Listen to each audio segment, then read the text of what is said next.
Poems. Historical and political. Heroic stanzas. 2. The Memory of Oliver Cromwell. These verses compose the earliest of our author's political poems, and are among the first which he wrote of any length or consequence. The first edition is now before me by the favor of my friend Richard Heber Esk, and while correcting this sheet, I received another copy from Mr. Finlay, author of The Vale of Ellerslie. It is of the last degree of rarity, since it has escaped the researches even of Mr. Malone. The full title is a poem upon the death of His late Highness Oliver, Lord Protector of England, Scotland, and Ireland, written by Mr. Dryden, London, printed for William Wilson, and are to be sold in Wellyard, near Little St. Bartholomew's Hospital, 1659-4.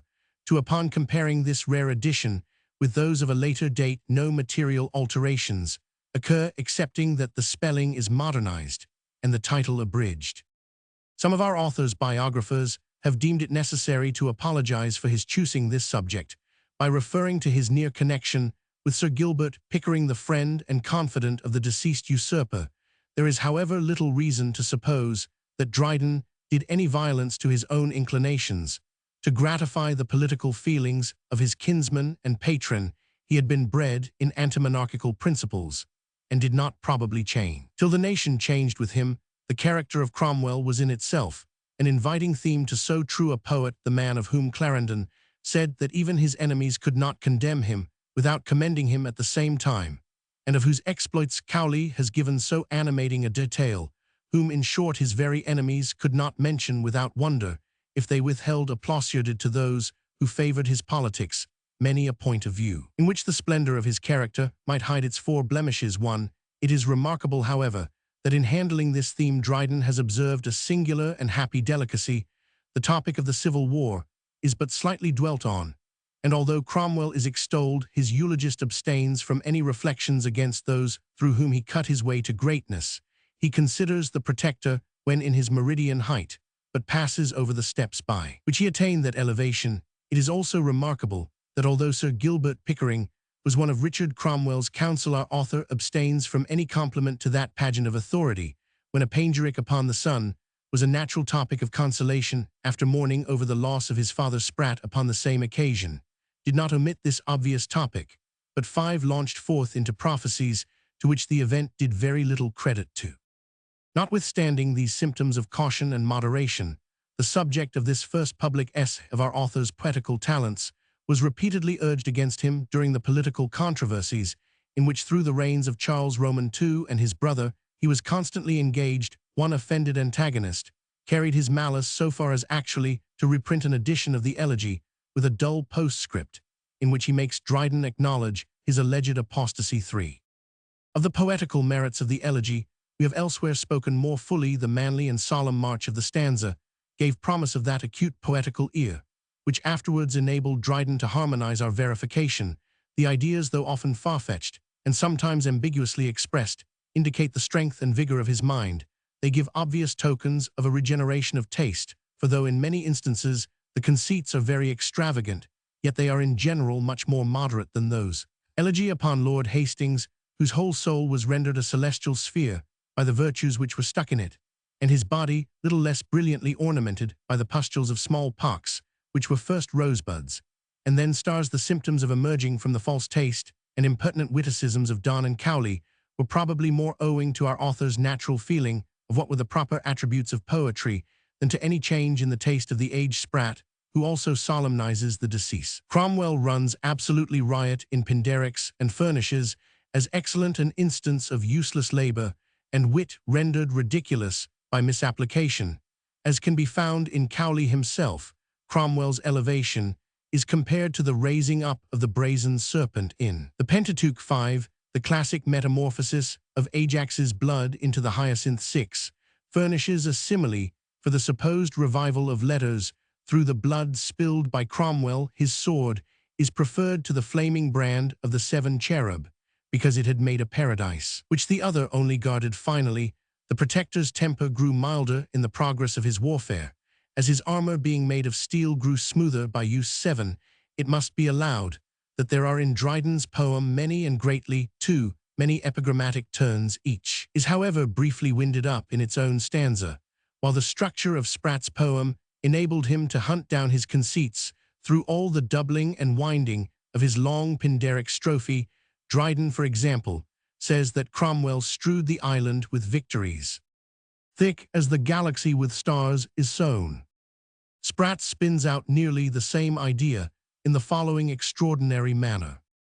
Others' great actions are, but thinly scattered here and there, at best but all one single star.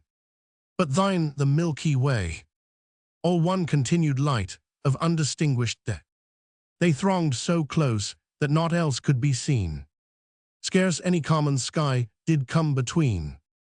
By turning the reader's attention to this comparison betwixt the poems of Sprat and Dryden, I mean to show that our author was already weaning himself from that frantically witty style of composition, which the most ingenious of his contemporaries continued to practice and admire, although he did not at once abandon it, but retrenched his quaint conceits before he finally discarded them.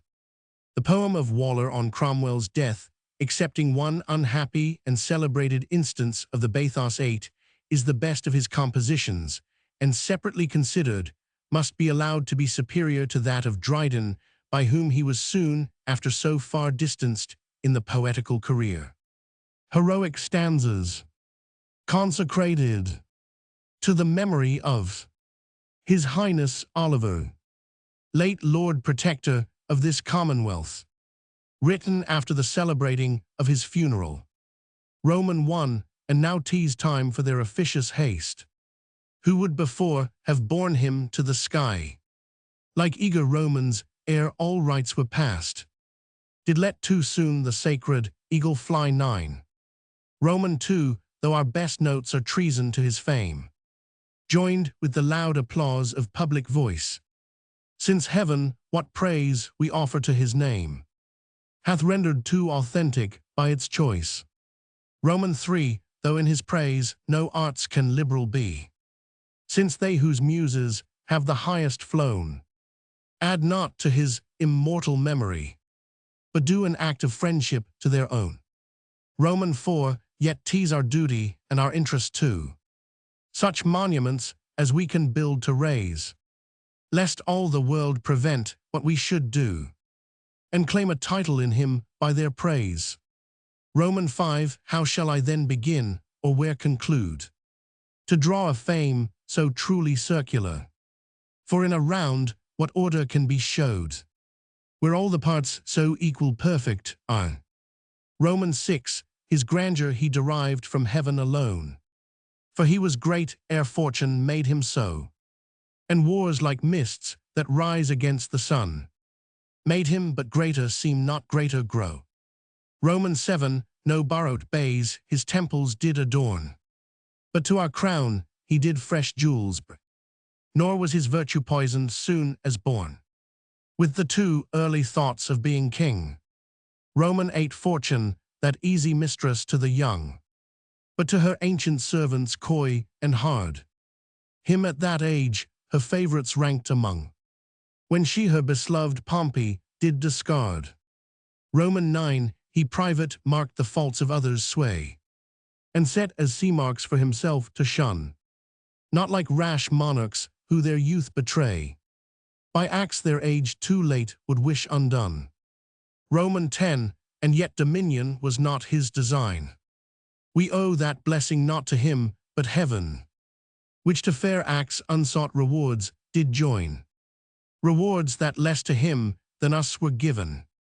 Roman 11, our former chiefs, like sticklers of the war, first sought to inflame the parties, then to poise the quarrel loved, but did the cause abhor, and did not strike to hurt, but make a noise.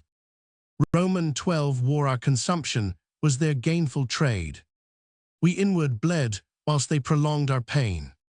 He fought to end our fighting, and essayed to staunch the blood by breathing of the vein. Roman 13, swift and resistless through the land he passed, like that bold Greek who did the East subdue, and made to battles such heroic haste, as if on wings of victory he flew. Roman 14, he fought secure of fortune as of fame, till by new maps the island might be shewn, of conquests which he strewed where'er he came, thick as the galaxy with stars is sown. Roman 15 his palms, though under weights, they did not stand. Still thrived no winter, could his laurels fade. Heaven in his portrait showed a workman's hand, and drew it perfect yet without a shade.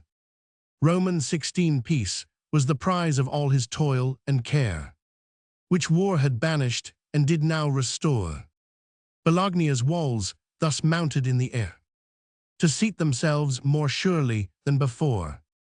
Roman 17 her safety rescued Ireland to him owes, and treacherous Scotland to no interest true.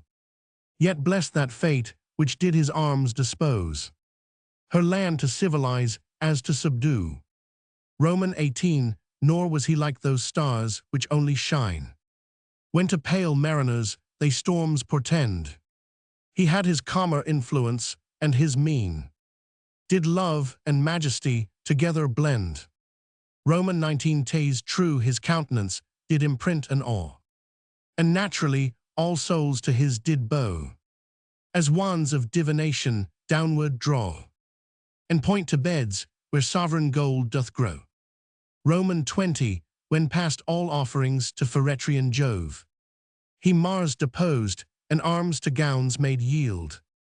Successful counsels did him soon approve, as fit for close intrigues as open field.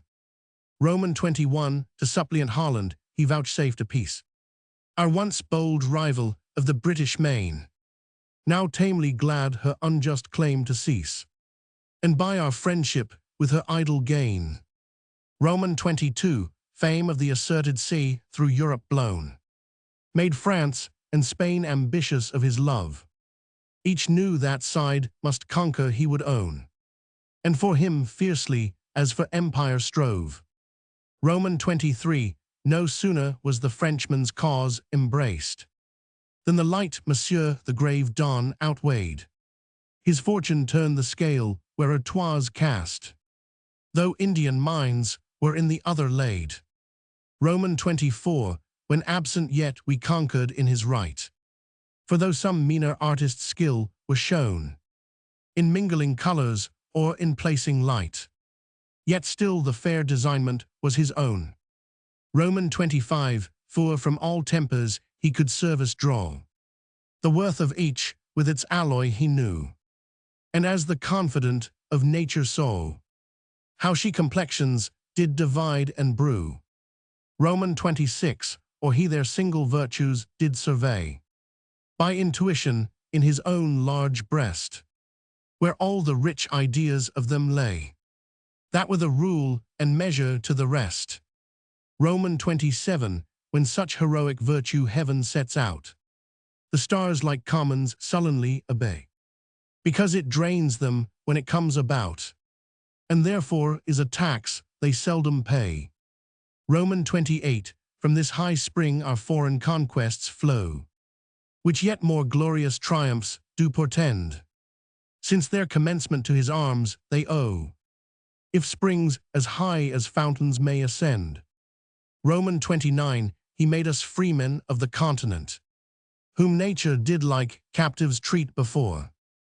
To nobler praise the English lion sent, and taught him first in Belgian walks to roar. Roman 30 that old unquestioned pirate of the land, proud Rome with dread the fate of Dunkirk heard, and trembling wished behind more Alps to stand, although an Alexander were her guard.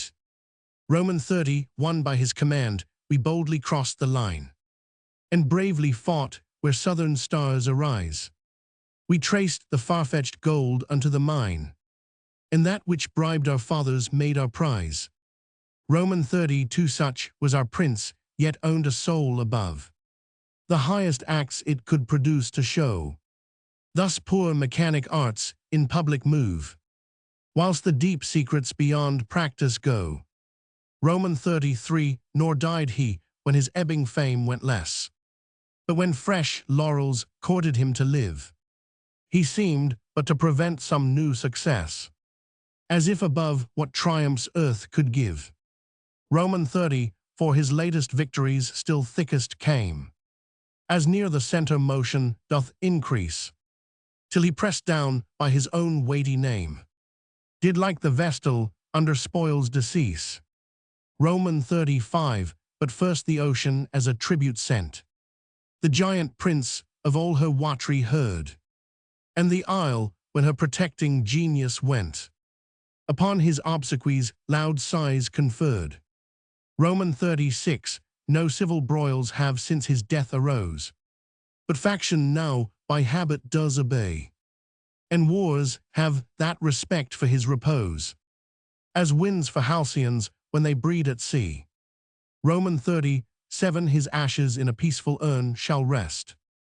His name a great example stands to show how strangely high endeavors may be blessed, where piety and valor jointly go. Note on heroic stanzas. Note Roman 1, and now 'tis time for their officious haste, who would before have borne him to the sky, like eager Romans ere all rites were past, did let too soon the sacred eagle fly. St. Roman 1 p8. Cromwell's disease, a fever and tertian ague, was accompanied by fits of swooning, which occasioned more than once a premature report of his death. It was probably this circumstance which made some of his fanatical chaplains doubt the fact after it had actually taken place. Say not he is dead, exclaimed one of them, like Omar over the corpse of Mahomet, for if ever the Lord heard my prayers, he has assured me of the life of the protector. The two last lines of the stanza allude to the Roman custom of letting an eagle fly from the funeral pile of a deceased emperor, which represented his spirit soaring to the regions of bliss, or his guardian genius convoying it thither. It is described at length in the 4th book of Herodian, who says that after this ceremony of consecration, the deceased emperor was enrolled among the Roman deities. Note Roman 2, fortune, that easy mistress to the young, but to her ancient servants coy and hard. Him at that age her favourites ranked among, when she her beloved Pompey did discard. St. Roman 8 p9. Cromwell was upwards of 40 before he made any remarkable figure, and Pompey, when he had attained the same period of life, was deserted by the good fortune which had accompanied his more early career. Note Roman 3, our former chiefs, like sticklers of the war, first sought to inflame the parties, then to poise the quarrel loved, but did the cause abhor, and did not strike to hurt, but make a noise. St. Roman 11 p10. Essex, Manchester, Sir William Waller, and the earlier generals of the Parliament were all of the Presbyterian party, who, though they had drawn the sword against the king, had no will to throw away the scabbard. They were disposed so to carry on the war that neither party, being too much weakened, a sound and honourable peace might have been accomplished on equal terms, but the independents flew at higher game, and as the more violent party usually prevailed during times of civil discord, they attained their object. Cromwell openly accused the Earl of Manchester of having refused to put an end to the war after the last battle at Newbury, when a single charge upon the king's rear might have dissipated his army. For ever I offered, he averred, to perform the work with my own brigade of horse, let Manchester and the rest look on if they thought fit. But he obstinately refused to permit the attempt, alleging that if the king's army was beaten, he would find another, but if that of the Parliament was overthrown, there would be an end of their cause, and they would be all punished as traitors. This suspicion of the compromising temper of the Presbyterian leaders led to the famous self-denying ordinance by which all members of both houses were declared incapable of holding a military command. By this new model, all the power of the army was thrown nominally into the hands of Fairfax, but really and effectually into that of Cromwell, who was formally accepted from the operation of the act, and of the independence men determined to push the war to extremity, and who at length triumphed over both king and Parliament. Note Roman 4, he fought to end our fighting and essayed to staunch the blood by breathing of the veins. St. Roman 12 p10. This passage, which seems to imply nothing farther than that Cromwell conducted the war so as to push it to a conclusion, was afterwards invidiously interpreted by Dryden's enemies as containing an explicit approbation of the execution of Charles. Roman 1 thus, in the panegyric quoted in the introductory remarks to this poem. Such wonders have thy powerful raptures shewn. Pythagoras' transmigration thou'st outdone. His souls of heroes and great chiefs expired. Down into birds and noble beasts retired. But then to savages and monsters dire. Canst infuse sparks even of celestial fire. Make treason, glory, murderers, heroes live. And even to regicides canst Godhead give. Thus in thy songs the yet warm bloody dart, fresh reeking in a martyred monarch's heart, burnished by verse and polished by thy lines, the rubies in imperial crowns outshines, whilst in applause to that sad day's success. So black a theme in so divine a dress, thy soaring flights Prometheus' thefts excel, whilst thou stealst fire from heaven to enlighten hell. The same accusation is urged in another libel called the Laureate. Nay, had our Charles, by heaven's severe decree, been found and murdered in the royal tree, even thou hadst praised the fact his father slain. Thou calledst, but gently breathing of a vein, impious and villainous, to bless the blow that laid at once three lofty nations low, and gave the royal cause a fatal overthrow. Another whittling to add to the heinousness of this expression assures us that Dryden had at first declared for the king, then for the Parliament, and finally for Cromwell. I for the royal martyr first declared, but ere his head was off I was prepared to own the rump, and for that cause did rhyme. But those kicked out next moment turned to him, who rooted them, called him my sovereign, and praised his opening of the kingly vein. Dialogue in Bedlam between Oliver's porter, fiddler, and poet. These are examples of the inveteracy with which Dryden's enemies were ready to wrest his expressions from the common interpretation into one more strong and unwarrantable. Dryden, sufficiently embarrassed by the praises he had bestowed on the usurper, a charge from which he could not vindicate himself, took no notice of the uncandid lengths to which it was carried. Note Roman 5, he fought secure of fortune as of fame, till by new maps the island might be shewn, of conquests which he strewed where'er he came. Thick as the galaxy with stars is sown St. Roman 14, p. 10. Notwithstanding the inconstancy of victory during the Civil War, she never deserted the banner of Cromwell, even in undecided conflicts.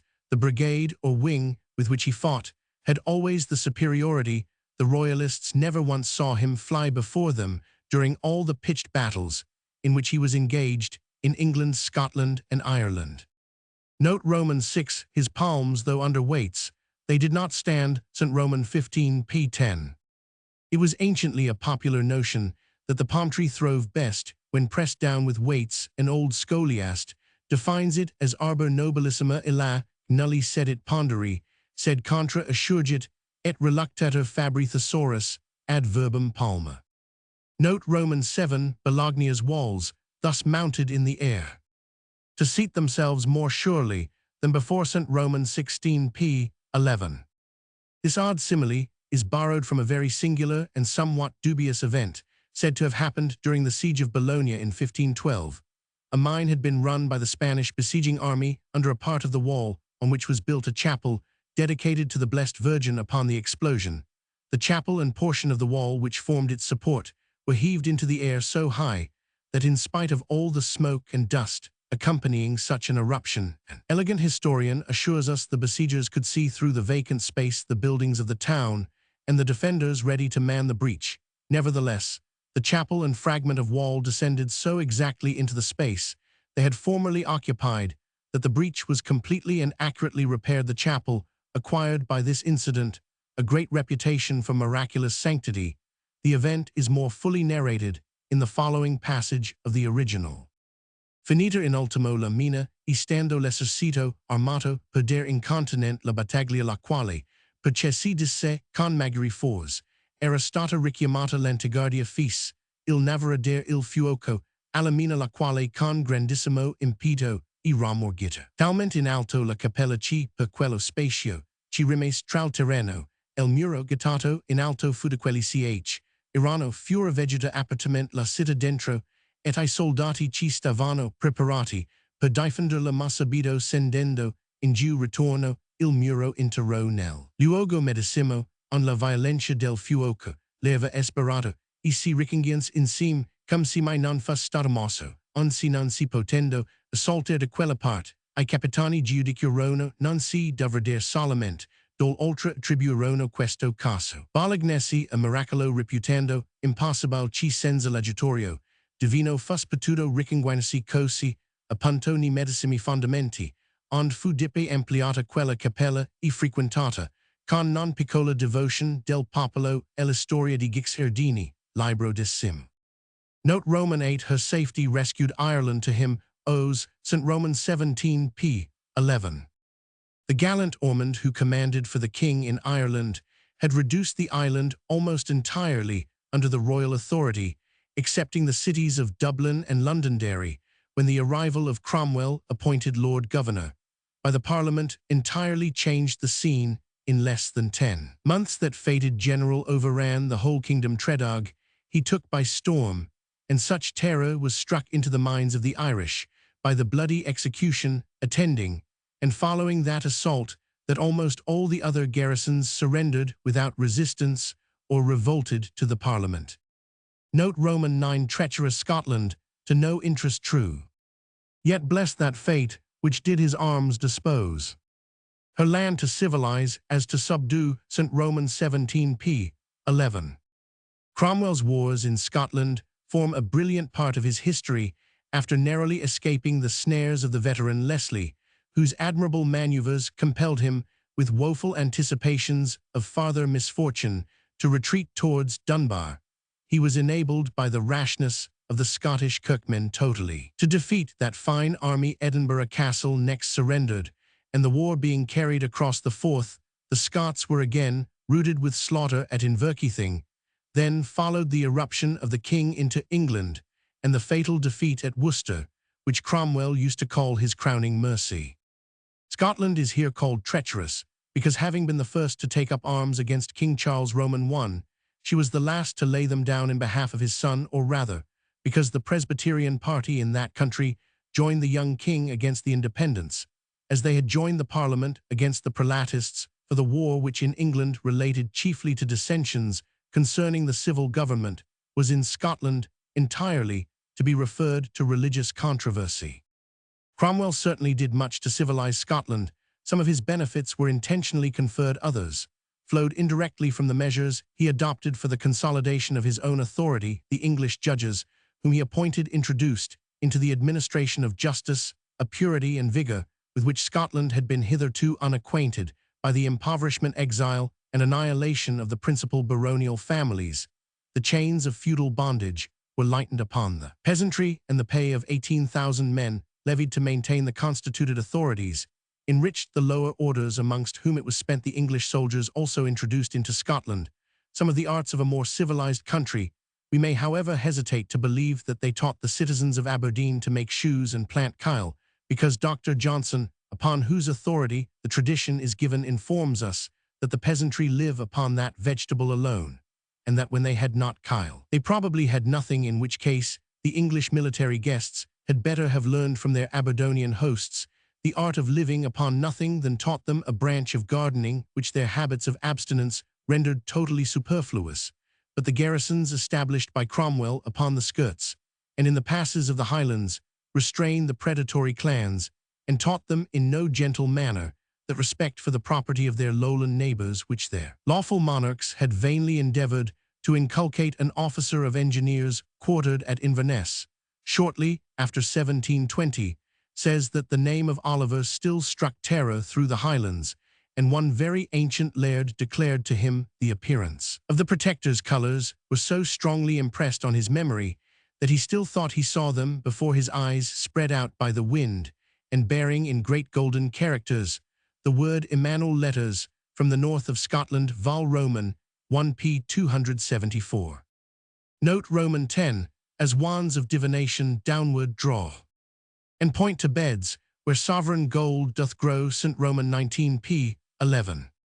The rod of divination, an admirable implement for a mineralogist, was a piece of forked hazel, which being poised on the back of the hand, and so carried with great caution, inclined itself sympathetically to the earth, where mines or hidden treasures lay concealed beneath the surface. Derrick refers readers for further information concerning the properties of this marvelous rod, and the way of using it to La physique occulte au trait de la baguette divinatoire, published at Amsterdam 1613. Note Roman 11 to suppliant Holland, he vouchsafed a peace. Our once bold rival of the British main, now tamely glad her unjust claim to cease. And by our friendship with her idle gain, St. Roman 21, p. 12. The war betwixt the republics had been disastrous to the Dutch, and the peace of 1654 was degrading to the States, though not proportionally disadvantageous.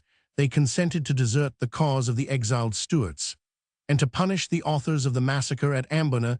They yielded to the English the honor of the flag. In the narrow seas, they agreed to pay to the East India Company £85,000 in compensation of damage done to them, and they consented to the cession of the island of Polrone in the East Indies.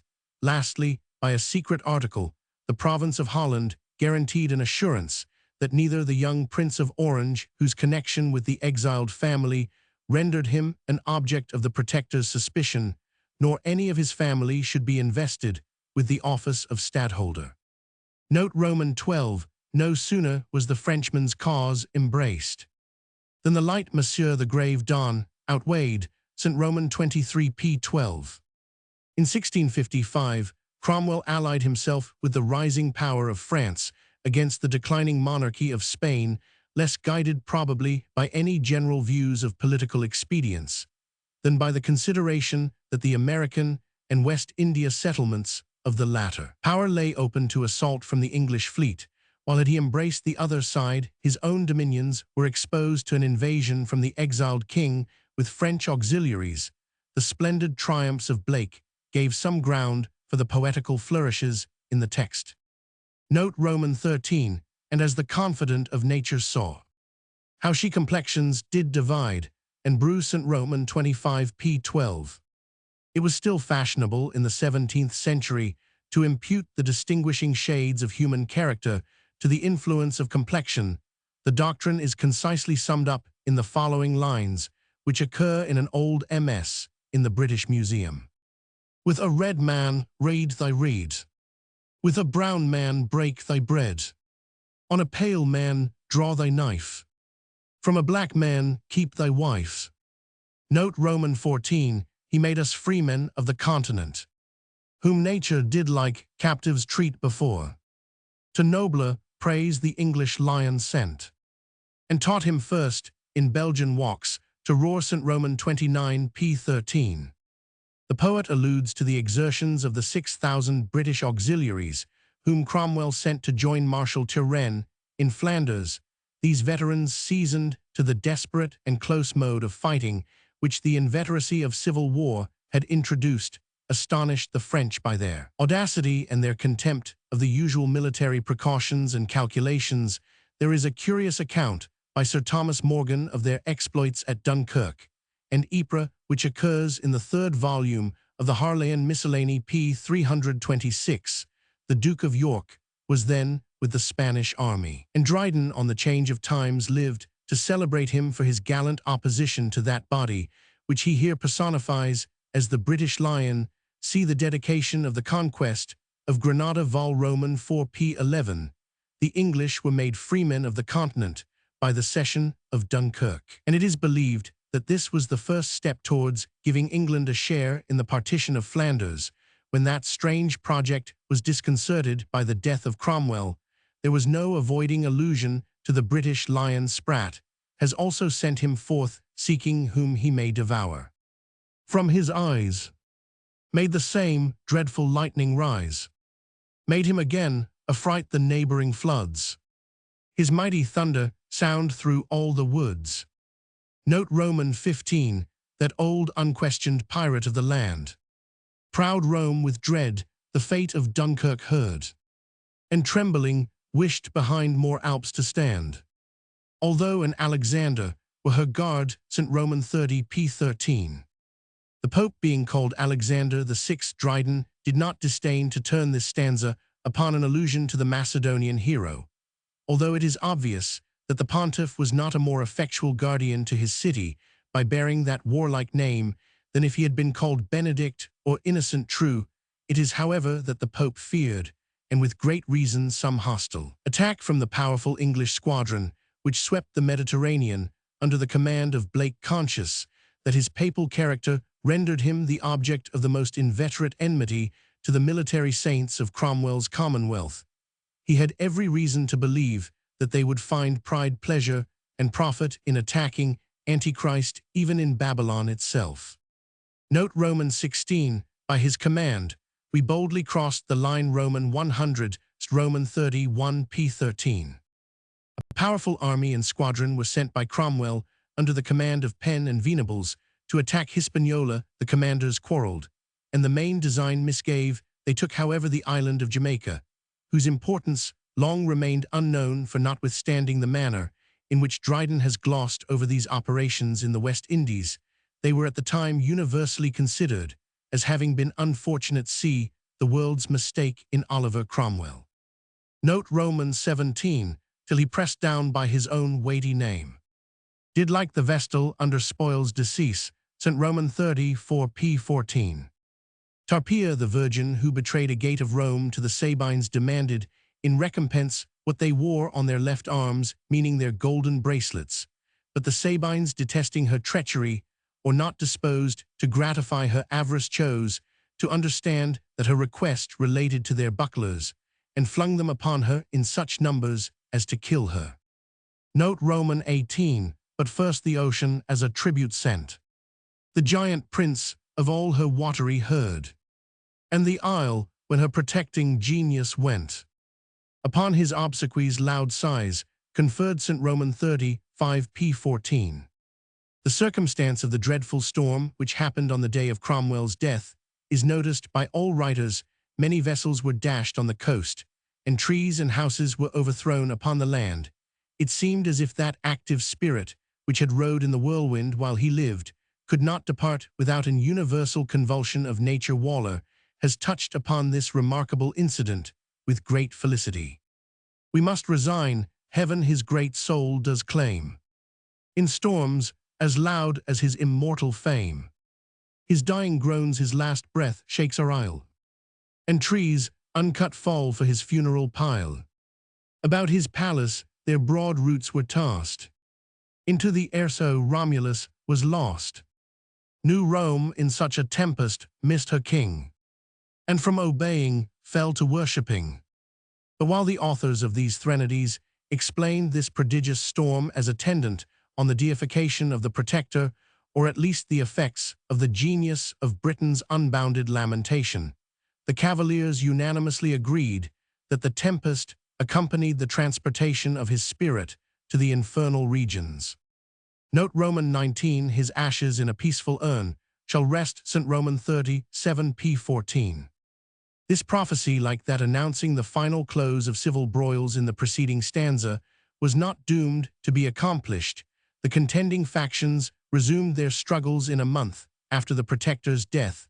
His body was dragged from the burial place of princes to be exposed on the gibbet, and his head placed on the end of Westminster Hall. There is, however, an unauthenticated story that Cromwell, foreseeing the Restoration, had commanded his remains to be interred secretly, and by night in the field of Naseby, as near as possible to the spot where his prowess had gained that bloody day, and that, by a piece of refined and ingenious malice, his friends caused the body of Charles to be deposited in the empty coffin which had received the funeral honors rendered to the Protector, thus turning the disgrace which the Royalists intended for the body of Cromwell upon that of the royal martyr. The story may be found in the Harleian Miscellany, Vol. Roman 2, p. 269, but it is unworthy of credit, and seems to have been grounded upon the circumstance that Cromwell's body, being in a very corrupted state, was buried privately before the grand procession. The restoration of the House of Stuart seemed then to be an event much out of the reach of calculation, even to persons less sanguine than Cromwell. Astra Redux, a poem. After so many years of civil war and domestic tyranny, the Restoration, an almost hopeless event, established the crown upon the head of the lawful successor, and the government upon its original footing. Dryden, among the numerous, I had almost said innumerable bards, who celebrated or attempted to celebrate this surprising event, distinguished himself by the following poem, to which he has given the apt name of Astra Redux, from the hopes of justice and liberty, returning with the lawful king. The tone of praise, which Dryden has adopted, exhibits his usual felicity. There do not here occur any of these rants about the antiquity of the royal line and the indefeasible right of the lawful successor, which are the common topics of the herd, who offered poetical congratulation to the restored monarch. Dryden rejoices with the chastised triumph of one that had not forgot what it was to mourn. He looks back as well as forwards, and it is upon the past sufferings of the people and of the monarch that he grounds the hope and expectation of their future happiness. The poet was perhaps sensible that the claim of loyal merit was rather new in his family and person, and ought not therefore to be expressed with the extravagant coloring of the Cavaliers. He ventures indeed upon prophecy, although past experience might have taught him it was dangerous ground. One prediction, however, has been magno licet intervallo accomplished to its fullest extent in our own age. Your much-loved fleet shall with a wide command besiege the petty monarchs of the land. The poem exhibits the taste which belongs to the earlier class of Dryden's compositions, bearing the same marks of attachment to the style of Waller and Davenant. Some of the similes are brought out with singular ingenuity.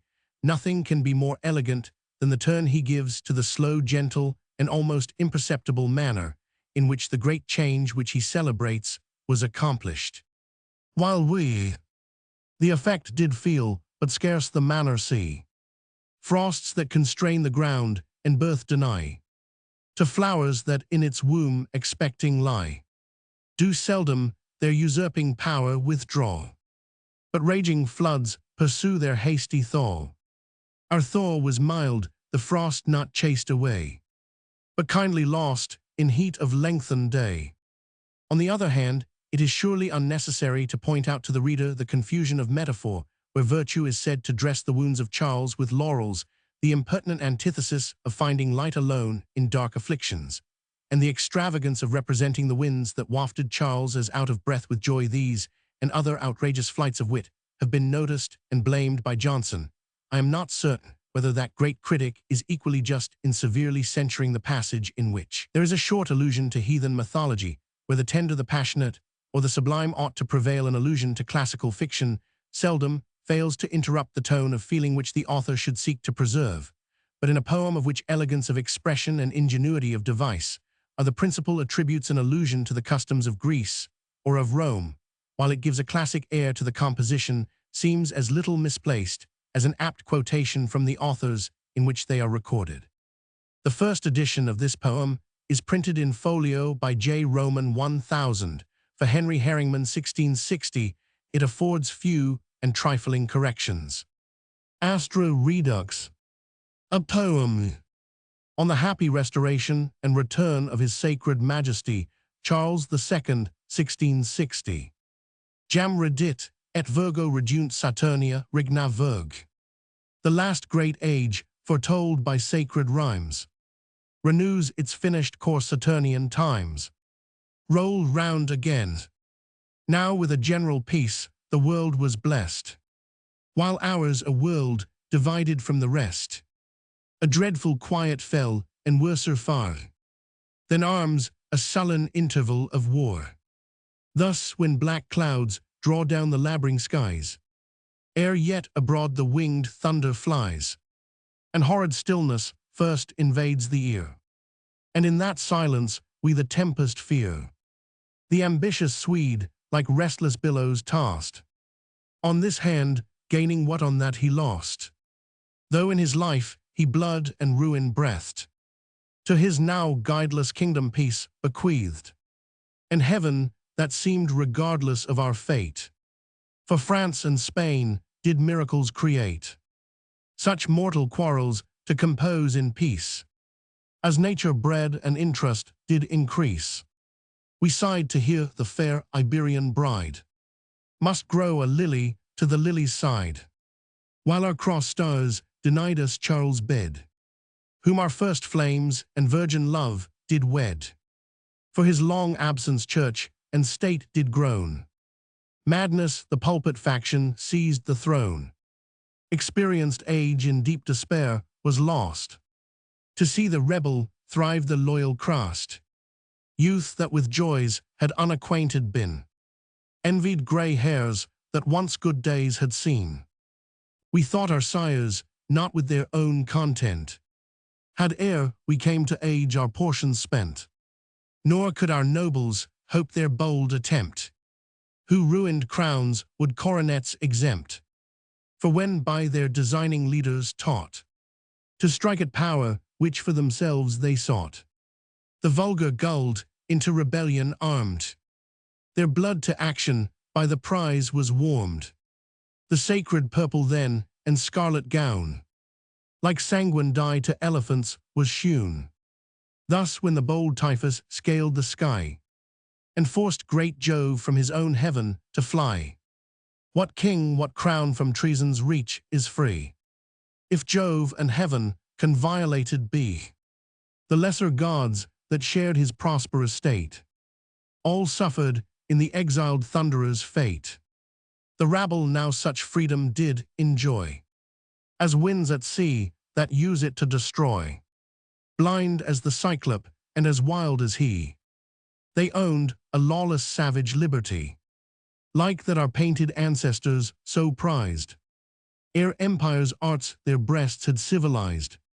How great were then our Charles' woes who thus was forced to suffer for himself and us.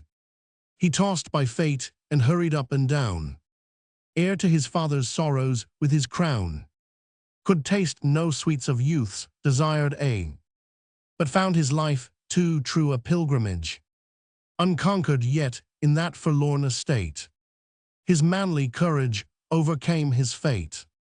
His wounds he took like Romans on his breast, which by his virtue were with laurels dressed.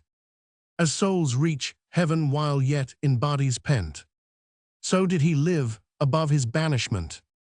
That sun which we beheld with cozened eyes, within the water moved along the skies.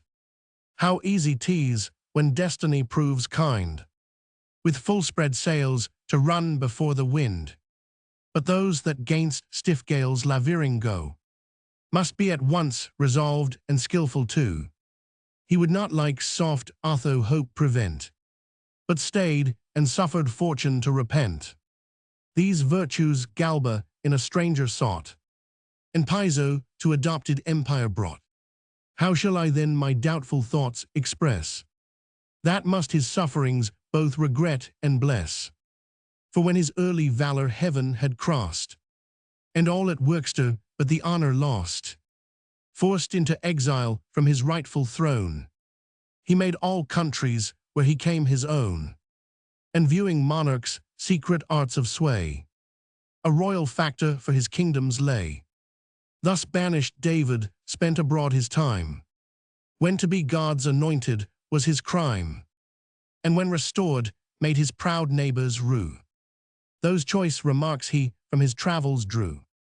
Nor is he only by afflictions shown to conquer others' realms but rule his own, recovering hardly what he lost before. His right endears it much his purchase more. Inured to suffer ere he came to reign, no rash procedure will his actions stain. To business ripened by digestive thought, his future rule is into method brought, as they who first proportion understand, with easy practice reach a master's hand. Well might the ancient poets then confer on night the honored name of counselor, since struck with rays of prosperous fortune blind, we light alone in dark afflictions find. In such adversities to scepters trained, the name of great his famous grandsire gained, who yet a king alone in name and right, with hunger cold and angry Jove did fight, shocked by a covenanting league's vast powers, as holy and as Catholic as ours, till fortune's fruitless spite had made it known. Her blows not shook, but riveted his throne. Some lazy ages lost in sleep and ease. No action leave to busy chronicles, such whose supine felicity but makes, in story chasms, in epocha mistakes, o'er whom time gently shakes his wings of down, till with his silent sickle they are mown. Such is not Charles, his too active age, which governed by the wild distempered rage of some black star infecting all the skies, made him at his own cost, like Adam wise. Tremble ye nations, which secure before laughed at those arms that gainst ourselves we bore, bruised by the lash of his own stubborn tail. Our lion now will foreign foes assail, with alga who the sacred altar strews. To all the sea gods Charles an offering owes. A bull to the Portunus shall be slain, a lamb to you, ye tempests of the main. For those loud storms that did against him roar have cast his shipwrecked vessel on the shore. Yet as wise artists mix their colors so, that by degrees they from each other go. Black steals unheeded from the neighboring white, without offending the well-cozened sight.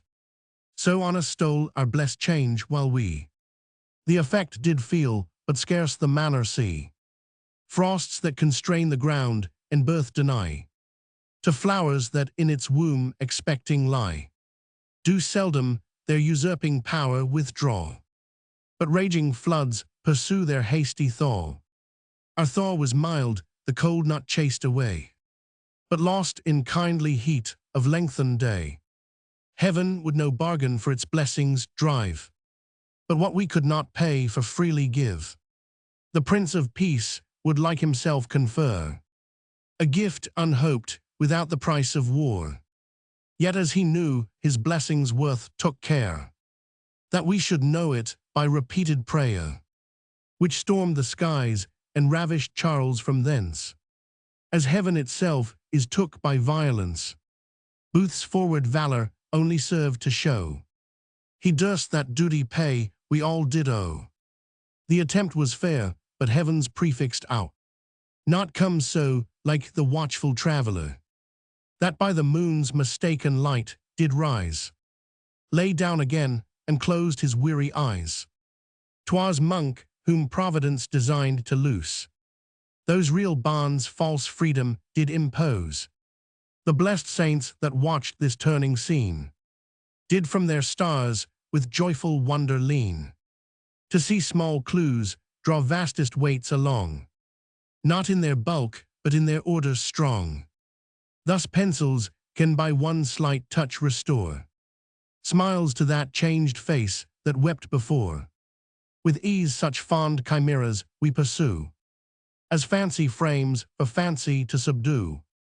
But when ourselves to action we betake, it shuns the mint like gold that chemists make. How hard was then his task at once to be what in the body natural we see. Man's architect distinctly did ordain the charge of muscles, nerves, and of the brain, through viewless conduit spirits to dispense the springs of motion from the seat of sense. 'Twas not the hasty product of a day, but the well-ripened fruit of wise delay. He like a patient angler ere he struck, would let them play a while upon the hook. Our healthful food the stomach labors thus, at first embracing what it straight doth crush. Wise leeches will not vain receipts obtrude, while growing pains pronounce the humours crude. Deaf to complaints, they wait upon the ill, till some safe crisis authorize their skill. Nor could his acts too close a vizard wear, to scape their eyes whom guilt had taught to fear, and guard with caution that polluted nest, whence legion twice before was dispossessed. Once sacred house, which when they entered in, they thought the place could sanctify a sin, like those that vainly hoped kind heaven would wink, while to excess on martyrs' tombs they drink, and as devouter Turks first warn their souls to part before they taste forbidden bowls. So these, when their black crimes they went about, first timely charmed their useless conscience out. Religion's name against itself was made. The shadow served the substance to invade. Like zealous missions, they did care pretend of souls in show, but made the gold their end. The incensed powers beheld with scorn from high, and heaven so far distant from the sky, which durst with horses' hoofs that beat the ground, and martial brass belie the thunder's sound. 'Twas hence at length just vengeance thought it fit to speed their ruin by their impious wit. Thus Sforza cursed with a too fertile brain, lost by his wiles the power his wit did gain. Henceforth their faug must spend at lesser rate than in its flames to wrap a nation's fate. Suffered to live, they are like helots set, a virtuous shame within us to beget. For by example most we sinned before, and glass-like clearness mixed with frailty bore. But since, reformed by what we did amiss, we by our sufferings learn to prize our bliss. Like early lovers whose unpracticed hearts were long the May-game of malicious arts, when once they find their jealousies were vain, with double heat renew their fires again. 'Twas this produced the joy that hurried o'er such swarms of English to the neighboring shore, to fetch that prize by which Batavia made so rich amends for our impoverished trade. Oh, had you seen from Chevaline's barren shore, crowded with troops and barren now no more, afflicted Holland to his farewell bring, true sorrow Holland to regret a king, while waiting him his royal fleet did ride, and willing winds to their lowered sails denied the wavering streamers' flags and standard out, the merry seamen's rude but cheerful shout, and last the cannon's voice that shook the skies. And as it fares in sudden ecstasies, at once bereft us both of ears and eyes, the Naseby now no longer England's shame, but better to be lost in Charles his name, like some unequal bride in nobler sheets, receives her lord, the joyful London meets, the princely York himself alone a freight, the swifter groans beneath great Gloucester's weight, secure as when the halcyon breeds with these. He that was born to drown might cross the seas. Heaven could not own a providence and take the wealth three nations ventured at a stake. The same indulgence Charles his voyage blessed, which in his right had miracles confessed. The winds that never moderation knew, afraid to blow too much too faintly blew, or out of breath with joy could not enlarge their straitened lungs, or conscious of their charge.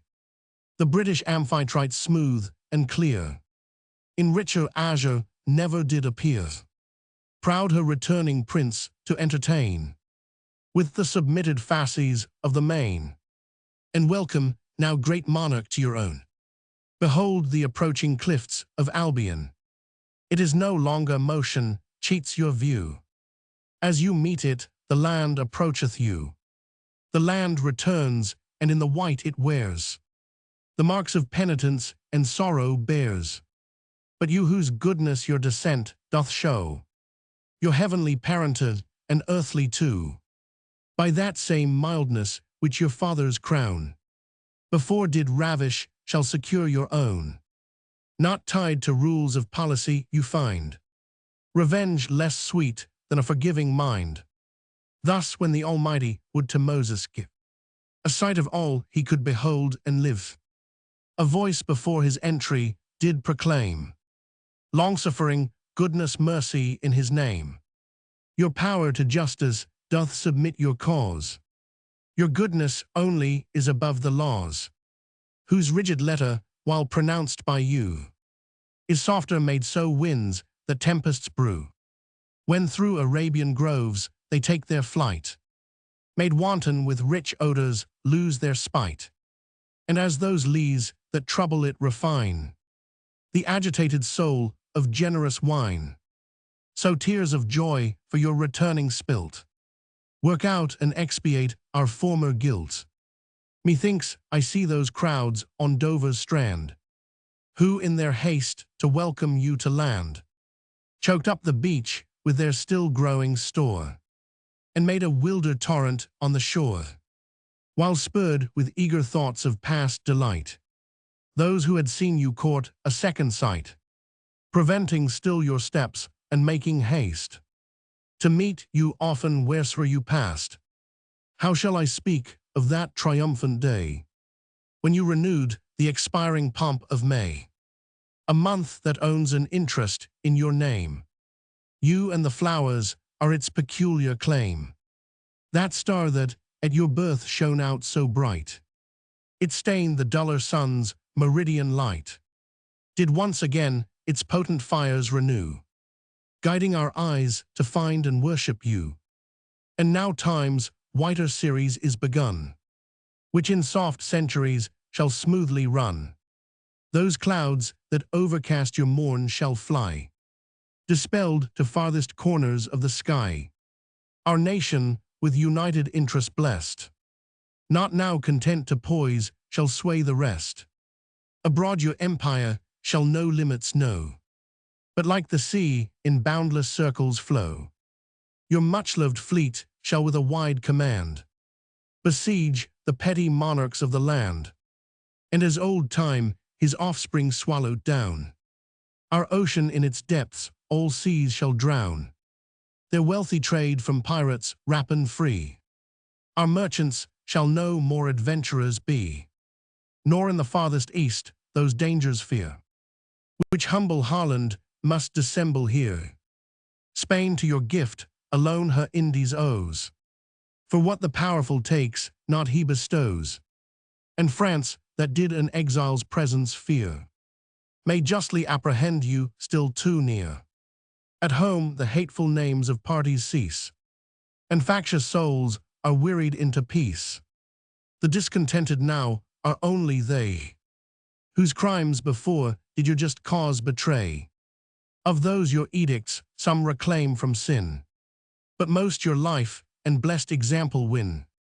O happy prince whom heaven hath taught the way, by paying vows to have more vows to pay.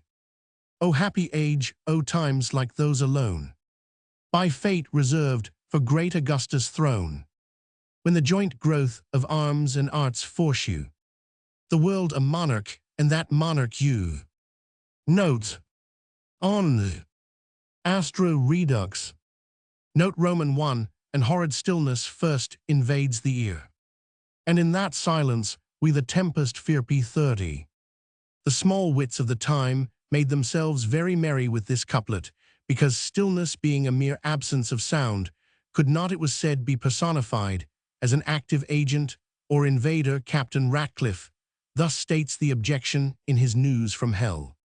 Laureate, who was both learned and florid, was damned long since for silence horrid, nor had there been such clatter made, but that this silence did invade. Invade and sought might well tease clear, but what did it invade an ear? And for some other things tease true, we follow fate that does pursue.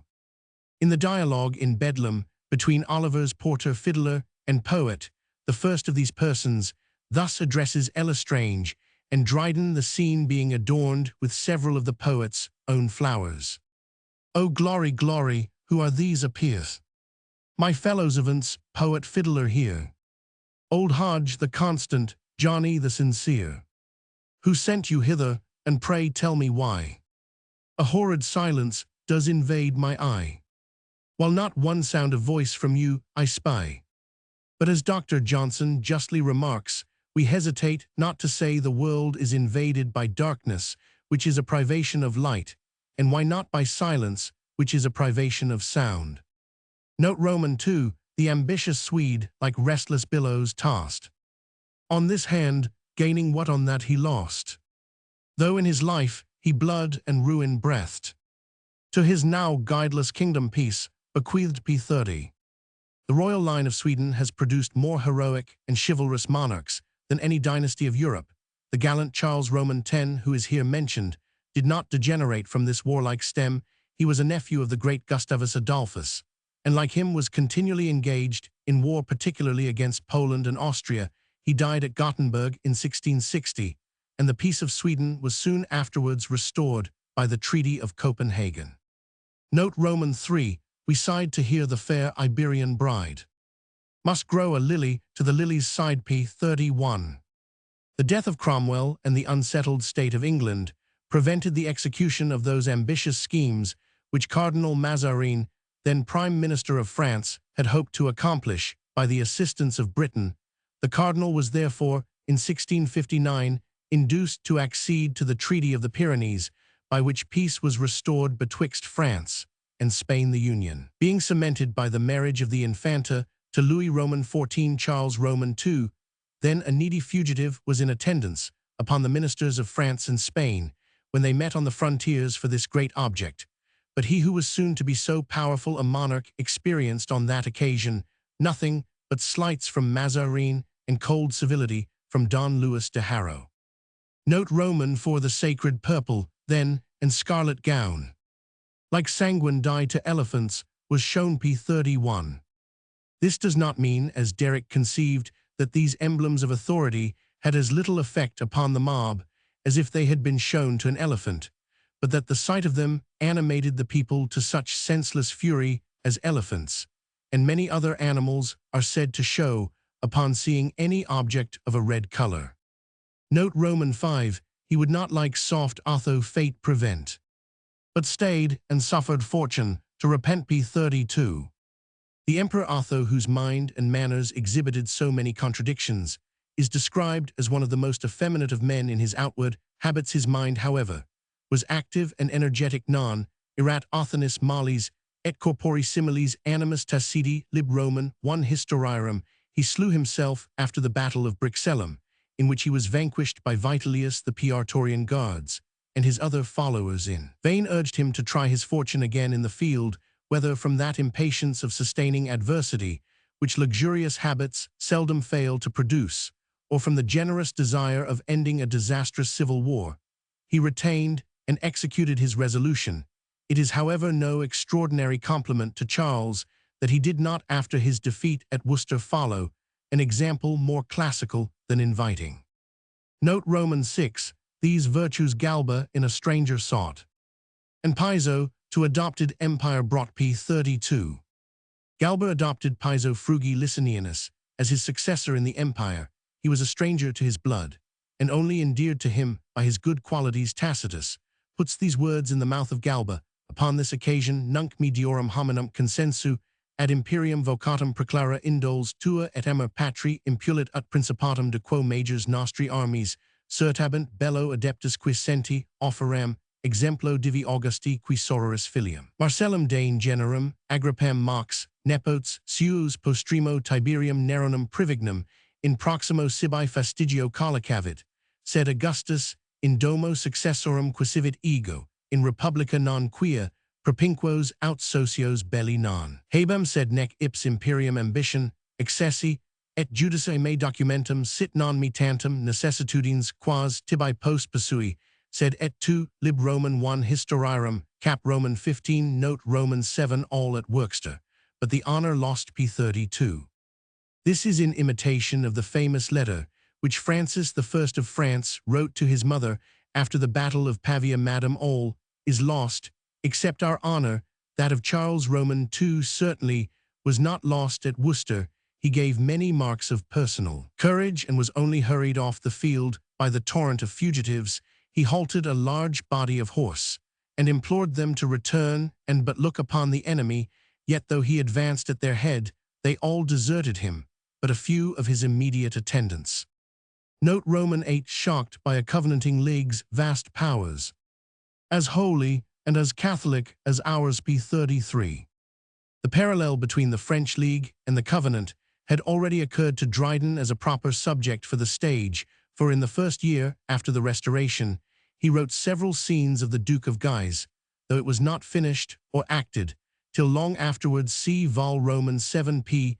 137. Note Roman 9, with Alga, who the sacred altar strews. To all the sea gods Charles an offering owes. A bull to the Portunus shall be slain. A lamb to you, ye tempests of the main P34. The ceremonies of classical antiquity observed by those who escaped from shipwreck are here detailed. The alga, or seaweed sprinkled on the altar, alluded to the cause of their sacrifice. Portunus, otherwise called Portumnus, was a sea god of some reputation.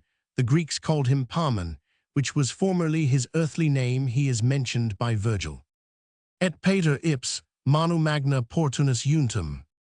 Impulit nidos, lib Roman 5 note Roman 10 booths forward valor only served to show. He durst that duty pay, we all did op 34. Upon the death of Cromwell in 1659, the Cavaliers resolved upon a general rising, but their intentions being betrayed by Sir Richard Willis, the insurrection only took place at Chester, which was seized by Sir George Booth and Sir William Middleton. They ventured imprudently into the open field to face Lambert, by whom they were totally routed, so that the royal party in England never seemed to lie under such total depression as when it was about to triumph over all opposition. Note Roman 11, it shuns the mint like gold that chemists make P35. It is said, believe who list, that the ingenious Mr. Robert Boyle invented a metal which had all the properties of gold except malleability. Note Roman 12, that polluted nest, whence legion twice before was dispossessed P35. Alluding to Cromwell's dissolution of the Long Parliament with the memorable words, "Ye are no longer a parliament, I tell you ye are no longer a parliament, the Lord has done with you General Harrison," then pulled the speaker from the chair, and Worsley with 2 file of musketeers expelled the refractory members. Cromwell, loading each of them with personal revilings, when the house was cleared, he with great composure locked the doors and took the key home in his pocket. Legion was a second time dispossessed by the same kind of exorcism, when the House of Commons was occupied by that extraordinary assembly, usually called from the name of a distinguished member. Praise God, Barebones Parliament, this motley assembly of crazy fanatics, having shewn some disposition to extend the reign of the saints in a manner rather inconsistent with Cromwell's views of exclusive domination, were suddenly dissolved by him. A remnant headed by the frantic enthusiast Harrison continued to sit till their deliberations were interrupted by White, with a party of soldiers, who demanded what they did there. "We are seeking the Lord," answered. "They then go seek him elsewhere," rejoined the commander, "for to my knowledge he has not been here these many years, or Dryden may have referred to the terms upon which Cromwell parted with his last parliament, to whom he swore by the living God they should not sit an hour longer, and calling upon the Lord to be judge between them, to which many members answered, Amen. Turn them about their business. Indeed, when we consider that the Long Parliament was after Cromwell's death restored and cashiered more than once, the line might have more properly run. Whence legion oft before was dispossessed. Note Roman 13, and as devouter Turks first warn their souls to part before they taste forbidden bowls. P36.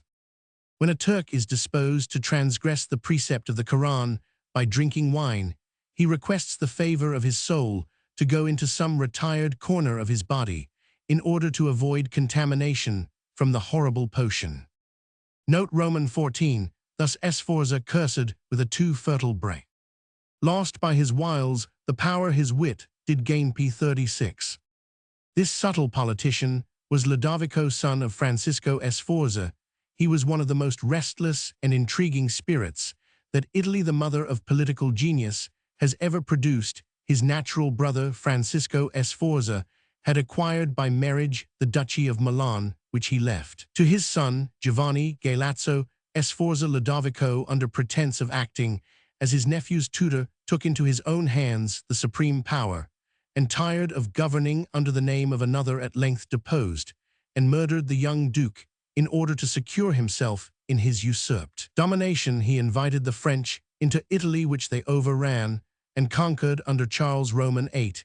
He became soon suspicious of these two powerful allies, and leagued with the Venetians to cut off the retreat of the French from Naples. In 1594, he made a pretended peace with Charles, and in the year following invited into Italy the Emperor Maximilian, by whose assistance he hoped to secure himself in Pisa, of which he had taken possession, and to conquer the Florentines with whom he was at war in all these, and many other ambiguous and versatile transactions. Sforza was so happy that he used to call himself the son of fortune, as he was termed by others the more from his dark complexion, acute genius, and cruel disposition.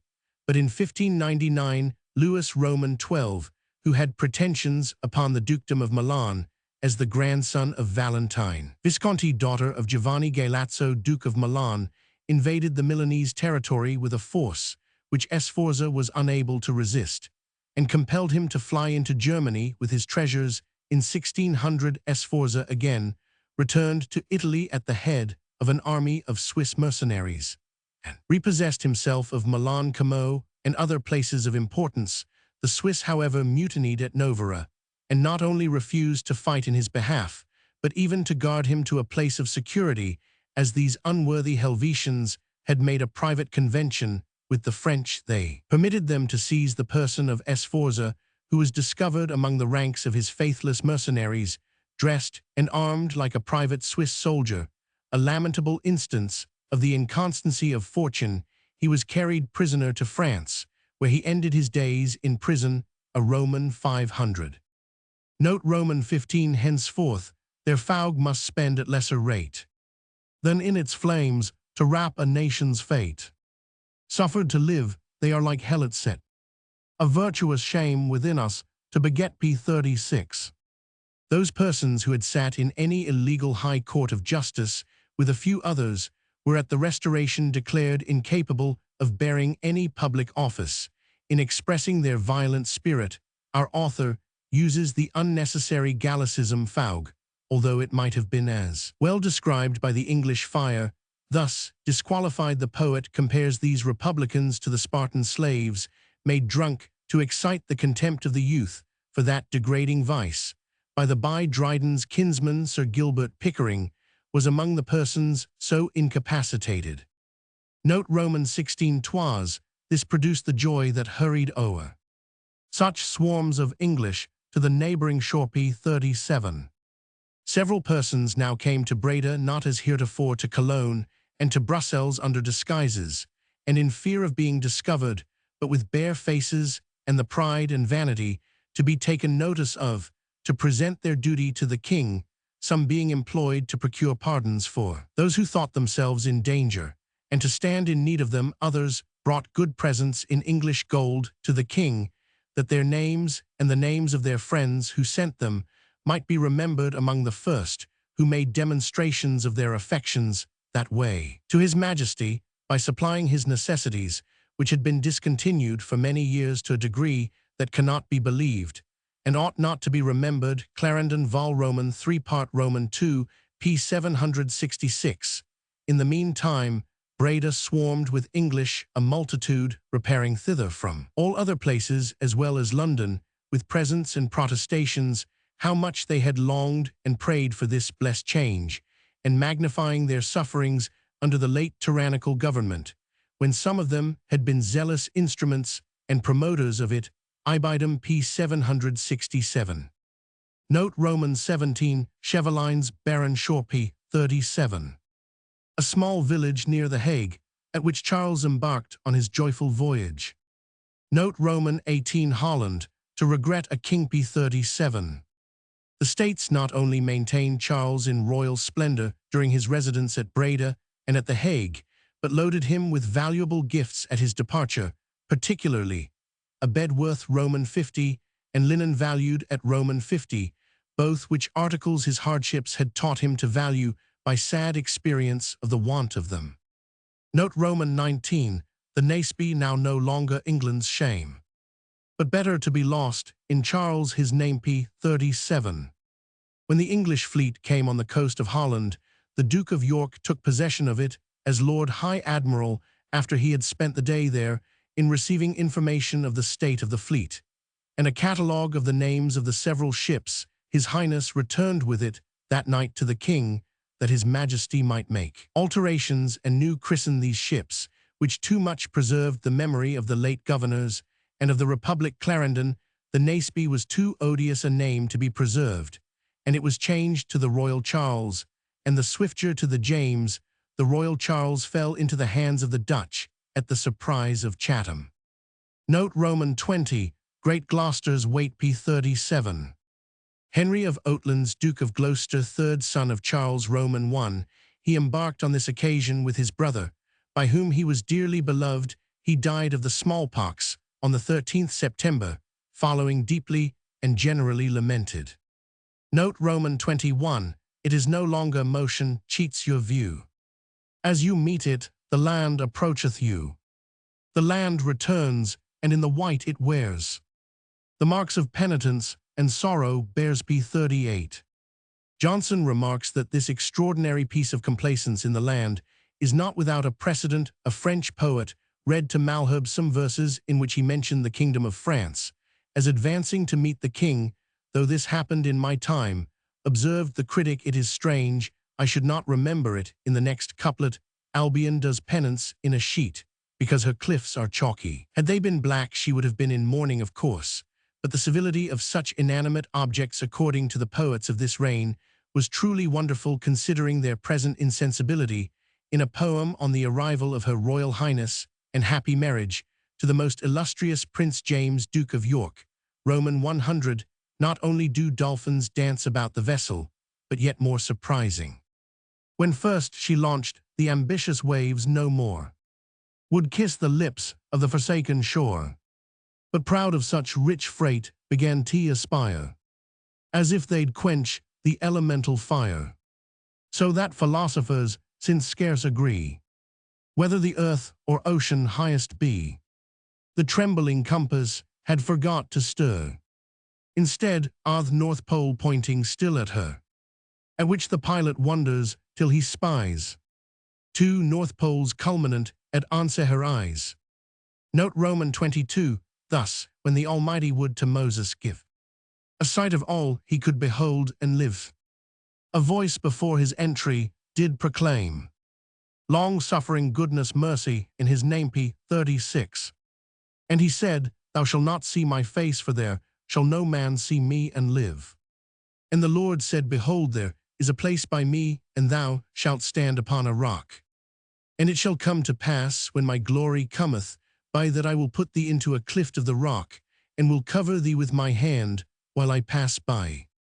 And I will take away mine hand, and thou shalt see my back parts, but my face shall not be seen. Exodus chap Roman 33 verses 20-21, 22-23. And the Lord descended in the cloud, and stood with him there, and proclaimed the name of the Lord. And the Lord passed before him, and proclaimed the Lord God, merciful and gracious, long-suffering, and abundant in goodness and truth. Exodus chap Roman 34 verses 5-6. Note Roman 23, your power to justice doth submit your cause. Your goodness only is above the laws. p36. By the declaration of King Charles Roman II, dated at Breda 14th April 1660, a free pardon was promised to all subjects of what degree or quality soever for their share in the late Civil War, excepting only such as should hereafter be accepted by Parliament. The House of Peers, irritated by their sufferings during the late troubles, were disposed to make very general exceptions from the proposed indemnity, but the king came in person to the House and beseeched them in the most affecting terms to extend the benefit of the bill to all who had not been the immediate instruments of his father's death, upon which principle the Act of Oblivion was constructed. Accordingly, even among the judges of his father, the king distinguished Ingoldsby and others as fit objects of mercy. Thus the law's rigid letter, as pronounced by him, was softer made. Note Roman 24, how shall I speak of that triumphant day, when you renewed the expiring pomp of May, a month that owns an interest in your name. You and the flowers are its peculiar claim. p37. Charles Roman II was born on the 29th of May 1630, and upon the same day of the same month 1660, he renewed the expiring pomp of May by making his triumphal entry into his metropolis, for the purpose of resuming the throne of his forefathers. The immense crowds which assembled to witness an event which was to close the wounds of civil discord seemed, says Clarendon, as if the whole kingdom had been gathered together for a full account of his triumphant procession, with the cloth of gold and cloth of silver velvet, cloaks, gold chains, kettledrums, trumpets, and common councilmen. See Baker's Chronicle. One part of the show was particularly striking to the actors in the late commotions. I must confess, says the Republican Ludlow, it was a strange sight to me to see the horse that had formerly belonged to our army now put upon an employment so different from that which they had at first undertaken, especially when I considered that for the most part they had not been raised out of the meanest of the people, and without distinction as other armies had been, but that they consisted of such as had engaged themselves from a spirit of liberty in defense of their rights and religion. Ludlow's Memoirs, Vol. Roman 3, p. 16. Note Roman 25, that star that at your birth shone out so bright. It stained the duller sun's meridian light. Did once again its potent fires renew. P. 37. There was a star visible on Charles' birthday, 29th May 1630, a circumstance much dwelt upon by his party during the civil wars. Lilly, the astrologer who embraced the cause of the Commonwealth, assures us it was nothing more than the planet Venus, which is sometimes visible in the daytime. And truly, if we judge of the matter by its influence on the merry monarch, Venus has the best title to be held the dominant power at his nativity. Lilly also repeats the following lines presented to Charles Roman I by the astrologer himself, I suppose, when he went to St. Paul's to return thanks for the birth of his son. Rex ubi Paulinias accessit, gratus ad auras. Emicuit medio lucida stella polo. Dic divina, mihi tractans nigmata clai. HC Oriens nobis quid sibi stella velit. Magnus in oxidu, princeps modo nascitur orb. Mox sub eclipsi, regna orientis erunt. Lilly's monarchy or no monarchy. Our author seems to allude to this star in the Duke of Guise, where speaking literally of Henry Roman III, but covertly of Charles Roman II, he makes Mellanax say, he cannot be deposed. He may be killed, a violent fate attends him. But at his birth there shone a regal star. Vol. Romans 7, p. 74. A poetical follower of Monmouth introduces the Duke of York, murmuring against the good fortune of his brother and exclaiming, curse on that planet whose benign ray gilds the bright pavement of the Milky Way, and is so good, so influential, to the great master of the Milky Hall. The same star, it would seem, was again visible in 1660. Note Roman 26, and as old time his offspring swallowed down. P. 37. The minutes, hours, days, and other subdivisions of time may be accounted his children, which he is fancifully said to devour as he passes over them. Note Roman 27, and France that did an exile's presence fear. P. 37. Charles was obliged to leave France less because his presence was feared in itself than the displeasure of Cromwell for affording him shelter. 2. His Sacred Majesty. A panegyric on his coronation. The ceremony of Charles II's coronation was deferred until the year succeeding his restoration, when it was solemnized with extreme magnificence on the 22 April 1661. Being St. George's Day, Charles moved from the Tower to Whitehall through a series of triumphal arches, stages, and pageants, all of which presented at once the joy and wealth of his people. Before the eyes of the monarch, the poets, it may readily be believed, joined in the general gratulation. But from the rudeness of their style and puerility of their conceits, Charles, whose taste was undoubted, must have soon distinguished our author's superior energy of diction and harmony of language. In most respects, we may consider this piece as written in the style of the preceding, yet with less affectation of witty and far-fetched allusion. The description of the spring beginning now our sad ruins are removed from sight is elegantly fancied, and so smoothly expressed that even the flow of the language seems to mark the mild and delightful influence of the season. It describes much quaintness remains to be weeded out. The name of the king is sent on high, wrapped soft and warm in music like flames on the wings of incense, and anon music has found a tomb in Charles and lies drowned in her own sweetness. while the fragrant scent begun from the royal person, and confined within the hallowed dome flies round, and descends on him in richer dew above all we are startled to hear of. A queen near, whose chaste womb ordained by fate the souls of kings unborn for bodies wait. Neither, if we read with the first edition from instead of near, is the intelligibility or decorum of the passage much improved. If any of the souls of these unborn monarchs waited for bodies from Queen Catherine, they waited long in vain. But with all these defects, there is in this little piece that animation of language and idea which always affords the most secure promise of genius. The first edition is printed for Henry Herringman, 1661.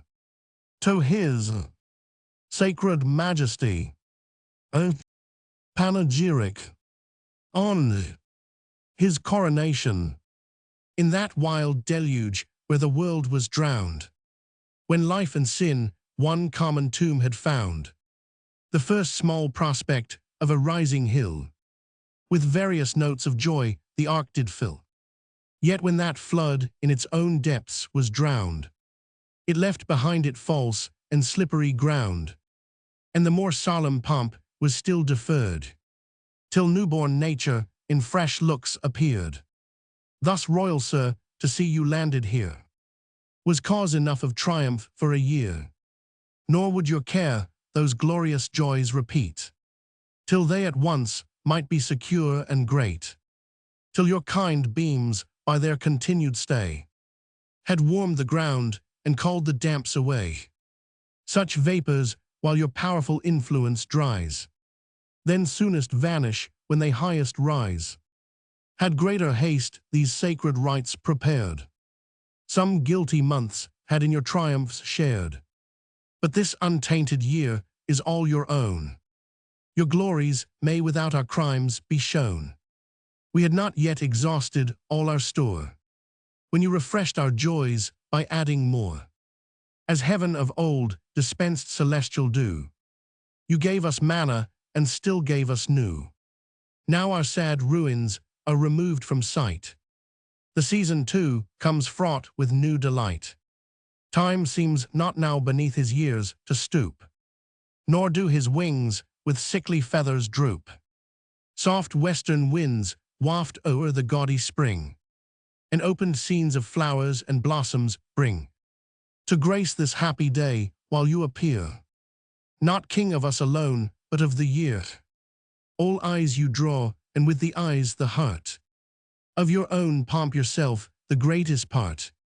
Loud shouts the nation's happiness proclaim, and heaven this day is feasted with your name.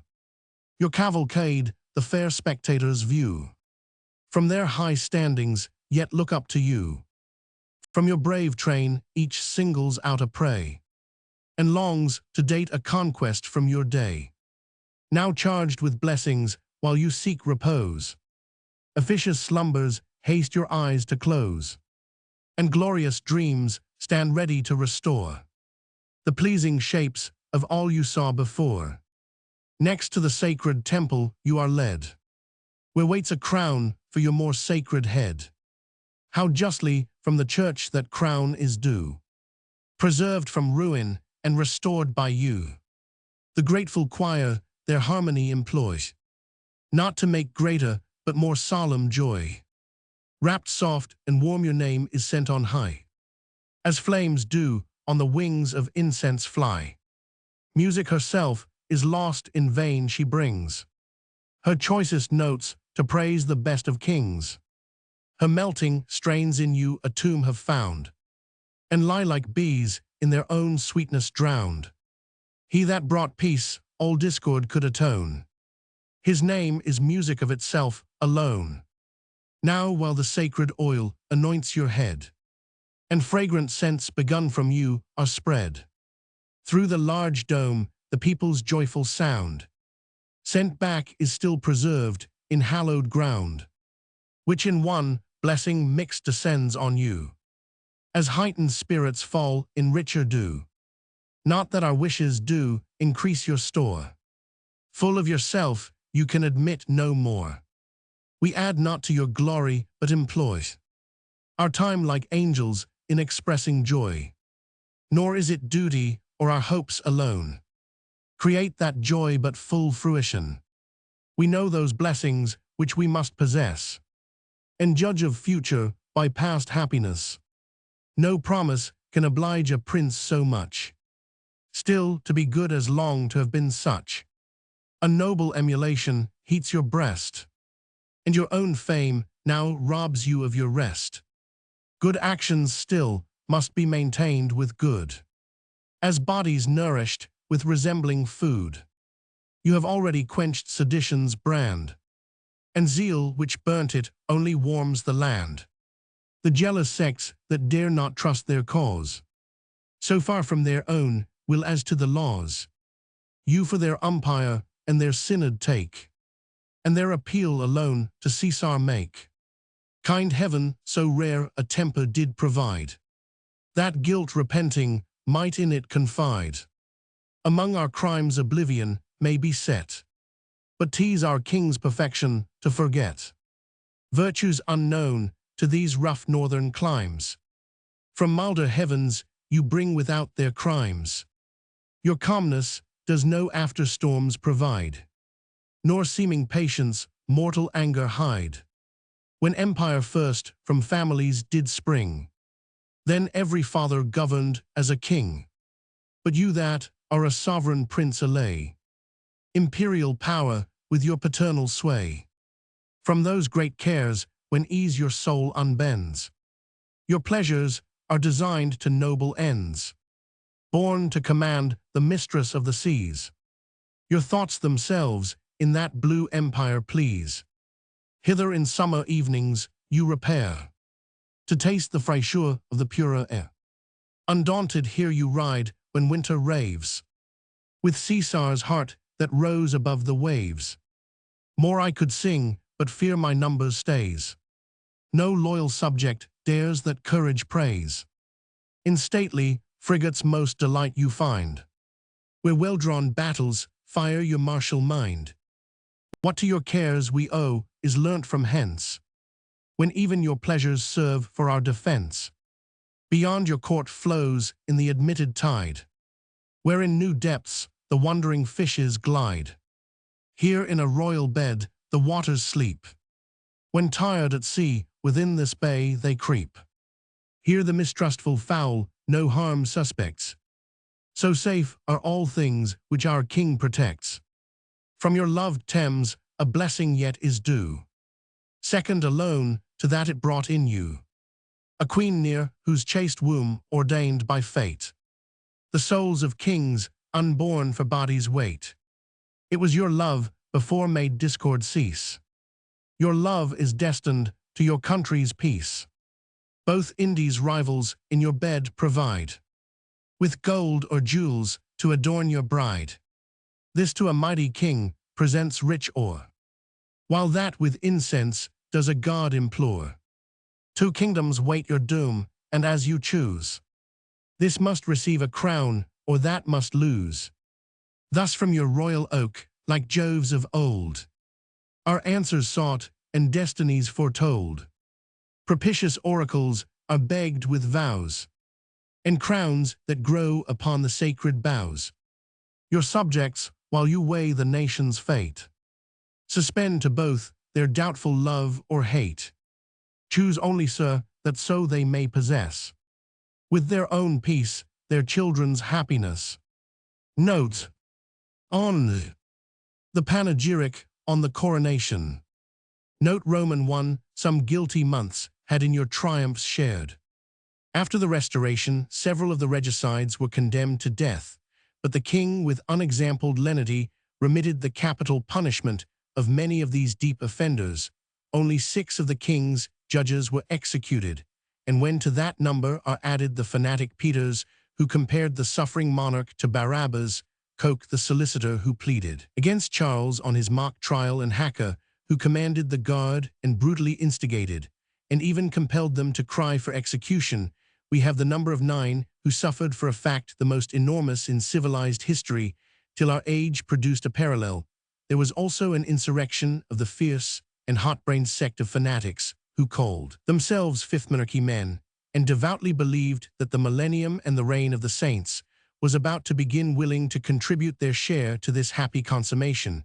These enthusiasts, headed by the fanatic Venner, rushed into the streets of London, and though but 60 in number, were not overpowered, without long resistance and much bloodshed. These incidents, Dryden, always happy in his allusion to the events of the day, assigns as a reason for deferring the coronation to an untainted year.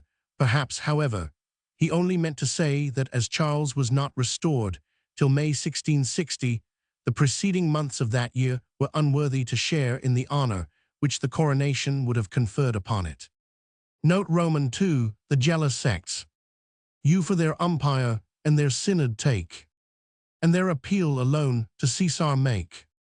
Conferences held at Savoy House betwixt the Presbyterians and the bishops excited hopes among those who did not understand the temper of theological controversy, that these two powerful divisions of the Protestant Church might be reconciled to each other. The Quakers, Anabaptists, and other inferior sects applied by petitions and humble addresses to the king to be permitted to worship God according to their consciences.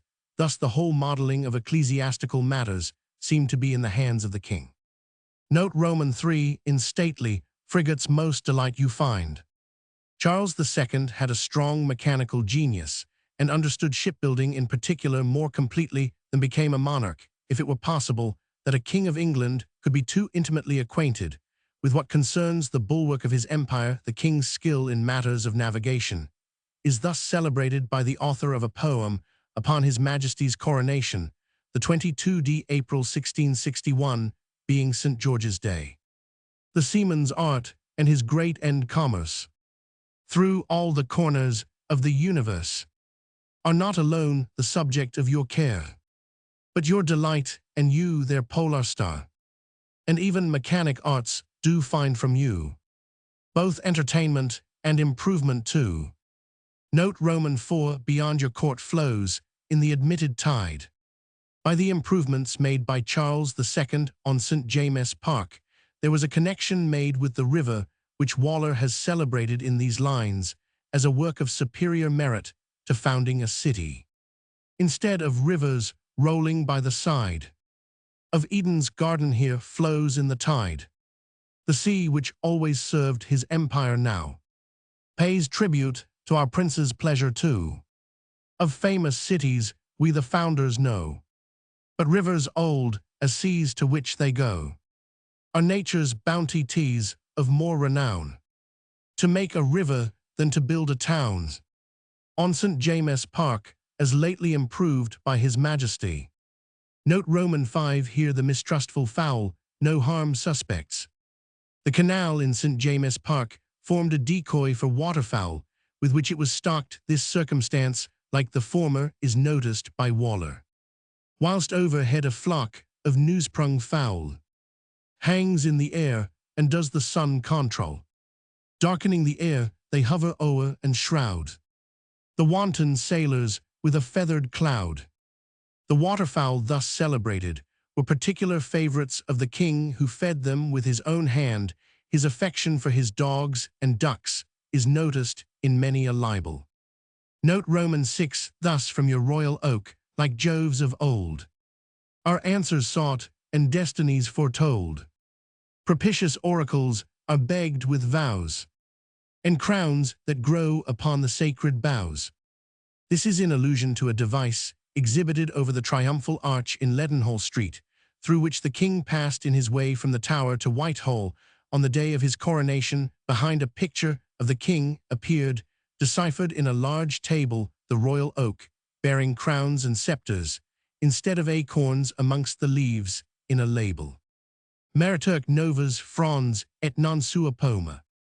As designing its reward for the shelter it afforded His Majesty after the fight at Worcester, these devices were invented by John Ogilby Gent, to the conduct of whom the poetical part of the coronation, as it is termed in his writ of privilege, was solely entrusted. The same fancy is commemorated by the author of Loyal Reflections on His Majesty's Restoration Procession and Coronation, who thus apostrophizes the royal oak. Thou vegetative soul, whose glory tease and pride, to suffer wounds or sink not to divide, whose branches Ogilby's rich fancy made. Bare crowns for nuts, but thy best fruit was shade. When Charles lodged in thy boughs, thou couldst not want many degrees to be a sensitive plant. Do Lord Chancellor Hyde.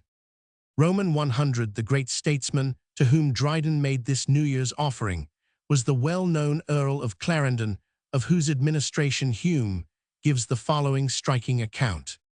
Clarendon not only behaved with wisdom and justice in the office of Chancellor, all the counsels which he gave the king tended equally to promote the interest of prince and people. Charles, accustomed in his exile to pay entire deference to the judgment of this faithful servant, continued still to submit to his direction, and for some time no minister was ever possessed of more absolute authority. He moderated the forward zeal of the royalists, and tempered their appetite for revenge. With the opposite party, he endeavored to preserve inviolate all the king's engagements. He kept an exact register of the promises which had been made for any service, and he employed all his industry to fulfill them. Notwithstanding the merits of Clarendon and our author's prophecy in the following verses that he had already wearied fortune so, she could no longer be his friend or foe. This great statesman was doomed to be one of the numberless victims to the uncertainty of court favor. His fall took place in 1667, when he was attainted and banished. The popular discontent was chiefly excited against him by a groundless charge of corruption, an accusation to which the vulgar lend a greedy and implicit faith, because ignorance is always suspicious, and low minds, not knowing how seldom avarice is the companion of ambition, conceive the opportunities of peculation to be not only numerous, but irresistibly tempting. Accordingly, the heroes of Athens as well as the patriots of Rome were usually stigmatized with this crime. Bare suspicion, of which it would seem is usually held adequate to the fullest proof, nor have instances been wanting in our own days of a party adopting the same mode to blacken the character of those whose firmness and talents impeded their access to power and public confidence. In the address to the Chancellor, Dryden has indulged his ingenuity in all the varied and prolonged comparisons and conceits which were the taste of his age. Johnson has exemplified Dryden's capacity of producing these elaborate trifles by referring to the passage which compares the connection between the king and his minister to the visible horizon. It is, says he, so successfully labored that though at last it gives the mind more perplexity than pleasure, and seems hardly worth the study that it costs, yet it must be valued as the proof of a mind at once subtle and comprehensive. The following couplet, referring to the friendship of Charles I when in his distresses for Clarendon, contains a comparison which is eminently happy. Our setting sun from his declining seat shot beams of kindness on you, not of heat. In general, this poem displays more uniform adherence to the metaphysical style of Cowley and his contemporaries than occurs in any of Dryden's other compositions. May we not suppose that in addressing Clarendon he adopted the style of those muses with whom the Chancellor had conversed in his earlier days, in preference to the plainer and more correct taste which Waller and Denham had begun to introduce, but which to the aged statesman could have brought no recollection of what he used to consider as poetry. Certain at least it is that, to use the strong language of Johnson, Dryden never after ventured to bring on the anvil such stubborn and unmanageable thoughts, and these lines afford striking evidence how the lever of genius, like that of machinery applied to material substances, can drag together and compel the approximation of the most unsociable ideas. Our admiration of both, however, is much qualified when they are applied rather to make exhibition of their own powers than for any better purpose. Do the Lord Chancellor Hyde, presented on New Year's Day, 1662. My lord, while flattering crowds officiously appear to give themselves not you an happy year, and by the greatness of their presence prove how much they hope, but not how well they love, the muses who your early courtship boast, though now your flames are with their beauty lost, yet watch their time, that if you have forgot they were your mistresses, the world may not. Decayed by time and wars, they only prove their former beauty by their former love, and now present as ancient ladies do. that courted long at length are forced to woo. For still they look on you with such kind eyes, as those that see the church's sovereign rise. From their own order chose, in whose high state they think themselves the second choice of fate. When our great monarch into exile went, wit and religion suffered banishment. Thus once, when Troy was wrapped in fire and smoke, the helpless gods their burning shrines forsook. They with the vanquished prince and party go, and leave their temples empty to the foe. At length the muses stand restored again to that great charge which nature did ordain, and their loved druids seem revived by fate, while you dispense the laws and guide the state. The nation's soul our monarch does dispense, through you to us his vital influence. You are the channel where those spirits flow, and work them higher as to us they go. In open prospect nothing bounds our eye, until the earth seems joined unto the sky. So in this hemisphere our utmost view is only bounded by our king and you. Our sight is limited where you are joined, and beyond that no farther heaven can find.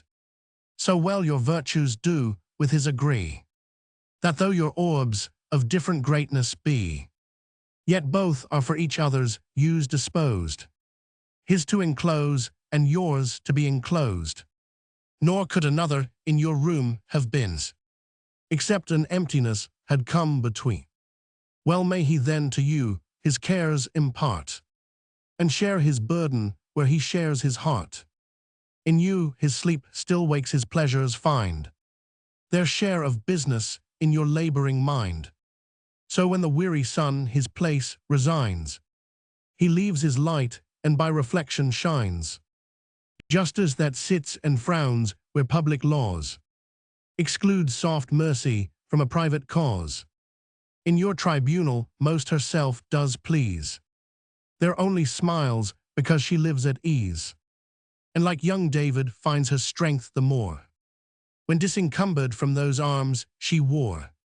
Heaven would your royal master should exceed most in that virtue which we most did need, and his mild father who too late did find all mercy vain, but what with power was joined, his fatal goodness left to fitter times, not to increase, but to absolve our crimes. But when the heir of this vast treasure knew how large a legacy was left to you, too great for any subject to retain, he wisely tied it to the crown again. Yet passing through your hands, it gathers more, as streams through mines bear tincture of their ore. While imprick politicians use deceit, hide what they give and cure, but by a cheat, you boldly show that skill which they pretend, and work by means as noble as your end, which should you veil, we might unwind the clue, as men do nature, till we came to you. And as the Indies were not found before, those rich perfumes which from the happy shore the winds upon their balmy wings conveyed, whose guilty sweetness first their world betrayed. So by your counsels we are brought to view a rich and undiscovered world in you. By you our monarch does that fame assure, which kings must have or cannot live secure. For prosperous princes gain their subjects' heart, who love that praise in which themselves have part. By you he fits those subjects to obey, as heaven's eternal monarch does convey his power unseen and man to his designs. By his bright ministers the stars inclines, our setting sun from his declining seat shot beams of kindness on you, not of heat. And when his love was bounded in a few that were unhappy that they might be true, made you the favorite of his last sad times, that is a sufferer in his subjects' crimes.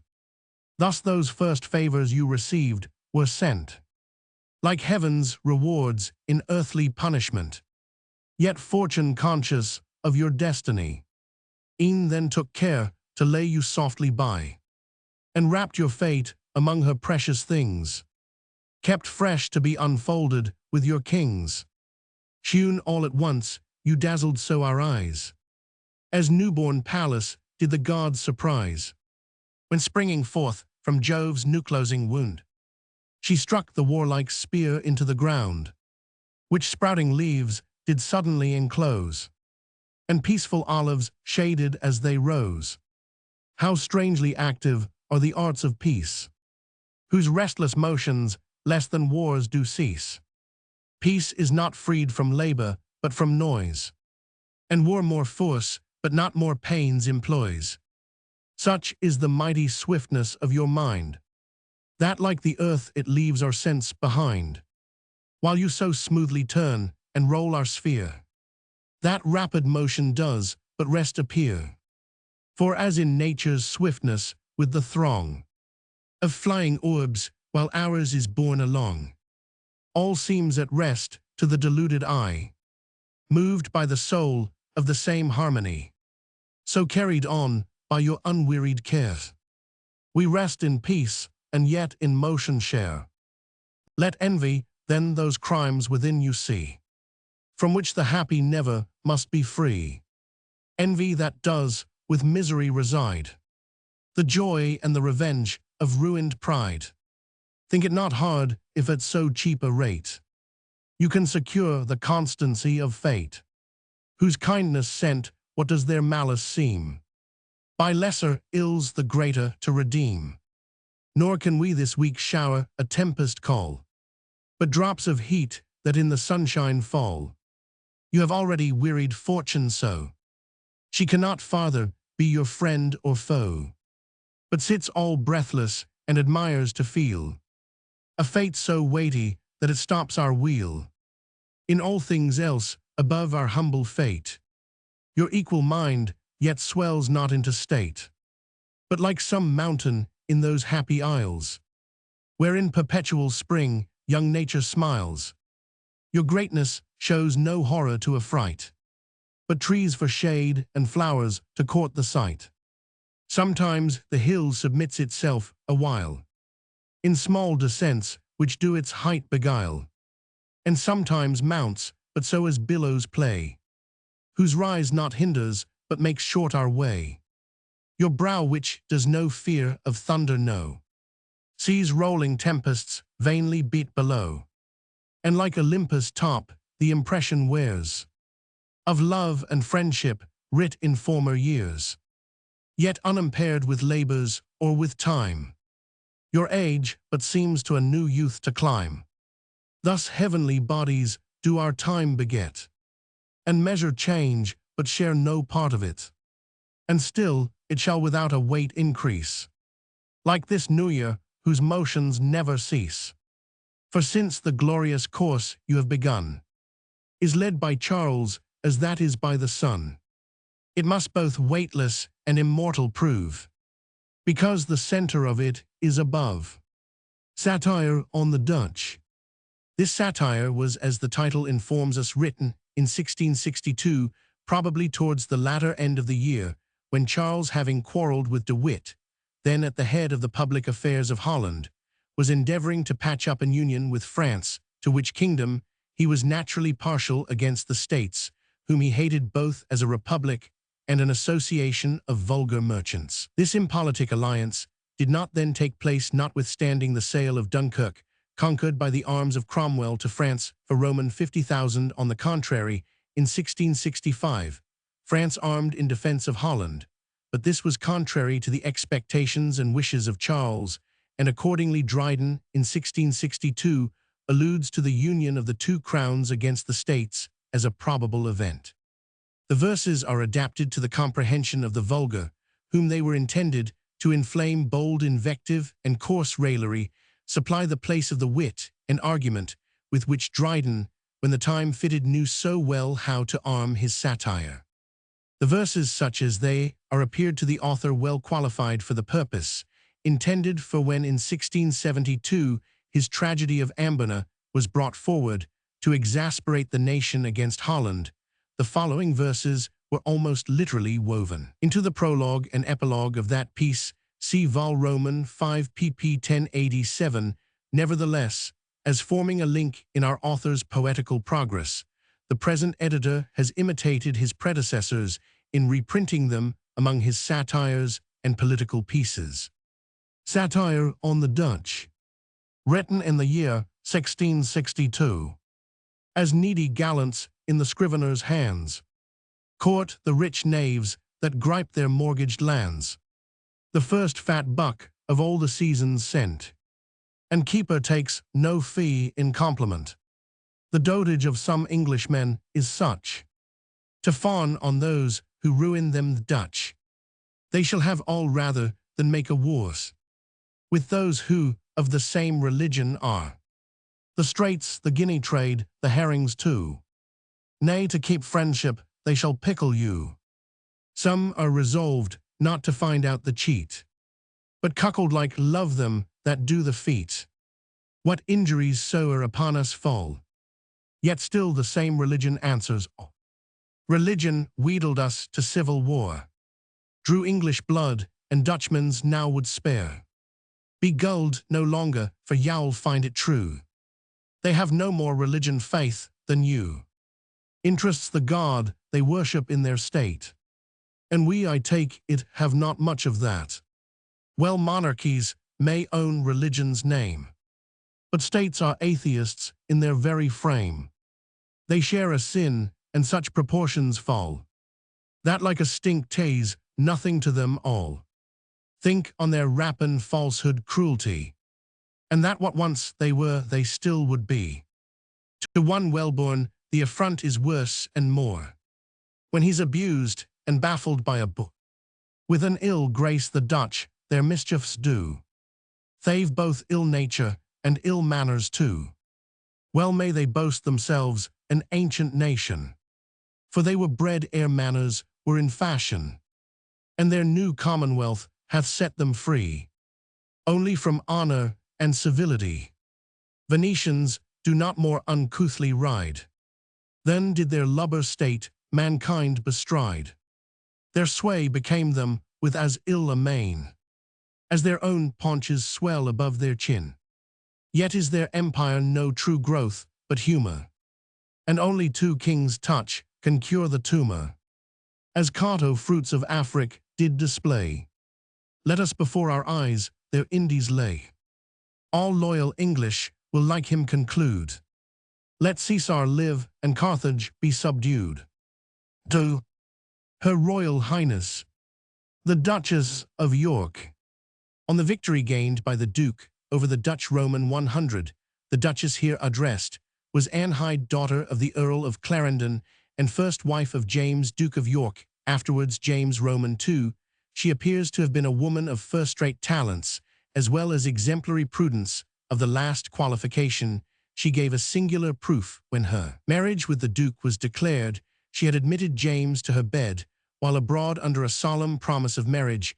Many endeavored to dissuade him from completing this unequal alliance, and that a motive, at least an apology, might be supplied for a retreat from his engagements. Lord Falmouth Killigrew and other courtiers did not hesitate to boast of favours received from the lady when the king's regard for his minister and James' attachment to his betrothed wife occasioned the confirmation of the marriage. These zealous witnesses found themselves in an unpleasing predicament, till the Duchess took an opportunity of assuring them that she was far from harbouring the least resentment at the reports they had raised, since they believed them calculated to promote the interest of their master and her husband. It may be presumed that Dryden had already attached himself to the fortunes of the Duke of York, since he so early addressed the princess, whose posthumous avowal of the Catholic faith he afterwards attempted to vindicate. The victory of the 23 June 1665 was gained by the British fleet, commanded by the Duke of York, over the Dutch, under the famous Optim. It was like all naval actions between the English and the Dutch, a fierce, obstinate, and bloody conflict. The fleets met near Harwich on the 2 June, but the Dutch declined action upon that day from a superstitious recollection that it was the anniversary of a dreadful defeat received from Blake and Monk in 1653, in which they lost their famous Admiral von Tromp, But on the morning of the 3rd, the fleets joined battle so near the shore that the thunder of the combat was heard all along the English coast. York and Opdam singled each other out and lay alongside in close action, till the Dutch vessel, a second rate, was blown up, and all on board perished. The Dutch fleet then dispersed and fled, losing 19 ships sunk and taken, while the English lost only one. During this dreadful battle, the Duke of York displayed the greatest personal courage. He was in the thickest of the fire when one cannon shot killed Lord Falmouth, Lord Muskery, and Mr. Boyle by his side, and covered him with the gore of the most faithful and attached companions of his fortune.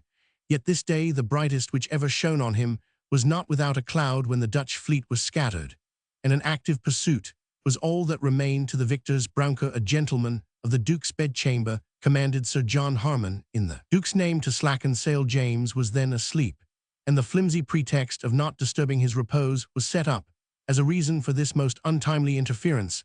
The affair was never well explained. The Duke dismissed Brouncker from his service, and a parliamentary investigation of his conduct took place, but no adequate punishment was inflicted, and the nation saw with displeasure the fruits of a dear-bought and splendid victory lost by the unauthorized interference of an officious minion. The Duchess, as we learn amongst other authorities from an old libel, came down to Harwich to see her husband embark, and afterwards made the triumphant progress to the north, which is here commemorated. The splendor of her reception at Harwich is thus censured by the satirist. One thrifty ferryboat of mother-pearl sufficed of old the Cytherean girl, yet navies are but fopperies when here. A small sea mask, and built to court your dear. 3 goddesses in one palace for art, Venus for sport, but Juno in your heart. O Duchess, if thy nuptial pomp was mean, 'tis paid with interest in thy naval scene. Never did Roman mark within the Nile so feast the fair Egyptian crocodile, nor the Venetian duke with such a state, the Adriatic Mary at that rate. The poem itself is adapted to the capacity and taste of a lady, and if we compare it with that which Dryden had 2 years before addressed to the Chancellor, it strengthens, I think, very strongly the supposition that the old taste of extravagant and over-labored conceits, with which the latter abounds, was a style purposely adapted to gratify the great statesman to whom it was addressed, whose taste must necessarily have been formed upon the ancient standard. The address which follows is throughout easy and complimentary, much in the style of Waller, as appears from comparing it with that veteran bard's poem on the same subject, although upon a sublime subject. Dryden treats it in the light most capable of giving pleasure to a fair lady, and the journey of the Duchess to the north is proposed as a theme nearly as important as the celebrated victory of her husband. Accordingly, Dryden himself tells us in the introductory letter to the Annus Mirabilis that in these lines he only affected smoothness of measure and softness of expression, and the verses themselves were originally introduced in that letter to vindicate the character there given of them. To Her Royal Highness, the Duchess, on the memorable victory gained by the Duke over the Hollanders, June 3, 1665, and on her journey afterwards into the north. Madam, when for our sakes your hero you resigned to swelling seas and every faithless wind, when you released his courage and set free a valor fatal to the enemy, you lodged your country's cares within your breast, the mansion where soft love should only rest, and ere our foes abroad were overcome, the noblest conquest you had gained at home. Ah, what concerns did both your souls divide! Your honor gave us what your love denied, and 'twas for him much easier to subdue those foes he fought with than to part from you. That glorious day which 2 such navies saw, as each unmatched might to the world give law, Neptune yet doubtful whom he should obey, held to them both the trident of the sea. The winds were hushed, the waves in ranks were cast, as awfully as when God's people passed, those yet uncertain on whose sails to blow. These where the wealth of nations ought to flow. Then with the Duke your Highness ruled the day, while all the brave did his command obey. The fair and pious under you did pray. How powerful are chaste vows the wind and tide. You bribed to combat on the English side. Thus to your much-loved lord you did convey. An unknown succor sent the nearest way. New vigor to his wearied arms you brought. So Moses was upheld while Israel fought. While from afar we heard the cannon play, like distant thunder on a shiny day. For absent friends we were ashamed to fear, when we considered what you ventured there. Ships, men, and arms our country might restore, but such a leader could supply no more. With generous thoughts of conquest he did burn, yet fought not more to vanquish than return. Fortune and victory he did pursue, to bring them as his slaves to wait on you. Thus beauty ravished the rewards of fame, and the fair triumphed when the brave o'ercame. Then, as you meant to spread another way, by land your conquests far as his by sea, leaving our southern clime, you marched along the stubborn north, 10,000 cupids strong. Like commons, the nobility resort, in crowding heaps to fill your moving court. To welcome your approach, the vulgar run, like some new envoy from the distant sun. And country beauties by their lovers go, blessing themselves and wondering at the show. So when the newborn PH first is seen, her feathered subjects all adore their queen. And while she makes her progress through the east, from every grove her numerous trains increased. Each poet of the air her glory sings, and round him the pleased audience clap their wings. Note on the preceding poem. Note Roman 1, so Moses was upheld while Israel fought. And it came to pass, when Moses held up his hand, that Israel prevailed, and when he let down his hand, Amalek prevailed. But Moses' hands were heavy, and they took a stone and put it under him, and he sat thereon, and Aaron and Hur stayed up his hands, the one on the one side, and the other on the other side, and his hands were steady until the going down of the sun. And Joshua discomfited Amalek and his people with the edge of the sword. Exodus chap Romans 17, 12, 13th verses.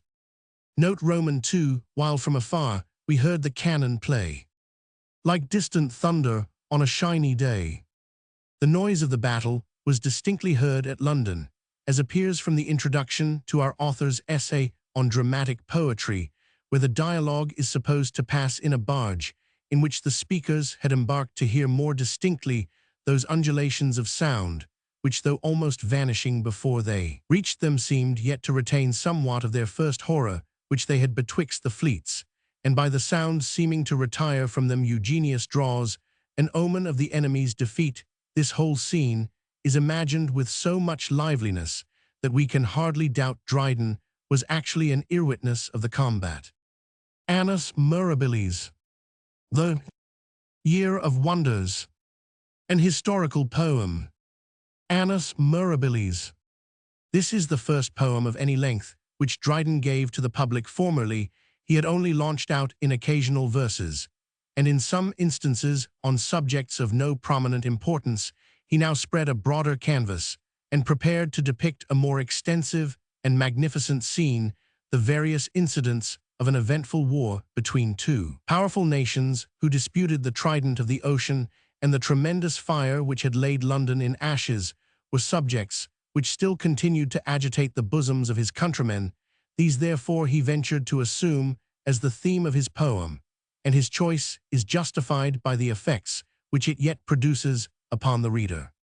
There would have been no doubt, even had the author himself been silent, that he followed D. Avenant in the choice of the elegiac stanza, in which the Annus Mirabilis is composed. It is sounding and harmonious to the ear, and perhaps Dryden still annexed to the couplet the idea of that harshness which was so long its characteristic in the hands of our early English writers. But the four-line stanza has also its peculiar disadvantages. and they are admirably stated by the judicious critic who first turned the editor's eyes, and probably those of many others, on the neglected poem of Gondibert. The necessity of comprising a sentence within the limits of the measure is the tyranny of Procrustes to thought. For the sake of a disagreeable uniformity, expression must constantly be cramped or extenuated. In general, the latter expedient will be practiced as the easiest, and thus both sentiment and language will be enfeebled by unmeaning expletives. It is nevertheless true that Dryden has very seldom suffered his poem to languish. Every stanza presents us either with vivid description or with some strong thought, which is seldom suffered to glide into tenuity, but this structure of verse has often laid him under an odd and rather unpleasing necessity of filling up his stanza by coupling a simile or a moral expressed in the two last lines, along with the fact which had been announced in the two first. When these comments or illustrations, however good in themselves, appear to be intruded upon the narrative or description, and not naturally to flow out of either, they must be considered as defects in composition and a kind of versification, which compels frequent recurrence to such expedients for filling up the measure, has a disadvantage for which mere harmony can hardly compensate. In the passages which follow there is produced a stiff and awkward kind of balance between the story and the poet's reflections and illustrations. Lawson, among the foremost, met his fate, whom sea-green sirens from the rocks lament. Thus, as an offering for the Grecian state, he first was killed, who first to battle went. To nearest ports their shattered ships repair, whereby our dreadful cannon they lay odds.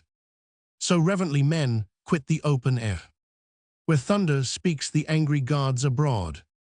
Like hunted castors, conscious of their store, their waylaid wealth to Norway's coasts they bring. There first the North's cold bosom spices bore, and winter brooded on the eastern spring. When after such verses we find one in which the author expresses a single idea so happily as just to fill up the quatrain, the difference is immediately visible betwixt a simile easily and naturally introduced, and stanzas made up and levelled with what a poet of those times would perhaps have ventured to call the travelled earth of versification.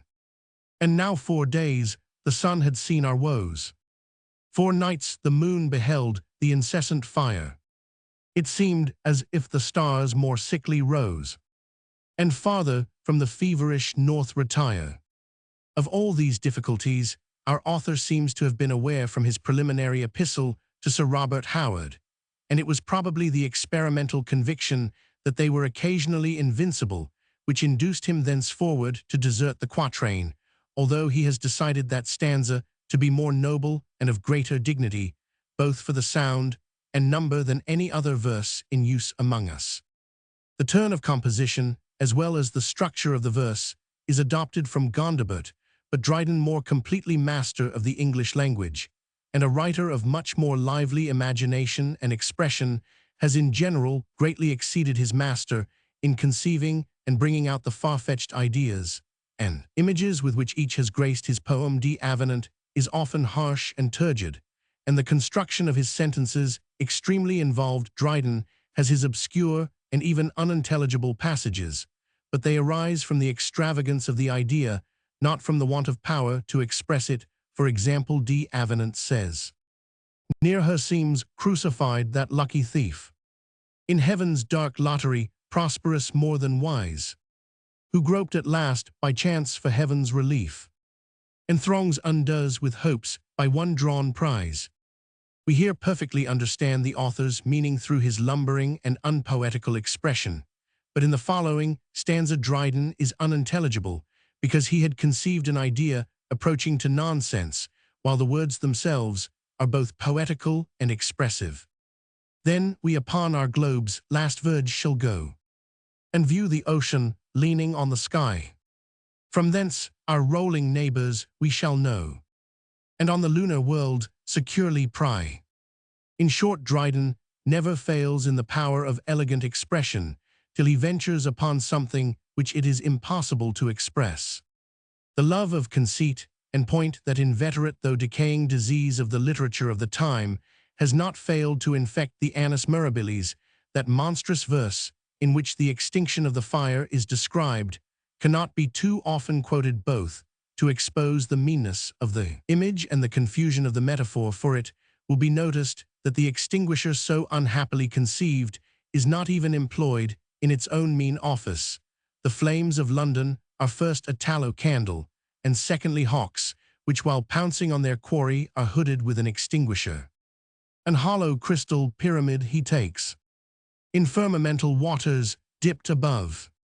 Of it a broad extinguisher he makes, and hoods the flames that to their quarry drove. Passages also occur in which, from the author's zealous desire to be technically minute, the style becomes low and vulgar.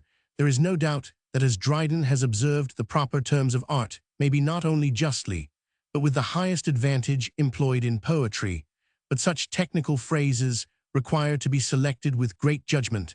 They must bear relation to some striking and important object, or they are mean and trivial, and they must be at once generally intelligible and more expressive in themselves than ordinary language, or they are unnecessarily obscure and pedantic. Dryden has failed in both these points.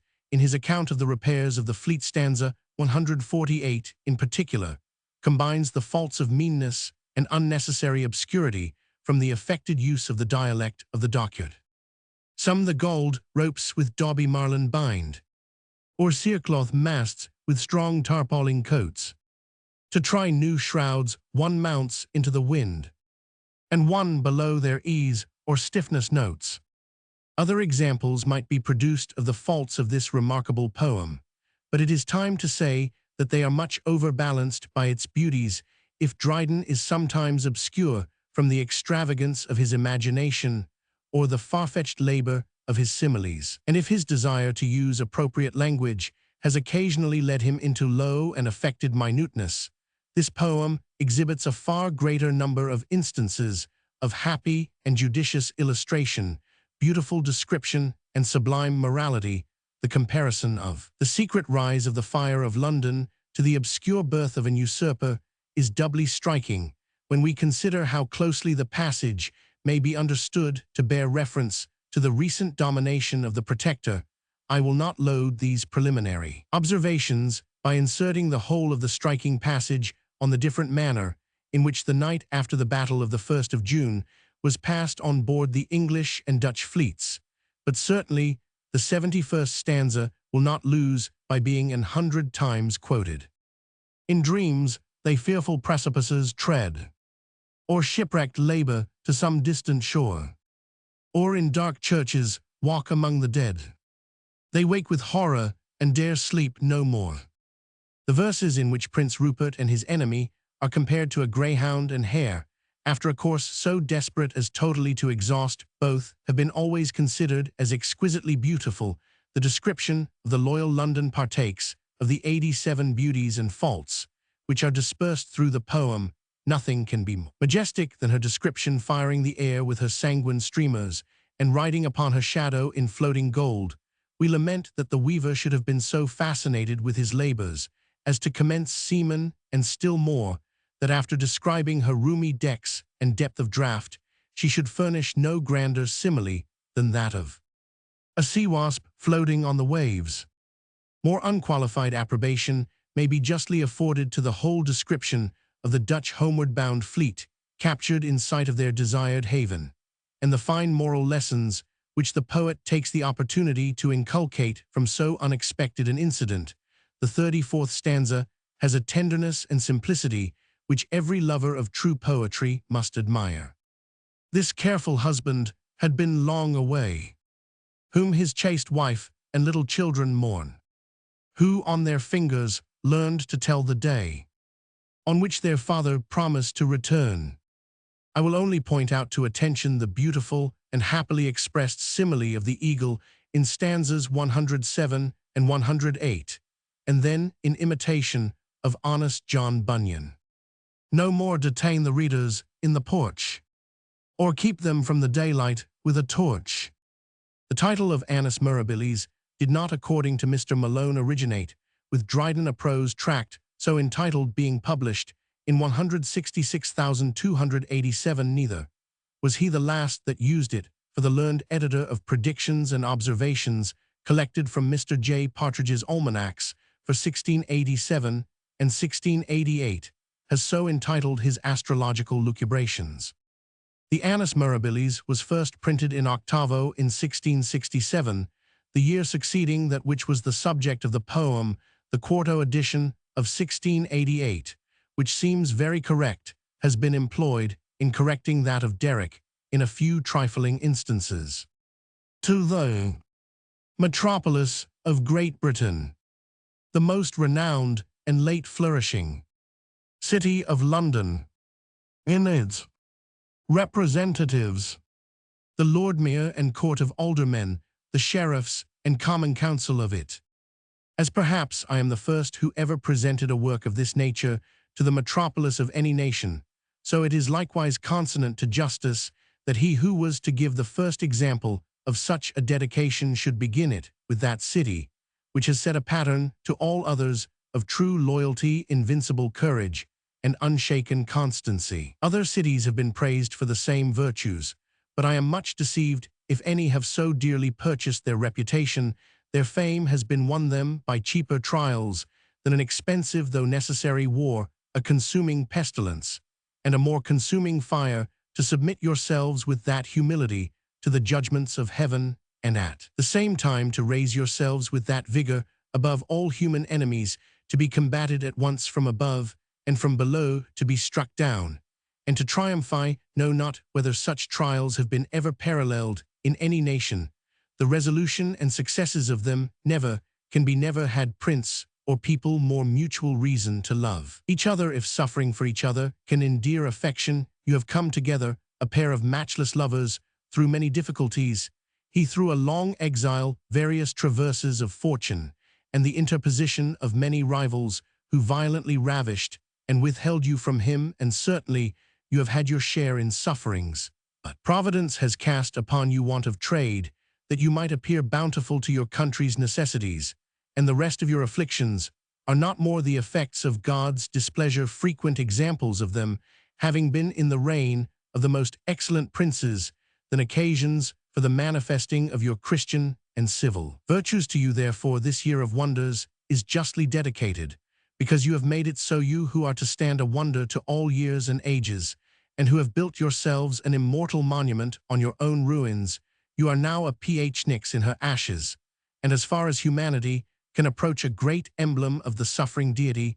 But heaven never made so much piety and virtue to leave it miserable. I have heard indeed of some virtuous persons who have ended unfortunately, but never of any virtuous nation. Providence is engaged too deeply when the cause becomes so general, and I cannot imagine it has resolved that ruin of the people at home which it has blessed abroad. With such successes, I am therefore to conclude that your sufferings are at an end, and that one part of my poem has not been more in history of your destruction than the other a prophecy of your restoration, the accomplishment of which happiness, as it is the wish of all true Englishmen, so is it by none more passionately desired than by the greatest of your admirers, and most humble of your servants, John Dryden. An account of the ensuing poem. In a letter to the Hun Sir Robert Howard. Sir, I am so many ways obliged to you, and so little able to return your favors, that like those who owe too much, I can only live by getting farther into your debt. You have not only been careful of my fortune, which was the effect of your nobleness, but you have been solicitous of my reputation, which is that of your kindness. It is not long since I gave you the trouble of perusing a play for me, and now instead of an acknowledgment, I have given you a greater in the correction of a poem.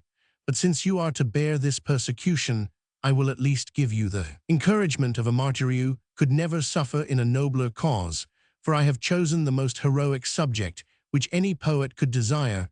I have taken upon me to describe the motives, the beginning, progress, and successes of a most just and necessary war in it, the care, management, and prudence of our king, the conduct and valor of a royal admiral, and of two incomparable generals, the invincible courage of our captains and seamen, and three glorious victories. The result of all after this, I have in the fire the most deplorable, but withal the greatest argument that can be imagined. The destruction being so swift, so sudden, so vast, and miserable, as nothing can parallel in story the former part of this poem relating to the war, is but a due expiation for my not serving my king and country in it. All gentlemen are almost obliged to it, and I know no reason we should. Give that advantage to the commonalty of England, to be foremost in brave actions, which the nobles of France would never suffer in their peasants. I should not have written this, but to a person who has been ever forward to appear in all employments, whither his honor and generosity have called him. The latter part of my poem, which describes the fire, I owe first to the piety and fatherly affection of our monarch to his suffering subjects, and in the second place to the courage, loyalty, and magnanimity of the city, both which were so conspicuous that I have wanted words to celebrate them as they deserve. I have called my poem historical, not epic, though both the actions and actors are as much heroic as any poem can contain. But since the action is not properly one, nor that accomplished in the last successes, I have judged it too bold a title for a few stanzas, which are little more in number than a single Iliad, or the longest of the Needs. For this reason, I mean not of length, but broken action tied too severely to the laws of history. I am apt to agree with those who rank Lucan rather among historians in verse than epic poets, in whose room, if I am not deceived, Silius Italicus, though a worse writer, may more justly be admitted.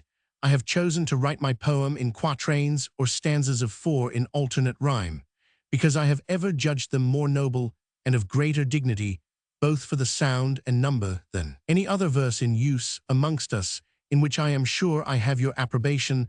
The learned languages have certainly a great advantage of us in not being tied to the slavery of any rhyme, and were less constrained in the quantity of every syllable, which they might vary with spondees or dactyls, besides so many other helps of grammatical figures for the lengthening or abbreviation of them than the modern are in the close of that one syllable, which often confines and more often corrupts the sense of all the rest. But in this necessity of our rhymes I have always found the couplet verse most easy, though not so proper for this occasion, for there the work is sooner at an end, every 2 lines concluding the labor of the poet. But in quatrains he is to carry it farther on, and not only so, but to bear along in his head the troublesome sense of 4 lines together. For those who write correctly in this kind must needs acknowledge that the last line of the stanza is to be considered in the composition of the first. Neither can we give ourselves the liberty of making any part of a verse for the sake of rhyme, or concluding with a word which is not current English, or using the variety of female rhymes, all which our fathers practiced. And for the female rhymes, they are still in use amongst other nations, with the Italian in every line, with the Spaniard promiscuously, with the French alternately, as those who have read the Alaric, the Pucelle, or any of their later poems will agree with me. And besides this, they write in Alexandrines or verses of 6 feet, such as amongst us is the old translation of Homer by Chapman, all which, by lengthening of their chain, makes the sphere of their activity the larger. I have dwelt too long upon the choice of my stanza, which you may remember is much better defended in the preface to Gondibert, and therefore I will hasten to acquaint you with my endeavors in the writing in general. I will only say I have never yet seen the description of any naval fight in the proper terms which are used at sea, and if there be any such in another language as that of Lucan, in the 3rd of his Pharsalia, yet I could not avail myself of it in the English, the terms of art in every tongue bearing more of the idiom of it than any other words. We hear indeed among our poets of the thundering of guns, the smoke, the disorder, and the slaughter, but all these are common notions, and certainly as those who in a logical dispute keep in general terms would hide a fallacy, so those who do it in any poetical description would veil their ignorance. Descriptors server vices operum colors. Cur ego si nequio ignoroque poeta saluta. For my own part, if I had little knowledge of the sea, yet I have thought it no shame to learn, and if I have made some few mistakes, it is only as you can bear me witness, because I have wanted opportunity to correct them, the whole poem being first written, and now sent you from a place where I have not so much as the converse of any seaman. Yet though the trouble I had in writing it was great, it was more than recompensed by the pleasure I found myself so warm in celebrating the praises of military men, too such especially as the prince, and general that it is no wonder if they inspired me with thoughts above my ordinary level. And I am well satisfied that as they are incomparably the best subject I ever had excepting only the royal family, so also that this I have written of them is much better than what I have performed on any other. I have been forced to help out other arguments. But this has been bountiful to me. They have been low and barren of praise, and I have exalted them and made them fruitful. But here omnia spant sua reddit justissima tellus, I have had a large affair, and a pleasant field so fertile, that without my cultivating, it has given me 2 harvests in a summer. And in both oppressed the reaper. All other greatness in subjects is only counterfeit. It will not endure the test of danger. The greatness of arms is only. Real other greatness burdens a nation with its weight. This supports it with its strength. And as it is the happiness of the age, so it is the peculiar goodness of the best of kings, that we may praise his subjects without offending him doubtless. It proceeds from a just confidence of his own virtue, which the lustre of no other can be so great as to darken in him, for the good or the valiant are never safely praised under a bad or a degenerate prince. But to return from this digression to a farther account of my poem, I must crave leave to tell you that, as I have endeavored to adorn it with noble thoughts, so much more to express those thoughts. With elocution, the composition of all poems is or ought to be of wit, and wit in the poet, or wit-writing, if you will give me leave to use a school distinction, is no other than the faculty of imagination in the writer, which like a nimble spaniel beats over and ranges through the field of memory till it springs the quarry it hunted after, or without metaphor, which searches over all the memory for the species or ideas of those things which it designs to represent. Wit written is that which is well defined, the happy result of thought or product of imagination.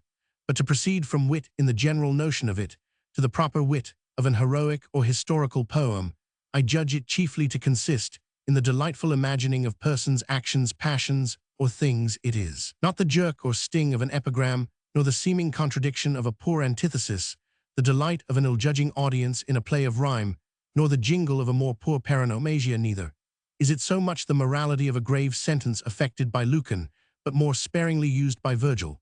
But it is 98 some lively and apt description dressed in such colors of speech, that it sets before your eyes the absent object as perfectly and more delightfully than nature. So then, the first happiness of the poet's imagination is properly invention, or finding of the thought. The second is fancy, or the variation, deriving or molding of that thought, as the judgment represents it proper to the subject. The third is elocution, or the art of clothing and adorning that thought so found and varied in apt, significant, and sounding words. The quickness of the imagination is seen in the invention, the fertility in the fancy, and the accuracy in the expression. For the 2 first of these Ovid is famous amongst the poets. For the latter, Virgil. Ovid images more often the movements and affections of the mind, either combating between 2 contrary passions, or extremely discomposed by one. His words, therefore, are the least part of his care, for he pictures nature in disorder, with which the study and choice of words is inconsistent. This is the proper wit of dialogue or discourse, and consequently of the drama, where all that is said is supposed to be the effect of sudden thought, which, though it excludes not the quickness of wit in repartees, yet admits not a too curious election of words, too frequent allusions, or use of tropes, or in fine anything that shows remoteness of thought or labor in the writer. On the other side, Virgil speaks not so often to us in the person of another like Ovid, but in his own he relates almost all things as from himself, and thereby gains more liberty than the other to express his thoughts with all the graces of elocution, to write more figuratively, and to confess as well the labor as the force of his imagination. Though he describes his Dido well and naturally in the violence of her passions, yet he must yield in that to the mere her. The Biblis, the author of Ovid, for as great an admirer of him as I am, I must acknowledge that if I see not more of their souls than I see of Dido's, at least I have a greater concernment for them, and that convinces me that Ovid has touched those tender strokes more delicately than Virgil could. But when action or persons are to be described, when any such image is to be set before us, how bold, how masterly are the strokes of Virgil. We see the objects he presents us within their native figures in their proper motions. But so we see them as our own eyes could never have beheld them, so beautiful in themselves. We see the soul of the poet like that universal one of which he speaks, informing and moving through all his pictures. Todem infusa per artis. Mens agitat molem, et magno si corpor misset. We behold him embellishing his images, as he makes Venus breathing beauty upon her son knees. Lumenc juvent. Purpureum eltas oculis efflaret honors. Quale manus adunt ebori decus aut ubi flavo. Argentum perius lapis circundator oro. See his tempest, his funeral sports, his combat of Turnus and knees, and in his Georgics, which I esteem the divinest part of all his writings, the plague, the country, the battle of the bulls, the labor of the bees, and those many other excellent images of nature, most of which are neither great in themselves, nor have any natural ornament to bear them up, but the words wherewith he describes them are so excellent that it might be well applied to him, which was said by Ovid, materiam superabat opus. The very sound of his words has often somewhat that is connatural to the subject, and while we read him, we sit as in a play, beholding the scenes of what he represents. To perform this, he made frequent use of tropes, which change the nature of a known word, by applying it to some other signification. And this is it which Horace means in his epistle to the Pisos. Dixeris egregi, notum si callida verbum. Rediderit junctura novum. But I am sensible I have presumed too far to entertain you with a rude discourse of that art, which you both know so well and put into practice with so much happiness. Yet, before I leave Virgil, I must own the vanity to tell you, and by you the world, that he has been my master in this poem. I have followed him everywhere, I know not with what success, but I am sure with diligence enough. My images are many of them copied from him, and the rest are imitations of him. My expressions also are as near as the idioms of the two languages would admit of in translation, and this, sir, I have done with that boldness for which I will stand accountable to any of our little critics, who perhaps are no better acquainted with him than I am. Upon your first perusal of this poem you have taken notice of some words which I have innovated, if it be too bold for me to say refined upon his Latin, which, as I offer not to introduce into English prose, so I hope they are neither improper nor altogether inelegant in verse, and in this Horace will again defend me. Et nova fictac nuper habunt verba fidem si. Grco font cadunt pars ditorta. The inference is exceeding plain, for if a Roman poet might have liberty to coin a word, supposing only that it was derived from the Greek, was put into a Latin termination, and that he used this liberty but seldom, and with modesty, how much more justly may I challenge that privilege to do it with the same prerequisites from the best and most judicious of Latin writers, in some places, where either the fancy or the words were his or any others. I have noted it in the margin, that I might not seem a plagiary in others. I have neglected it to avoid as well tediousness as the affectation of doing it too often. Such descriptions or images well wrought, which I promise not for mine, are, as I have said, the adequate delight of heroic poesy, for they beget admiration, which is its proper object, as the images of the burlesque, which is contrary to this, by the same reason beget laughter, for the one shows nature beautified, as in the picture of a fair woman, which we all admire, the other shows her deformed, as in that of a Lazar, or of a fool, with distorted face and antique gestures, at which we cannot forbear to laugh, because it is a deviation from nature. But though the same images serve equally for the epic poesy and for the historic and panegyric, which are branches of it, yet a several sort of sculpture is to be used in them, if some of them are to be like those of Juvenal stance in Curibus Milioni heroes, drawn in their triumphal chariots, and in their full proportion, others are to be like that of Virgil's Sperantia Malleus Ra. There is somewhat more of softness and tenderness to be shewn in them. You will soon find I write not this without concern. Some who have seen a paper of verses, which I wrote last year to Her Highness, the Duchess, have accused them of that only thing I could defend in them. They said I did humi serpere, that I wanted not only height of fancy, but dignity of words to set it off. I might well answer with that of Horace, nunc non erat his locus. I knew I addressed them to a lady, and accordingly I affected the softness of expression and the smoothness of measure rather than the height of thought. And in what I did endeavor, it is no vanity to say I have succeeded. I detest arrogance, but there is some difference betwixt that and a just defense. But I will not farther bribe your candor or the readers. I leave them to speak for me, and if they can to make out that character, not pretending to a greater which I have given them. And now, sir, it is time I should relieve you from the tedious length of this account. You have better and more profitable employment for your hours, and I wrong the public to detain you longer. In conclusion, I must leave my poem to you with all its faults, which I hope to find fewer in the printing by your emendations. I know you are not of the number of those of whom the younger Pliny speaks. Nec sunt parum multi, qui carper amicos suus judicium vocant. I am rather too secure of you on that side. Your candor in pardoning my errors may make you more remiss in correcting them, if you will not withal consider that they come into the world with your approbation. And through your hands I beg from you the greatest favor you can confer upon an absent person, since I repose upon your management what is dearest to me, my fame and reputation, and therefore I hope it will stir you up to make my poem fairer by many of your blots. If not, you know the story of the gamester who married the rich man's daughter, and when her father denied the portion, christened all the children by his surname, that if in conclusion they must beg, they should do so by one name as well as by the other. But since the reproach of my faults will light on you, it is but reason I should do you that justice to the readers to let them know that if there be anything tolerable in this poem, they owe the argument to your choice, the writing to your encouragement, the correction to your judgment, and the care of it to your friendship, to which he must ever acknowledge himself to owe all things, who is, Sir, the most obedient and most faithful of your servants, John Dryden, from Charlton in Wiltshire, Nov 10, 1666.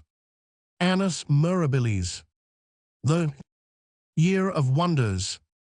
In thriving arts, long time had Holland grown, crouching at home and cruel when abroad, scarce leaving us the means to claim our own.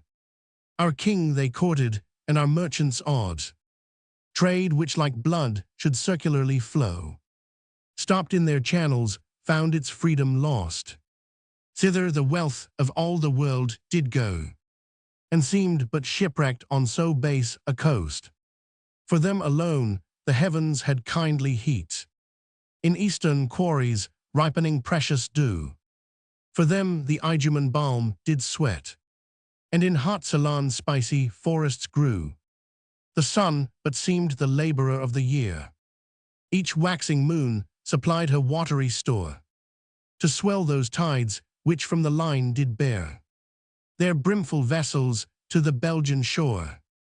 Thus mighty in her ships stood Carthage long, and swept the riches of the world from far, yet stooped to Rome less wealthy but more strong.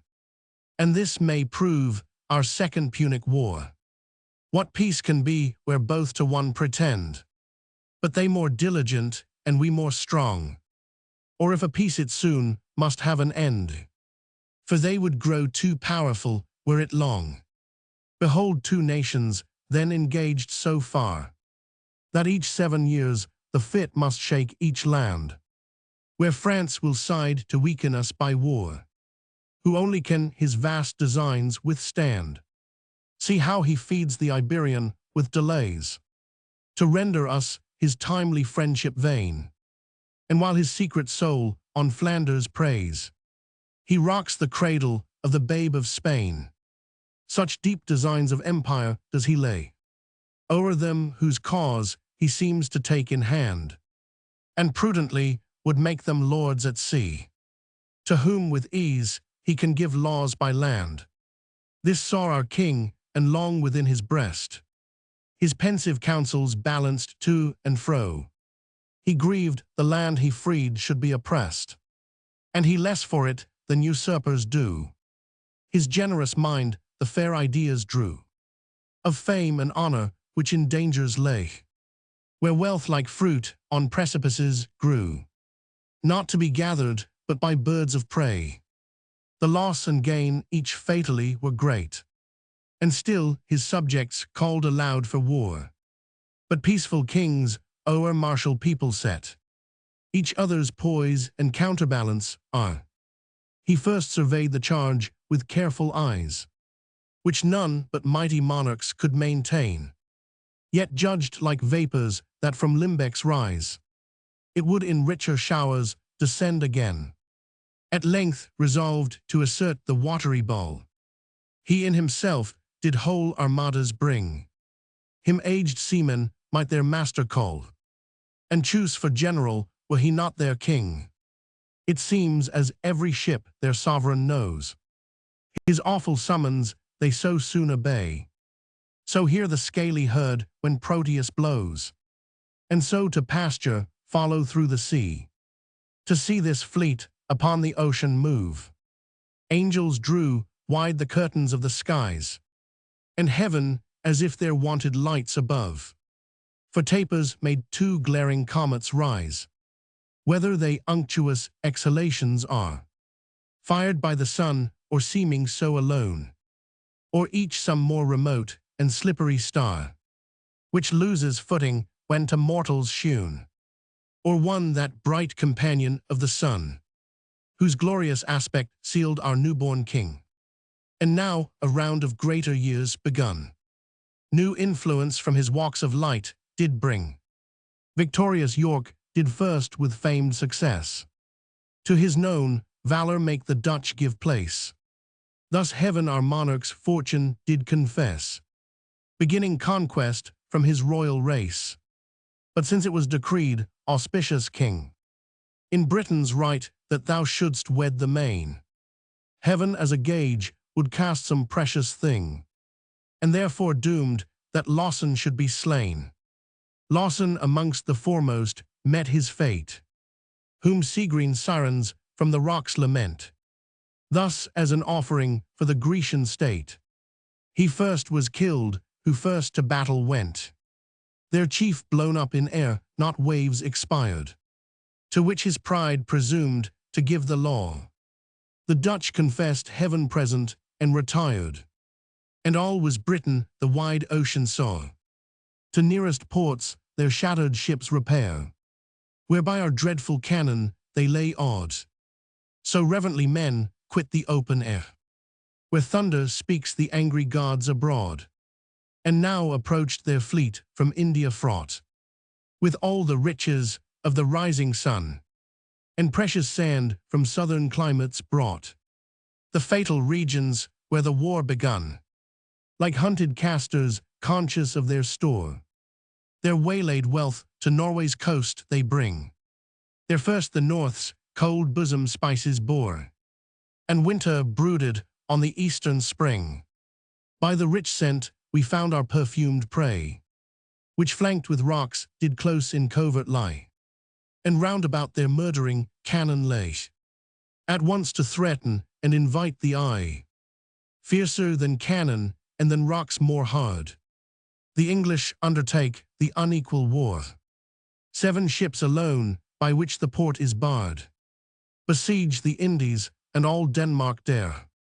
These fight like husbands, but like lovers those. These fain would keep, and those more fain enjoy. And to such height their frantic passion grows, that what both love both hazard to destroy. Amidst whole heaps of spices lights a ball, and now their odors armed against them fly. Some preciously by shattered porcelain fall, and some by aromatic splinters die. And though by tempests of the prize bereft, in heaven's inclemency some ease we find.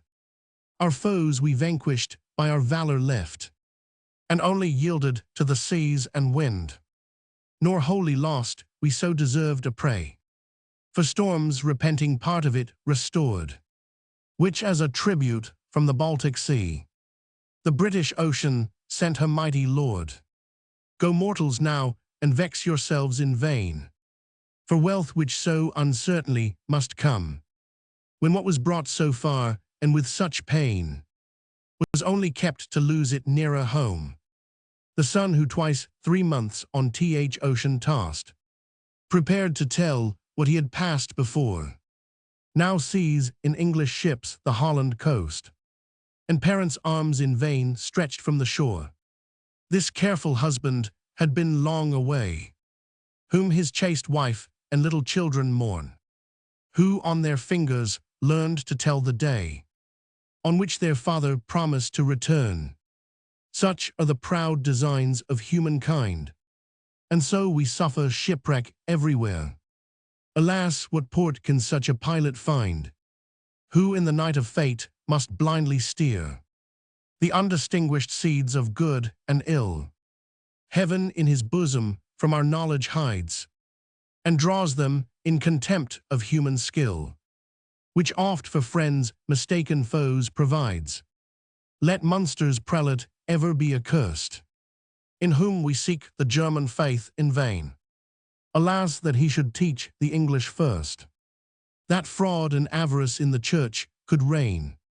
Happy who never trust a stranger's will, whose friendships in his interest understood, since money given but tempts him to be ill, when power is too remote to make him good.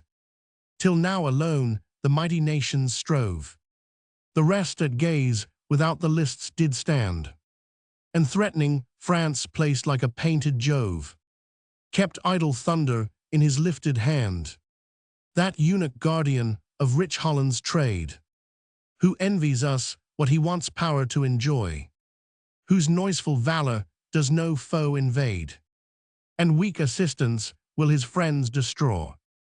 Offended that we fought without his leave, he takes this time his secret hate to show, which Charles does with a mind so calm receive, as one that neither seeks nor shuns his foe.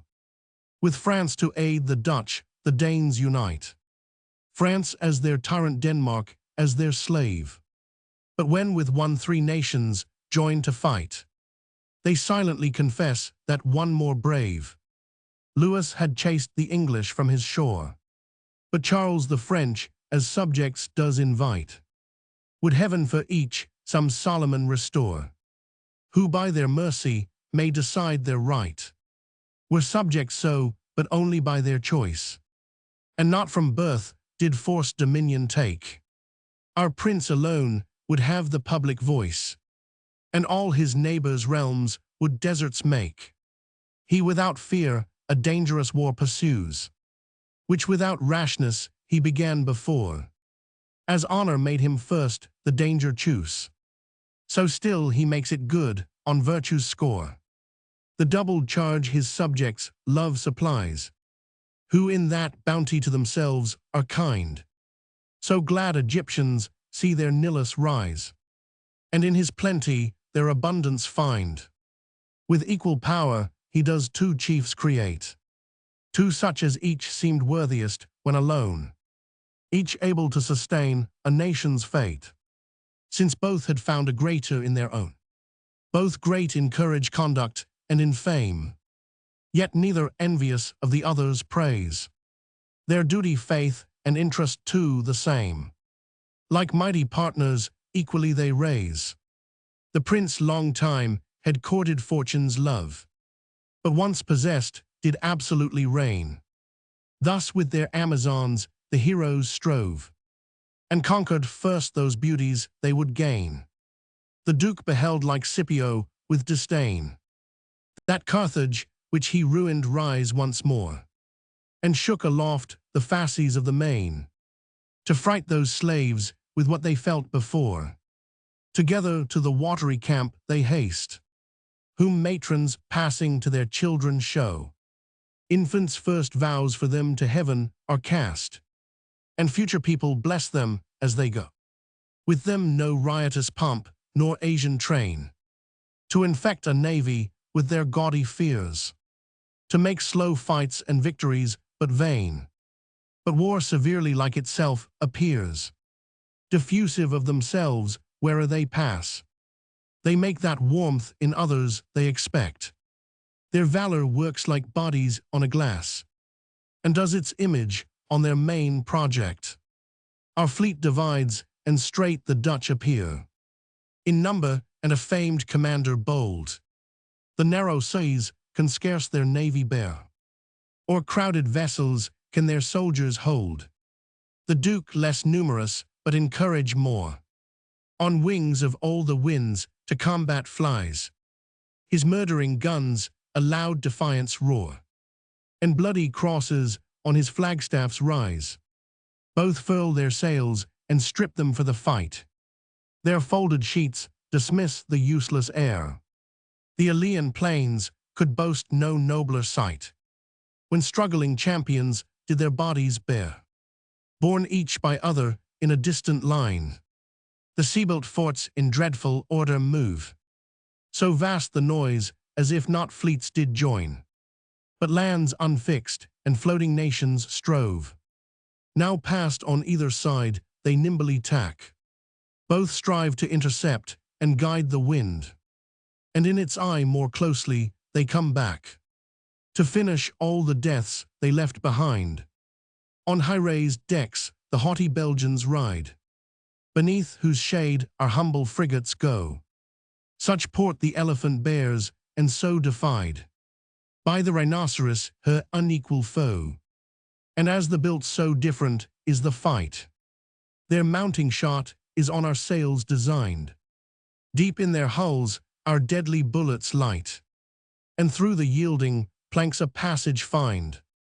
Our dreaded admiral from far they threat, whose battered rigging their whole war receives, all bare like some old oak which tempests beat.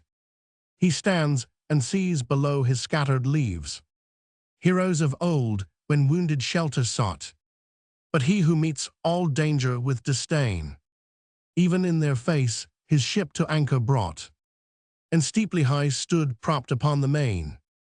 At this excess of courage all amazed, the foremost of his foes a while withdraw.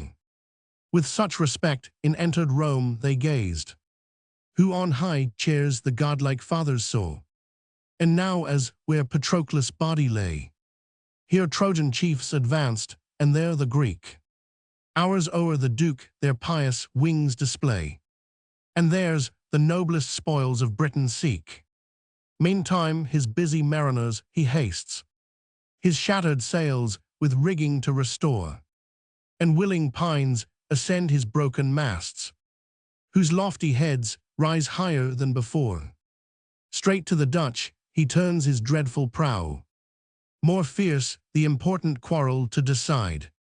Like swans in long array his vessels show, whose crests advancing do the waves divide. They charge, recharge, and all along the sea they drive and squander the huge Belgian fleet. Berkeley alone, who nearest danger lay, did a like fate with lost Crusa meet. The night comes on, we eager to pursue the combat still, and they ashamed to leave, till the last streaks of dying day withdrew, and doubtful moonlight did our rage deceive. In the English fleet each ship resounds with joy, and loud applause of their great leader's fame. In fiery dreams the Dutch they still destroy, and slumbering smile at the imagined flame. Not so the Holland fleet, who tired and done, stretched on their decks like weary oxen lie. Faint sweats all down their mighty members run, vast bulks which little souls but ill supply. In dreams they fearful precipices tread, or shipwrecked labor to some distant shore, or in dark churches walk among the dead. They wake with horror and dare sleep no more. The morn they look on with unwilling eyes, till from their maintop joyful news they hear, of ships which by their mould bring new supplies, and in their colours Belgian lions bear. Our watchful general had discerned from far this mighty succour which made glad the foe. He sighed, but like a father of the war, his face spake hope, while deep his sorrows flow. His wounded men he first sends off to shore, never till now unwilling to obey. They not their wounds, but want of strength deplore, and think them happy who with him can stay. Then to the rest rejoice, said he today. In you the fortune of Great Britain lies. Among so brave a people you are they, whom heaven has chose to fight for such a prize.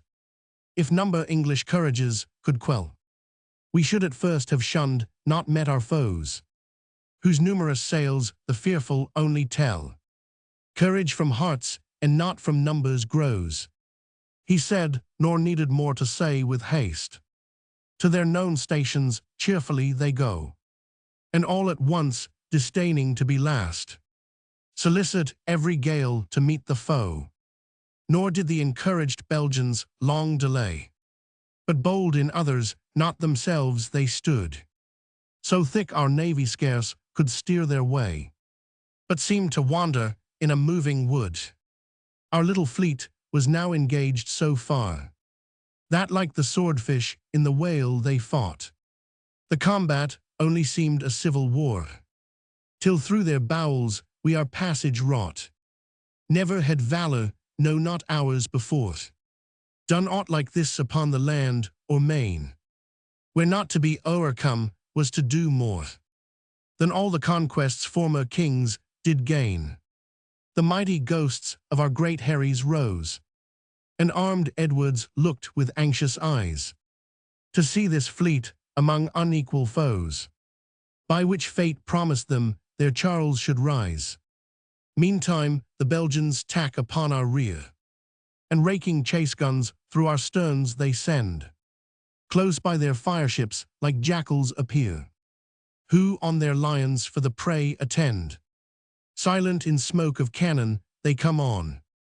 Such vapors once did fiery Cacus hide. In these the height of pleased revenge is shewn, who burn contented by another's side. Sometimes from fighting squadrons of each fleet, deceived themselves or to preserve some friend. Two grappling tenas on the ocean meet, and English fires with Belgian flames contend. Now at each tack our little fleet grows less, and like maimed fowls swim, lagging on the main. Their greater loss their numbers scarce confess, while they lose cheaper than the English gain. Have you not seen, when whistled from the fist, some falcon stoops at what her eye designed, and with her eagerness the quarry missed, straight flies at check and clips it down the wind. The dastard crow that to the wood made wing, and sees the groves no shelter can afford, with her loud cause her craven kind does bring, who safe in numbers cuff the noble bird. Among the Dutch thus Albemarle did fare. He could not conquer and disdained to fly. Past hope of safety 'twas his latest care, like falling Caesar decently to die. Yet pity did his manly spirit move, to see those perish who so well had fought, and generously with his despair he strove, resolved to live till he their safety wrought. Let other muses write his prosperous fate, of conquered nations tell, and kings restored, but mine shall sing of his eclipsed estate, which like the sun's more wonders does afford. He drew his mighty frigates all before, on which the foe his fruitless force employs. His weak ones deep into his rear he bore, remote from guns as sick men from the noise. His fiery cannon did their passage guide, and following smoke obscured them from the foe. Thus Israel safe from the Egyptians' pride, by flaming pillars and by clouds did go. Elsewhere the Belgian force we did defeat, but here our courages did theirs subdue. So Xenophon once led that famed retreat, which first the Asian empire overthrew. The foe approached, and one for his bold sin was sunk as he that touched the ark was slain.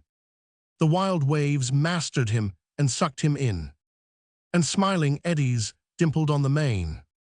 This seen the rest at awful distance stood, as if they had been there as servants set, to stay or to go on as he thought good, and not pursue but wait on his retreat. So Libyan huntsmen on some sandy plain, from shady coverts roused the lion chase.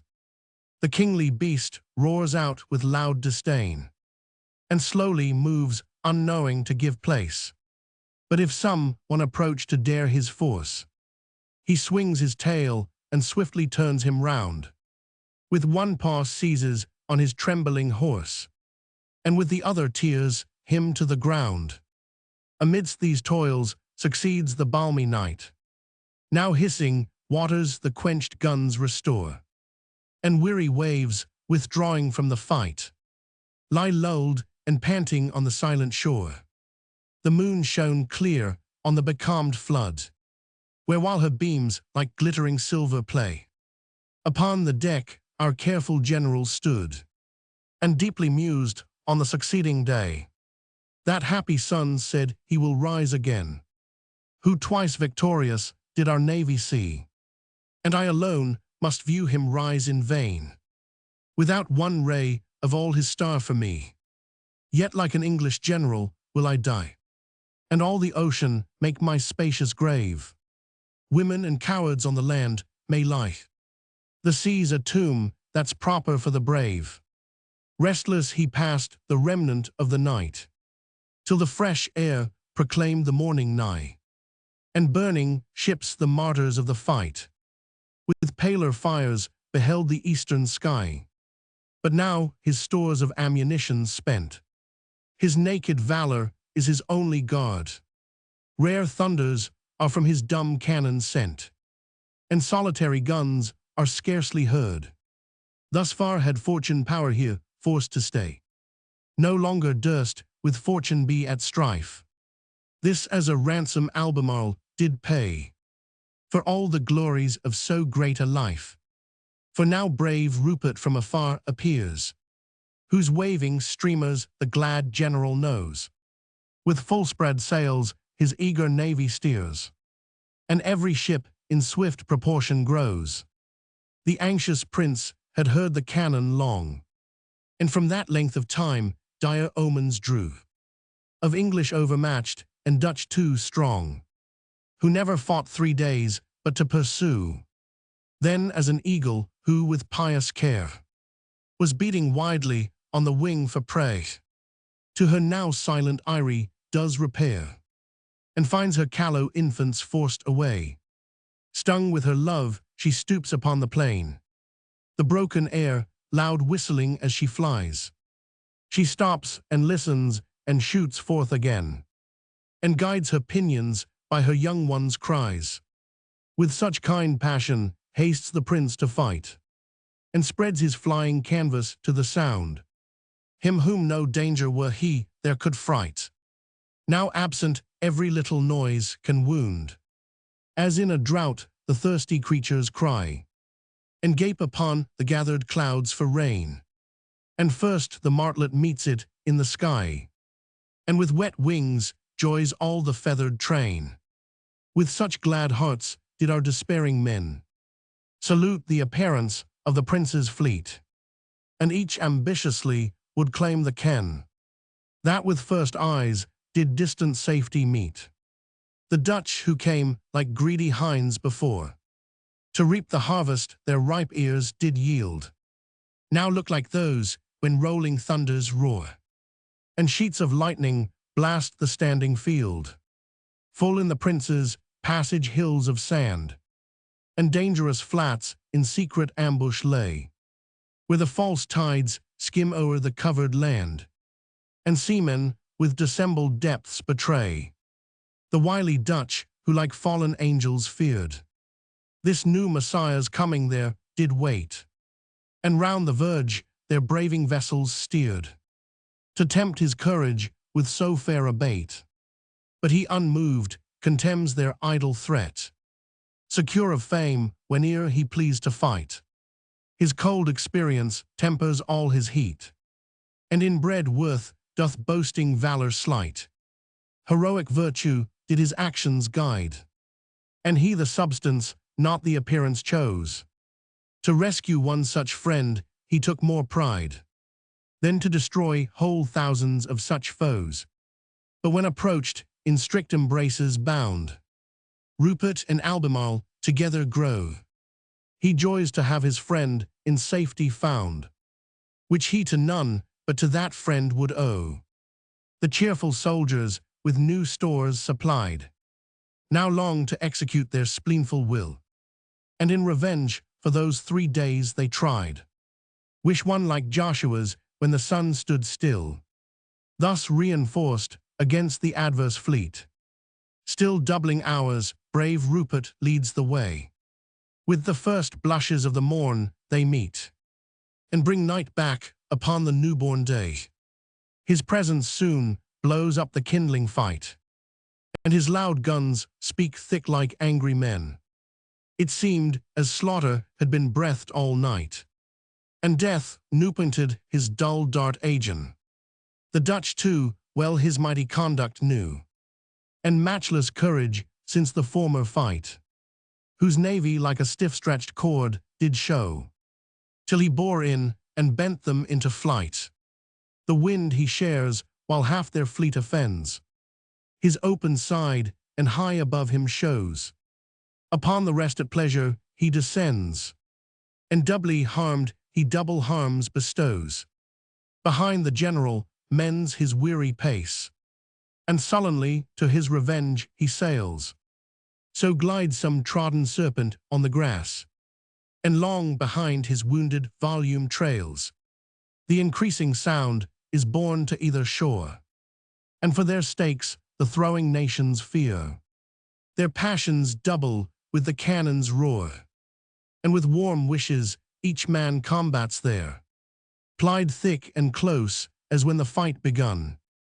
Their huge, unwieldy navy wastes away, so sick and waning moons too near the sun, and blunt their crescents on the edge of day, and now reduced on equal terms to fight.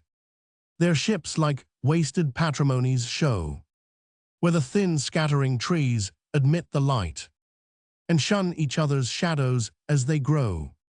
The warlike prince had severed from the rest 2 giant ships, the pride of all the main, which with his one so vigorously he pressed, and flew so home they could not rise again. Already battered by his lee they lay. In vain upon the passing winds they call. The passing winds through their torn canvas play, and flagging sails on heartless sailors fall. Their open sides receive a gloomy light, dreadful as day let into shades below. Without grim death rides barefaced in their sight, and urges entering billows as they flow. When one dire shot the last they could supply, close by the board the prince's mainmast bore. All 3 now helpless by each other lie, and this offends not, and those fear no more. So have I seen some fearful hare maintain a course till tired before the dog she lay, who stretched behind her pants upon the plain, past power to kill as she to get away. With his lolled tongue he faintly licks his prey. His warm breath blows her flicks up as she lies. She trembling creeps upon the ground away, and looks back to him with beseeching eyes. The prince unjustly does his stars accuse, which hindered him to push his fortune on, for what they to his courage did refuse, by mortal valor never must be done. This lucky hour the wise Batavian takes, and warns his tattered fleet to follow home, proud to have so got off with equal stakes, where 'twas a triumph not to be o'ercome. The general's force, as kept alive by fight, now not opposed, no longer can pursue, lasting till heaven had done his courage right. When he had conquered he his weakness knew.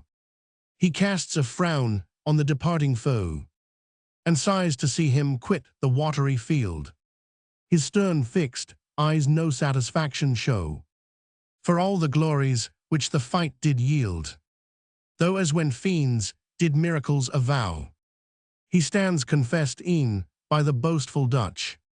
He only does his conquest disavow, and thinks too little what they found too much. Returned he with the fleet resolved to stay. No tender thoughts of home his heart divide.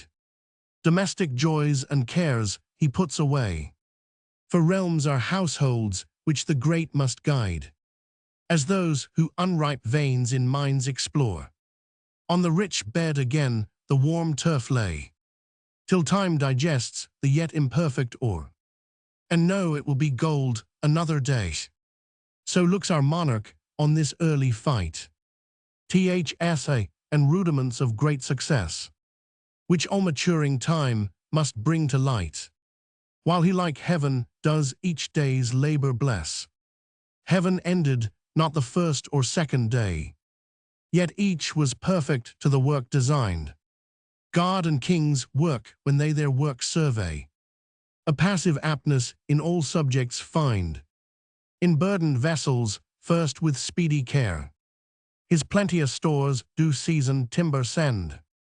Thither the brawny carpenters repair, and as the surgeons of maimed ships attend, with cord and canvas from rich Hamburg sent, his navy's molted wings he imps once more. Tall Norway fur their masts in battle spent, and English oak sprung leaks and planks restore. All hands employed the royal work grows warm, like laboring bees on a long summer's day. Some sound the trumpet for the rest to swarm, and some on bells of tasted lilies play.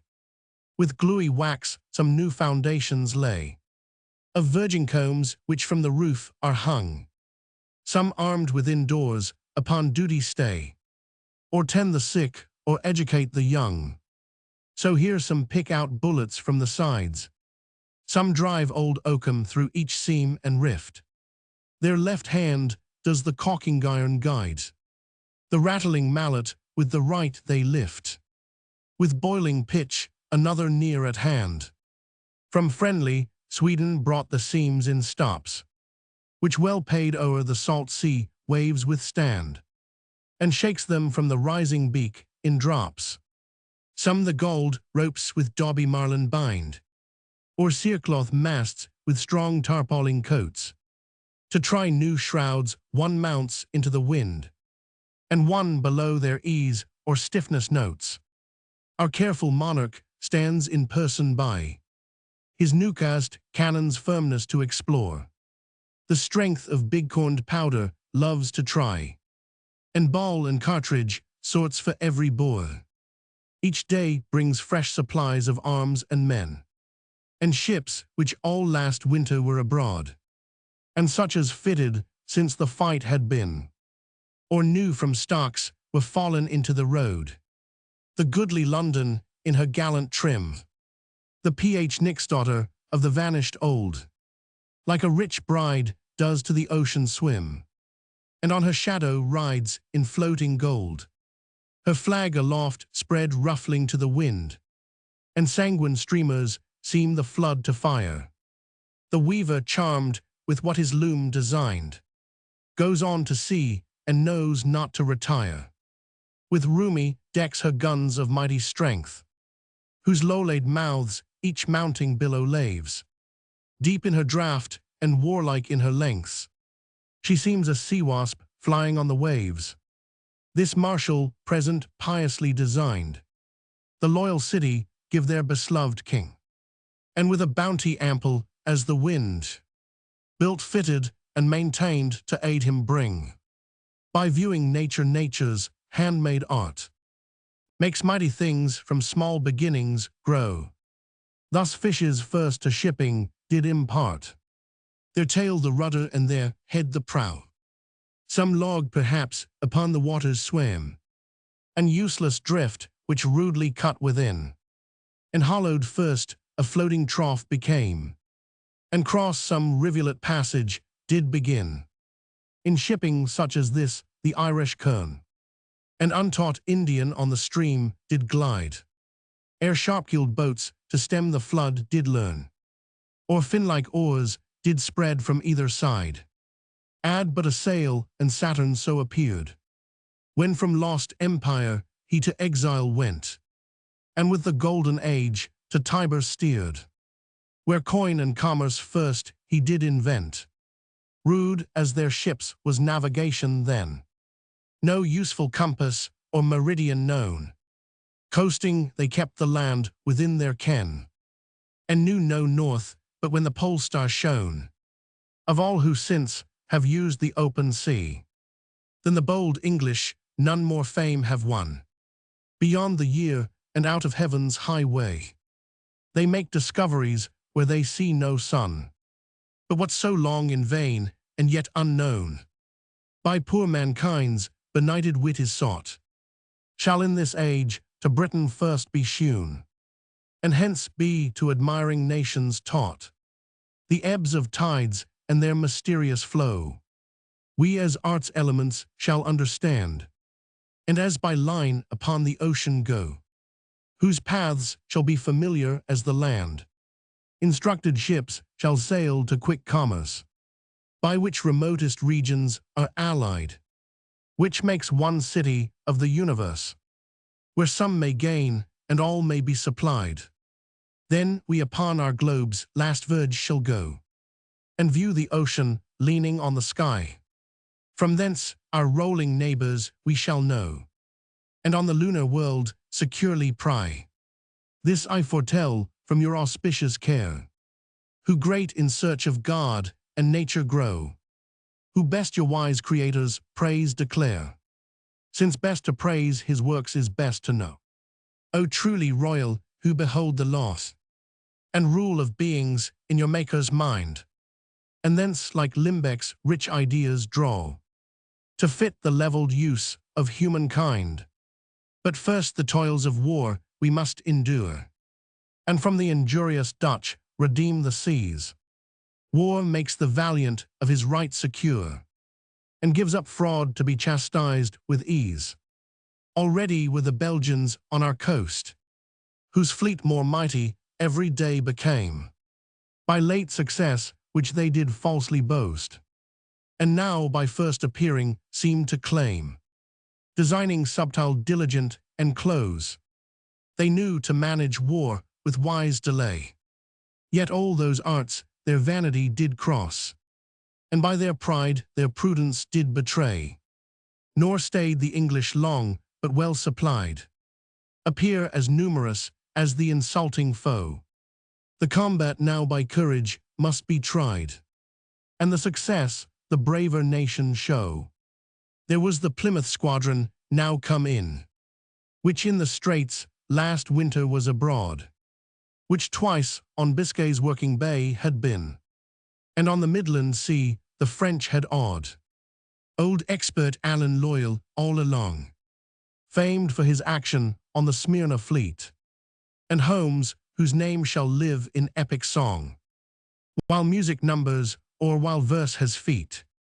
Holmes the Acades of the general's fight, who first bewitched our eyes with guinea gold, as once old Cato in the Roman sight the tempting fruits of Afric did unfold. With him went Spragg as bountiful as brave, whom his high courage to command had brought. Harmon, who did the twice-fired Harry save, and in his burning ship undaunted fought. Young Hollies, on a muse by Mars begot, born Caesar-like to write and act great deeds, impatient to revenge his fatal shot. His right hand doubly to his left succeeds. Thousands were there in darker fame that dwell, whose deeds some nobler poem shall adorn. And though to me unknown, they sure fought well, whom Rupert led and who were British born, of every size and 100 fighting sail. So vast the navy now at anchor rides, that underneath it the pressed waters fail, and with its weight it shoulders off the tides. Now anchors weighed, the seamen shout so shrill, that heaven and earth and the wide ocean rings. A breeze from westward waits their sails to fill, and rests in those high beds his downy wings. The wary Dutch this gathering storm foresaw, and durst not bide it on the English coast. Behind their treacherous shallows they withdraw, and there lay snares to catch the British host. So the false spider, when her nets are spread, deep ambushed in her silent den does lie, and feels far off the trembling of her thread, whose filmy cord should bind the struggling fly. Then, if at last she find him fast beset, she issues forth and runs along her loom. She joys to touch the captive in her net, and drag the little wretch in triumph home. The Belgians hoped that, with disordered haste, our deep-cut keels upon the sands might run, or if with caution leisurely were passed, their numerous gross might charge us one by one, but with a forewind pushing them above. and swelling tide that heaved them from below. O'er the blind flats our warlike squadrons move, and with spread sails to welcome battle go.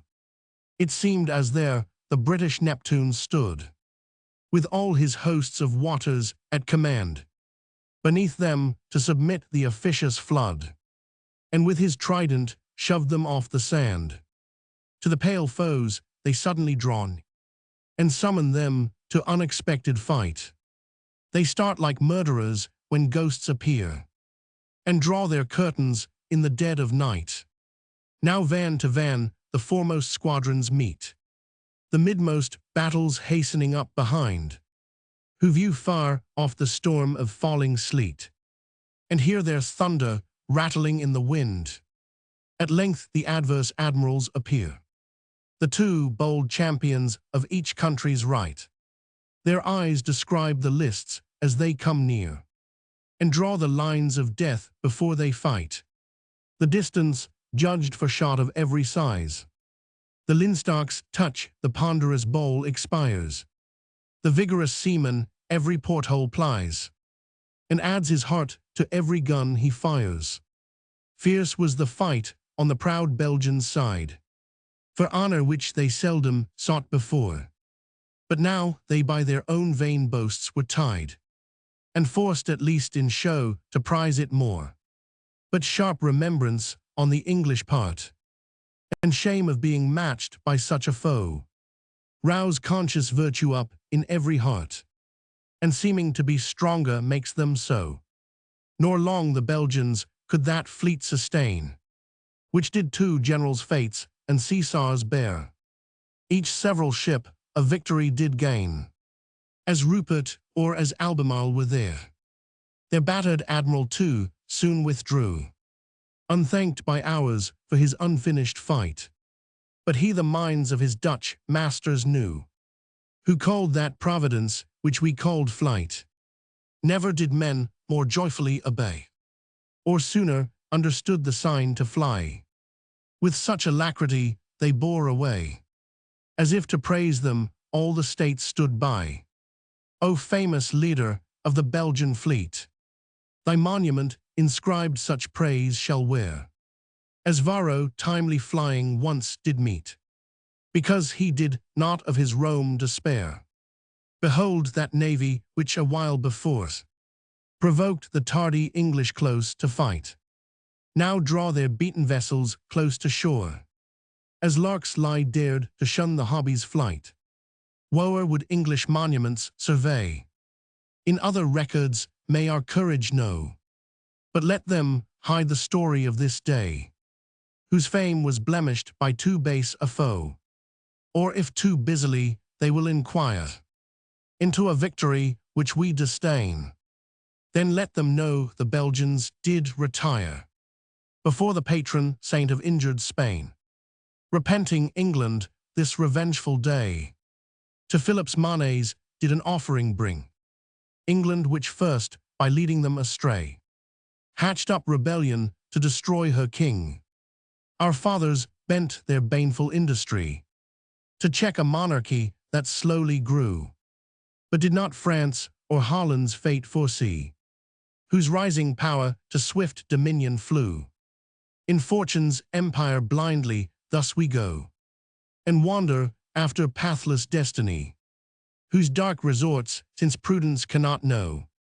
In vain it would provide for what shall be, but what here English to the blest shall go, and the fourth Harry or first Orange meet, find him disowning of a Bourbon foe, and him detesting a Batavian fleet. Now on their coasts our conquering navy rides, waylays their merchants and their land besets. Each day new wealth without their care provides. They lie asleep with prizes in their nets, so close behind some promontory lie the huge leviathans to attend their prey, and give no chase but swallow in the fry, which through their gaping jaws mistake the way. Nor was this all in ports and roads remote. Destructive fires among whole fleets we send, triumphant flames upon the water float. and outbound ships at home their voyage end.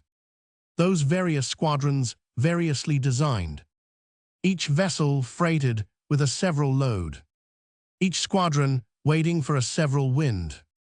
All find but one to burn them in the road.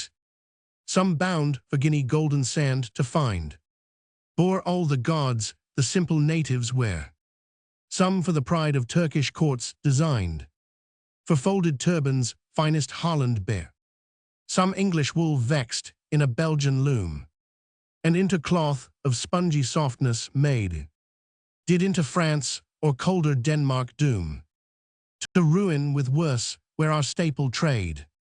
Our greedy seamen rummage every hold, smile on the booty of each wealthier chest, and as the priests who with their gods make bold, take what they like and sacrifice the rest. But how insincere are all our joys, which sent from heaven like lightning make no stay. Their paling taste the journey's length destroys, or grief sent post o'ertakes them on the way. Swelled with our late successes on the foe, which France and Holland wanted power to cross, we urge an unseen fate to lay us low, and feed their envious eyes with English loss. Each element his dread command obeys, who makes or ruins with a smile or frown, who as by one he did our nation raise, so now he with another pulls us down. Yet London, empress of the northern clime, by an high fate thou greatly didst expire, great as the worlds which, at the death of time, must fall and rise a nobler frame by fire, as when some dire usurper heaven provides, to scourge his country with a lawless sway. His birth perhaps some petty village hides, and sets his cradle out of fortune's way, till fully ripe his swelling fate breaks out, and hurries him to mighty mischiefs on. His prince surprised at first no ill could doubt, and wants the power to meet it when 'tis known. Such was the rise of this prodigious fire, which in mean buildings first obscurely bred. From thence did soon to open streets aspire, and straight to palaces and temples spread, the diligence of trades and noiseful gain, and luxury more late asleep were laid. All was the night's, and in her silent reign, no sound the rest of nature did invade. In this deep quiet, from what source unknown, those seeds of fire their fatal birth disclose, and first few scattering sparks about were blown, big with the flames that to our ruin rose. Then in some close-spent room it crept along, and smouldering as it went in silence fed, till infant monster with devouring strong, walked boldly upright with exalted head, now like some rich or mighty murderer, too great for prison which he breaks with gold, who fresher for new mischiefs does appear, and dares the world to tax him with the old. So scapes the insulting fire his narrow jail, and makes small outlets into open air. There the fierce winds his tender force assail, and beat him downward to his first repair. The winds, like crafty courtesans, withheld his flames from burning, but to blow them more, and every fresh attempt he is repelled, with faint denials weaker than before, and now no longer letted of his prey. He leaps up at it with enraged desire, o'erlooks the neighbors with a wide survey, and nods at every house his threatening fire. The ghosts of traitors from the bridge descend, with bold fanatic specters to rejoice. About the fire into a dance they bend, and sing their Sabbath notes with feeble voice. Our guardian angel saw them where they sate, above the palace of our slumbering king. He sighed, abandoning his charge to fate, and drooping oft, looked back upon the wing. At length the crackling noise and dreadful blaze called up some waking lover to the sight, and long it was ere he the rest could raise, whose heavy eyelids yet were full of night. The next to danger hot, pursued by fate, half-clothed, half-naked, hastily retire, and frighted mothers strike their breasts too late. For helpless infants left amidst the fire, their cries soon waken all the dwellers. Now murmuring noises rise in every street. The more remote run stumbling with their fear, and in the dark men jostle as they meet. So weary bays in little cells repose. But if night robbers lift the well-stirred hive, and humming through their waxen city grows, and out upon each other's wings they drive, now streets grow thronged and busy as by day. Some run for buckets to the hallowed choir, some cut the pipes, and some the engines play, and some more bold mount ladders to the fire. In vain, for from the east a Belgian wind his hostile breath through the dry rafters sent. The flames impelled soon left their foes behind, and forward with a wanton fury went. A key of fire ran all along the shore, and lightened all the river with a blaze. The wakened tides began again to roar, and wondering fish in shining waters gaze. Old Father Thames raised up his reverend head, but feared the fate of Simois would return. Deep in his ooze he sought his sedgy bed, and shrunk his waters back into his urn. The fire meantime walks in a broader gross. To either hand his wings he opens wide. He wades the streets, and straight he reaches cross, and plays his longing flames on the other side. At first they warm, then scorch, and then they take. Now with long necks from side to side they feed. At length grown strong their mother fire forsake, and a new colony of flames succeed to every nobler portion of the town. The curling billows roll their restless tide. In parties now they straggle up and down, as armies unopposed for prey divide. One mighty squadron with a sidewind sped, through narrow lanes his cumbered fire does haste, by powerful charms of gold and silver led, the Lombard bankers and the change to waste. Another backward to the tower would go, and slowly eats his way against the wind. But the main body of the marching foe against the imperial palace is designed. Now day appears, and with the day the king, whose early care had robbed him of his rest. Far off the cracks of falling houses ring, and shrieks of subjects pierce his tender breast. Near as he draws thick harbingers of smoke, with gloomy pillars cover all the place, whose little intervals of night are broke by sparks that drive against his sacred face. More than his guards, his sorrows made him known, and pious tears which down his cheeks did shower. The wretched in his grief forgot their own. So much the pity of a king has power. He wept the flames of what he loved so well, and what so well had merited his love. For never prince in grace did more excel, or royal city more in duty strove, nor with an idle care did he behold. Subjects may grieve, but monarchs must redress. He cheers the fearful and commends the bold, and makes despairers hope for good success. Himself directs what first is to be done, and orders all the succors which they bring. The helpful and the good about him run, and form an army worthy such a king. He sees the dire contagion spread so fast, that where it seizes all relief is vain, and therefore must unwillingly lay waste that country which would else the foe maintain.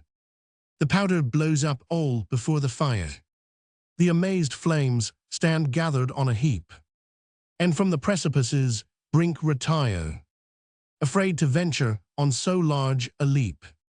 Thus fighting fires awhile themselves consume, but straight like Turks forced on to win or die, they first lay tender bridges of their fume, and o'er the breach in unctuous vapors fly. Part stay for passage till a gust of wind. Ships o'er their forces in a shining sheet. Part 100 reaping underground, their journey blind, and climbing from below their fellows meet. Thus to some desert plain or old woodside, dire night hags come from far to dance their round, and o'er broad rivers on their fiends they ride, or sweep in clouds above the blasted ground. No help avails for Hydra like the fire, lifts up his 100 heads to aim his way, and scarce the wealthy can one half retire, before he rushes in to share the prey. The rich grow suppliant, and the poor grow proud. Those offer mighty gain, and these ask more. So void of pity is the ignoble crowd, when others' ruin may increase their store.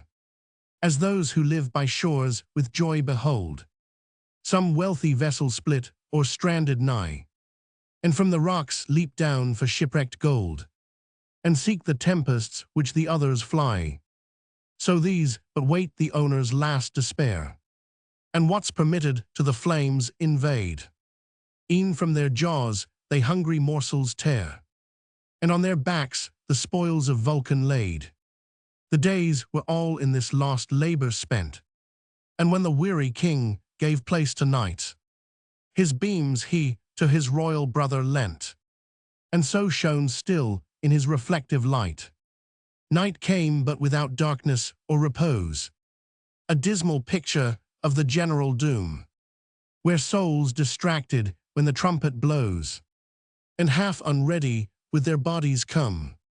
Those who have homes, when home they do repair, to a last lodging call their wandering friends. Their short uneasy sleeps are broke with care, to look how near their own destruction tends. Those who have none sit round where once it was, and with full eyes each wanted room require, haunting the yet warm ashes of the place, as murdered men walk where they did expire. Some stir up coals and watch the vestal fire, others in vain from sight of ruin run, and while through burning labyrinths they retire, with loathing eyes repeat what they would shun. The most in fields like herded beasts lie down, to doze obnoxious on the grassy floor, and while their babes in sleep their sorrows drown, sad parents watch the remnants of their store, while by the motion of the flames they guess what streets are burning now and what are near. An infant waking to the paps would press, and meets instead of milk a falling tear. No thought can ease them but their sovereign's care, whose praise the afflicted as their comfort sing. E'en those whom want might drive to just despair think life a blessing under such a king. Meantime he sadly suffers in their grief, outweeps an hermit and outprays a saint. All the long night he studies their relief, how they may be supplied and he may want. O God, said he, thou patron of my days, guide of my youth in exile and distress, who me unfriended brought'st by wondrous ways, the kingdom of my fathers to possess. Be thou my judge with what unwearied care I since have labored for my people's good, to bind the bruises of a civil war, and stop the issues of their wasting blood. Thou who hast taught me to forgive the ill, and recompense as friends the good misled. If mercy be a precept of thy will, return that mercy on thy servant's head. Or if my heedless youth has stepped astray, too soon forgetful of thy gracious hand, on me alone thy just displeasure lay. But take thy judgments from this mourning land. We all have sinned, and thou hast laid us low, as humble earth from whence at first we came. Like flying shades before the clouds we show, and shrink like parchment in consuming flame. O let it be enough what thou hast done, when spotted deaths ran armed through every street, with poisoned darts which not the good could shun. The speedy could outfly or valiant meet. The living few and frequent funerals then proclaimed thy wrath on this forsaken place. And now those few who are returned again, thy searching judgments to their dwellings trace. O pass not, Lord, an absolute decree, or bind thy sentence unconditional, but in thy sentence our remorse foresee, and in that foresight this thy doom recall. Thy threatenings, Lord, as thine thou mayst revoke, but if immutable and fixed they stand, continue still thyself to give the stroke, and let not foreign foes oppress thy land. The eternal heard, and from the heavenly choirs chose out the cherub with the flaming sword, and bade him swiftly drive the approaching fire from where our naval magazines were stored. The blessed minister his wings displayed, and like a shooting star he cleft the night. He charged the flames and those that disobeyed. He lashed to duty with his sword of light. The fugitive flames chastised went forth to prey on pious structures by our fathers reared, by which to heaven they did effect the way, ere faith in churchmen without works was heard. The wanting orphans saw with watery eyes their founder's charity in dust laid low, and sent to God their ever-answered cries. For he protects the poor who made them so, nor could thy fabric poles defend thee long, though thou wert sacred to thy Maker's praise, though made immortal by a poet's song, and poet's songs the Theban walls could raise. The daring flames peeped in and saw from far the awful beauties of the sacred choir. But since it was profaned by civil war, heaven thought it fit to have it purged by fire. Now down the narrow streets it swiftly came, and widely opening did on both sides prey. This benefit we sadly owe the flame, if only ruin must enlarge our way. And now 4 days the sun had seen our woes, 4 nights the moon beheld the incessant fire. It seemed as if the stars more sickly rose, and farther from the feverish north retire. In the empyrean heaven the blessed abode, the thrones and the dominions prostrate lie, not daring to behold their angry God, and in hushed silence damps the tuneful sky. At length the Almighty cast a pitying eye, and mercy softly touched his melting breast. He saw the town's one half in rubbish lie, and eager flames drive on to storm the rest. An hollow crystal pyramid he takes, in firmamental waters dipped above.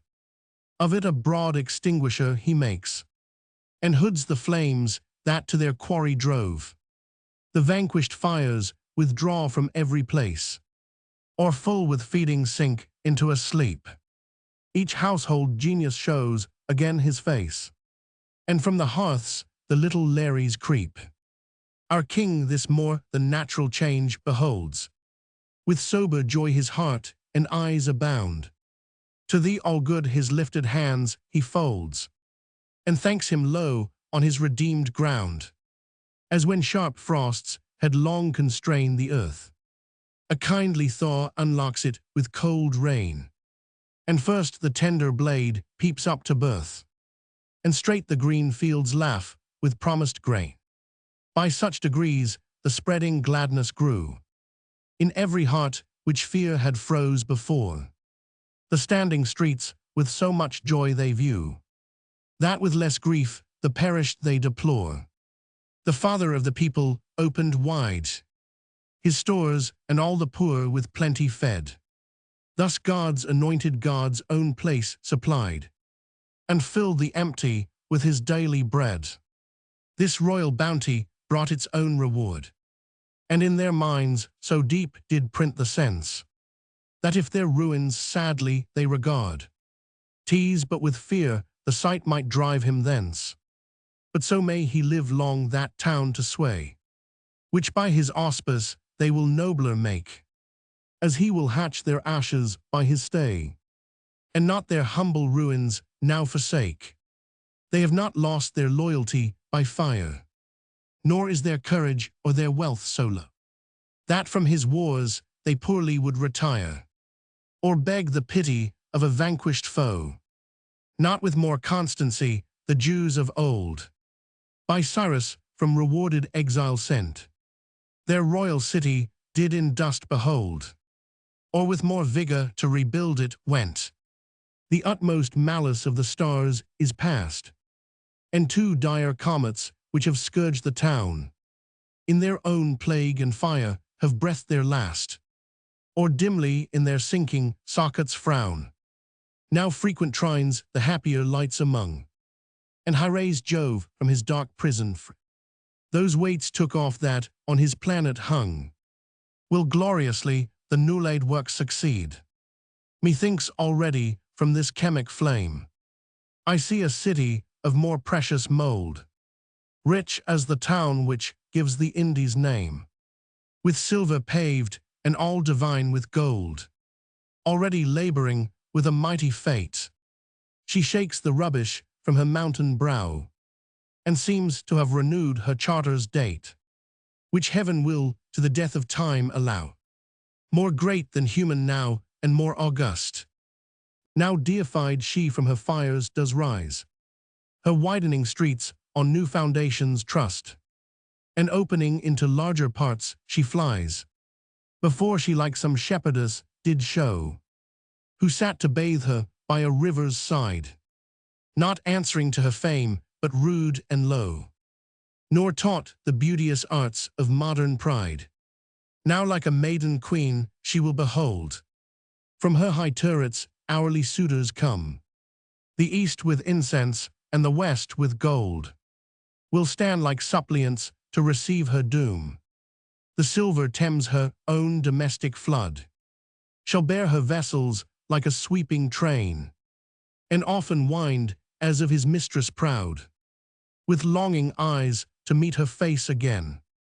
The wealthy Tagus and the wealthier Rhine, the glory of their towns no more shall boast, and Seine, that would with Belgian rivers join, shall find her lustre stained and traffic lost.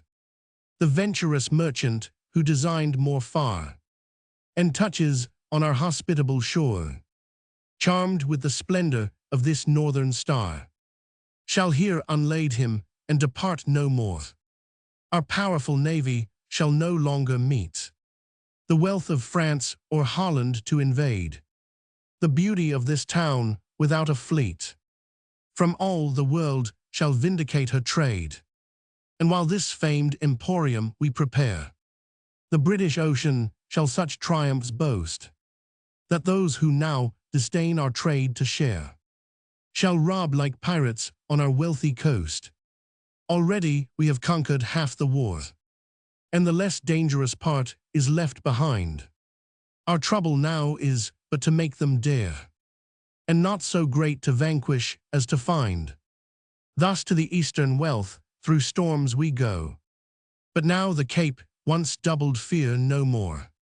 A constant trade wind will securely blow, and gently lay us on the spicy shore.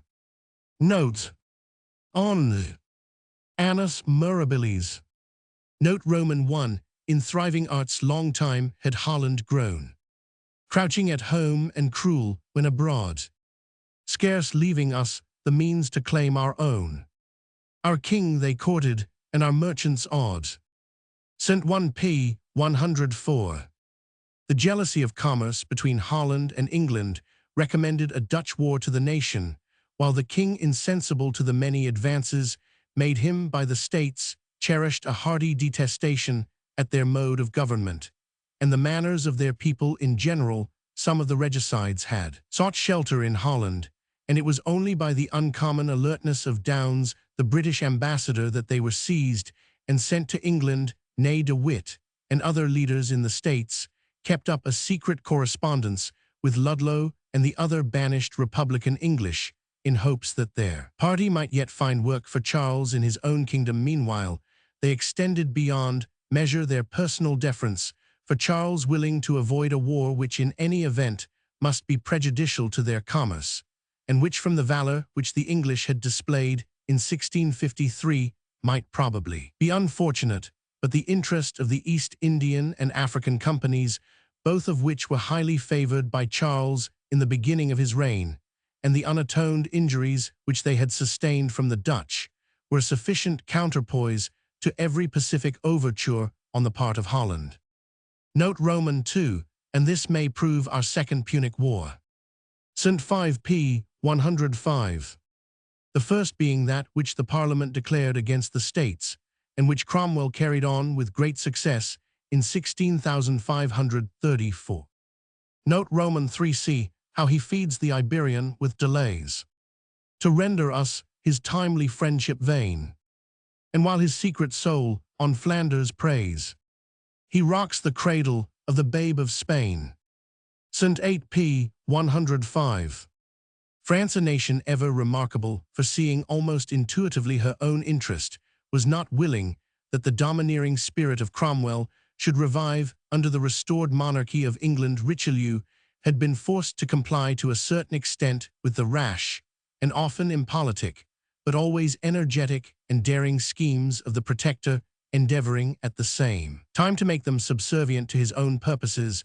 But when there was no danger of England uniting with Spain and Holland against France, it was much more the interest of that kingdom that the two great naval powers should waste their strength in mutual warfare, or even that France should assist the weaker, than that she should join with the stronger to oppress the other entirely. Besides, the French faction with De Witt at their head was now paramount in Holland, and the indirect effect of any signal success of the English must be the restoration of the House of Orange, so closely allied to Charles Roman II and the hereditary enemy of France, to the dignity of the office of stadtholder, an office which with the family who held it has been uniformly respected or degraded. As the English or French faction prevailed in the United Provinces, the French court had therefore various reasons for making the Dutch lords by sea, since they could give them law by land, and these finally weighed so deeply as to lead them to take a part, though but a cold one, against Britain in this very war.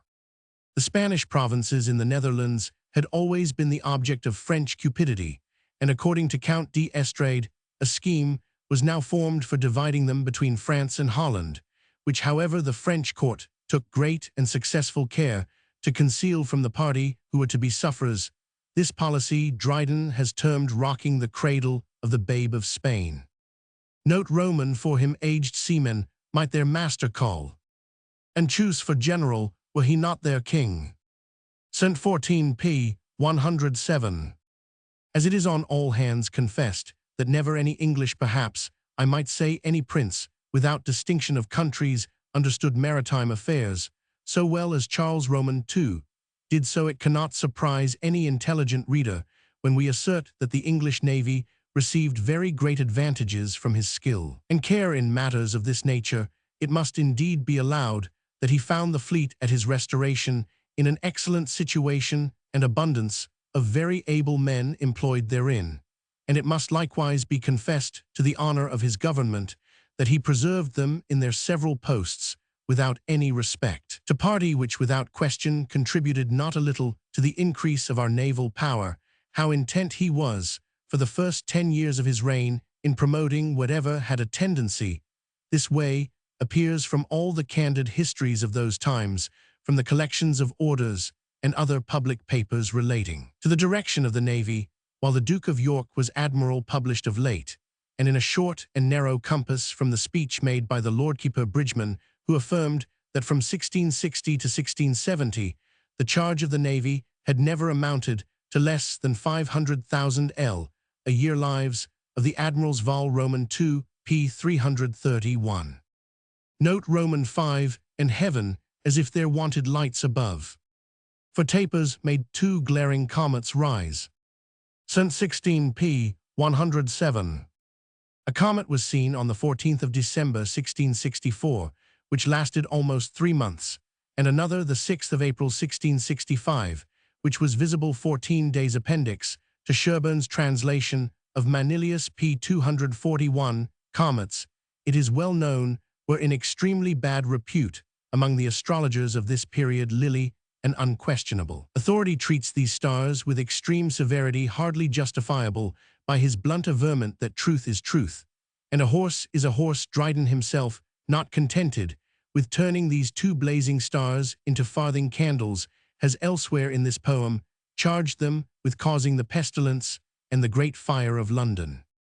The utmost malice of the stars is past, and two dire comets which have scourged the town, in their own plague and fire have breathed their last, or dimly in their sinking sockets frown. The evil opinion which the astrologers entertained of comets they summed up in these barbarous lines: Octo cometa mala hc fulgendo per thera signat, ventus sterilitas aqua pestis pr dominantur, rixa trema morita dux fit mutatio regni. Note Roman 6 victorious York did first with famed success to his known valor make the Dutch give place. St. 19 p. 108. This battle, one of the most decisive and glorious fought during the war, our author had already celebrated in the verses to the Duchess immediately preceding this poem, to which, and to the notes, the reader is referred. The famous Dutch Admiral Opdam, in his flagship, the Eintracht, blew up while closely engaged with the Duke of York in the Royal Charles. Shortly afterwards, 4 or 5 Dutch vessels became unmanageable, fell on board of each other, and were all burned by a single fireship.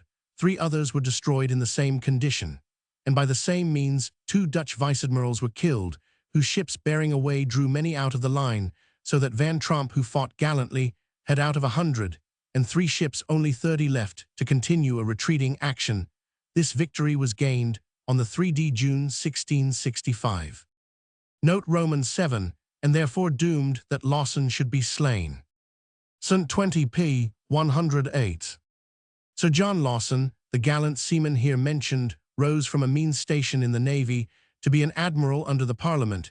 He distinguished himself in the Dutch War of 1653 by the incredible damage which the flying squadron he commanded did to the commerce of the States. He entered afterwards into some cabals with the 5th Monarchymen, a set of pretended saints who would hear of nothing but a theocracy. It does not appear whether on the part of Lawson this was an alliance of policy or principle, but it cost the admiral an imprisonment.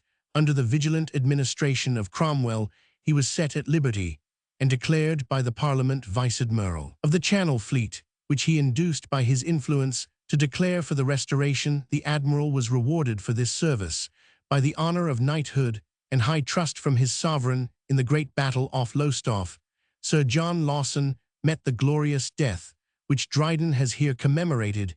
He was rear-admiral to the Duke of York, and maintained his high character for valor and seamanship till late in the action, when he received a musket shot in the knee, and by its effects was prevented from enjoying the victory to which he had greatly contributed.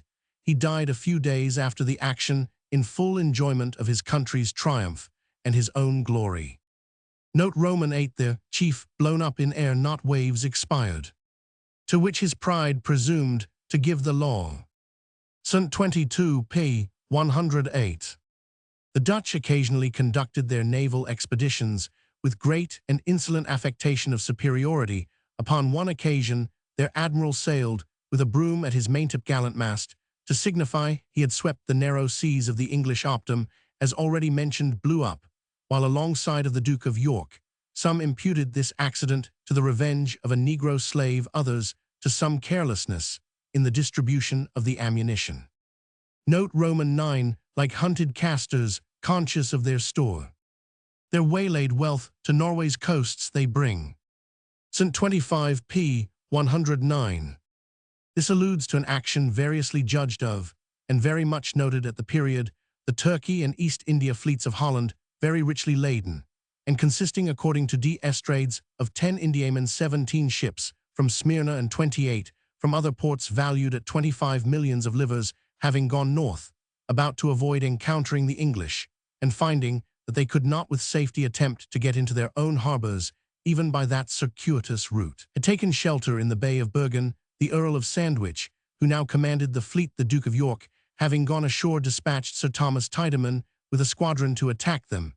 It is said that the King of Denmark privately encouraged this attempt on condition of sharing the wealthy spoils of the Hollanders, and that messengers were actually dispatched by him bearing orders to the governor of Bergen to afford them no protection, if this was so the English admiral, after lying 3 days inactive before the bay, ruined the design by a premature attack upon the fleet ere the royal mandate had arrived, when the Danish governor took the natural and generous course of vindicating the neutrality of his harbour, permitted the Dutch to fortify themselves by erecting batteries on shore, and supported them by the fire from the castle, which covered the bay. Notwithstanding this interference of the Danes, which seems to have been unexpected, the English admiral bore into the bay, commenced the assault with great fury, and continued it, until a contrary wind, joined to the brave opposition of the Dutch and Danes, obliged him to desist from the attempt on this subject. We may, I think, conclude that the attack was premature, if the admiral had good reason to expect the assistance of Denmark, but too long delayed, if he was to depend on his own strength. The scheme is thus satirized by Rochester. The Bergen business was well laid, though we paid dear for that design. Had we not 3 days parleying stayed, the Dutch fleet, their Charles, had been thine. Though the false Dane agreed to sell he cheated us and saved Skellum. The insipids. Another wit of the time says, to Bergen we with confidence made haste, and the secret spoils by hope already taste. Though Clifford in the character appear of supra-cargo to our fleet, and there, wearing a signet ready to clap on, and seize all for his master Arlington. Now can our navy see the wished-for port, but there to see the fortune was a fort. Sandwich would not be baten, nor yet beat. Fools only fight the prudent use to treat. His cousin Mountague, by court disaster, dwindled into the wooden horse's master. To speak of peace seemed amongst all most proper. Had Talbot treated then of naught but copper. For what are forts when void of ammunition? With friends or foes, what would we more condition? Yet we 3 days, till the Dutch furnished all. Men, powder, money, cannon treat with wall. Then Tiedeman, finding the Danes would not, sent in 6 captains bravely to be shot. And Mountague, though dressed like any bride, and aboard him 2 yet was reached and died. The following more serious account of the Bergen attempt is taken from a poet who started with our author in the race of panegyric on the exploits of the naval war. His work is entitled A Poem, being an essay upon the present war with the Dutch 1666 by John James. Trusting the north as the securer way, they court the night for treasures of the day. Sweet spices, gums, and all the sun can boast, or the indulgence of the Indian coast. Pay tribute to their hopes, which lest they may perish near home, in withered Norway stay, where that rough satyr Bergen is possessed of the rich spoils of the luxurious East. The port was the dark burden of that womb, whose liquid bowels are the greedy tomb of trade and hope, by art improved to be from foes a refuge, boisterous winds and sea. The worth and safety, though not equal fate, of this fair prize might Jason's emulate. That yellow fleece bulls, hoofed with thunder kept, and a near watchful guard that never slept. This cloistered in the hostile harbour lay, maintained by castles and a treacherous way. The English that this proud return did wait, more conscious of revenge than guilty fate, attempt with one bold squadron of their fleet to render vows, though not their hopes complete. Obsequious to their courage, they dispense through the sad lake a bloody influence, which bears in sight of the unfaithful shore, and spoils the freight we would have saved before. Art fury all to ruin had designed these joys of peace, but the enamoured wind, which like a ph-nix in that nest would lie, and with a surfeit of these odours die. Thus jealous groan does with full cheeks oppose these flames which ships dissembled to our foes, retreating thence as lions which some wile or stratagem did of their prey beguile. We cleave the briny element to meet Dodona sacred to our Jove, the fleet. Note Roman 10, nor wholly lost, we so deserved a prey. For storms repenting part of it restored, which as a tribute from the Baltic Sea, the British Ocean sent her mighty lord. St. 31 p. 110.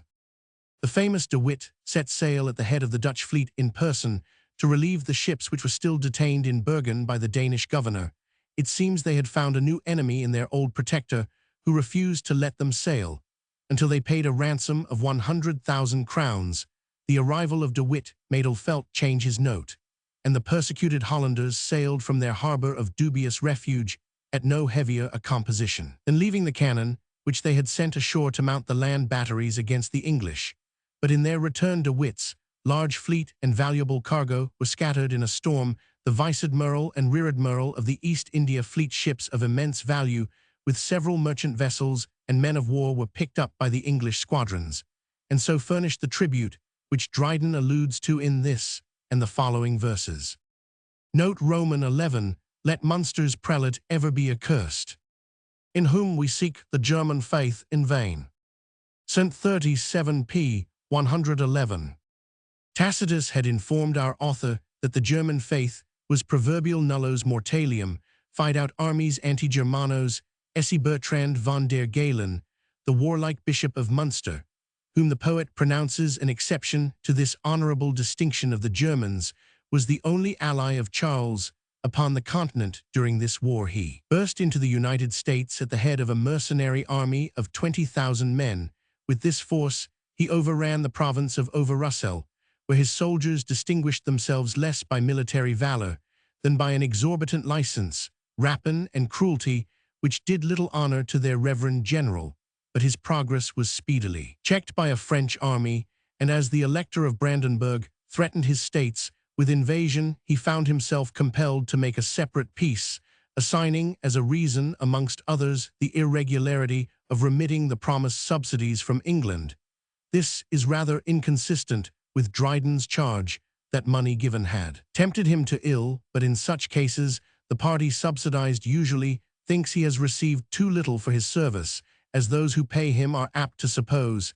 He has had too much. Sir William Temple was dispatched to prevent the bishop from making the separate peace here complained of, but he did not arrive till after it had been signed. Note Roman 12, with France to aid the Dutch the Danes unite. France as their tyrant, Denmark as their slave. St. 42 p. 112. France, unwilling to expose her infant navy in a war with England, long endeavored to mediate between the two great maritime states, and did not undertake to support the Dutch in then perilous conflict until all means of negotiation had been exhausted and the tottering state of Holland rendered immediate aid necessary. About the same time Denmark, after much vacillating and double-handed policy, at length openly united with France and Holland against England. The French declaration of war was made in January 1656, and that of Denmark soon afterwards. Note Roman 13, Louis had chased the English from his shore, but Charles the French as subjects does invite. St. 43 p. 112. By the French declaration of war all intercourse was prohibited between the belligerent nations, and the subjects of England were ordered to leave France. But in the English counter-declaration, this usual prohibitory clause was qualified by the King's declaration that all such of the French or Dutch nation remaining in his dominions as should demean themselves dutifully without corresponding with his enemies should be safe in their persons and estates, and free from all molestation and trouble. And further, the King declared that if any of the French or Low Country subjects upon any reason should come into his kingdoms, they should be all protected in their persons and estates, and especially those of the Reformed religion, whose interest should ever be particularly owned by him. Ralph's History Vol. Roman 1 p. 159. Note Roman 14, the double charge, his subjects love supplies, who in that bounty to themselves are kind. So glad Egyptians see their Nilus rise, and in his plenty their abundance find. St. 46 p. 112. This beautiful and appropriate simile is applied to the liberal supply voted by the House of Commons mentioned in the address to the king at the prorogation in 1665, after reminding the king of their engagement to assist him with their lives and fortunes against the Dutch. The address precedes the English man useth to speak as he writes, and the English Parliament to speak as they think no security on earth can be greater than the engagement of your two houses of Parliament, sed quid verba audium dum facta videm. As a demonstration of their fidelity, I am commanded to present unto your Majesty this bill, whereby they have given into your Majesty £1,250,000 to be levied in 2 years beginning from Christmas next, by quarterly payments added to the former royal aid, and that your Majesty's occasions may be supplied with ready money. We have by the bill prepared an undoubted security for all such persons as shall bring their monies unto the public bank of the Exchequer, as the rivers do naturally empty themselves unto the sea, so we hope the veins of gold and silver in this nation will plentifully run into this ocean for the maintenance of your Majesty's just sovereignty of the seas. It is possible that the quaint expressions contained in the last sentence suggested to Dryden the simile which so far excels that of the speaker. Note Roman 15, with equal power, he does two chiefs create St. 47 p. 112. The Duke of York being the heir apparent of the crown, it was not judged proper that he should expose himself in a second sea fight, likely to prove as bloody and dangerous as that of the 3d June 1664. Prince Rupert and the Duke of Albemarle were appointed to the command of the Grand Fleet, in the absence of the Earl of Sandwich, who was then absent as ambassador in Spain. These two great men had neither of them been bred to the sea. Prince Rupert was well known by the distinguished part which he had taken for his uncle Charles Roman I in the Great Civil War. When the royal cause became untenable on land, he long endeavored to maintain it by sea, assuming for that purpose the command of the fleet which had revolted from the Parliament to the Prince of Wales. The prince did not relinquish his war against the Commonwealth and their Spanish allies until his whole fleet had been destroyed by severe service and tempests at the period of the Dutch War age, and a long train of misfortunes had chastened the original fire of his temper and taught him that prudence which he wanted in the civil wars, when with his impetuous but ill-disciplined cavalry he usually bore down all before him, but vanished from the field in pursuit of the vanquished, leaving his less successful friends exposed without support in other respects. He was fitted for a great commander, both by his natural talents and acquired endowments, and was a great favorite with the nation, because though a foreigner, he bore a heart truly English. George Monk, Duke of Albemarle, the restorer of English monarchy, united in his person some very different qualities. With a steady, reserved, and even tardy manner, he was in action fierce and daring to the last degree, adopting the most desperate course with the air and manner of the most cool deliberation. He had signalized himself against the Dutch during the War of the Commonwealth, being in the chief command of the fleet, when they received the dreadful defeat in 1653, to which our poet alludes in the following lines. The Duke beheld like Scipio with disdain the Carthage which he ruined rise once more, and shook aloft the fasces of the main, to fright those slaves with what they fell before. The Duke accepted the joint command with Prince Rupert in 1665, much against the advice of his friends, who accounted it rash in him to stake upon the issue of a battle the well-earned fame which he had acquired by signal successes in war, and by accomplishing a mighty revolution without bloodshed. But he resolved to exert his talents once more for his country in this trying crisis, a circumstance highly gratifying to the seamen who crowded to man the fleet, saying they were sure honest George would see them well fed, and duly paid a compliment more honorable than many of more courtly expression. Note Romans 16, our fleet divides and straight the Dutch appear in number, and a famed commander bold, St. 54 p. 114. When Prince Rupert and Albemarle were about to sail from the Downs, they received advice from the king that the French had fitted out a strong squadron to join with the Dutch fleet, accompanied by a positive order that Prince Rupert with 70 men of war should sail in quest of the French, and fight them before the intended junction. This order occasioned the separation of the fleet, a circumstance which, as the intelligence concerning the supposed French squadron was totally false, occasioned a heavy, and but for the bravery of Albemarle, an overwhelming disaster on the 1st of June, the Duke descried the Dutch fleet, consisting of 76 sail under the famous De Ruyter, whereas he himself had not above 50, after calling a council of war, in which it was agreed, in spite of all odds, to engage the enemy. The Duke began the battle, which was continued with incredible fury during that whole day. The event will be found in the ensuing notes. Note Roman 17, and as the built so different is the fight. Their mounting shot is on our sails designed.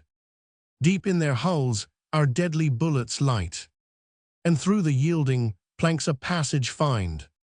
St. 62 p. 115. The narrative of this fight, published by authority, has this passage: "It is certain that they must everywhere have suffered a much greater loss of men than we, from the difference in our manner of fighting, for they, shooting high and at a great distance, damaged us most in our rigging, and we on the other hand forbearing to shoot, but when we came near, and then levelling most at the hulls, must needs have done more execution upon their men. The Dutch, on the other hand, did great damage to the rigging of the British squadron by the use of chain shot, than a new invention. Writer no less, with virtuous fury burns, and prodigies for miracles returns. Yet he observed how still his iron balls recoiled in vain against our oaken walls, how the hard pellets fell away as dead by our enchanted timber filliped. Leave then, said he, the invulnerable keel, well find their feeble, like Achilles' heel. He quickly taught pores in continual clouds of charmed dilemmas through our sinewed shrouds. Forest of masts fall with their rude embrace, our stiff sails mashed and netted into lace, till our whole navy lay their wanton mark, nor any ship could sail but as the ark. Shot in the wing, so, at the fowler's call, the disappointed bird doth fluttering fall. Yet Monk disabled still such valor shows, that none into his mortal gripe dare close. So some old bustard maimed, yet loth to yield, duels the fowler in Newmarket field. Instructions to a painter P2. It is curious to observe how long this characteristic difference betwixt the English mode of fighting and that of the seamen of all other nations appears to have distinguished them. Note Roman 18, heroes of old, when wounded shelter sought, but he who meets all danger with disdain, even in their face his ship to anchor brought, and steeply high stood propped upon the main. St. 62 p. 115. The daring spirit of Monk was not more conspicuous at any period of his adventurous life than in this grand and desperate action. Mulgrave avers he saw him charge a pocket pistol with the desperate design of firing it into the powder room if he should be reduced to extremity in the course of the action. A chain shot took away part of his breeches without disconcerting the steady countenance of the wearer. Having made a sudden tack to avoid a sandbank, his ship carried away her topmast, so that he was compelled to lie by for 2 or 3 hours to repair that damage in the face of the enemy. Note Roman 19, Berkeley alone, who nearest danger lay, did a like fate with lost cruiser meet. St. 67 p. 116. Vice Admiral Sir William Berkeley endeavored to fight his way through the enemy, who were 5 to 1, when his ship was a wreck, his crew almost cut to pieces, and himself desperately wounded. He continued to refuse quarter, killed with his own hand several of the enemy who attempted to board, and at length, when mortally wounded by a musket ball in the throat, retired into his cabin, where he was found dead, stretched at length upon the table, and covered with the blood which flowed from his wounds. Note Roman 20, joyful lines they hear of ships which by their mould bring new supplies, and in their colours Belgian lions bear. St. 72 p. 117. The Dutch, in the morning of the 2d of June, were reinforced by a fresh squadron of 16 men of war, giving them a decided and dreadful superiority to the English, whom, at the very first, they had greatly outnumbered. Note Roman 21, if number English courages could quell We should at first have shunned, not met our foes, whose numerous sails the fearful only tell. Courage from hearts and not from numbers grows. St. 76p. 118. The famous speech of Monk is thus given in the Lives of the Admirals. If we had dreaded the number of our enemies, we should have fled yesterday. But though we are inferior to them in ships, we are in all things else superior. Force gives them courage. Let us, if we need it, borrow resolution from the thoughts of what we have formerly performed. Let the enemy feel that though our fleet be divided, our spirit is entire. At the worst it will be more honorable to die bravely in our element than to be made spectacles to the Dutch. To be overcome is the fortune of war, but to fly is the fashion of cowards. Let us teach the world that Englishmen had rather be acquainted with death than fear. Vol. 2, p. 367. Note Roman 22, our little fleet was now engaged so far that like the swordfish in the whale they fought. St. 79p. 118. The battle was renewed on the second day with the same desperate courage which had distinguished the first battle the English charged, as was then the expression, twice through the whole Dutch fleet doing and receiving infinite damage. But this unequal warfare could not last long, when at each tack our little fleet grew less. The English had by this time lost at least 9 vessels sunk and taken, and Monk bearing away, with 26 being all that remained in a condition to fight, was pursued by De Ruyter with nearly 3 times that number. Note Roman 23 close, by their fireships like jackals, who on their lions for the prey attend. St. 82p. 119. Fireships now only employed against fleets in harbour, and seldom, even then, were at this time used during every great naval engagement. The Dutch wars especially were distinguished by the frequent use of these dreadful engines of destruction on both sides, the last instance, I believe, of their being employed in open sea in the British service occurred in the engagement of Matthews and Lestock in the Mediterranean, where they did little execution.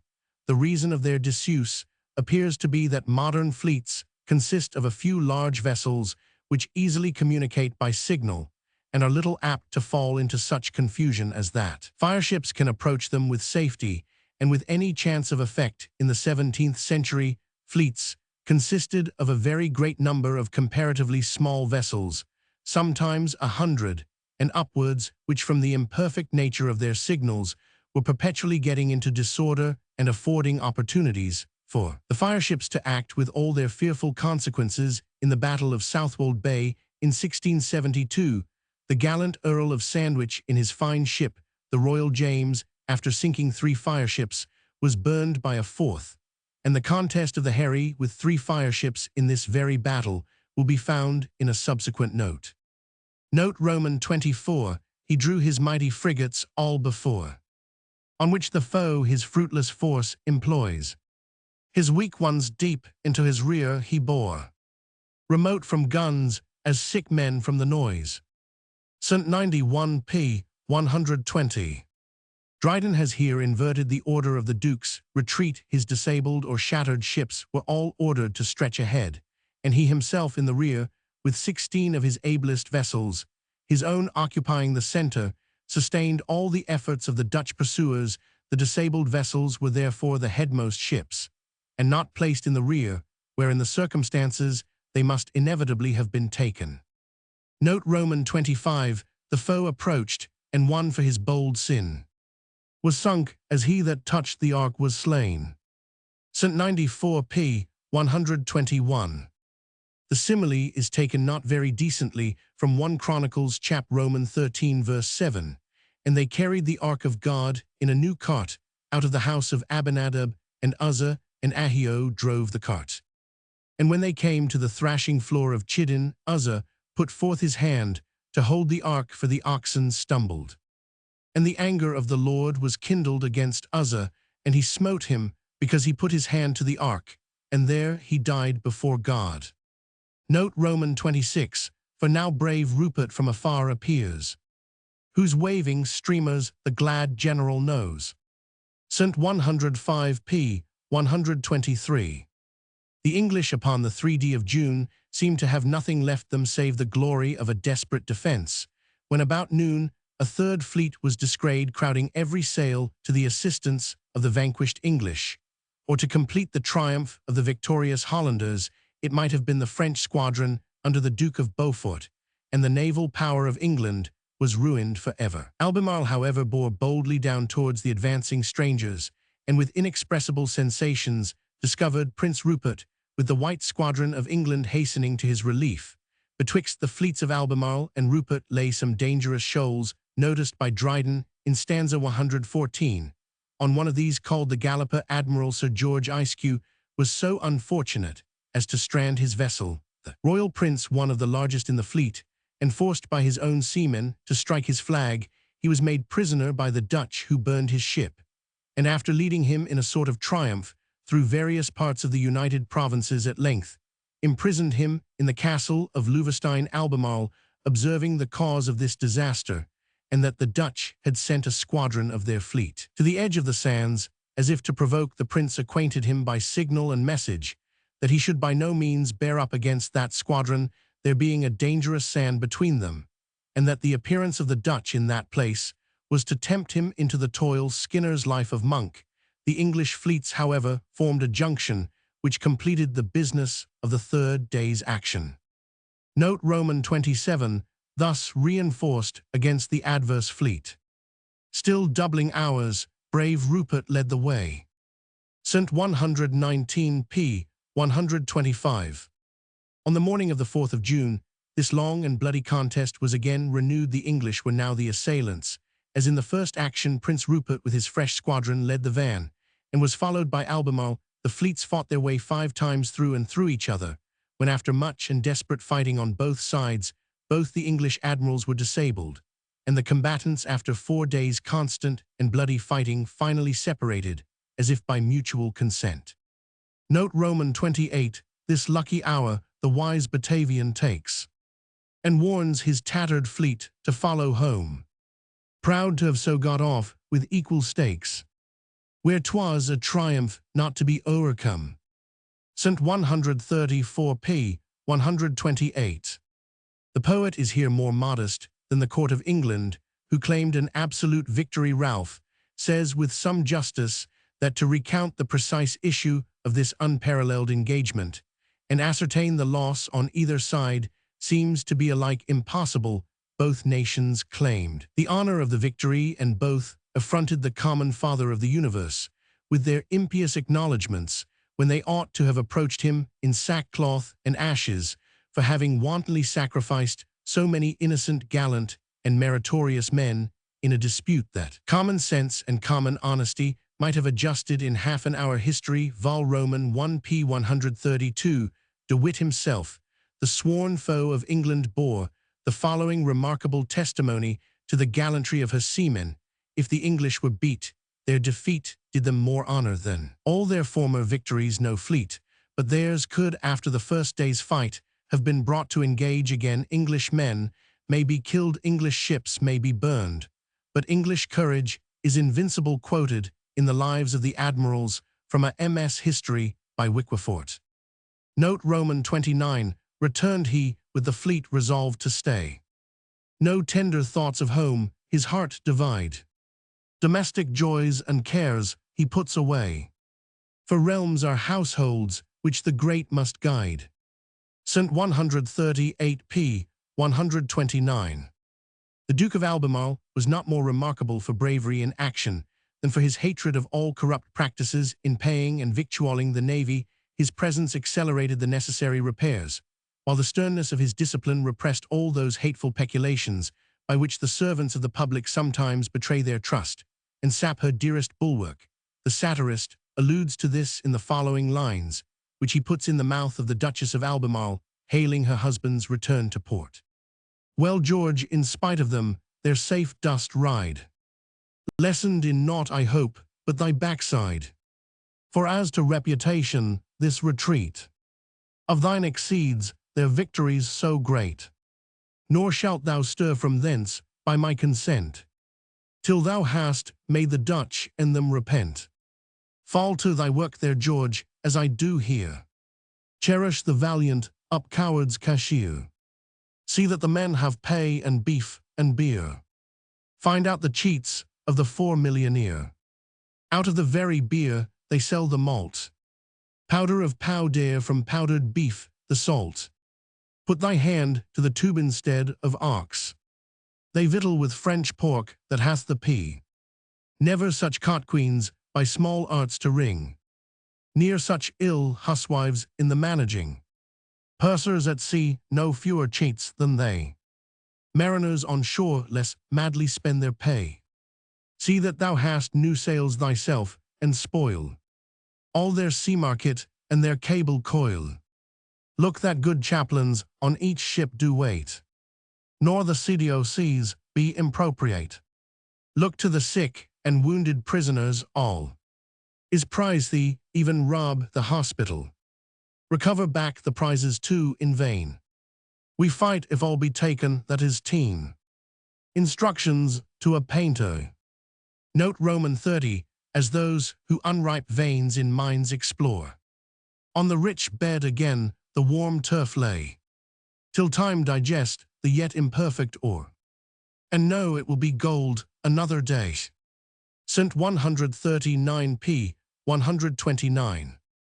It was believed by the ancient chemists that gold, the noblest of metals, was formed in the earth by a sort of chemical process, and might be detected in an imperfect state, in which case the miner's only resource was to close up the vein and leave nature to perfect the great work. It was this rooted and inveterate belief which caused so many to give faith to the fable of alchemy, for if gold was thus gradually formed in the veins of the earth, the alchemist had only to discover the process which nature pursued in her task, and he obtained the grand secret.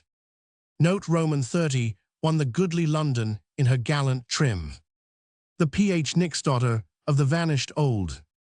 St. 151 p. 131. The former vessel called the London had been destroyed by fire.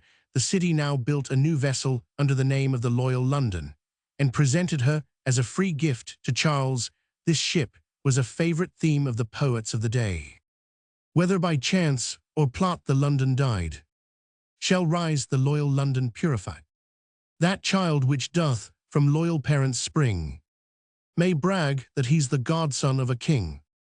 No sooner was blown out the London, when London took breath and blew her in again. Another bard not only compares the ship to the city from which she derived her name, but proves the captain to be the Lord Mayor, with this slight difference, that he carries his own sword, instead of having a sword-bearer. To take that trouble, the passage occurs in a poem upon His Majesty's late declarations for toleration and publication of war against the Hollander, by T.S. of Gray's in Esk. The Loyal London follows next to these. Some call her the metropolis of seas, about whose walls not Thames but seas now cling. Wondering to see a city thus on wing. Wondering to see a city thus on wing. Venice no more shall Neptune's darling be, that stays ashore while this pursues the sea. Here valiant Spragg like the Lord Mayor appears, only this difference Spragg his own sword bears. My lord supported is by other hands. This rules the sea while t'other rules the lands, nor is there wanting to increase his state a cap of maintenance since his sober pate still to his active hands commends advice. 'Tis happy to be valiant and wise. This second London had also the ill hap to perish by fire, being burned by the Dutch in the disgraceful surprise of Chatham 1667. Note Roman 32, O truly royal who behold the law and rule of beings in your Maker's mind. St. 166 p. 134. In this and the preceding stanza, our author, from the improved arts of shipbuilding and navigation, is led to compliment the Royal Society, then newly instituted, of which he was himself a member. Note Roman 33, already were the Belgians on our coast, St. 168 p. 134. Notwithstanding the exertions made by Charles and his ministers, and celebrated with such minuteness by the poet, the Dutch fleet, which needed fewer repairs, was first at sea, and their admirals braved the coast of England, dating letters and dispatches from the fleet in the mouth of the River of London. The English were about a fortnight behind their enemies in preparation, owing chiefly to the difficulty of manning their fleet. Note Roman 34 Old expert Alan Loyal, all along. Famed for his action on the Smyrna fleet. St. 172 p. 135. Sir Thomas Allen, Vice-Admiral of the White, and as I believe an old cavalier, opened the war by an action of some consequence in the Mediterranean with a squadron of 8 or 9 ships. He attacked the Dutch homeward-bound Smyrna fleet near Cadiz, consisting of 40 merchant vessels, many of which were in these days capable of a stout resistance, and a convoy of 4 ships of war. Allen defeated them, totally killed their Commodore Brackle, took or sunk 4 of their richest ships, and drove the rest into the Bay of Cadiz. He commanded the van in the engagement of July 25, 1666.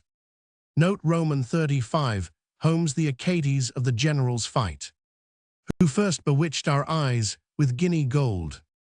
St. 173 p. 135. Sir Robert Holmes, Rear Admiral of the White, is called the general's anxieties from the eager fidelity with which he supported Albemarle the injuries which the African Company sustained from the Dutch, and particularly their taking Cape Corfe Castle, had occasioned Sir Robert Holmes being dispatched to the coast of Guinea in 1661 for the purpose of making reprisals, having done them some damage on this visit. He returned for the same purpose in 1663 when he took Goree and the Dutch merchantmen lying there, of whom he made prize, though the nations were not actually at war. He was repulsed from St. George del Mina, the chief of the Dutch forts on the coast of Africa, but was successful in taking Cape Corfe, the principal object of his voyage. He also took from the Dutch a colony in North America called Nova Belgia, and bestowed on it the present name of New York.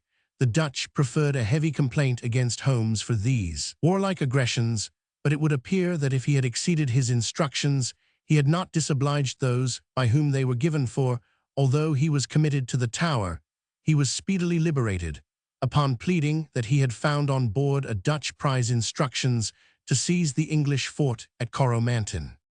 Note Roman 36, with him went Spragg, as bountiful as brave, whom his high courage to command had brought. St. 174 p. 135. Sir Edward Spragg, knighted by King Charles for his gallant behavior on the 3d of June 1665, was one of the best and bravest officers whom the English Navy Leonum Nutrix has ever produced. He distinguished himself in the Battle of 4 Days already celebrated, and in that of the 25th of July, which Dryden is proceeding to detail.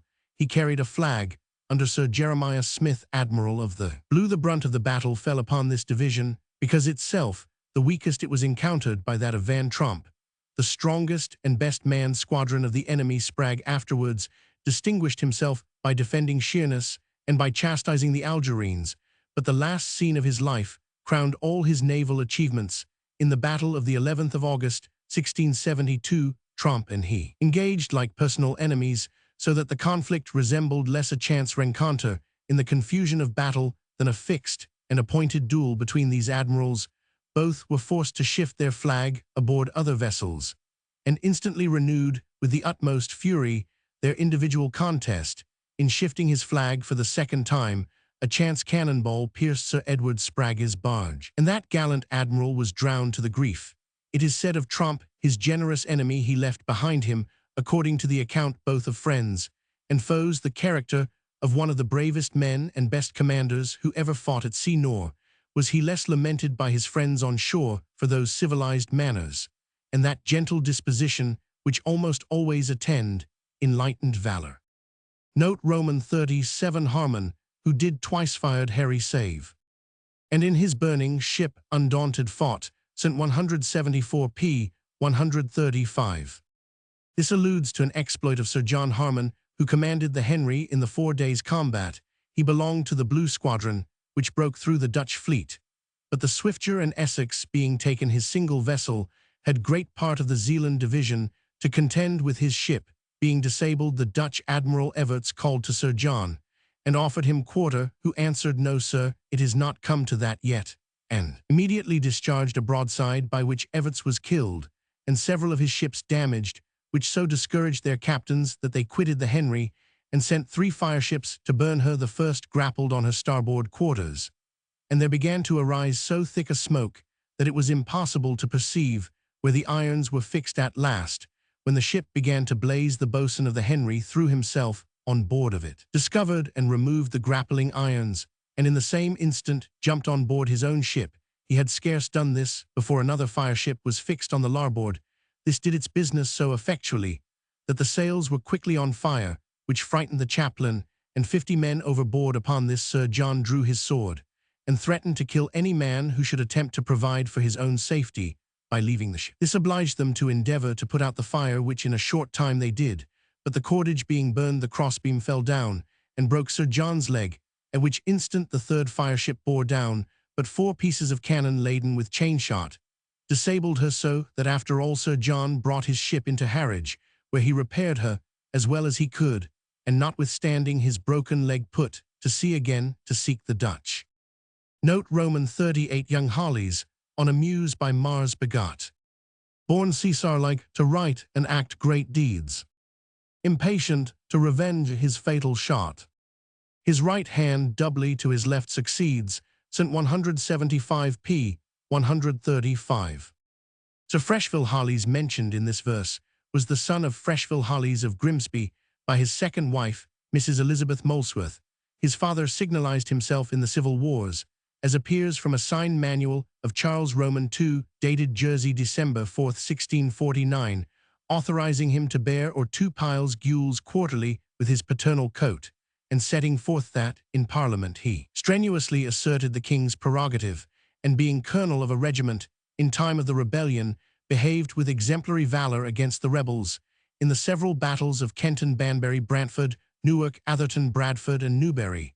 And when the rebels had possessed themselves of the chief places of England, he with no less fortitude engaged with those that were besieged by them in Colchester. How Sir Freshville Holly's mother merited the title of a muse, or by what writings he signalized himself, I am really ignorant.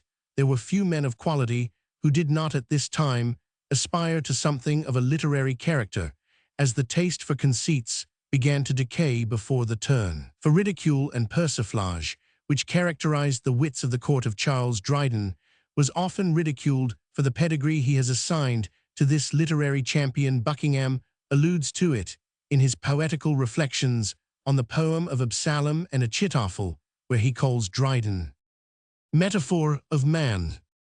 Got on a muse by Father Publican. For 'tis not harder much if we tax nature, that lines should give a poet such a feature, than that his verse a hero should a show, produced by such a feat as famous too. The noble author of this flat parody informs us by marginal notes that the Father Publican means a committee man, and adds on the word hero sees Sir Denzil Hollies, by which, by the way, we may notice that his Grace's accuracy was much of a piece with his poetry, for the hero's name was Freshville. Sir Freshville Hollies was a man of high spirit and enterprise. He lost an arm in the great sea fight of the 3d June, a circumstance alluded to in the verses. He was rear admiral of the squadron with which Sir Robert Holmes attacked the Dutch Smyrna fleet near the Isle of Wight in 16,712. Finally, he was killed in the desperate action off Southwood Bay 28 May 1672.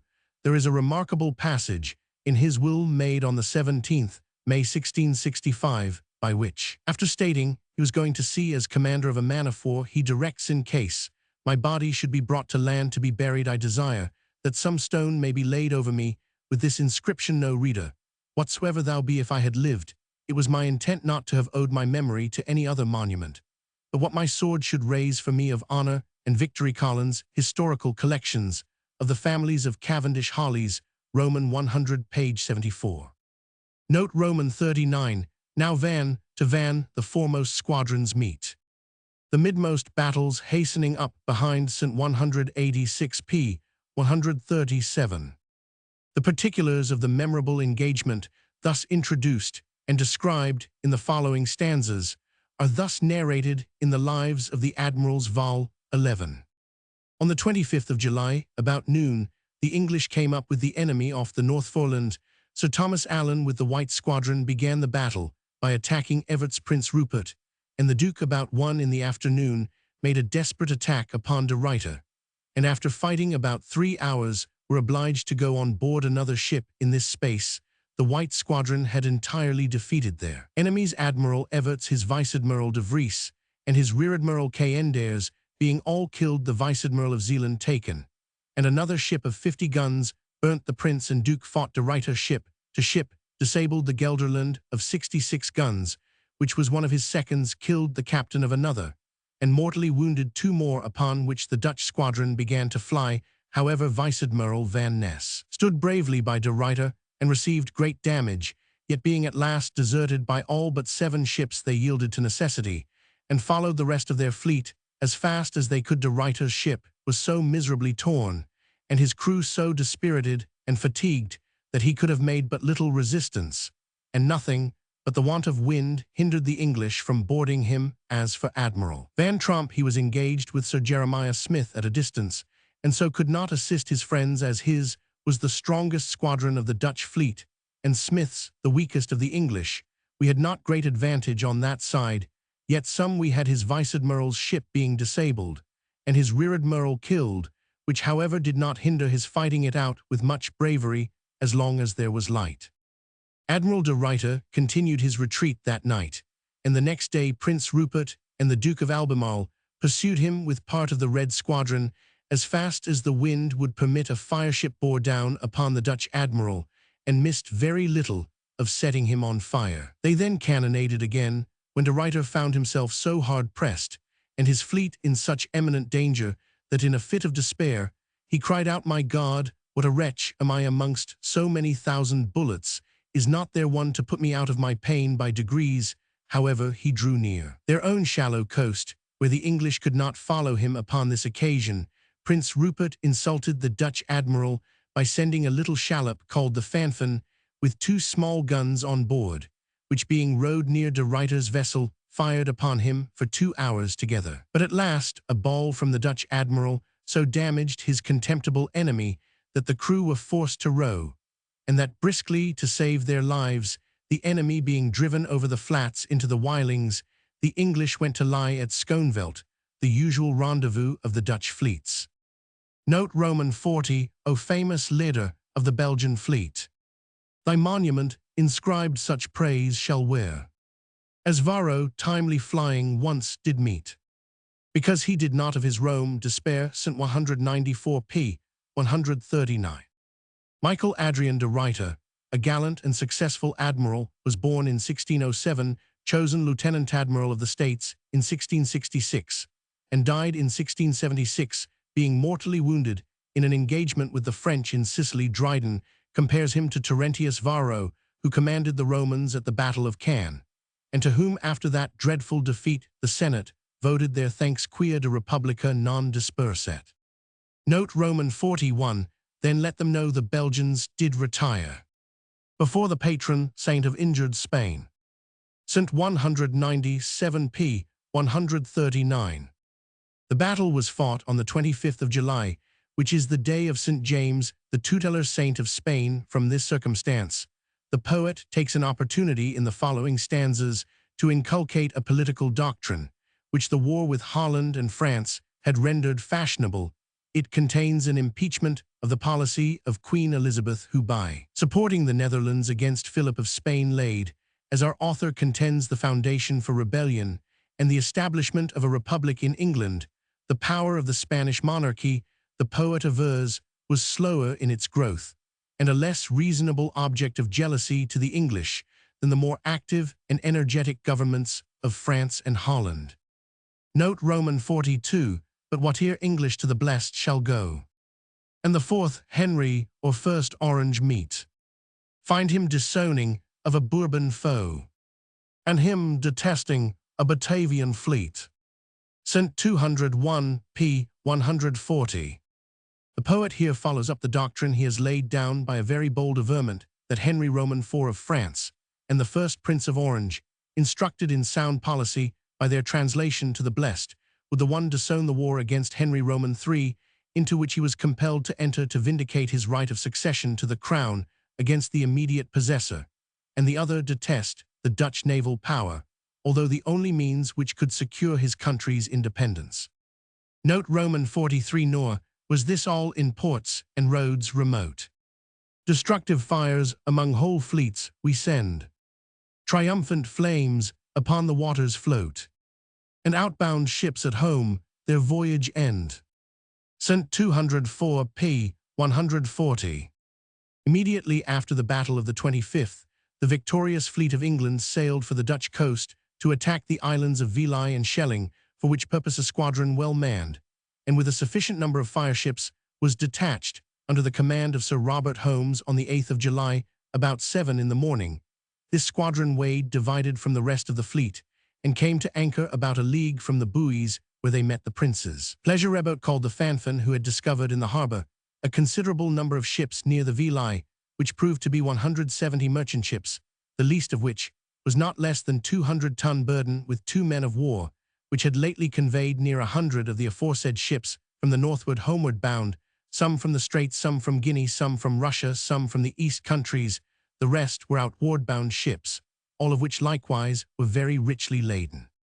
Sir Robert Holmes, considering that if he should proceed as his design was first to attempt a descent upon the land, that numerous fleet might possibly pour in such numbers of men as might render the success hazardous, resolved to begin with the ships, and accordingly having ordered the Advice and the Hampshire to lie without the buoys, he weighed with the rest of his fleet, and the wind being contrary, he turned with much ado into Schelling Road, where the Tiger came to anchor, and immediately Sir Robert went on board the Fanfan and hoisted his flag, upon which the officers came on board him, and there it was ordered that the Pembroke, which drew the least water with the fireships, should fall in amongst the enemy's fleet, with what speed they could. Captain Brown with his fireships chose very bravely to lay the biggest man of war aboard, and burned him downright. Another fireship, running up at the same time to the other man of war, he backing his sails, escaped the present execution of the fireship, but so as to run himself by it on ground, where he was presently taken by some of the longboats,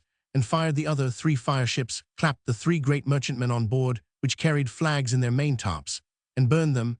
This put their fleet into great confusion, which Sir Robert Holmes perceiving made a signal for all the officers to come on board again, and presently gave orders that Sir William Jennings, with all the boats that could be spared, should take the advantage and fall in, sink, burn, and destroy all they could, but with a strict command that they should not plunder. The execution was so well followed, each captain destroying his share, some 12, some 15 merchantmen, that of the whole fleet there escaped not above 8 or 9 ships, one of which was a Guinea man of war of 24 guns and 3 small privateers. These ships, being driven up into a narrower corner of the stream, served to protect 4 or 5 merchant men that were ahead of them, where it was not possible for our boats to come at them, though even these few were much damaged. The next day, being the 10th of August, it was found more expedient to land upon the coast of Schelling than upon Vili, which was performed by Sir Robert Holmes with 11 companies in his longboats, and he landed with little or no opposition. When he came on shore, he left 1 company to secure his boats, and with the other 10 marched 3 miles up into the country to the capital town called Brandaris, in which there were upwards of 1,000 fine houses, where keeping 5 companies upon the skirt of the town, to prevent any surprise of the enemy, he sent the other 5 to set fire to the place, but finding them somewhat slow to execute that order, and fearing they might be tempted to forget themselves in the pillage, he was himself forced to set fire to some houses to the windward, the sooner to dispatch the work, and hasten his men away, which burned with such violence, that in half an hour's time most part of the town was in a light flame. This place was reported by those who were found in it to have been very rich, and so it appeared by some of the soldiers' pockets, but very few people were to be seen there, having had time to escape from the danger, except some old men and women who were used by the English, after they fell into their hands, with all possible gentleness and humanity. This blow greatly affected the Dutch, who, according to their own accounts, suffered the loss of near 6 millions of guilders, and if we take the ships into this computation, they confess they were losers to the amount of 11 millions or 1,100,000 pounds sterling lives of the Admiral's Vol Roman II, p. 269, from the account of Sir Robert Holmes. Note Roman 44, yet London Empress of the northern clime. By a high fate thou greatly didst expire, great as the worlds which, at the death of time, must fall and rise a nobler frame by fire. St. 212 p. 142. Esse quoque infatis reminiscitur, ad for tempus. Quo mer quo, tellus corruptac regia clai. Ardit et mundi moles, operosa laborat. Ovid metem, lib Roman 1. The dreadful fire of London befell almost ere the inhabitants had done with rejoicing over the flames, which consumed the fleet at Veii, and the town of Brandaris. This horrible conflagration took its rise in the house of one Fariner, an obscure baker. In Pudding Lane near New Fish Street, it broke out on the night preceding the 2 September 1666, with astonishing fury, and the houses in the lane, and its neighborhood being entirely constructed of timber warped and dried by a long drought, its progress was soon so rapid that the inhabitants were content to escape from it with their lives, without attempting to save their movables, far less to intercept the progress of the conflagration. In the morning, the attempts to stop a fire now become so general, and which raged amidst such combustible buildings proved totally ineffectual. The narrowness of the streets and the nature of the houses was such that where one house was on fire, the devastation soon became general, and a strong east wind, a Belgian wind, as Dryden calls it, prevailing through the whole day. The flames, by various means of approach, occupied and surrounded the greater part of the city, properly so called the magazines of naval stores, pitch, tar, hemp, dried wood, and other materials for shipping, which occupied the yards by the side of the river, soon caught the flames, to which they afforded a most horrible supply of strength and nourishment. All help seemed now to be in vain, for it is one thing to quench a fire which has only occupied a few houses, and against which all the skill and exertion of those best qualified to check its progress can be at once directed, and another to extinguish a conflagration which occupies many streets, and which, if quelled in one spot where skillfully opposed, is triumphant in many others, where its ravages are only the object of wonder and lamentation to the heartless and ignorant citizens. At length universal destruction and dismay prevented the adoption of uniform or effectual measures against the destruction which seemed to impend in every quarter. The progress and extinction of this horrible fire will be learned from the text and the following notes.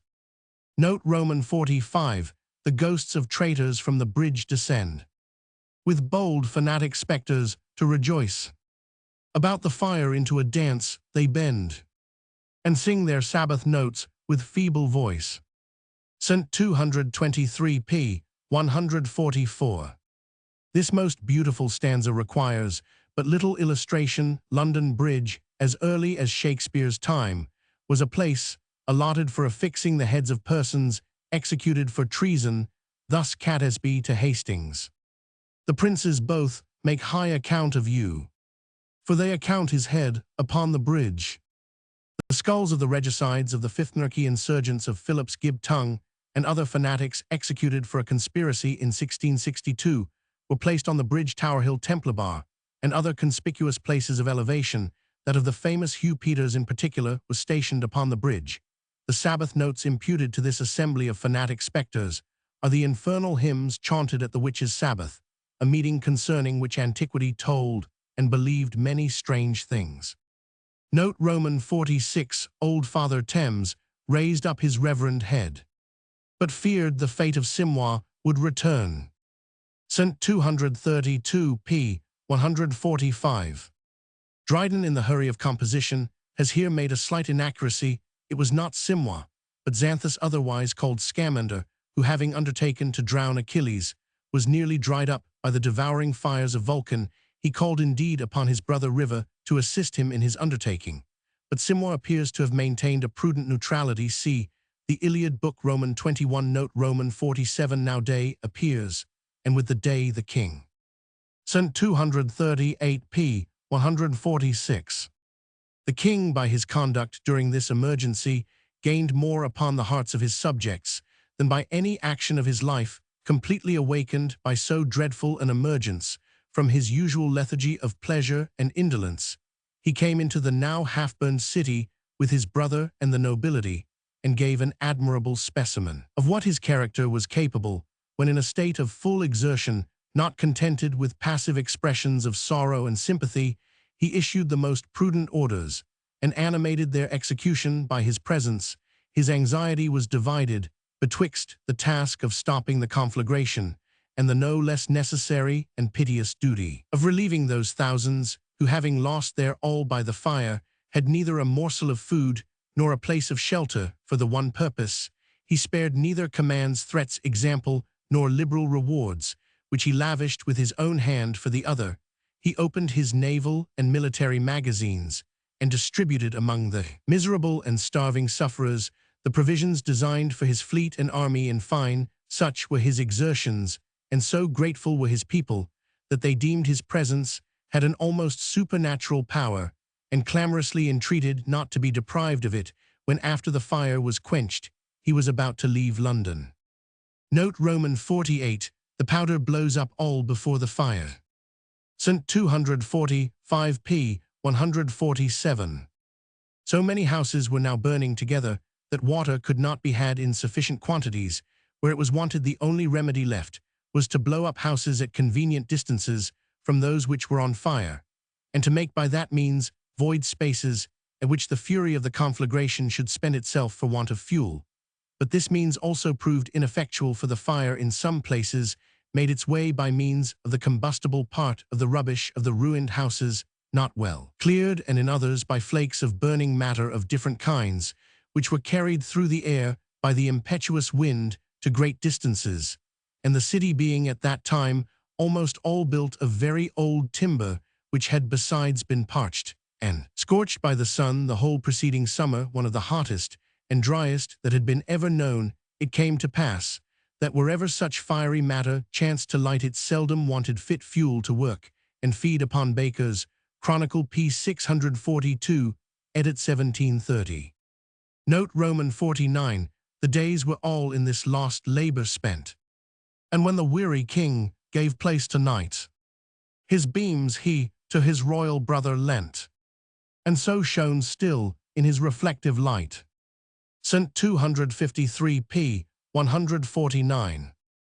The Duke of York was as active and vigilant as his brother upon this melancholy occasion. His exertions and seasonable directions prevented the fire from breaking out afresh from the inner temple after it had been got under in other places of the town. Yet the idle calumny, which stigmatized the Roman Catholics as the authors of the conflagration, was often extended to James himself in that tissue of falsehood and misrepresentation, which Titus Oates entitled A Picture of the Late King James. He charges him with beholding the flames with joy and the ruins with much rejoicing, p. 30, and says he would have impeached him as an accessory to the raising of that fire, had he not promised to Prince Rupert to bring forward no accusation that could hurt the king. For I could not charge you, says he, but must charge him too, in which case, by the way, this able witness would have made the king accessory to his own murder, which, according to Oates' own evidence, was to have been perpetrated during the fire, had not the hearts of the Jesuits failed them on seeing the zeal with which he labored to extinguish it. Note Roman 50, the most in fields like herded beasts lie down to doze obnoxious on the grassy floor. St. 258 p. 149. In this and foregoing verses, the miseries of those whose houses were consumed are strikingly painted. Many fled for refuge to the houses of friends, and lodged there the remnants of their property which they had been able to save. These were often forced to abandon their places of asylum by a fresh invasion of the devouring element, and to yield up to its rage all which they had before rescued. At length, distrusting safety in the city itself, the villages in its vicinity soon became filled with fugitives, till in the end no place of refuge was left but the open fields, where thousands remained for several nights, without shelter, watching the progress of the flames, which were consuming the metropolis. Note Roman 51, "O let it be enough what thou hast done." When spotted deaths ran armed through every street, with poisoned darts which not the good could shun, the speedy could outfly or valiant meet. St. 267 p. 151. In 1665, the plague broke out in London with the most dreadful fury. In 1 year upwards of 90,000 inhabitants were cut off by this frightful visitation. The citizens were driven into the country, and so desolate was the metropolis through death and desertion that the grass is said actually to have grown in Cheapside. Note Roman 52, "Thy threatenings, Lord, as thine thou mayst revoke. But if immutable and fixed they stand, continue still thyself to give the stroke. And let not foreign foes oppress thy land." St. 270 p. 151. The poet puts into the prayer of Charles the solemn and striking choice of David, when as a penalty for his presumption in numbering the children of Israel, he was compelled to make an election between 3 years' famine, 3 years' subjugation to his enemies, or 3 days' pestilence. And David said unto God, "I am in a great strait, let me fall now into the hand of the Lord, for very great are his mercies, but let me not fall into the hand of man." Dryden had already in stanza 265 paraphrased the patriotic prayer of David, "Let thy hand, I pray thee, O Lord my God, be on me, and on my father's house, but not on thy people, that they should be plagued." Cronbook Roman 1 ch. Roman 21. Note Roman 53, "Nor could thy fabric poles defend thee long. Though thou wert sacred to thy Maker's praise, though made immortal by a poet's song, and poet's songs the Theban walls could raise." St. 275 p. 152. Waller had addressed a poem to Charles Roman 1 upon His Majesty's repairing St. Paul's Denham in the commencement of Cowper's Hill, alludes both to the labors of the monarch and of the poet. Paul's the late theme of such a muse whose flight has bravely reached and soared above thy height. Now shalt thou stand, though sword or time or fire, or zeal more fierce than they thy fall conspire, secure whilst thee the best of poets sings, preserved from ruin by the best of kings. The fire of London, however, neither respected the labors of Charles, the song of Waller, nor the prophecy of Sir John Denham during the conflagration, as St. Paul's was in an insulated situation, and constructed of strong stonework. It was long thought to be in no danger from the fire, and many of the sufferers employed it as a place of deposit for the wreck of their goods and fortunes, but the whole adjoining buildings in the churchyard being in a light flame, it became impossible, even for the massy fabric of the cathedral, to resist the combustion. The wood arches and supports being consumed, the stonework gave way with a most horrible crash, and buried the whole edifice in a pile of smoking ruins. Note Roman 54, "He saw the town's one half in rubbish lie, and eager flames drive on to storm the rest." St. 280 p. 153. The inscription on the monument states that the fire consumed 89 churches, the city gates, Guildhall, many public structures, hospitals, schools, libraries, a vast number of stately edifices, 13,200 dwelling houses, 400 streets, 373 acres within the city walls, and 63 acres, and 3 roods without the walls remained heaped with the smoking ruins of the houses which had once occupied them. Note Roman 55, "The vanquished fires withdraw from every place." St. 282 p. 153. About 10 o'clock of the evening of Tuesday, the 5th of September, after the fire had raged for 3 days, the high east wind, which had been the means of forcing on its ravages, began to abate, and in proportion the efforts used to stop the progress of the flames became effectual. In some places, houses, being opportunely blown up, prevented the further spreading of the fire. In others, the flames, spent for lack of fuel, seemed to go out of themselves. On the morning of the 6th, the conflagration was totally extinguished. The prejudices of the times assigned different causes for this tragical event. According to the political principles of the discordant parties, most agreed that the fire was raised by design, For although the multitude are content to allow that a private person may die suddenly of a natural disorder, or that a cottage may be consumed by accidental fire, yet the death of a king or the conflagration of a metropolis must, according to their habits of thinking, arise from some dark and dismal plot, planned doubtless by those whose religious or political sentiments are most remote from their own. The royalists accused the fanatics, the Puritans, the papists of being the raisers of this dreadful fire. Some suspected even the King and Duke of York, though it is somewhat difficult to see any advantage they could derive from burning a city which had been just loading them both with treasures. The monument whose inscription adopts one of these rash opinions is a more stately but not a more respectable record of prejudice than the stone figure in Smithfield, whose tablet declares the fire must have been specially and exclusively a judgment for the crime of gluttony, since it began in Pudding Lane and ended in Pie Corner. An event so signally calamitous called forth, as may be readily supposed, the condolence and consolations, such as they were of the poets of the day. One author, who designs himself J.A. Fellow of King's College, Cambridge, poured forth verses upon the late lamentable fire in London, in an humble imitation of the most incomparable Mr. Cowley. His Pindaric strain, this usurper of the Theban lyre, informs us that about those hours which silence keep, to tempt the froward world to ease, just at the time when, clothed with subtle air, guilty spirits use to appear, when the hard students to their pillows creep, all but the aged men that wake, who in the morn their slumbers take, when fires themselves are put to sleep. Only the thrifty lights that burn and melancholy persons please. Just then a message came, brought by a murmuring wind, not to every obvious flame, thousand of those it left behind, and chose a treacherous heap of sparks, which buried in their ashes lay, which when discovered by some secret marks, the air fanned the pale dust away. What less than heaven could ere this message send? The embers glowing waked and did attend. In an unusual tone, the embassy delivered was. The teeming air itself did groan, nor for its burden could it farther pass.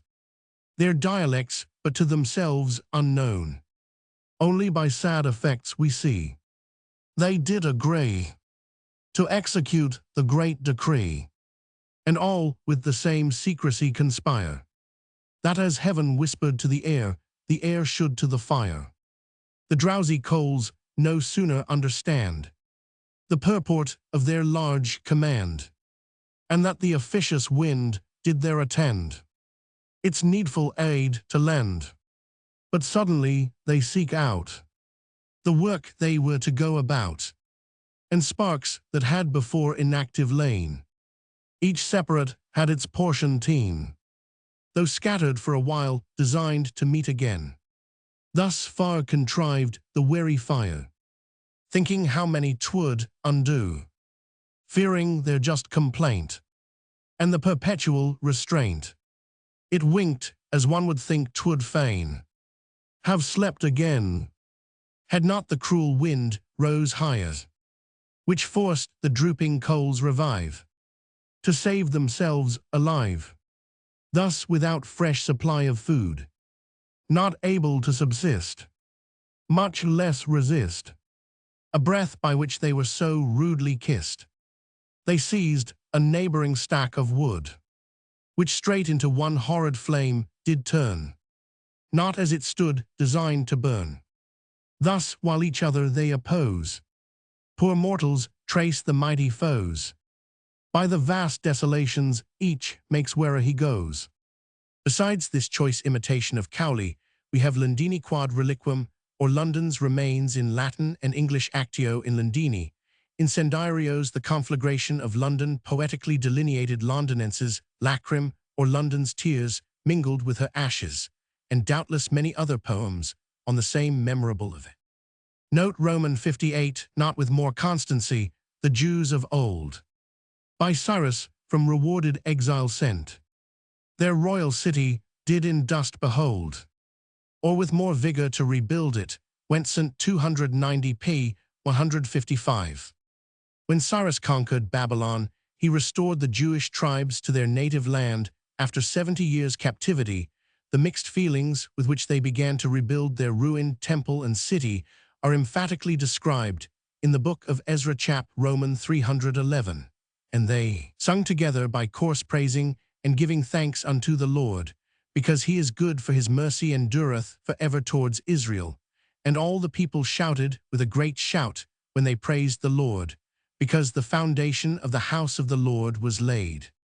12. But many of the priests and Levites and chief of the fathers, who were ancient men that had seen the first house, when the foundation of this house was laid before their eyes, wept with a loud voice, and many shouted loud for joy. 13. So that the people could not discover the noise of the shout of joy from the noise of the weeping of the people, for the people shouted with a loud shout, and the noise was heard afar off. Note Roman 59, now frequent trines the happier lightsome. And he raised Jove from his dark prison. Those weights took off that on his planet hung. Will gloriously the new-laid work succeed. St. 292p. 155. According to the jargon of astrology, a trine or triangular conjunction of planets was supposed to be eminently benign to mankind. To this, Dryden adds the circumstance of the planet Jove being in his ascension as a favorable aspect. Our poet was not above being seriously influenced by these fooleries, and I dare say will be found on reference to any almanac of 1666 to have given a very accurate account of the relative state of the heavenly bodies in that year. Note Romans 60, more great than human now, and more august. Now deified she from her fires does rise. Her widening streets on new foundations trust, and opening into larger parts, she flies. St. 295p. 156. It is here truly stated that the calamity of the great fire was ultimately attended with excellent consequences to the city by a proclamation from the king of an arbitrary and dictatorial nature, but which the emergency seems to have justified. The citizens were prohibited from rebuilding their houses except with solid materials and upon such plans as should be set forth by a committee appointed for the purpose. In this manner, the endless disputes about property, whose boundaries were now undistinguishable, were at once silenced, and provision was made for the improvements in widening the streets and prohibiting the use of lath and timber, of which materials the houses were formerly composed. Had the king, says Hume, been enabled to carry his power still farther, and made the houses be rebuilt with perfect regularity, and entirely upon one plan, he had contributed much to the convenience, as well as embellishment, of the city. Great advantages, however, have resulted from the alterations, though not carried to the full length. London became much more healthful after the fire. The plague, which used to break out with great fury twice or thrice every century, and indeed which was always lurking in some corner or other of the city, has scarcely ever appeared since that calamity. Vol. Romans 7p4l6. Absalom and Achitophel. Part Roman 1c propriustes. T capiat magis. Absalom and Achitophel. The following poem has been uniformly and universally admired, not only as one of Dryden's most excellent performances, but as indisputably the best and most nervous political satire that ever was written. It is said to have been undertaken at the command of Charles, and if so, no king was ever better obeyed. The general state of parties in England during the last years of the reign of Charles Roman II has been often noticed, particularly in the notes on the Duke of Guise. Roman VI Shaftesbury, dismissed from the administration, had bent his whole genius for intrigue to effect the exclusion of the Duke of York from the crown of England. Even at the risk of a civil war, Monmouth had thrown himself into the arms of the same party, flattered by the prospect of occupying that place from which his uncle was to be excluded. Everything seemed to flatter his ambition. The pretensions of the Duke's daughters must necessarily have been compromised by the exclusion of their father. At any rate, they were not likely to be supported by a powerful party, while Monmouth, by his own personal influence, and that of Shaftesbury, was at the head of all whom zeal for religion disappointed. Ambition, restlessness, of temper, love of liberty, or desire of licentiousness, had united in opposition to the measures of the court. Every engine which judgment or wit could dictate was employed by either party to place their cause in the most favorable light, and prejudice that of their adversaries. Among these, the poem which follows was the most powerful and the most successful. The time of its appearance was chosen with as much art as the poem displays genius. Shaftesbury had been committed to the Tower on a charge of high treason on the 2nd July, and the poem was published a few days before a bill of indictment was presented against him. The sensation excited by such a poem at such a time was intense and universal. It has been hitherto generally supposed that the idea of applying to Charles and Monmouth the apt characters and story of Absalom and Achitophel, and indeed the general plan of drawing a poetical parallel from scriptural history to modern times, was exclusively our author's. This appears to be mistake. So far back as 1679, some favourer of Lord Stafford and of the Catholic cause ventured to paraphrase the story of Naboth's vineyard, and to apply it to the condemnation of that unfortunate nobleman for the Catholic plot. In that piece, the scripture names and characters are given to the objects of the poet's satire precisely on the plan adopted by Dryden in Absalom and Achitophel. As the reader will perceive from the extracts in the note, not only had the scheme of a similar poem been conceived, but the very passage of scripture adopted by Dryden as the foundation of his parable had been already applied to Charles and his undutiful son. There appeared in 1680 a small tract called Absalom's Conspiracy, or the Tragedy of Treason, which, as it seems to have furnished the general argument of Dryden's poem, and has been unnoticed by any former commentator. I have subjoined to these introductory remarks CP 205. In a letter also to His Grace, the Duke of Monmouth, this 15 July 1680, by a true lover of his person, and the peace of the kingdom, the same adaptation is thus warmly urged. These are the men, speaking of Monmouth's advisers, that would with Joab send for the wise woman to persuade King David to admit of a return for Absalom his son, and when they had effected it, leave him to himself, till anger and passion had set fire to the field of Joab. These are the men that would have advised Absalom to make chariots, and to take 50 men to run before him, and appoint his time and station beside the way of the gate, to inquire of the tribes of Israel that came up to the king for justice what their controversies and matters were. These are the men that would have advised young Absalom that since David had appointed no one to hear their grievances, which was a political lie, and relieve their oppressions, to wish, that I were made judge in the land, that every man that hath any suit or cause might come to me, and I would do him justice. In short, these unprincipled men were they that set on Absalom to steal away the hearts of the people from the king. These are they that advised him to go to Hebron to pay his vow, and these are the men that led him into actual rebellion against his father, and to be destroyed by some of the very hands that had assisted him in those pernicious counsels. Summers Tracts p. 111. The parallel from its aptness to the circumstances appears to have become popular, for Shaftesbury was distinguished by the nickname of Achitophel before the appearance of the following poem. On the merits of Dryden's satire, all critics have been long agreed, if it be considered, says Dr. Johnson, as a poem political and controversial, it will be found to comprise all the excellencies of which the subject is susceptible: acrimony, of censure elegance, of praise artful delineation, of character variety and vigor of sentiment, happy turns of language and pleasing harmony of numbers, and all these raised to such a height as can scarcely be found in any other English composition. The more deeply we examine the plan of the piece, the more reason we will find to applaud the exquisite skill of the author in the character of Absalom. Particularly, he had a delicate task to perform. He was to draw the misguided and offending son, but not the hardened reprobate. For Charles, notwithstanding his just indignation, was to the end of his reign partial to this unfortunate prince, and anxious to detach him from his desperate counselors. Dryden has accordingly liberally transferred all the fouler part of the accusation to the shoulders of Achitophel. While he is tender of the fame of Absalom, we may suppose that in doing so the poet indulged his own feelings. The Duchess of Buccleuch had been his most early patroness, and he had received personal favors from Monmouth himself. These recollections must have had weight with him when engaged in composing this party poem, and we may readily believe him when he affirms that David could not be more tender of the young man's life than he would be of his reputation in many of the other characters. That of Buckingham in particular, a certain degree of mercy is preserved even amid the severity of satire.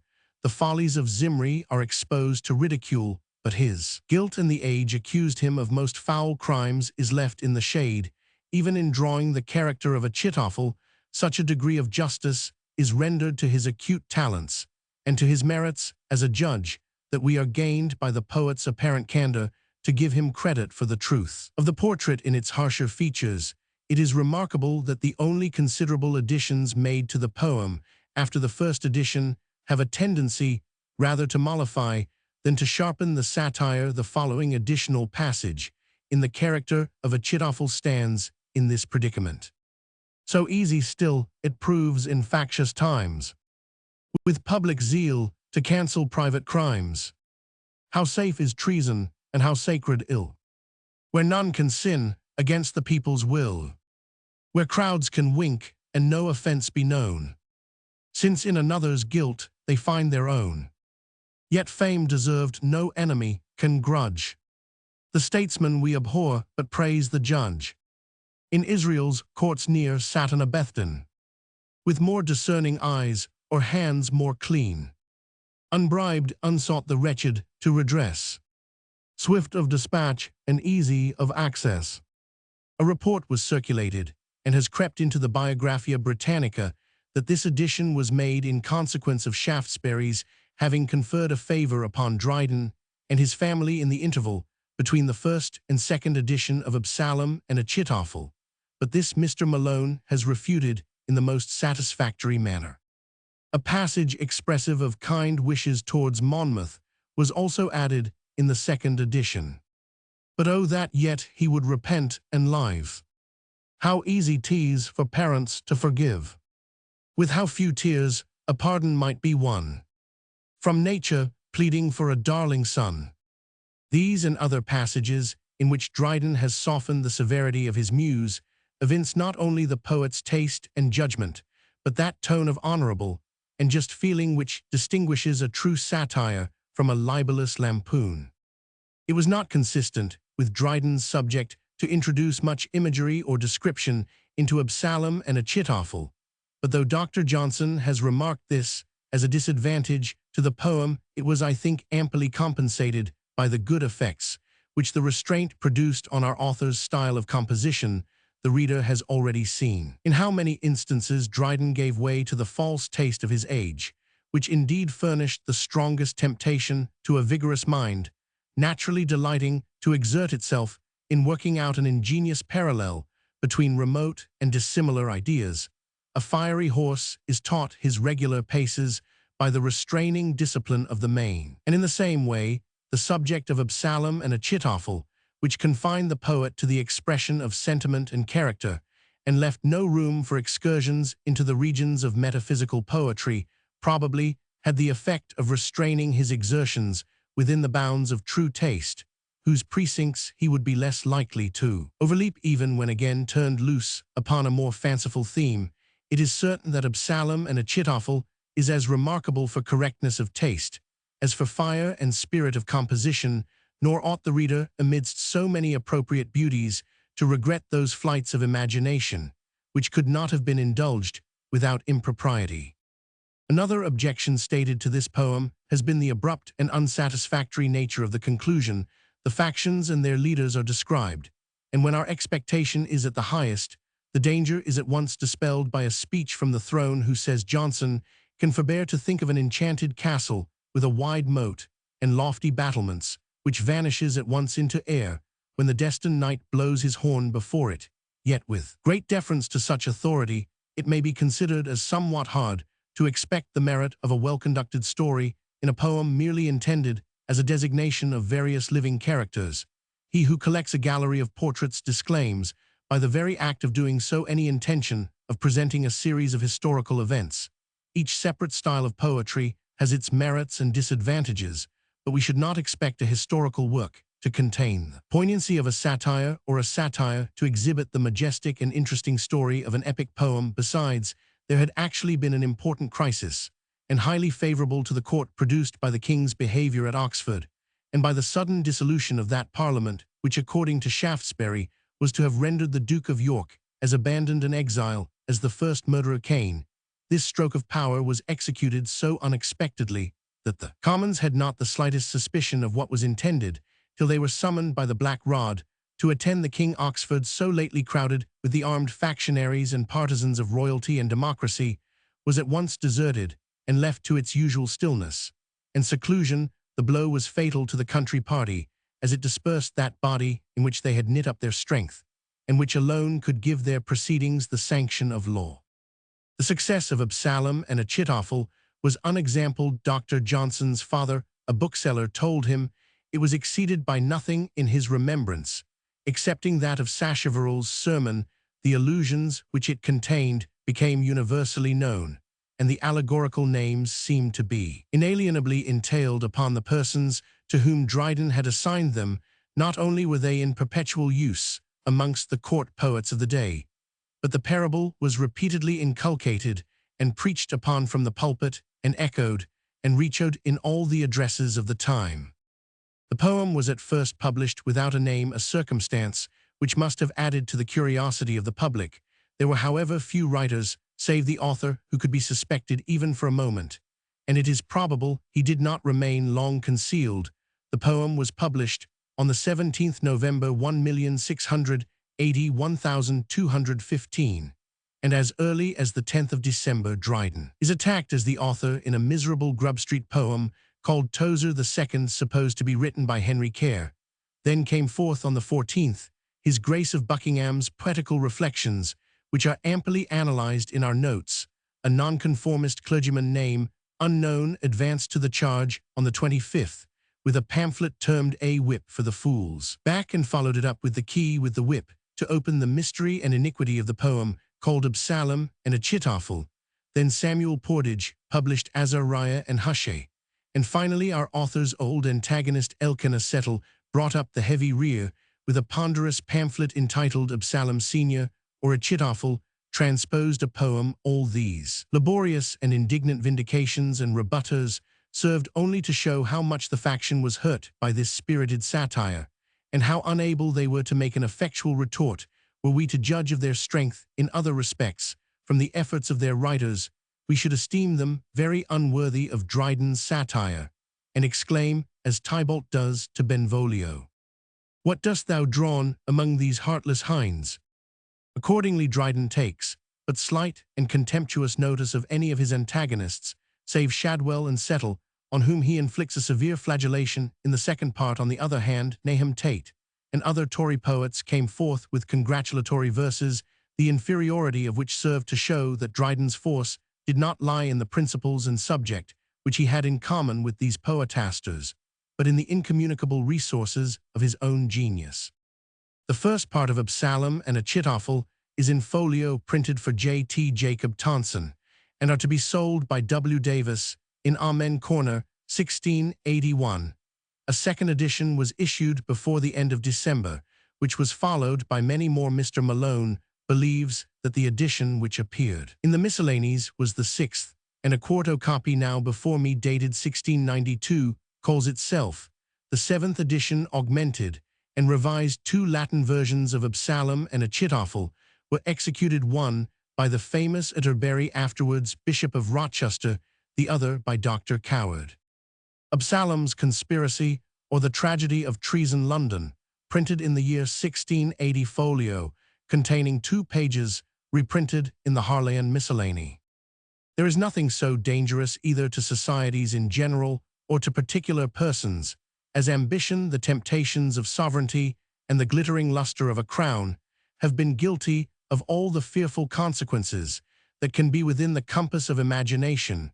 For this, mighty nations have been drowned in blood, populous cities have been made desolate, laid in ashes, and left without inhabitants. For this, parents have lost all the sense and tenderness of nature, and children all the sentiments of duty and obedience. The eternal laws of good and just the laws of nature, and of nations of God and religion, have been violated. Men have been transformed into the cruelty of beasts, and into the rage and malice of devils. Instances both modern and ancient of this are innumerable, but this of Absalom is a tragedy whose antiquity and truth do equally recommend it, as an example to all posterity and a caution to all mankind to take care how they embark in ambitious and unlawful designs. And it is a particular caveat to all young men to beware of such counselors as the old Achitophel, lest, while they are tempted with the hopes of a crown, they hasten on their own destiny, and come to an untimely end. Absalom was the third son of David by Maachah, the daughter of Talmai, king of Geshur, who was one of David's concubines. He, seeing his title to the crown upon the score of lawful succession, would not do, resolved to make good what was defective in it by open force, by dethroning his father. Now the arts he used to accomplish his design were these: first, he studied popularity, he rose up early, he was industrious and diligent in his way, he placed himself in the way of the gate, and when any man came for judgment, he courteously entered into discourse with him. This feigned condescension was the first step of his ambition. Secondly, he depraved his father's government. The king was careless, drowned in his pleasures. The counselors were evil. No man regarded the petitioners. Absalom said unto him, See, thy matters are good and right. It is but reason that you petition for, but there is no man that will hear thee from the king. There is no justice to be found. Your petitions are rejected. Thirdly, he insinuates what he would do if he were in authority, how easy access should be to him. He would do them justice. He would hear and redress their grievances, receive their petitions, and give them gracious answers. Oh, that I were made judge in the land, that every man might come unto me, and I would do him justice. And when any man came to do him obeisance, he put forth his hand, and took him, and kissed him. And thus he stole away the hearts of the people from their lawful king, his father and sovereign. But all this would not do. He therefore joins himself to one Achitophel, an old man of a shrewd head and discontented heart.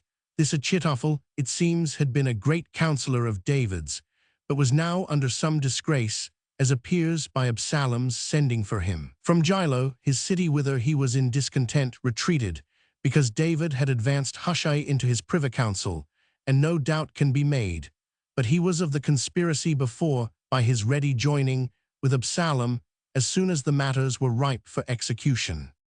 Absalom, having thus laid his train and made secret provision for his intended rebellion, dispatches his emissaries abroad to give notice by his spies that all the confederates should be ready at the sound of the trumpet, and say, Absalom reigneth in Hebron. And immediately a great multitude was gathered to him, for the conspiracy was strong. Some went out of malice, and some in their simplicity followed him and knew not anything. David is forced to fly from his son, but still he had a loyal party that stuck close to him.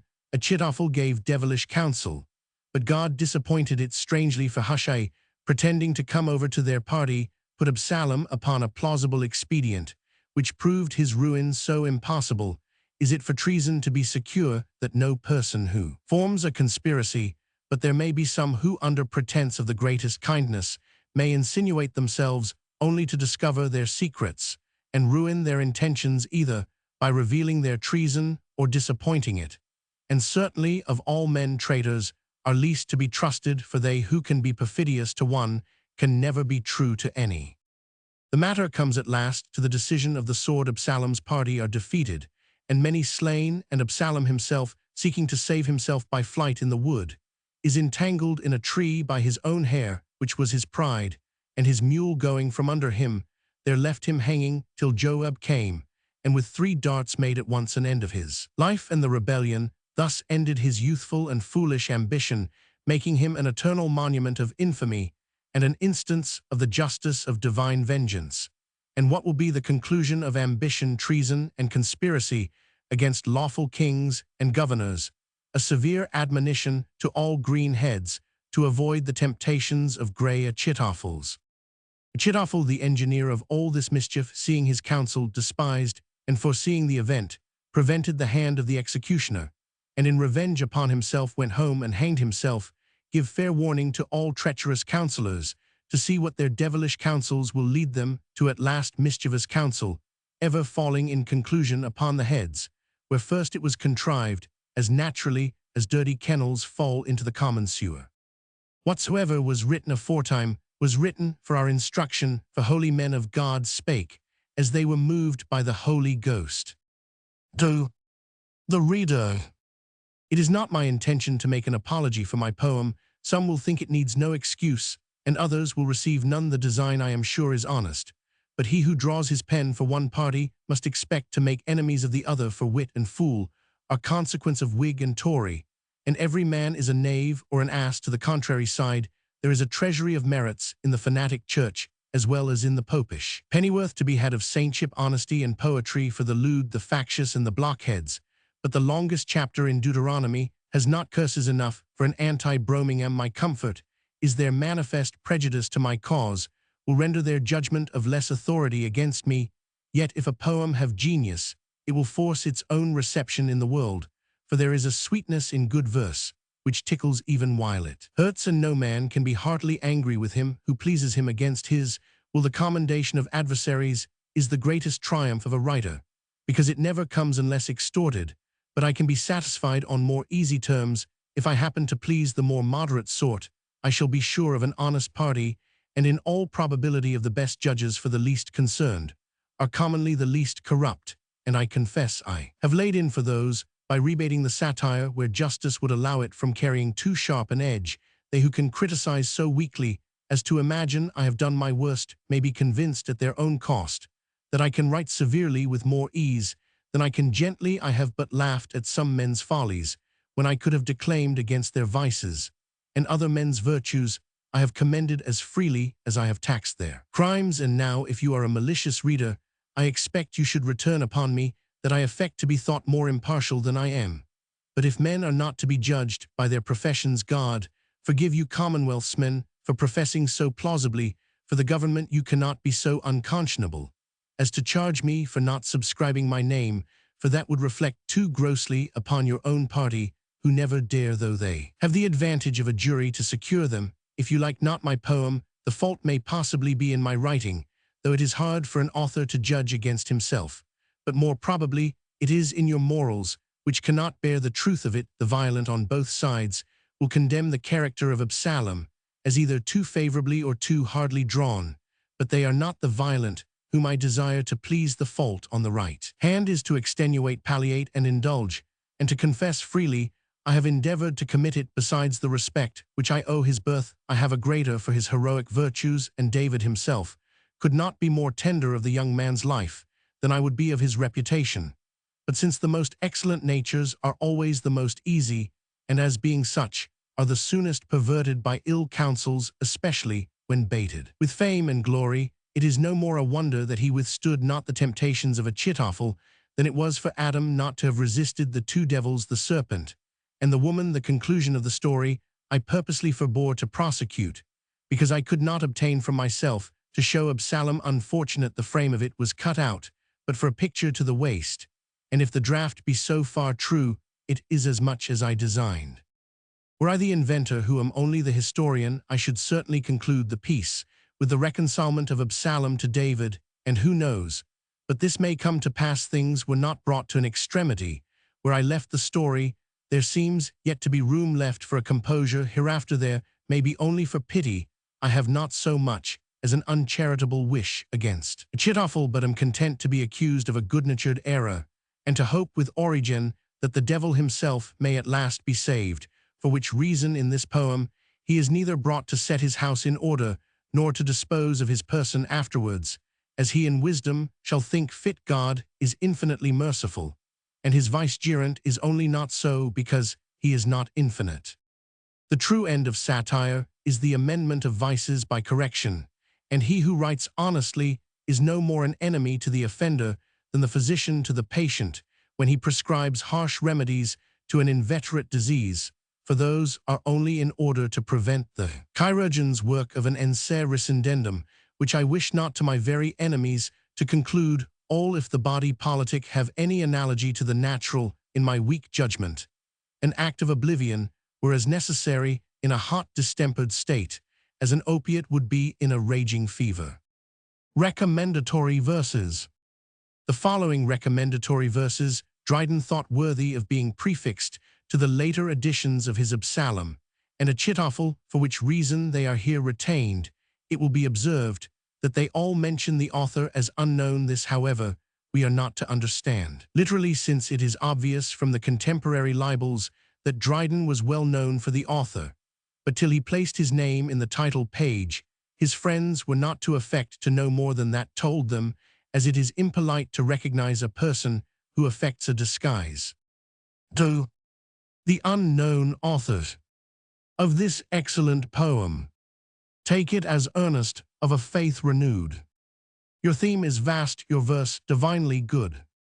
Where though the 9 their beauteous strokes repeat, and the turned lines on golden anvils beat, it looks as if they struck them at a heat. So all serenely great, so just refined, like angels, love to humane seed inclined. It starts a giant and exalts the kind. T's spirit seen, whose fiery atoms rowl. So brightly fierce each syllable's a soul. T's miniature of man, but he's all heart. T's what the world would be, but wants the art. To whom even the fanatics altars raise. Bow in their own despite, and grin your praise. As if a Milton from the dead arose, filed off the rust, and the right party chose. Nor sir be shocked at what the gloomy say. Turn not your feet too inward, nor too splay. T's gracious all, and great push on your theme. Lean your grieved head on David's diadem. David, that rebel Israel's envy moved. David by God and all good men beloved. The beauties of your Absalom excel, but more the charms of charming Annabel. Of Annabel than May's first morn, more bright, cheerful as summer's noon, and chaste as winter's night. Of Annabel the muse's dearest theme, of Annabel the angel of my dream. Thus let a broken eloquence attend, and to your masterpiece these shadows send. 2. The unknown author of this admirable poem. I thought forgive my sin, boasted fire. Of poets' souls did long ago expire. Of folly or of madness did accuse. The wretch that thought himself possessed with muse. Laughed at the God within that did inspire. With more than human thoughts the tuneful choir. But sure 'tis more than fancy or the dream of rhymers slumbering by the muse's stream. Some livelier spark of heaven and more refined from earthly dross fills the great poet's mind. Witness these mighty and immortal lines, through each of which th informing genius shines. Scarce a diviner flame inspired the king, of whom thy muse does so sublimely sing. Not David's self could in a nobler verse his gloriously offending son rehearse. Though in his breast the prophet's fury met, the father's fondness and the poet's wit, here all consent in wonder and in praise, and to the unknown poet altars raise, which thou must needs accept with equal joy, as when Nuz heard the wars of Troy, wrapped up himself in darkness and unseen, extolled with wonder by the Tyrian queen. Sure thou already art secure of fame, nor want'st new glories to exalt thy name. What father else would have refused to own so great a son as godlike Absalom our Roman 500,215. 2. The concealed author of this incomparable poem. Hail heaven-born muse, hail every sacred page, the glory of our isle and of our age. The inspiring sun to Albion draws more nigh. The north at length teems with a work to vie with Homer's flame and Virgil's majesty, while Pindus' lofty heights our poet sought, his ravished mind with vast ideas fraught. Our language failed beneath his rising thought.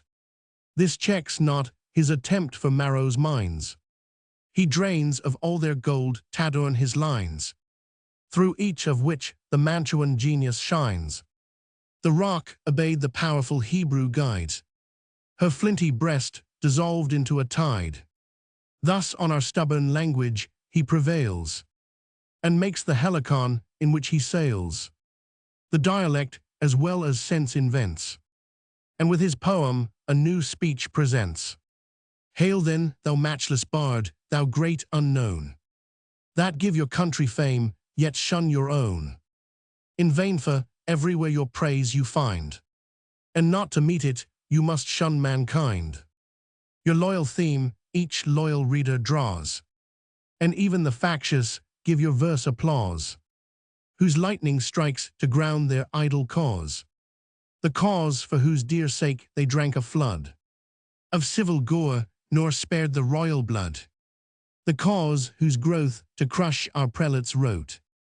In vain, almost in vain, our heroes fought, yet by one stab of your keen satire dies.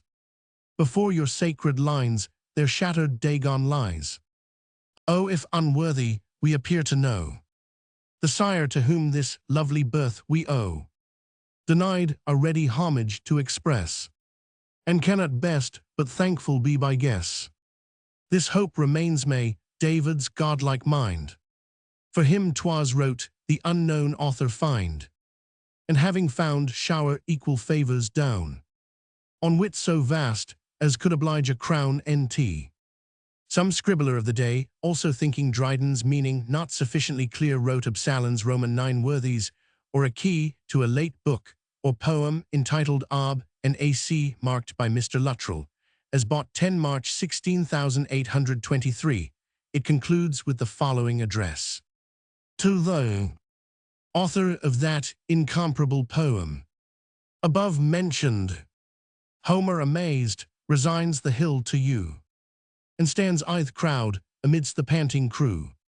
Virgil and Horace dare not show their face, and long admired Juvenal quits his place. For this one mighty poem hath done more than all those poets could have done before. Satyr or statesman, poet or divine, thou anything, thou everything that's fine. Thy lines will make young Absalon relent, and though 'tis hard, Achitophel repent. And Stopers thou hast done thus once thy rival muse on Cooper's Hill, with the true story would not fat me kill. No politics exclude repentance quite. Despair makes rebels obstinately fight. 'Tis well when errors do for mercy call. Unbloody conquests are the best of all. Methinks I see a numerous mixed crowd of seduced patriots crying out aloud for grace to royal David. He with tears holds forth his scepter to prevent their fears, and bids them welcome to his tender breast. Thus may the people, thus the king be blessed. Then tunes his harp thy praises to rehearse, who owes his son and subjects to thy verse. Absalom and Achitophel, in pious times ere priestcraft did begin, before polygamy was made a sin, when man on many multiplied his kind, ere one to one was cursedly confined, when nature prompted and no law denied promiscuous use of concubine and bride. Then Israel's monarch after heaven's own heart his vigorous warmth did variously impart to wives and slaves, and wide as his command scattered his Maker's image through the land. Mickle of royal blood the crown did wear, a soil ungrateful to the tiller's care. Not so the rest, for several mothers bore to godlike David several sons before.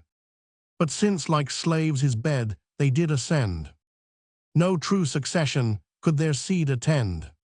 Of all the numerous progeny was none so beautiful, so brave as Absalom, whether inspired by some diviner lust his father got him with a greater gust, or that his conscious destiny made way by manly beauty to imperial sway. Early in foreign fields he won renown, with kings and states allied to Israel's crown. In peace, the thoughts of war he could remove, and seemed as he were only born for love. Whate'er he did was done with so much ease. In him alone 'twas natural to please. His motions all accompanied with grace, and paradise was opened in his face. With secret joy indulgent David viewed his youthful image in his son renewed. To all his wishes nothing he denied, and made the charming Annabel his bride. What faults he had, for who from faults is free, his father could not, or he would not see. Some warm excesses, which the law forbore, were construed youth that purged by boiling o'er. And Amnon's murder by a specious name was called a just revenge for injured fame. Thus praised and loved the noble youth remained, while David undisturbed in Sion reigned. But life can never be sincerely blessed. Heaven punishes the bad and proves the best. The Jews, a headstrong, moody, murmuring race, as ever tried the extent and stretch of grace. God's pampered people, whom debauched with ease no king could govern, nor no God could please. Gods they had tried of every shape and size, that godsmiths could produce or priests devise. These Adamwits too, fortunately free, began to dream they wanted liberty. And when no rule, no precedent was found of men by laws less circumscribed and bound, they led their wild desires to woods and caves, and thought that all but savages were slaves. They who, when Saul was dead, without a blow, made foolish Ishbosheth the crown forgo, who banished David, did from Hebron bring, and with a general shout proclaimed him king. Those very Jews, who at their very best their humor more than loyalty expressed, now wondered why so long they had obeyed an idle monarch which their hands had made. Thought they might ruin him they could create, or melt him to that golden Kapha state. But these were random bolts, no formed design, nor interest made the factious crowd to join. The sober part of Israel, free from stain, well knew the value of a peaceful reign, and looking backward with a wise affright, saw seams of wounds dishonest to the sight, in contemplation of whose ugly scars they cursed the memory of civil wars. The moderate sort of men, thus qualified, inclined the balance to the better side, and David's mildness managed it so well. The bad found no occasion to rebel, but when to sin our biased nature leans, the careful devil is still at hand with means, and providently pimps for ill desires. The good old cause revived a plot requires. Plots true or false are necessary things to raise up commonwealths and ruin kings. The inhabitants of old Jerusalem were Jebusites, the town so called from them, and theirs the native right.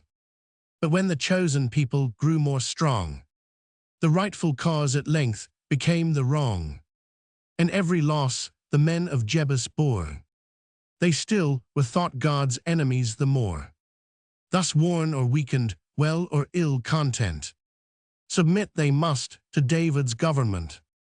Impoverished and deprived of all command, their taxes doubled as they lost their land. And what was harder yet to flesh and blood, their gods disgraced and burnt like common wood.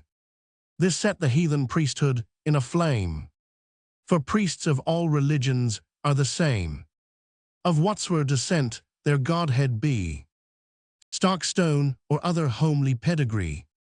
In his defense his servants are as bold as if he had been born of beaten gold. The Jewish rabbins, though their enemies, in this conclude them honest men and wise, for 'twas their duty, all the learned think, to espouse his cause by whom they eat and drink. From hence began that plot, the nation's curse, bad in itself, but represented worse. Raised in extremes, and in extremes decried. With oaths affirmed, with dying vows denied. Not weighed nor winnowed by the multitudes, but swallowed in the mass unchewed and crude.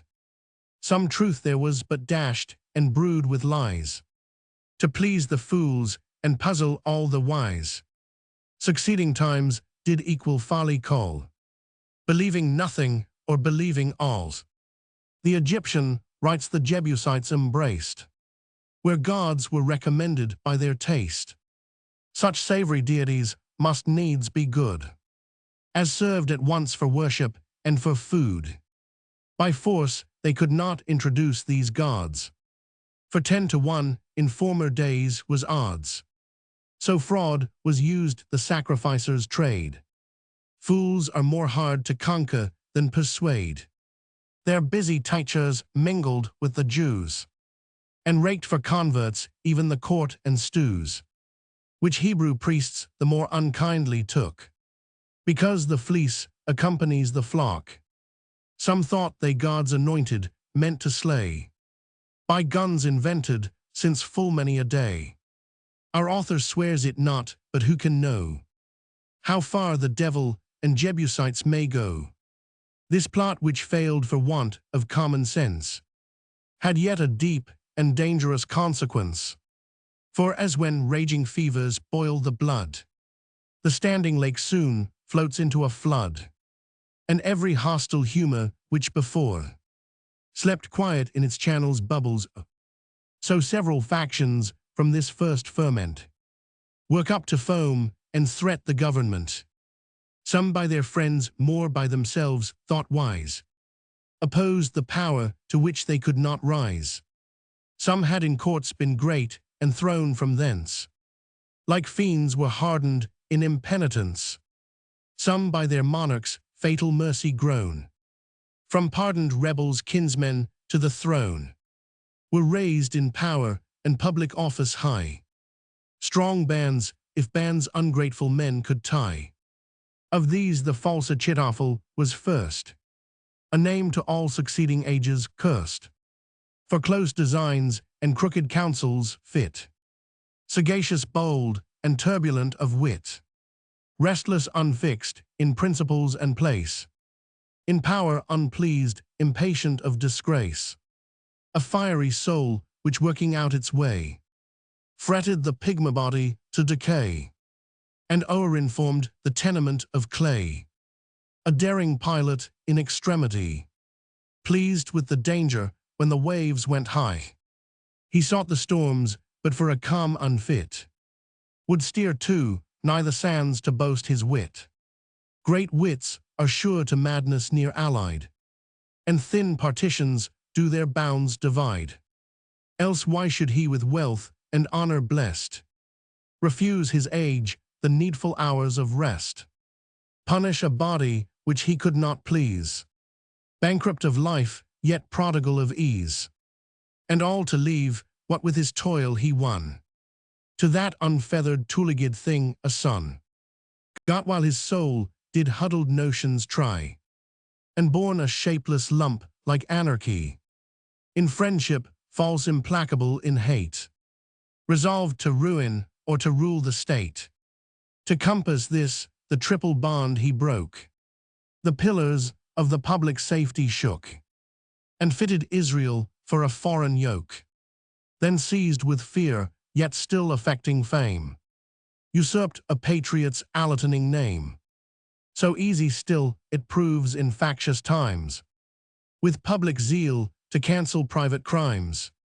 How safe is treason, and how sacred ill, where none can sin against the people's will, where crowds can wink and no offense be known, since in another's guilt they find their own. Yet fame deserved no enemy can grudge. The statesman we abhor, but praise the judge.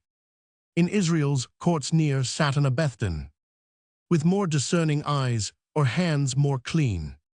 Unbribed, unsought the wretched to redress, swift of dispatch and easy of access. Oh, had he been content to serve the crown, with virtue only proper to the gown, Or had the rankness of the soil been freed from cockle that oppressed the noble seed? David for him his tuneful harp had strung, and heaven had wanted one immortal song. But wild ambition loves to slide not stand, and fortune's ice prefers to virtue's land.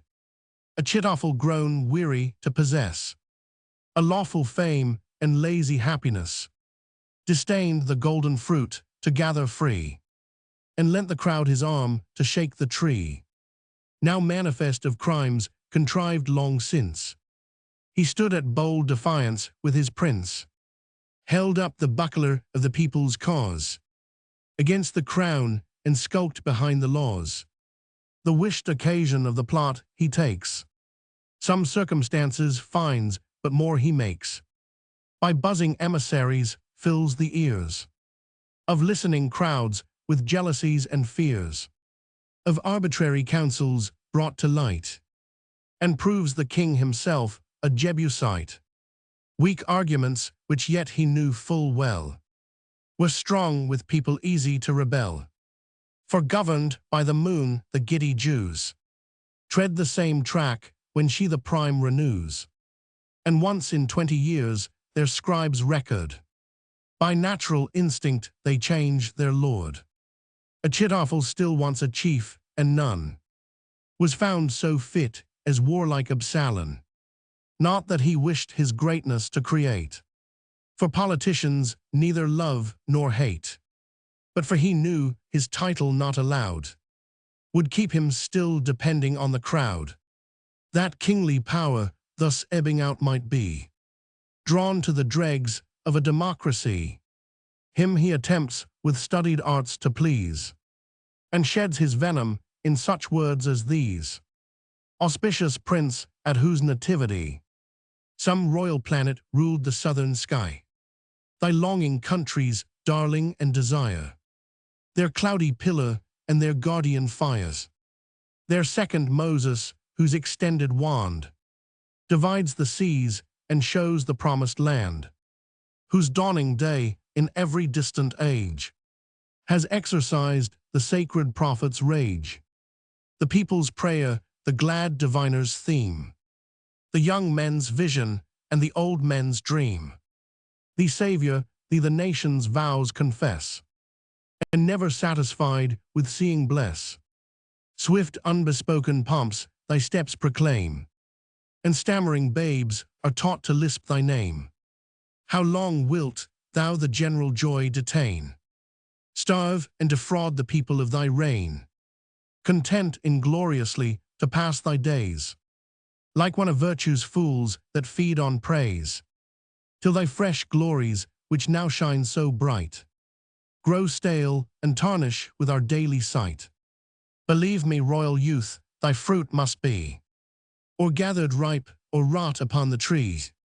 Heaven has to all allotted soon or late some lucky revolution of their fate, whose motions if we watch and guide with skill, for human good depends on human will. Our fortune rolls as from a smooth descent, and from the first impression takes the bent. But if unseized, she glides away like wind, and leaves repenting folly far behind. Now she meets you with a glorious prize, and spreads her locks before you as she flies. Had thus old David, from whose loins you spring, not dared when fortune called him to be king, at Gath an exile he might still remain, and heaven's anointing oil had been in vain. Let his successful youth your hopes engage, but shun the example of declining age. Behold him setting in his western skies, the shadows lengthening as the vapors rise.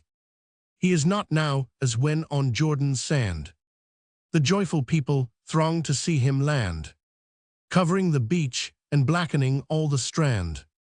But like the prince of angels from his height, comes tumbling downward with diminished light, betrayed by one poor plot to public scorn, our only blessing since his cursed return. Those heaps of people which one sheaf did bind, blown off and scattered by a puff of wind. What strength can he to your designs oppose? Naked of friends and round beset with foes. If Pharaoh's doubtful succor he should use, a foreign aid would more incense the Jews. Proud Egypt would dissembled friendship bring, foment the war, but not support the king. Nor would the royal party e'er unite with Pharaoh's arms to assist the Jebusite. Or if they should, their interests soon would break, and with such odious aid make David weak. All sorts of men, by my successful arts, abhorring kings, estrange their altered hearts from David's rule, and tease their general cry, religion, commonwealth, and liberty. If you, as champion of the public good, add to their arms a chief of royal blood, what may not Israel hope, and what applause might such a general gain by such a cause? Not barren praise alone, that gaudy flower, fair only to the sight, but solid power. And nobler is a limited command, given by the love of all your native land, than a successive title, long and dark, drawn from the mouldy rolls of Noah's Ark. What cannot praise effect in mighty minds, when flattery soothes and when ambition blinds? Desire of power on earth, a vicious weed, yet sprung from high, is of celestial seed. In God tease glory, and when men aspire, tease but a spark too much of heavenly fire. The ambitious youth, too covetous of fame, too full of angels' metal in his frame, unwarily was led from virtue's ways, made drunk with honor and debauched with praise, half loath and half consenting to the ill, for royal blood within him struggled still. He thus replied, and what pretense have I to take up arms for public liberty? My father governs with unquestioned right, the faith's defender and mankind's delight, good, gracious, just observant of the laws, and heaven by wonders has espoused his cause. Whom has he wronged in all his peaceful reign? Who sues for justice to his throne in vain? What millions has he pardoned of his foes? Whom just revenge did to his wrath expose? Mild, easy, humble, studious of our good, inclined to mercy and averse from blood.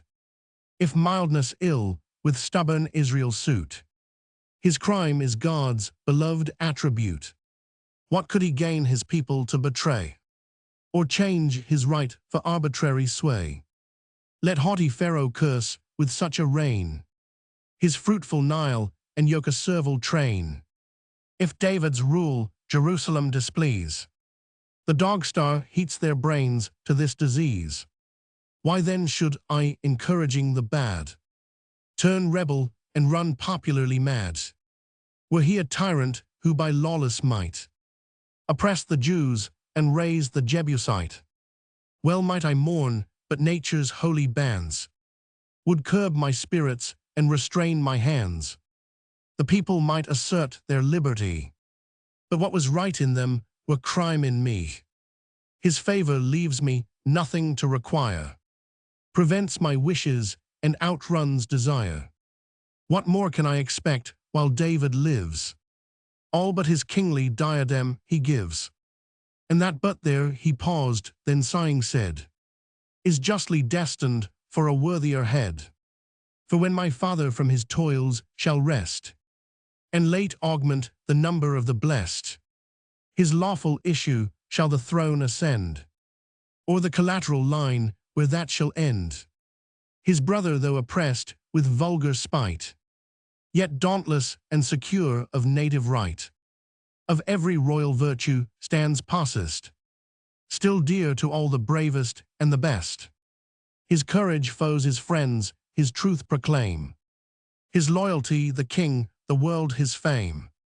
His mercy even the offending crowd will find, for sure he comes of a forgiving kind. Why should I then repine at heaven's decree, which gives me no pretense to royalty? Yet oh, that fate propitiously inclined had raised my birth, or had debased my mind. To my large soul not all her treasure lent, and then betrayed it to a mean descent. I find my mounting spirits bold, and David's part disdains my mother's mould. Why am I scanted by a niggard birth? My soul disclaims the kindred of her earth, and made for empire whispers me within. Desire of greatness is a godlike sin, him staggering so when hell's dire agent found. While fainting virtue scarce maintained her ground, he pours fresh forces in, and thus replies, the eternal God, supremely good and wise, imparts not these prodigious gifts in vain. What wonders are reserved to bless your reign? Against your will your arguments have shown such virtues only given to guide a throne. Not that your father's mildness I contemn, but manly force becomes the diadem. 'Tis true, he grants the people all they crave, and more perhaps than subjects ought to have. For lavish grants suppose a monarch tame, and more his goodness than his wit proclaim. But when should people strive their bonds to break, if not when kings are negligent or weak? Let him give on till he can give no more. The thrifty Sanhedrim shall keep him poor, and every shekel which he can receive shall cost a limb of his prerogative. To ply him with new plots shall be my care, or plunge him deep in some expensive war, which when his treasure can no more supply, he must with the remains of kingship buy. His faithful friends are jealousies and fears, called Jebusites and Pharaoh's pensioners, whom when our fury from his aid has torn, he shall be naked left to public scorn. The next successor whom I fear and hate, my arts have made obnoxious to the state, turned all his virtues to his overthrow, and gained our elders to pronounce a foe. His right for sums of necessary gold shall first be pawned and afterwards be sold, till time shall ever-wanting David draw to pass your doubtful title into law. If not, the people have a right supreme to make their kings, for kings are made for them. All empire is no more than power in trust, which when resumed can be no longer just. Succession for the general good designed, in its own wrong a nation cannot bind. If altering that the people can relieve, better one suffer than a nation grieve. The Jews well know their power ere Saul they chose. God was their king, and God they durst depose. Urge now your piety, your filial name, a father's right and fear of future fame, the public good, that universal call, to which even heaven submitted answers all. Nor let his love enchant your generous mind, 'tis nature's trick to propagate her kind. Our fond begetters who would never die, love but themselves in their posterity. Or let his kindness by the effects be tried, or let him lay his vain pretense aside. God said he loved your father, could he bring a better proof than to anoint him king? It surely showed he loved the shepherd well, who gave so fair a flock as Israel. Would David have you thought his darling son? What means he then to alienate the crown? The name of godly he may blush to bear. Is't after God's own heart to cheat his heir? He to his brother gives supreme command, to you a legacy of barren land. Perhaps the old harp on which he thrums his lays, or some dull Hebrew ballad in your praise. Then the next heir, a prince severe and wise, already looks on you with jealous eyes, sees through the thin disguises of your arts, and marks your progress in the people's hearts.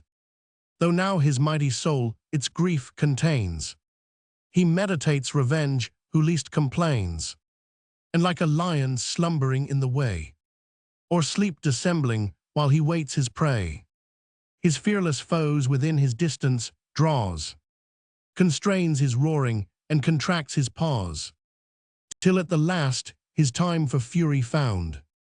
He shoots with sudden vengeance from the ground. The prostrate vulgar passes o'er and spares, but with a lordly rage his hunters tears. Your case no tame expedients will afford.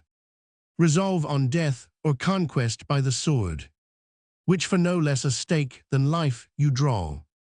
And self-defense is nature's eldest law.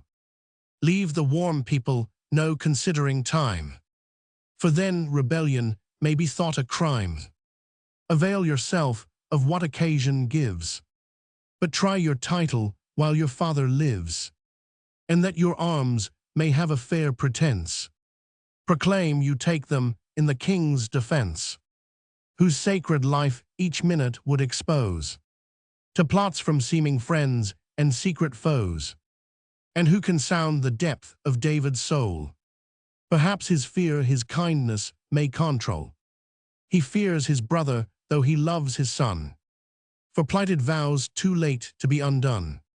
If so by force he wishes to be gained, like women's lechery to seem constrained. Doubt not but when he most affects the frown, commit a pleasing rape upon the crown. Secure his person to secure your cause.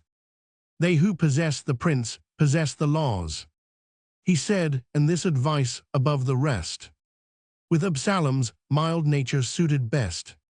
Unblamed of life ambition set aside, not stained with cruelty, not puffed with pride. How happy had he been if destiny had higher placed his birth, or not so high. His kingly virtues might have claimed a throne, and blessed all other countries but his own. But charming greatness, since so few refuse, 'tis juster to lament him than accuse. Strong were his hopes, a rival to remove, with blandishments to gain the public love, to head the faction while their zeal was hot, and popularly prosecute the plot. To further this, Achitophel unites the malcontents of all the Israelites, whose differing parties he could wisely join, for several ends to serve the same design. The bestand of the princes some were such, who thought the power of monarchy too much, mistaken men and patriots in their hearts, not wicked but seduced by impious arts. By these the springs of property were bent, and wounds so high they cracked the government. The next for interest sought to embroil the state, to sell their duty at a dearer rate, and make their Jewish markets of the throne, pretending public good to serve their own. Others thought kings an useless heavy load, who cost too much and did too little good. These were for laying honest David by, on principles of pure good husbandry. With them joined all the haranguers of the throng, that thought to get preferment by the tongue, who follow next a double danger bring, not only hating David, but the king. The Solomon, rout well versed of old, in godly faction and in treason bold, cowering and quaking at a conqueror's sword, but lofty to a lawful prince restored, saw with disdain an ethnic plot begun, and scorned by Jebusites to be outdone. Hot Levites headed these who pulled before, from the ark which in the judges' days they bore, resumed their cant, and with a zealous cry pursued their old beloved theocracy, where Sanhedrim and priest enslaved the nation, and justified their spoils by inspiration. For who so fit to reign as Aaron's race, if once dominion they could found in grace? These led the pack, though not of surest scent, yet deepest mouthed against the government. A numerous host of dreaming saints succeed, of the true old enthusiastic breed. Gainst form and order they their power implore, nothing to build and all things to destroy. But far more numerous was the herd of such, who think too little and who talked too much.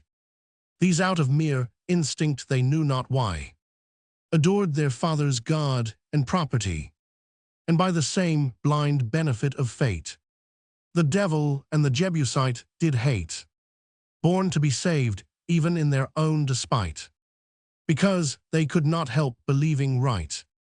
Such were the tools, but a whole hydra more, remains of sprouting heads too long to score. Some of their chiefs were princes of the land.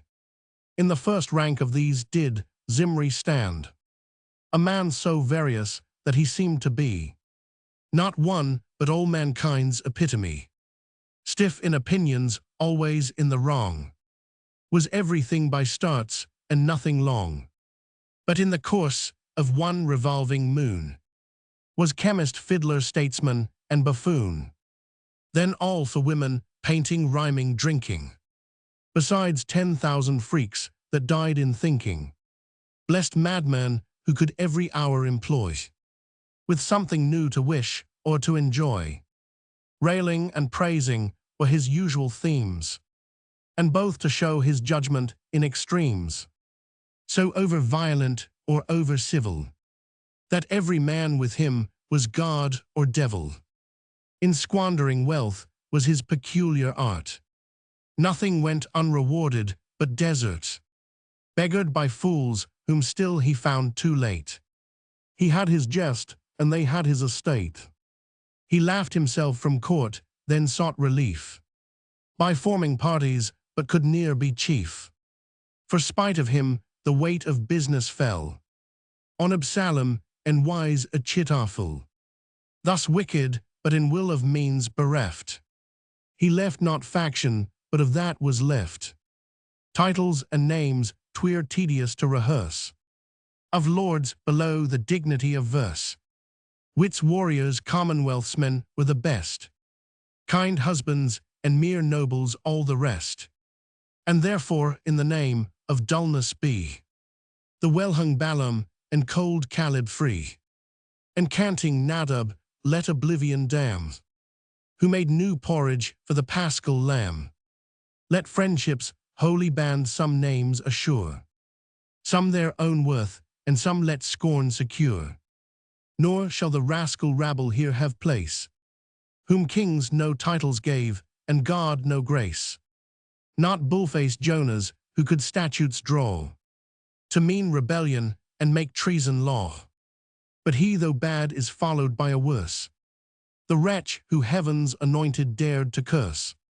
Shimei 263, whose youth did early promise bring of zeal to God and hatred to his king, did wisely from expensive sins refrain, and never broke the Sabbath but for gain. Nor ever was he known an oath to vent, or curse unless against a government, thus heaping wealth by the most ready way among the Jews which wasto cheat and pray, the city to reward his pious hate. Against his master chose him magistrate, his hand a vase of justice did uphold, his neck was loaded with a chain of gold. During his office treason was no crime. The sons of Belial had a glorious time. For Shimei, though not prodigal of pelf, yet loved his wicked neighbor as himself. When 2 or 3 were gathered to declaim against the monarch of Jerusalem, Shimei was always in the midst of them. And if they cursed the king when he was by, would rather curse than break good company. If any durst his factious friends accuse, he packed a jury of dissenting Jews, whose fellow-feeling in the godly cause would free the suffering saint from human laws. For laws are only made to punish those who serve the king and to protect his foes. If any leisure time he had from power, because 'tis sin to misemploy an hour, his business was by writing to persuade that kings were useless and a clog to trade, and that his noble style he might refine. No Rechabite more shunned the fumes of wine, chaste were his cellars and his shrivel board. The grossness of a city-fast abhorred. His cooks with long disuse their trade forgot.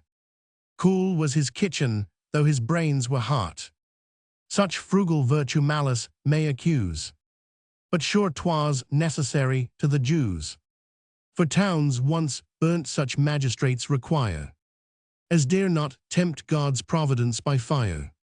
With spiritual food he fed his servants well, but free from flesh that made the Jews rebel. And Moses' laws he held in more account, for 40 days of fasting in the mount. To speak the rest who better are forgot, would tire a well-breathed witness of the plot. Yet Korah thou shalt from oblivion pass. Erect thyself, thou monumental brass, high as the serpent of thy metal made, while nations stand secure beneath thy shade. What though his birth were base, yet comets rise from earthy vapors ere they shine in skies. Prodigious actions may as well be done by weaver's issue as by prince's son. This arch-attester for the public good, by that one deed ennobles all his blood. Whoever asked the witnesses' high race, whose oath with martyrdom did Stephen grace? Ours was a Levite, and as times went then, his tribe were God Almighty's gentlemen. Sunk were his eyes, his voice was harsh and loud. Sure signs he neither choleric was nor proud. His long chin proved his wit, his saint-like grace. A church vermilion and a Moses face. His memory miraculously great. Could plots exceeding man's belief repeat, which therefore cannot be accounted lies.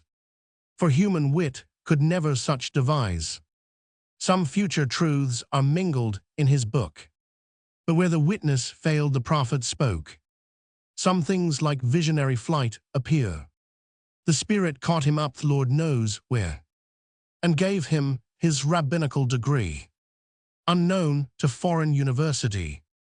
His judgment yet his memory did excel, which pieced his wondrous evidence so well, and suited to the temper of the times, then groaning under Jebusitic crimes.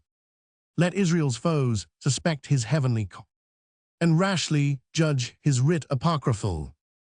Our laws for such affronts have forfeits made. He takes his life who takes away his trade. Were I myself in witness Korah's place, the wretch who did me such a dire disgrace should whet my memory, though once forgot, to make him an appendix of my plot. His zeal to heaven made him his prince despise, and load his person with indignities. But zeal peculiar privilege affords, indulging latitude to deeds and words. And Korah might for Agag's murder call, in terms as coarse as Samuel used to Saul. What others in his evidence did join, the best that could be had for love or coin, in Korah's own predicament will fall. For witness is a common name to all. Surrounded thus with friends of every sort, deluded Absalom forsakes the court, impatient of high hopes urged with renown, and fired with near possession of a crown. The admiring crowd are dazzled with surprise, and on his goodly person feed their eyes. His joys concealed, he sets himself to show, on each side bowing popularly low. His looks, his gestures, and his words he frames, and with familiar eyes repeats their names. Thus formed by nature, furnished out with arts, he glides unfelt into their secret hearts. Then with a kind, compassionating look, and sighs bespeaking pity ere he spoke. Few words he said, but easy those and fit, more slow than hibblerdrops, and far more sweet. I mourn my countrymen, your lost estate, though far unable to prevent your fate. Behold a banished man for your dear cause, exposed a prey to arbitrary laws. Yet oh, that I alone could be undone, cut off from empire and no more a son. Now all your liberties a spoil are made. Egypt and Tyrus intercept your trade, and Jebusites your sacred rights invade. My father whom with reverence yet I name, charmed into ease, is careless of his fame, and bribed with petty sums of foreign gold, is grown in Bathsheba's embraces old, exalts his enemies, his friends destroys, and all his power against himself employs. He give us and let him give a me right away. But why should he his own and yours betray? He can make the nation blood, and he alone from my revenge is freed. Take then my tearswith that he wiped his eyes. Tease all the aid my present power supplies. No court informer can these arms accuse. These arms may sons against their fathers use, and tease my wish the next successor's reign may make no other Israelite complain. Youth, beauty, graceful action seldom fail, but common interest always will prevail, and pity never ceases to be shown to him who makes the people's wrongs his own. The crowd that still believe their kings oppress, with lifted hands their young Messiah bless, who now begins his progress to ordain, with chariots, horsemen, and a numerous train. From east to west his glories he displays, and like the sun the promised land surveys. Fame runs before him as the morning star, and shouts of joy salute him from afar. Each house receives him as a guardian god, and consecrates the place of his abode. But hospitable treats did most commend wise Issachar, his wealthy western friend. This moving court that caught the people's eyes, and seemed but pomp did other ends disguise. Achitophel had formed it with intent to sound the depths and fathom where it went. The people's hearts distinguish friends from foes, and try their strength before they came to blows. Yet all was colored with a smooth pretense of specious love and duty to their prince, religion and redress of grievances. Two names that always cheat and always please are often urged, and good King David's life endangered by a brother and a wife. Thus in a pageantry a plot is made, and peace itself is war in masquerade. O foolish Israel, never warned by ill, still the same bait and circumvented still. Did ever men forsake their present ease? In midst of health imagine a disease. Take pains contingent mischiefs to foresee.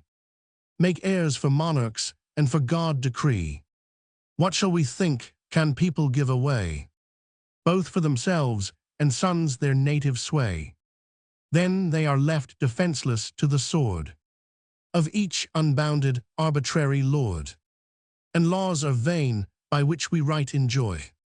If kings unquestioned can those laws destroy, yet if the crowd be judge of fit and just, and kings are only officers in trust, then this resuming covenant was declared, when kings were made, or is forever barred.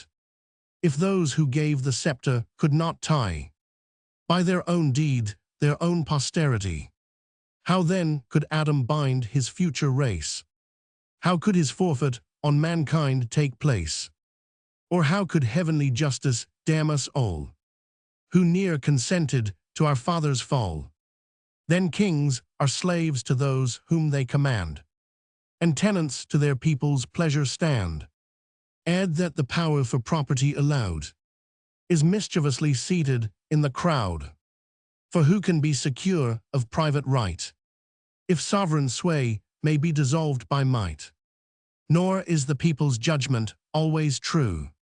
The most may err as grossly as the few, and faultless kings run down by common cry. For vice, oppression, and for tyranny, what standard is there in a fickle rout, which flowing to the mark runs faster out? Nor only crowds, but Sanhedrims may be infected with this public lunacy, and share the madness of rebellious times, to murder monarchs for imagined crimes, if they may give and take whene'er they please. Not kings alone, the Godhead's images, but government itself at length must fall to nature's state where all have right to all. Yet grant our lords, the people kings can make. What prudent men a settled throne would shake? For whatsoe'er their sufferings were before, that change they covet makes them suffer more. All other errors but disturb a state, but innovation is the blow of fate. If ancient fabrics nod and threat to fall, to patch their flaws and buttress up the wall, thus far 'tis duty, but here fix the mark, for all beyond it is to touch the ark. To change foundations, cast the frame anew, is work for rebels who base ends pursue. At once divine and human laws control, and mend the parts by ruin of the whole. The tampering world is subject to this curse, to physic their disease into a worse. Now what relief can righteous David bring? How fatal 'tis to be too good a king. Friends he has few, so high the madness grows. Who dare be such must be the people's foes. Yet some there were even in the worst of days. Some let me name, and naming is to praise. In this short file, Barzillai first appears. Barzillai crowned with honor and with years. Long since the rising rebels he withstood, in regions waste beyond the Jordan's flood. Unfortunately brave to buoy the state, but sinking underneath his master's fate. In exile with his godlike prince he mourned. For him he suffered, and with him returned. The court he practiced, not the courtier's art. Large was his wealth, but larger was his heart, which well the noblest objects knew to choose. The fighting warrior and recording muse. His bed could once a fruitful issue boast. Now more than half a father's name is lost. His eldest hope with every grace adorned. By me so heaven will have it always mourned, and always honored snatched in manhood's prime, by unequal fates and providence's crime. Yet not before the goal of honor won, all parts fulfilled of subject and of son. Swift was the race, but short the time to run. O narrow circle, but of power divine, scanted in space and perfect in thy line. By sea, by land, thy matchless worth was known. Arms thy delight, and war was all thy own. Thy force infused the fainting Tyrians propped, and haughty Pharaoh found his fortune stop. Roman 500 O ancient honor, O unconquered hand, whom foes unpunished never could withstand. But Israel was unworthy of his name. Short is the date of all immoderate fame. It looks as heaven our ruin had designed, and durst not trust thy fortune and thy mind. Now free from earth, thy disencumbered soul mounts up and leaves behind the clouds and starry pole. From thence thy kindred legions mayst thou bring, to aid the guardian angel of thy kings. Here stop my muse, here cease thy painful flight. No pinions can pursue immortal height. Tell good Barzillai thou canst sing no more, and tell thy soul she should have fled before. Or fled she with his life and left this verse to hang on her departed patron's hearse. Now take thy steepy flight from heaven and sea. If thou canst find on earth another he would be too hard to find. See then whom thou canst see not far behind. Zadok the priest, whom shunning power and place, his lowly mind advanced to David's grace. With him the Sagan of Jerusalem, of hospitable soul and noble stem, him of the western dome, whose weighty sense flows in fit words and heavenly eloquence. The prophet's sons, by such example led, to learning and to loyalty were bred. For colleges on bounteous kings depend, and never rebel was to arts a friend. To these succeed the pillars of the laws, who best can plead and best can judge a cause.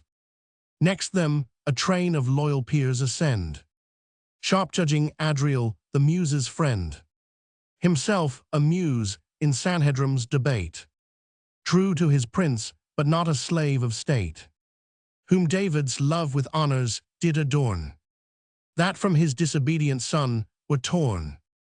Jotham of piercing wit and pregnant thought, endued by nature and by learning taught, to move assemblies who but only tried the worse a while, then chose the better side, nor chose alone, but turned the balance too. So much the weight of one brave man can do. Hushai, the friend of David in distress, in public storms of manly steadfastness, by foreign treaties he informed his youth, and joined experience to his native truth. His frugal care supplied the wanting throne, frugal for that, but bounteous of his own. 'Tis easy conduct when exchequers flow, but hard the task to manage well the low. For sovereign power is too depressed or high, when kings are forced to sell or crowds to buy. Indulge one labor more my weary muse, for Amiel who can Amiel's praise refuse. Of ancient race by birth but nobler yet, in his own worth and without title great, the Sanhedrim long time as chief he ruled, their reason guided and their passion cooled. So dexterous was he in the crown's defense, so formed to speak a loyal nation's sense, that as their band was Israel's tribes in small, so fit was he to represent them all. Now rasher charioteers the seat ascend, whose loose careers his steady skill commend. They, like the unequal ruler of the days, misguide the seasons and mistake the way, while he withdrawn at their mad labors smiles, and safe enjoys the Sabbath of his toils. These were the chief, a small but faithful band, of worthies in the breach who dared to stand, and tempt the united fury of the land. With grief they viewed such powerful engines bent, to batter down the lawful government, a numerous faction with pretended frights, in Sanhedrims to plume the legal rights.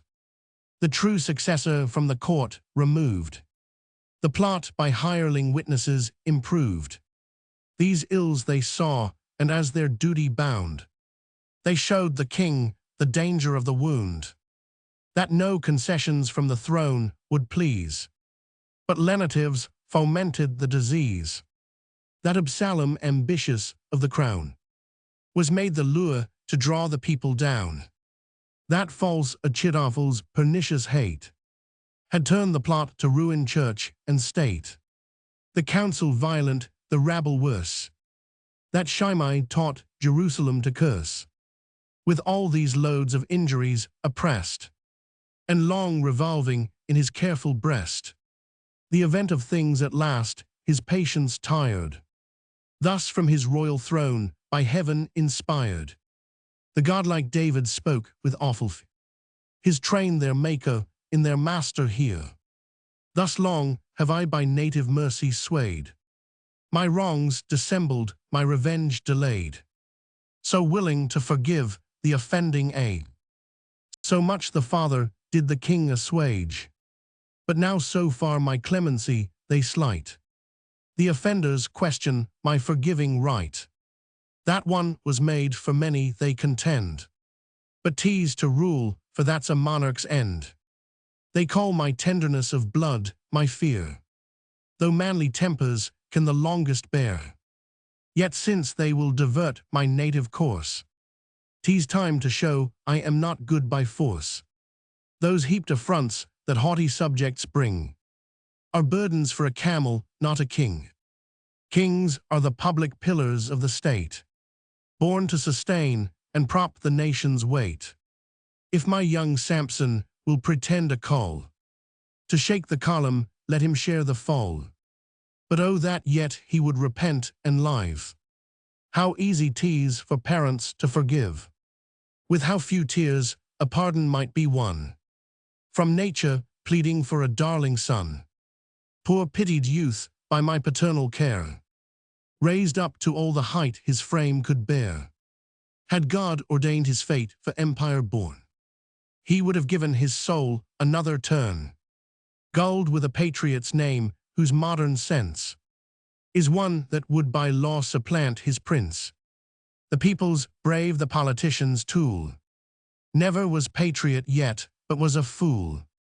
Whence comes it that religion and the laws should more be Absalom's than David's cause? His old instructor, ere he lost his place, was never thought endued with so much grace. Good heavens, how faction can a patriot paint? My rebel ever proves my people's saint. Would they impose an heir upon the throne? Let Sanhedrims be taught to give their own. A king's at least a part of government, and mine as requisite as their consent. Without my leave a future king to choose infers a right the present to depose. True, they petition me to approve their choice, but Esau's hands suit ill with Jacob's voice. My pious subjects for my safety pray, which to secure they take my power away. From plots and treasons heaven preserve my years, but save me most from my petitioners.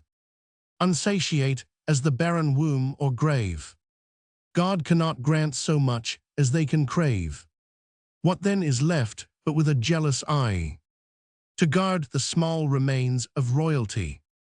The law shall still direct my peaceful sway, and the same law teach rebels to obey.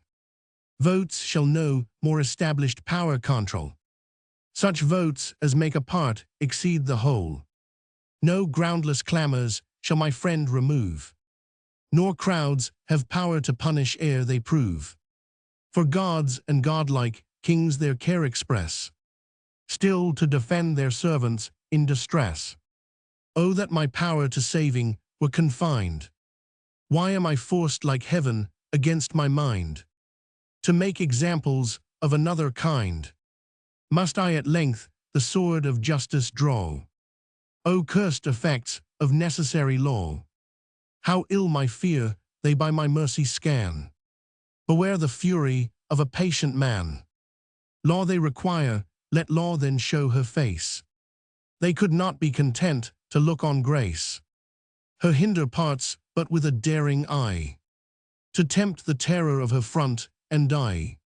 By their own arts tease, righteously decreed, those dire artificers of death shall bleed. Against themselves their witnesses will swear, till viper-like their mother plot they tear, and suck for nutriment that bloody gore, which was their principle of life before. Their Belial with their Beelzebub will fight. Thus on my foes shall do me right. Nor doubt the event for factious crowds engage in their first onset all their brutal rage. Then let them take an unresisted course, retire and traverse and delude their force. But when they stand all breathless urge the fight, and rise upon them with redoubled might. For lawful power is still superior found, when long driven back at length it stands the ground. He said the Almighty nodding gave consent, and peals of thunder shook the firmament. Henceforth a series of new time began. The mighty years in long procession ran. Once more the godlike David was restored, and willing nations knew their lawful Lord. Note on Absalom and Achitophel. Note Roman 1 mickle of royal blood the crown did wear. A soil ungrateful to the tiller's care pay 217. Queen Catherine of Portugal, the wife of Charles Roman II, resembled the daughter of Saul. In the circumstance mentioned in the text she was plain in her person, and consequently possessed little influence over her gallant husband. She was, however, always treated by him with decent civility, and indeed when persecuted by the popular party experienced his warmest protection. Her greatest fault was her being educated a Catholic, her greatest misfortune her bearing the king no children, and her greatest foible an excessive love of dancing. It might have occurred to the good people of these times that loving a ball was not a capital sin, even in a person whose figure excluded her from the hopes of gracing it, that a princess of Portugal must be a Catholic if she had any religion at all, and finally that to bear children it is necessary some one should take the trouble of getting them. But these obvious considerations did not prevent her being grossly abused in the libels of the times, and very nearly made a party in Dr. Titus Oates' appendix to his original plot. Note Roman 2, not so the rest, for several mothers bore to godlike David several sons before p. 217. Charles left a numerous family of illegitimate children by his various mistresses, besides the Duke of Monmouth, to be presently mentioned. He had a daughter by Lady Shannon, and the Earl of Plymouth by Mrs. Catherine Pegg. By the Duchess of Cleveland he had the Dukes of Cleveland, Grattan, and Northumberland, and 3 daughters by Mrs. Eleanor Gwynn. He had the Duke of St. Albans and James Beauclerk. The Duchess of Portsmouth bore him the Duke of Richmond and Lennox, with a daughter by Mrs. Mary Davies. The king's children amounted to the number of 8 sons and 5 daughters. Note Roman 3, of all the numerous progeny was none so beautiful, so brave as Absalom p. 217. James Stuart, Duke of Monmouth and Buccleuch, was born at Rotterdam 9th April 1649, in the very heat of the civil wars.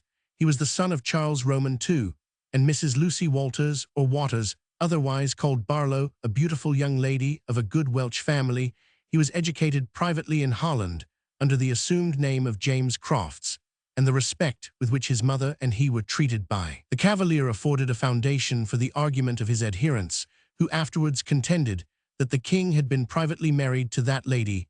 After the Restoration, the king sent for this young gentleman to court, where the royal favor and his own personal and acquired accomplishments soon made him very remarkable of his outward appearance. Count Hamilton, the gay recorder of the gaieties of the court of Charles, has given us a most interesting description, which is not belied by portraits, which are still preserved. Nature, says the Count, perhaps never formed anything so perfect as the external graces of his person. His face was beautiful, but it was a masculine beauty, unmixed with anything weak or effeminate. Each feature had its own peculiar and interesting turn of expression. He had admirable address in all active exercises, an attractive manner, and an air of princely majesty. Yet his mental qualities did not altogether support this prepossessing exterior, or rather his fate plunged him into scenes where more was necessary than the mind and manners which in more regular times would have distinguished him as an accomplished cavalier. In peace and war he was married by the king's interference to Anne Scott, Countess of Buccleuch, sole surviving child of Francis, Earl of Buccleuch, and heiress of the extensive estate which the powerful family she represented had acquired on the frontiers of Scotland. The young prince had been previously created Duke of Orkney, a title now changed for that of Monmouth, and the king upon his marriage added to his honors the dukedom of Buccleuch. Thus favored at home, he was also fortunate enough to have an opportunity of acquiring military fame by serving 2 campaigns as a volunteer in Louis Roman XIV's army against the Dutch. He particularly distinguished himself at the siege of Maastricht, where he led the storming party, took possession of the counterscarp, and made good his quarters against the repeated and desperate attempts of the besieged to dislodge him. Monmouth also served a campaign with the Dutch against the French in 1678, and is on all hands allowed to have displayed great personal bravery, especially in the famous attack on the Duke of Luxembourg's line before Mons, when the Prince of Orange, whose judgment can hardly be doubted, formed that good opinion of his military skill which he stated when he offered to command the forces of his father-in-law against the Duke on his last unfortunate expedition. With that renown which is so willingly conferred upon the noble and the beautiful, the Duke returned to England and met with a distinguished reception from Charles, by whom he was loaded with favors, as will appear from the following list of his titles and offices. He was Duke of Monmouth and Buccleuch, Earl of Doncaster, and Dalkeith, Lord Scott of Tyndale Winchester, and Eskdale, Lord Great Chamberlain of Scotland, Lord Lieutenant of the East Riding of Yorkshire, Governor of the town, and citadel of Kingston, upon Hull Chief Justice, in heir of all his majesties. Forests, chases, parks, and warrens on the south side of the Trent, Lord General of all his majesty's land, forces captain of his majesty's lifeguards of horse, chancellor of the University of Cambridge, master of horse, to the king, one of the lords of the Privy Council, and knight of the Order of the Garter. Thus highly distinguished by rank, reputation, and royal favour, he appears for some time to have dedicated himself chiefly to the pleasures of the court, when an unfortunate quarrel with the Duke of York, in the rivalry of an intrigue, laid the foundation for that difference which was one great means of embroiling the latter years of Charles' reign, and finally cost Monmouth his head when his quarrel with his uncle, whose unforgiving temper was well known, had become inveterate and irreconcilable. The Duke of Monmouth was led to head the faction most inimical to the interests of York, and speedily became distinguished by the name of the Protestant Duke, the dearest title that his party could bestow. The prospect which now opened itself before Monmouth was such as might have turned the head of a man of deeper political capacity. The heir apparent, his personal enemy, had become the object of popular hatred to such a degree that the bill excluding him from the succession seemed to have every chance of being carried through the House of Lords. As it had already passed the Commons, the rights of the Queen were not likely to interest anyone, and it seems generally to have been believed, however unjustly, as it proved, that Charles was too fond of Monmouth, too jealous of his brother, and too little scrupulous of ways and means to hesitate at declaring this favourite youth his legitimate successor. Under such favourable circumstances, it is no wonder that Monmouth gave way to the dictates of ambition, and while he probably conceived that he was only giving his father an opportunity to manifest his secret partiality, he became more and more deeply involved in the plots of Shaftesbury, whose bustling and intriguing spirit saw at once the use to be made of Monmouth's favour with the king and popularity with the public. From that time, their union became close and inseparable. While Shaftesbury was yet a member of the king's administration, their meetings were conducted with a secrecy and mystery which argued their importance. According to Cart, they were held at Lord Shaftesbury's and Charlton's houses, both parties coming in private, and in hackney coaches. Some of Monmouth's partisans had even the boldness to assert the legitimacy of their patron, to prepare for his supplanting the Duke of York, when the insurrection of the Covenanters broke out in Scotland. Monmouth was employed against them, a duty which he executed with fidelity and success. He completely defeated the insurgents in the Battle of Bothwell Bridge, and returned to the court in all the freshness of his laurels. This was in the year 1679, and Monmouth's good fortune had then attained its summit. He was beloved by the people. General of all the forces both in England and Scotland. London was at the devotion of Shaftesbury, the Duke of York, banished to Brussels and universally detested on account of his religion. At this important moment, Charles fell ill of a fever at Windsor. Had he died, it is very probable that Monmouth would have found himself in a condition to agitate successfully a title to the crown, but either the king's attachment to the Catholic religion, in the profession of which he finally died, or his sense of justice and hereditary right, occasioned an extraordinary alteration of measures. At this momentous crisis, the Duke of York was summoned from abroad, arrived at Windsor, and by his presence and activity at once resumed that ascendance over Charles which his more stern genius had always possessed, and animated the sunken spirit of his own partisans. By a most sudden and surprising revolution, York was restored to all his brother's favour, for although he was obliged to retire to Scotland to avoid the fury of the exclusionists, yet a sharper exile awaited his rival Monmouth, who, deprived of all his offices, was sent into the foreign banishment from which his uncle had just been recalled. Accordingly, he retired to Holland, where he was courteously received by the States, and where Charles himself appears to have been desirous that his darling son should find an honourable asylum. Meanwhile, the factions waxed still more furious, and Shaftesbury, whose boast it was to ride in the whirlwind and direct the storm, utterly embroiled the kingdom by persuading Monmouth to return to England without license from his father, and to furnish an ostensible head to that body of which the wily politician was himself the soul. This conduct deeply injured Monmouth in his father's favour, who refused to see him, and by an inquiry and subsequent declaration made openly in council and published in the Gazette, endeavoured to put an end to his hopes by publicly declaring his illegitimacy. Wonderful as it may seem, this avowal was ascribed to the king's fear for his brother and 2 daring pamphlets were actually published to assert the legitimacy of Monmouth against the express and solemn declaration of his father Monmouth himself by various progresses through the kingdom, with an affectation of popularity which gained the vulgar, but terrified the reflecting above all by a close alliance with the Machiavel Shaftesbury, showed his avowed determination to maintain his pretensions against those of the lawful successor. This was the state of parties in 1681, when Absalom and Achitophel first appeared. The permission of so sharp a satire against the party of Monmouth, though much qualified as to his individual person, plainly showed the king's intention to proceed with energy against the country party Monmouth, in the midst of one of those splendid journeys which he had made to display his strength, was arrested at Stafford September 2016, 82, and obliged to enter bail for his peaceable deportment and appearance, when called on to answer any suit against him by the king in the mean, while the dubious and mysterious cabal called the Rye House Plot was concocted by 2 separate parties moving in some degree towards the same point, but actuated by very different motives, adopting different modes of conduct, and in their mutual intrigues, but slightly connected with each other. It appears certain that Monmouth utterly abominated the proposal of Rumbold and those who made the assassination of the King and Duke of York the groundwork of their proposed insurrection.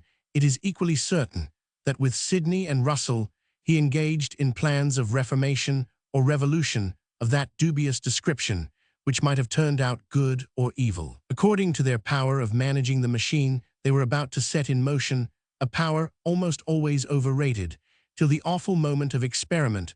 Upon the discovery of these proceedings, Monmouth absconded, but generously signified to Lord Russell his determination to surrender himself, if it could serve his friend, an offer which Russell, with the same generosity, positively rejected.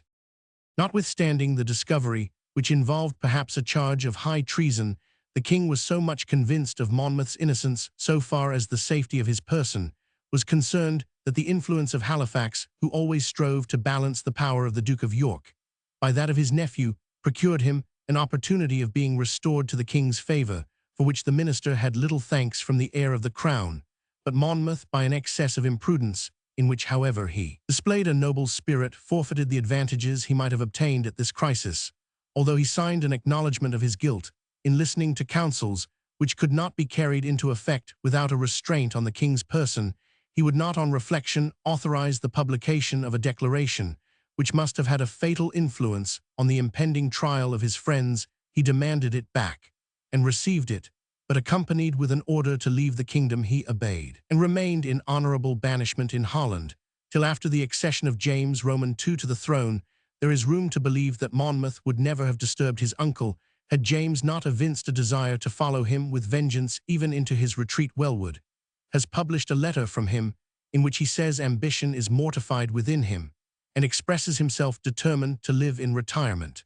But when the king insisted on the Prince of Orange driving him out of Holland, and proceeded to take measures to exclude him from Brussels, he appears to have become desperate. Even yet he prepared to retire to Sweden, but he was surrounded by fugitives from England and Scotland, who, as is always the case, represented the nation as agitated by their passions, and feeling for their individual oppression. Argyle in particular, and the Scottish exiles, fired by the aggressions on their liberty and religion, anticipated a more warm support than they afterwards experienced. Monmouth, thus driven upon his fate, set sail, with 3 ships landed at Lyme, with hardly 100 followers, and such was the magic of his popularity, soon found himself at the head of a considerable force. He baffled the Duke of Albemarle, who attempted to coup him up at Lyme, and advancing to Taunton, took upon him fatally the title of king. At length he surprised the Earl of Feversham, James General, in his entrenchments near Bridgewater, and the native stubborn valour of his followers nearly proved too much for the discipline of the veterans whom they attacked. The cowardice of Lord Grey, who fled with the cavalry, led to a total defeat and much slaughter among Monmouth's forces. Still more fell a sacrifice to the bloody zeal of the brutal Jeffreys. The Duke himself was taken in his flight. Depressed by fatigue and disappointment, showed some symptoms of weakness inconsistent with his former character. He solicited his life by submissive letters to James, and at length obtained an interview with the king, but James forgot the noble, though homely popular saying, "A king's face should give grace." With the natural sternness of his character, he only strove to extort from Monmouth a disavowal of his legitimacy, and a confession of his accomplices. To the former the Duke submitted, but when urged to the latter rose from the posture of supplication, and retorted with dignity the reproaches of James. When he returned to the Tower, he wrote a letter to the king supposed to contain a secret, the revealing of which might have purchased his life. This letter he entrusted to Captain Scott of Dumbarton's regiment, a descendant of the family of Harden, and consequently related to the Duchess of Monmouth. The famous blood is said to have compelled Scott to deliver up the letter, and carried it to Sunderland, who destroyed it. The Duke of Monmouth, finding all efforts to procure a pardon ineffectual, met death. With great resolution, he smiled on the guards who surrounded the scaffold, and whom in his better days he had commanded bowed to the populace, who expressed by sighs and tears their interest in his fate and submitted to his doom. His death was cruelly prolonged by the hesitation of the executioner, who after several ineffectual strokes of the axe threw it down, and could scarcely be prevailed on to finish his bloody work. The execution took place on the 15th of July, 1685. It would be difficult, were it here necessary, to draw a character of the unfortunate Duke of Monmouth. His qualities and accomplishments were fitted for times more gentle than those in which he lived, where he might be compared to a pleasure barge struggling against a hurricane. In gentler times, he had proved a successful leader in war, and in peace, what the reviver of tragedy has aptly styled an honored courtly gentleman. Count Basil, Act Roman 1, Scene Roman 2, Note Roman 4, and made the charming Annabel his bride. P. 218. Anne, Duchess of Buccleuch and Monmouth, a lady of high spirit, great beauty, and unimpeachable honor. We have had repeated occasion to mention her in the course of these notes. She was reckoned the richest heiress in Europe, as upon the death of her elder sister, Anne, Countess of Buccleuch, wife of Walter, Earl of Tarras, she succeeded to the extensive land estate of that family. Charles made this advantageous match for his son by the intervention of the young lady's mother. The Countess of Wemyss, the Duchess of Buccleuch, was a distinguished protectress of poetical merit, and evinced her discriminating taste by early selecting Dryden as the object of her patronage. She cultivated friendship of the Duke of York, and established an intimacy between him and her husband, which paved the way for the advancement of the latter. When by an occasional rivalry they quarreled and became irreconcilable enemies, she still opposed her prudence to the precipitate counsels of Monmouth's worse advisers. It is probable her influence saved his life by determining him to make a timely confession concerning all he knew of the Rye House conspiracy, upon condition it was not to be used against his friends. When he imprudently retracted that confession, her advice prevailed on him to offer a renewal of it. Their last interview before the Duke's execution is thus narrated in a MS now before me. His behavior all the time was brave and unmoved, and even during the last conversation and farewell with his lady and children, which was the movingest scene in the world, and which no bystanders could see without melting in tears, he did not show the least concernedness. He declared before all the company how averse the Duchess had been to all his irregular courses, and that she had never been uneasy to him on any occasion whatsoever, but about women and his failing of duty to the late king, and that she knew nothing of his last design, not having heard from himself a year before, which was his own fault, and no unkindness in her, because she knew not how to direct her letters to him, in that he gave her the kindest character that could be, and begged her pardon of his many failings and offences to her, and prayed her to continue her kindness and care to her poor children. At this expression, she fell down on her knees with her eyes full of tears, and begged him to pardon her if ever she had done anything to offend and displease him, and embracing his knees, fell into a swoon, out of which they had much ado to raise her up in a good while. After a little before, his children were brought to him, all crying about him, but he acquitted himself of these last adieus with much composure, showing nothing of weakness and unmanliness. Account of the actions and behavior of the Duke of Monmouth from the time he was taken to his execution, in a letter dated July 16, 1685 MS, in the Duke of Buccleuch's library. The Duchess of Monmouth's turn of mind and her aversion to her husband's political intrigues lead me to imagine that Dryden sketched out her character under that of Marmoutier in the Duke of Guise, whose expostulations with her lover apply exactly to the situation of this noble pair if the Duke of Monmouth entertained a causeless jealousy of the intimacy of York with his lady, as the Duke of Buckingham seems to hint something like an allusion to this circumstance, may be traced in the suspicions of Guise and vindication of Marmoutier. The Duchess of Buccleuch and Monmouth survived the catastrophe of her husband many years, during which she was resolute in asserting her right to be treated as a princess of the blood. She had 2 surviving sons by Monmouth, one of whom carried on the line of Buccleuch, and the other was created Earl of de Lorraine. She was married a second time in 1688 to Lord Cornwallis, by whom she had 2 surviving daughters. The Duchess died in 1732, in the 81st year of her life. King James made her grace and her family a gift of all her original property, so far as forfeited by the Duke of Monmouth's condemnation. Note Roman 5, and Amnon's murder by a specious name was called a just revenge for injured fame. p. 218. There is a libel among the state poems relating to some obscure fray in which the Duke of Monmouth and some of his brothers appear to have been concerned.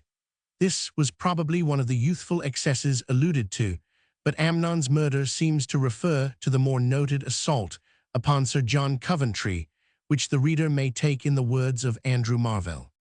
But an accident happened which had like to have spoiled all. Sir John Coventry, having moved in the House of Commons for an imposition on the playhouses, Sir John Birkenhead, to excuse them, said they had been of great service to the king, upon which Sir John Coventry desired that gentleman to explain whether he meant the men or women players. Hereupon it is imagined that the House adjourning from Tuesday before till Thursday after Christmas Day, on the very Tuesday night of the adjournment, 25 of the Duke of Monmouth's troop, and some few foot, laid in wait from 10 at night till 2 in the morning, and as he returned from the cock, where he supped, to his own house, they threw him down, and with a knife cut off almost all the end of his nose, but company coming made them fearful to finish it, so they marched off. Sir Thomas Sands, lieutenant of the troop, commanded the party, and Aubrian, the Earl of Inchiquin's son, was a principal actor. The court hereupon sometimes thought to carry it with a high hand, and questioned Sir John for his words, and maintain the actions. Sometimes 259 they flagged. In their councils, however, the king commanded Sir Thomas Clarges and Sir W. Pulteney to release Roth and Lake, who were 2 of the actors, and taken, but the night before the House met they surrendered to him again. The House being but sullen the next day, the court did not oppose adjourning for some days longer, till it was filled. Then the House went upon Coventry's business, and voted that they would go upon nothing else whatever, till they had passed a bill, as they did for Sands, Aubrian, Perry, and Reeves, to come in by the 16th of February, or else be condemned, and never to be pardoned, but by an express act of Parliament, and their names therein inserted for fear of being pardoned in some general act of grace. Farther, all such actions for the future on any man felony without clergy, and who shall otherwise strike or wound any Parliament man during his attendance, or going or coming imprisonment for a year, treble damages and incapacity.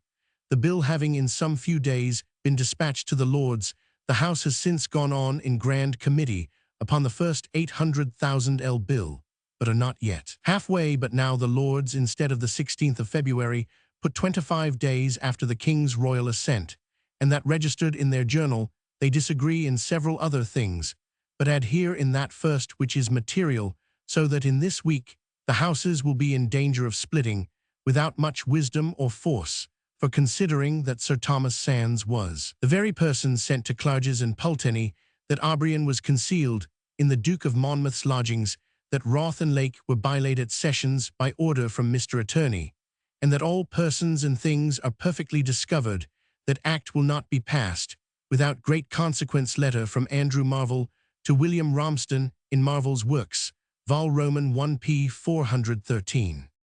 This aggression led to what from the name of the sufferer is called the Coventry Act, making cutting and maiming the person with intent to disfigure it felony without benefit of clergy.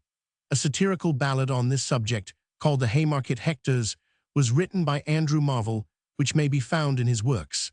And with some variations in the third vol of the state poems, it has very little wit to atone for a great deal of grossness. Note Romans 6 from hence began that plot, the nation's curse. Bad in itself, but represented worse. Raised in extremes, and in extremes decried. With oaths affirmed with dying vows, denied p. 220. The papist plot, like every criminal and mysterious transaction where accomplices alone can give evidence, is involved in much mystery. It is well known that the zeal for making proselytes with all its good and all its evil consequences is deeply engrafted upon the Catholic faith. There can be no doubt from Coleman's correspondence that there was in agitation among the Catholics a grand scheme to bring about the conversion of the British kingdoms to the Romish religion. Much seemed to favor this in the reign of Charles Roman II, the king, though a latitudinarian, was believed addicted to the religion of those countries which had afforded him refuge in his adversity, and the Duke of York was an open and zealous papist from the letters of his secretary Coleman. It is obvious that hopes were entertained of eradicating the great northern heresy, and the real existence of intrigues carried on with this purpose unfortunately gave a color to the monstrous and absurd falsehoods which the witnesses of the plot contrived to heap together.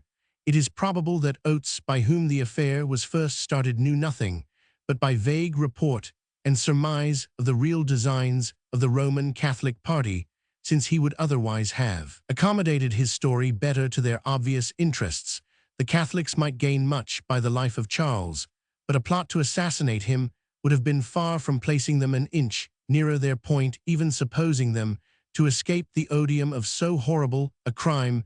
The Duke, it was true, was nearest in blood, but his succession to the throne, had the king been taken off by those of his sect, would have been a very difficult matter, since the very suspicion of such a catastrophe had nearly caused his exclusion. But when the faction involved the king also in the plot, which Oates positively charges upon him in his last publication, and thereby renders him an accessory before the fact to an attempt on his own life, the absurdity is fully completed, even according to the statement of those who suppose that Charles had irritated the Roman Catholics by preferring his ease and quiet to their interest and his own religious feelings. His situation appears ludicrously distressing, for, on the one hand, he incurred the hatred of those who called themselves the Protestant party for his obstinacy in exposing himself to be murdered by the papists, and on the other hand, he was to be assassinated by the Catholics for not doing what, according to this supposition, he himself most wished to do. It would be far beyond our bounds to notice the numberless gross absurdities to which Oates and the other witnesses deposed upon oath. It may appear almost incredible in the present day how such extravagant fictions should be successfully palmed upon the deluded public, but at that time there was not the same ready communication by the press which now allows opportunity to canvass an extraordinary charge. As soon as it is brought forward, the public at large had no means of judging of state matters but from the bribed libellers of faction and the haranguers in coffee-houses who gave what color they pleased to the public news of the day. Besides, the Catholics had given an handle against themselves by their own obscure intrigues, and it was impossible to forget the desperate scheme of the gunpowder plot by which they had resolved to cut off the heresy in the time of King James. The crime of the fathers was in this case visited on the children, for no person probably would or could have believed in the Catholic plot of 1678, had not the same religious sect meditated something equally desperate in 1606.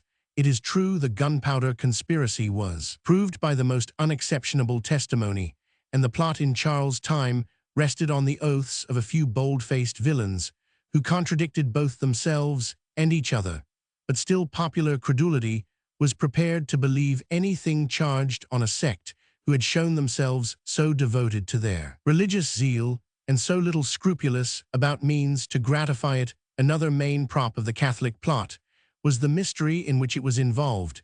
If inconsistencies were pointed out or improbabilities urged, the answer was that the discovery had not yet reached the bottom of the plot, Thus the disposition of the vulgar to believe the atrocious and the marvelous was heightened by the stimulus of ungratified curiosity, and still impending danger. Every new witness says north, that came in made us start no, we shall come to the bottom. And so it continued from one witness to another year after year, till at length it had no bottom but in the bottomless pit.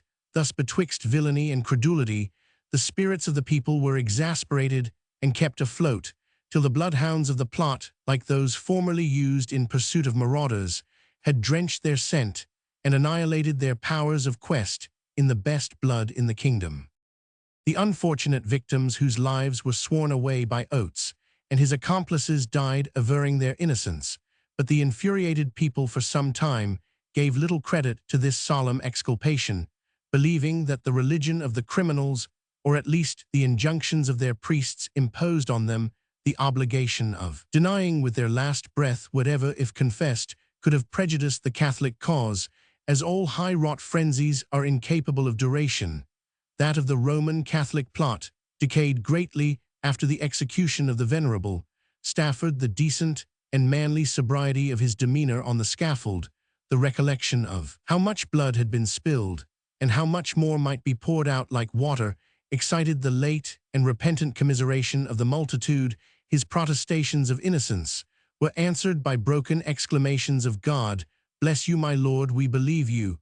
And after this last victim, the popish plot, like a serpent which had wasted its poison, though its wreaths entangled many, and its terrors held their sway over more, did little effectual mischief, even when long lifeless, and extinguished this chimera far in the succeeding reigns, continued like the dragon slain by the Red Cross Knight, to be the object of popular fear and the theme of credulous terrorists. Some feared and fled, some feared, and well it feigned. One that would wiser seem than all the rest warned him not touch, for yet perhaps remained some lingering life within his hollow breast, or in his womb might lurk some hidden nest of many dragonets, his fruitful seed. Another said that in his eyes did rest yet sparkling fire, and bade thereof take heed. Another said he saw him move his eyes indeed. Note Romans 7, some thought they God's anointed, meant to slay by guns invented, since full many a day. p. 221. The author alludes to the wonderful project to assassinate the king by Pickering and Groves, to which Oates bore testimony. Pickering, a man in easy circumstances, and whom religious zeal alone induced to murder his sovereign, was to have 30,000 masses, and Groves, a more mercenary ruffian, was to be recompensed with a sum which, reckoning at a shilling a mass, should be an equivalent in money.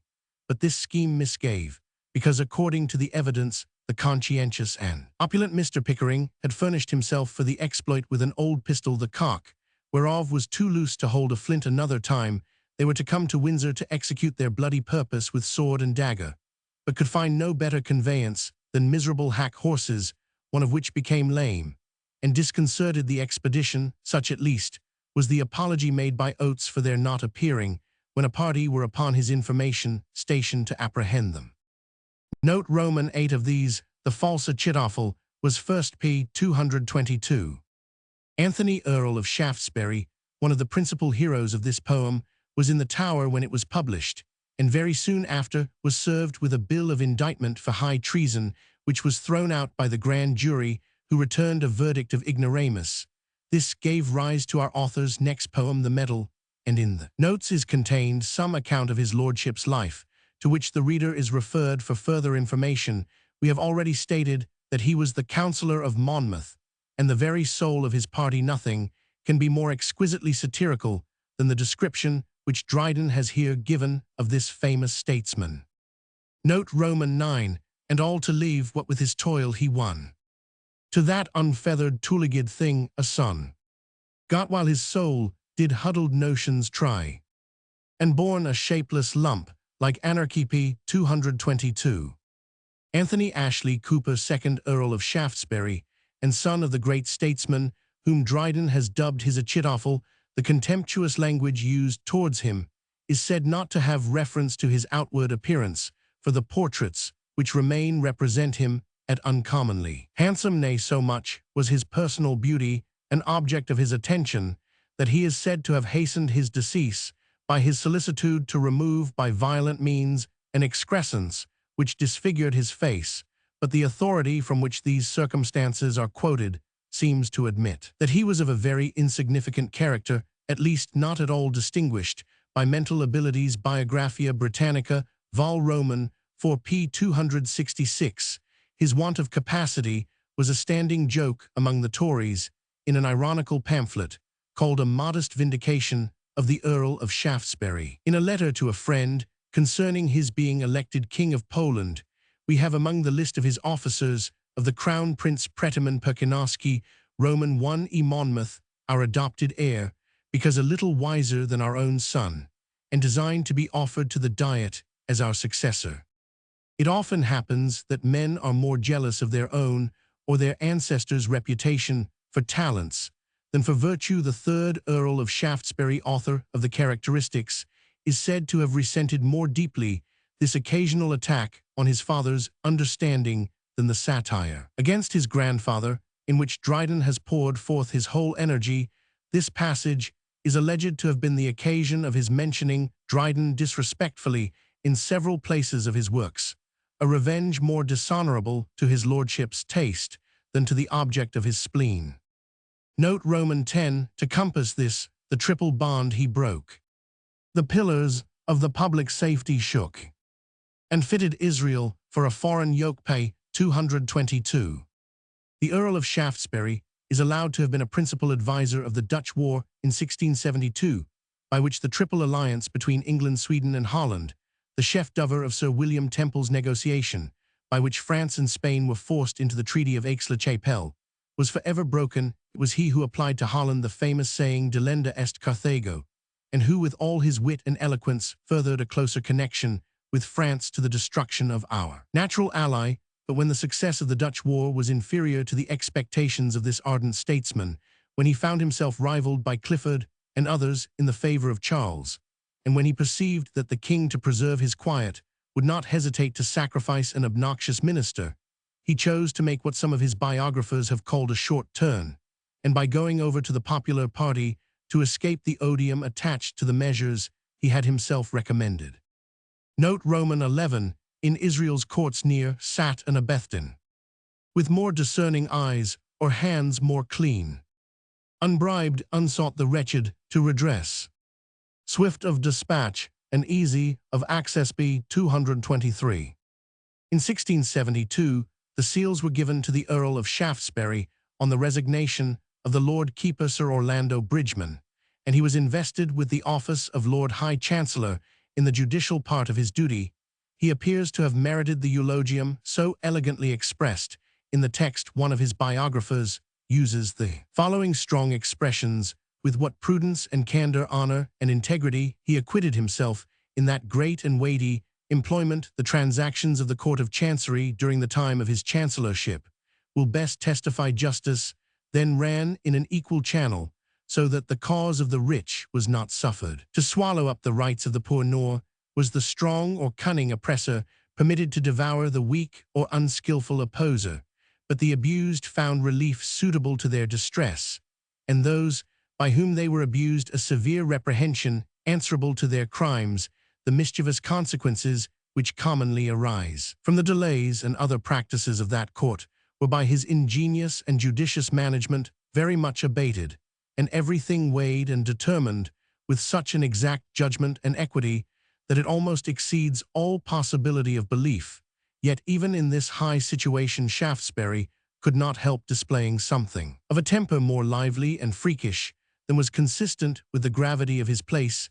His dress was an odd mixture of the courtier and lawyer, being an ash-colored gown silver-laced, with pantaloons garnished with ribbons, nothing being black about him, save peradventure his hat, which North though he saw him cannot positively affirm to have been so. Besides, he occasioned much dismay and discomfiture upon the first day of the term, which succeeded his appointment, by obliging the judges' law officers, Roman 100, who came as usual to attend the Great Seal to Westminster Hall, to make this solemn procession on horseback, according to ancient custom. As long as the cavalcade was in the open street, this did well enough, but when they came to straight passages and interruptions for want of gravity in the beasts, and too much in the riders, there happened some curveting, which made no small disorder Judge Twiston to his great affright, and the consternation of his grave brethren was laid all along in the dirt, but all at length arrived safe, without loss of life or limb, in the service. This whimsical fancy of setting grave judges on managed horses, with hazard both of damage and ridicule, to say nothing of bodily distress and terror, is a curious trait of the mercurial Earl of Shaftesbury. Note Roman 12, and proves the king himself a Jebusite p. 223. As it was pretty well understood that Charles was friendly to the Catholic religion, which indeed he had secretly embraced, no pains were spared to point out this tendency to the people who connected with the faith of Rome, all the bugbear horrors of the plot, as well as the real reasons which they had to dread its influence. Dryden probably alludes to the language held by College, which was that of his party Smith deposed against him, that while he was carrying him to dine with one Alderman Wilcox, he told him he was a man as true as steel, and a man that would endeavour to root out popery. Says, that may be easily done, if you can but prevail with the king, to pass the bill against the Duke of York. No, said he, now you are mistaken, for Rowley is as great a papist as the Duke of York. Is now he called the king Rowley, and every way as dangerous to the Protestant interest, as is too apparent by his arbitrary ruling state trials, Vol. Roman 3 p. 359. Note Roman 13, and nobler is a limited command, given by the love of all your native land, than a successive title, long and dark, drawn from the mouldy rolls of Noah's Ark p. 226. The legitimacy of the Duke of Monmouth, though boldly and repeatedly asserted by his immediate partisans, did not receive general credit, even in the popular faction. It was one of Shaftesbury's principal advantages to have chosen for the ostensible head of his party a candidate whose right, had he ever attained the crown, must have fluctuated betwixt an elective and hereditary title. The consciousness of how much he was to depend upon Shaftesbury's arts for stating and supporting so dubious a claim obliged the Duke to remain at the devotion of that intriguing politician. It seems to have been shrewdly suspected by some of Monmouth's friends that Shaftesbury had no real intention of serving his interest. A poem written by one of Monmouth's followers called Judah Betrayed, or the Egyptian plot turned on the Israelites, expresses their fears, and very plainly intimates this suspicion, and the reader may bear with some bad poetry to be convinced how far this faction was from being firmly united together. For depth in politics and statesman's brain, draw hush a next, attended by a train of peevish votaries, heartsick with pride, too numerous for an apostate guide. The odious name of patriot he does own, and prophesies the downfall of a throne. Forms in his aged fancy robbed of health the strange ideas of a commonwealth. Then gains the proselyte dissenting Jews, and arguments from liberty does use. So treason veiled for liberty may go, and traitors' heads like royalists may show. All Judah's people had united been, had not he interposed and stepped between. David in subjects' love had held his reign, had not he cut the fastening bond in twain, and fatal discord sown in Sanhedrin, the much lamented hasty Judah's sin, when either faction does produce their right to succession, they tacitly do slight the present king, and silent reasons bring that he is not or should not be a king. We need not care for heaven near will owns Egyptian heir on Israelitish throne, nor will it e'er auspiciously defend hush that only strives for his private end. He wheedles Absalom with hopes of king, and glistering toys of crowns does for him fling. Thus does he sooth to overthrow a crown, and Absalom's the tool to beat it down. An easy Absalom by gentleness drawn, though he has courage paralleled by none. The loss of crowns to come he now does dread. Can heaven place them on a nobler head? So great a soul as his 'twill never own should rule on anything beneath a throne, or e'er see Judah plagued or robbed of health by that unbounded thing, a commonwealth. Note Roman 14, the next successor, whom I fear and hate. My arts have made obnoxious to the state, turned all his virtues to his overthrow, and gained our elders to pronounce a faux p. 229. In 1679, when the antipathy to popery had taken the deepest root in men's minds, the House of Commons passed a vote that the Duke of York's being a papist, and the hopes of his coming to the crown, had given the highest countenance to the present conspiracies and designs of the papists against the king. And the Protestant religion Charles endeavored to parry the obvious consequences of this vote by proposing to the council a set of limitations which deprived his successor, if a Catholic, of the chief branches of royalty. Shaftesbury, then president of the council, argued against this plan as totally ineffectual, urging that when the future king should find a parliament to his mind, the limitations might be as effectually taken off as they could be imposed when the bill was brought in for the total exclusion of the Duke of York from the succession. Shaftesbury favored it with all his influence. It passed the lower house by a very large majority, but was rejected by the House of Lords, where Halifax opposed it with very great ability. Shaftesbury, who had taken so decided a part against the Duke of York in his dearest interests, was now irreconcilable with him, and could only look for safety in his ruin. Note Roman 15, till time shall ever wanting David draw, to pass your doubtful title into law. If not, the people have a right supreme to make their kings, for kings are made for them. p. 229. If we can believe the Honourable Roger North, Lord Shaftesbury made a fair experiment for the purpose of ascertaining whether Charles' love of ease and affection for Monmouth would induce him to consent to an alteration of the succession in his favour, to the prejudice of the Duke of York. He quotes a pamphlet called The Earl of Shaftesbury's Expedient to Settle the Nation, discoursed with His Majesty at Oxford, 24 March 1681, which gives the following account of the transaction, and as it was published at the time, and remained uncontradicted either by Shaftesbury or the king, probably contains some essential truth. The Earl of Shaftesbury, having received or pretended to receive an unsigned letter in a disguised hand, bustled away to court as hard, says the pamphleteer, as legs stick and man could carry him. When he arrived there, the Lord Chamberlain, conceiving the Duke of Monmouth might be in the secret applied to him to know what the great concern was, his Grace answered, with an appearance of hesitation, that it was something relating to himself, in which, as in other affairs of his Lord Shaftesbury, took a deeper concern than he desired. Meanwhile Shaftesbury was introduced to the audience he solicited with the king, and produced the letter containing, as he said, a plan for settling the interests of religion and state, which proved to be a proposal for calling the Duke of Monmouth to the succession. The king answered he was surprised such a plan should be pressed upon him after all the declarations he had made on the subject, and that far from being more timorous, he became more resolute the nearer he approached his grave. Shaftesbury, expressing great horror at such an expression, the king assured him he was no less anxious for his own preservation than those who pretended to so much concern for the security of his person, and yet that he would rather lay down his life than alter the true succession of the crown against both law and conscience.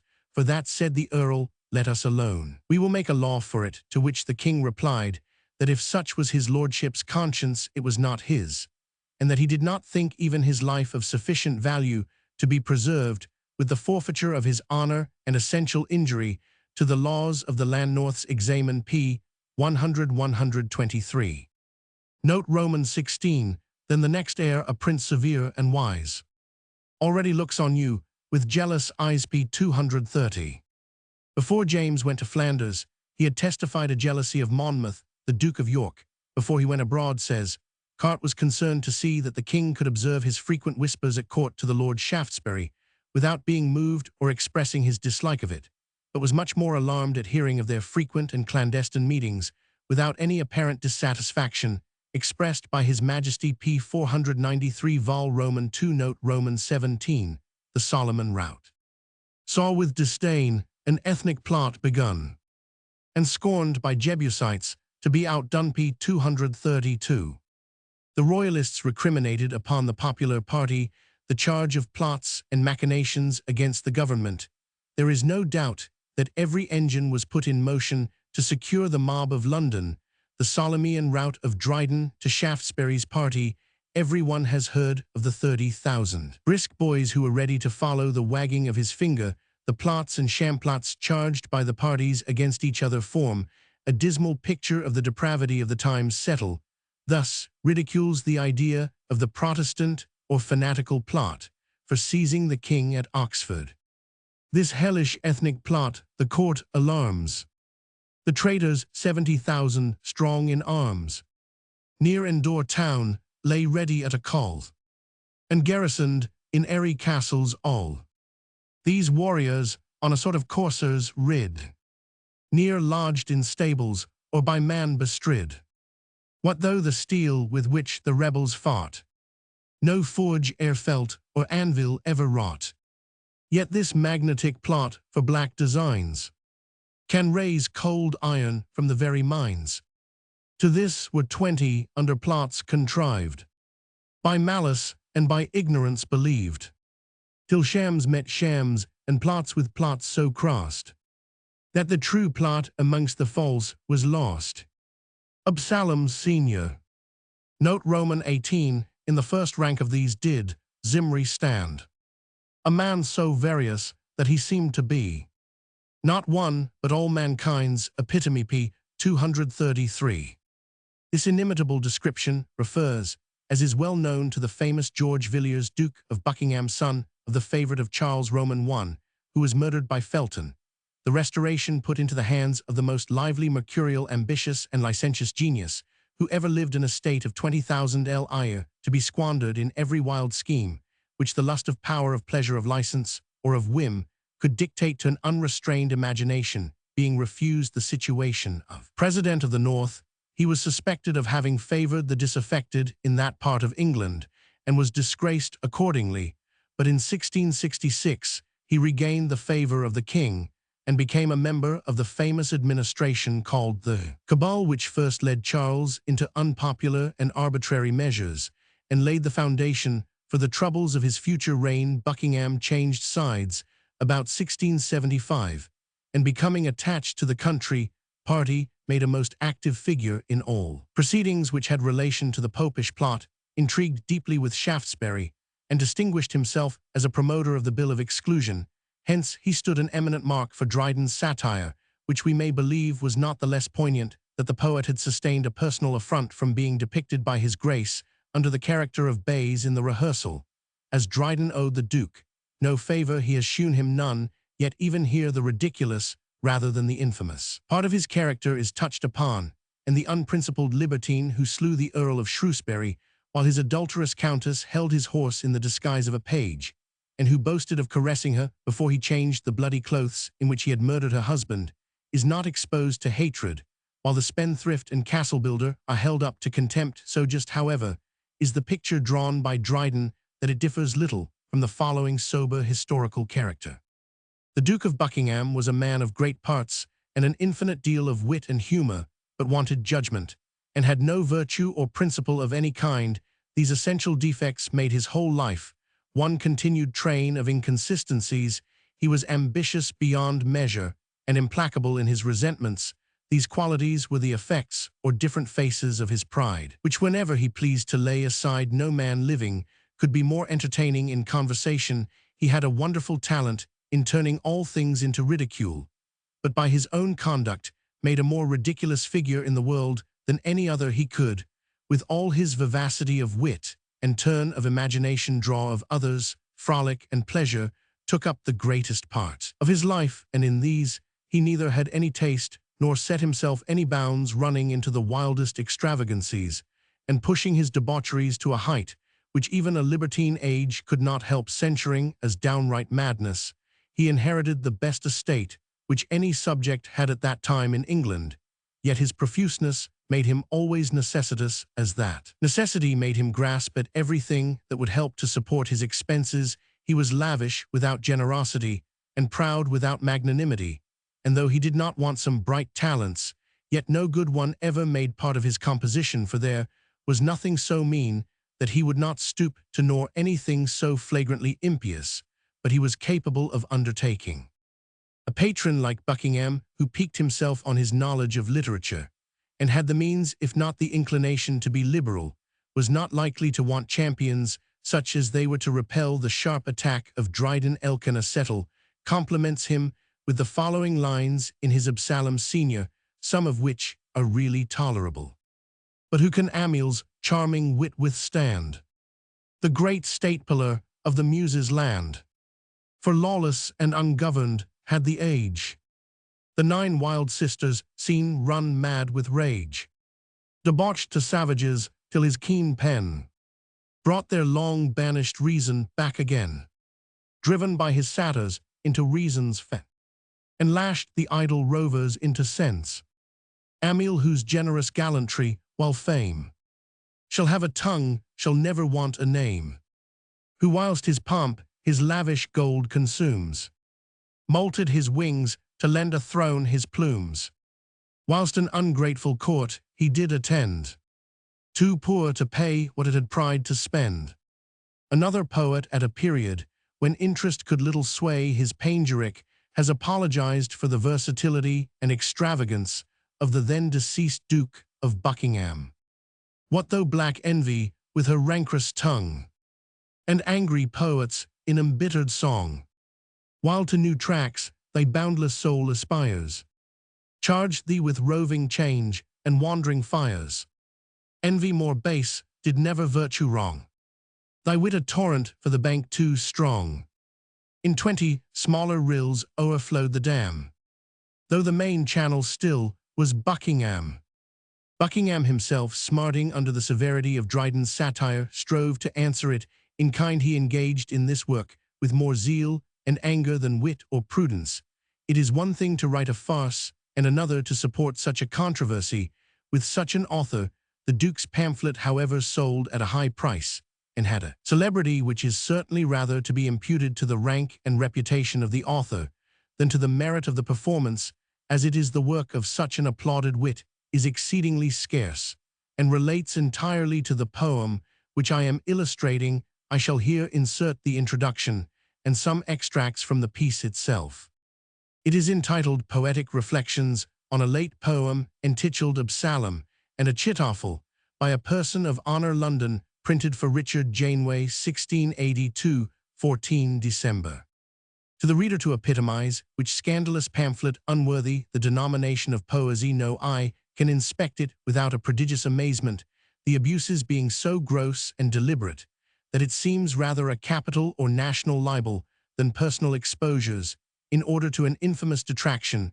For how does he character the king? But as a broad figure of scandalous inclinations, or contrived into such irregularities as renders him rather the property of parasites and vice, than suitable to the accomplishment of so excellent a prince. Nay, he forces on King David such a royal resemblance that he darkens his sanctity, in spite of illuminations from Holy Writ. Next to take as near our king as he could, he calumniates the Duke of Monmouth with that height of impudence that his sense is far blacker than his ink, exposing him to all the censures that a murderer, a traitor, or what a subject of most ambitious evil can possibly comprehend. As to my Lord Shaftesbury in his collusive Achitophel, what does he other than exceed malice itself, or that the more prudent deserts of that peer were to be so impeached beforehand by his impious poem, as that he might be granted more emphatically condign of the hangman's axe, and which his muse does in effect take upon her to hasten. And if the season be well observed, when this adulterate poem was spread, it will be found purposely divulged near the time when this lord with his other noble partner were to be brought to their trial, and I suppose this poet thought himself enough assured of their condemnation, at least that his genius had not otherwise ventured to have trampled on persons of such eminent abilities and interest in the nation. A consideration, I confess, incited my pen, its preceding respect being paid to the Duke of Monmouth, to vindicate their reputations where I thought it due. When late protectorship was cannon-proof, and Capape had seized on Whitehall roof, and next on Israelites durst look so big, That Tory like it loved not much the Whig. A poet there starts up of wondrous fame, whether scribe or Pharisee, his race doth name, or more to intrigue, the metaphor of man. Got on a muse by Father Publican, for 'tis not harder much if we tax nature. That lines should give a poet such a feature, than that his verse a hero should a show, produced by such a feat as famous too. His mingles such what man presumes to think, but he configures daub with pen and ink. A grace our mighty Nimrod late beheld, when he within the royal palace dwelled, and saw 'twas of import if lines could bring his greatness from usurper to be king, or varnish so his praise that little odds should seem twixt him and such called earthly gods. And though no wit can royal blood infuse, no more than melt a mother to amuse, yet much a certain poet undertook, that men and manners deals in without book, and might not more to gospel truth belong, than he if christened does by name of John, fame's impious hireling and mean reward, the knave that in his lines turns up his card, who though no rabbi thought in Hebrew writ, he forced allusions that can closely fit to Jews or English much unknown before. He made a Talmud on his muse's score, though hoped few critics will its genius carp, so purely metaphors King David's harp, and by a soft encomium near at hand, shows Bathsheba embraced throughout the land. After much unintelligible panegyric on Shaftesbury, his grace comes to Seymour. For Amiel, who cannot indite, of his then value want disdain to write. The very him with gown and mace did rule the Sanhedrim when guided by a fool. The him that did both sense and reason shift, that he to gainful place himself might lift. The very him that did adjust the seed of such as did their votes for money breed. The mighty him that frothy notions vents, in hope to turn them into presidents.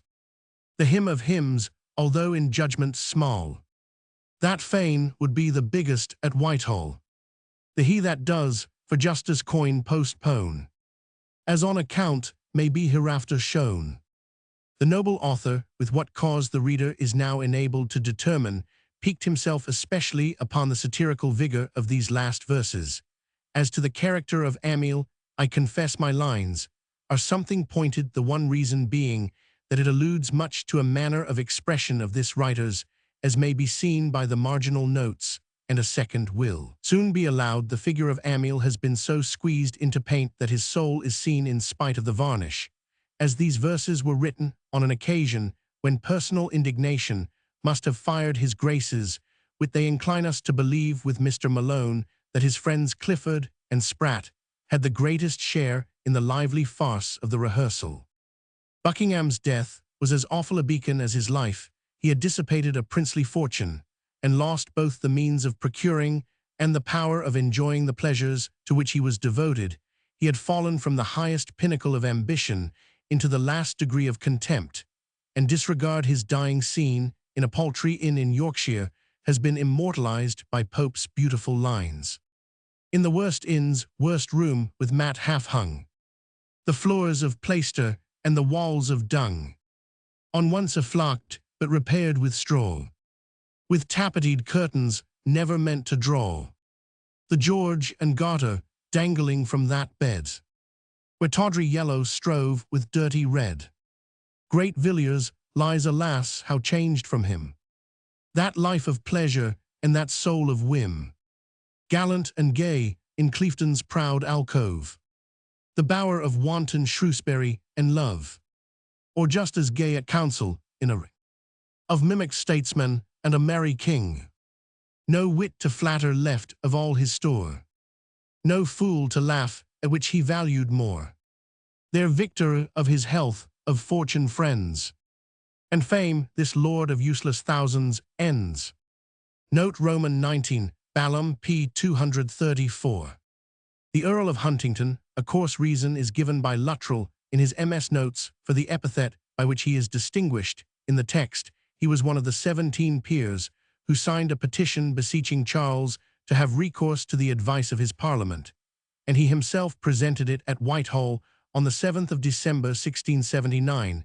In the name of the other lords subscribing this advice was received very coldly by the king, who answered that he would consider of what they had offered, and could heartily wish that all other people were as solicitous for the peace and good of the nation as he would ever be. The Earl of Huntington also subscribed the petition and advice presented by 15 peers to the king against removing the Parliament to Oxford, where they stated neither lords nor commons can be in safety, but will be daily exposed to the swords of the papists and their adherents, of whom too many are crept into your majesty's guards.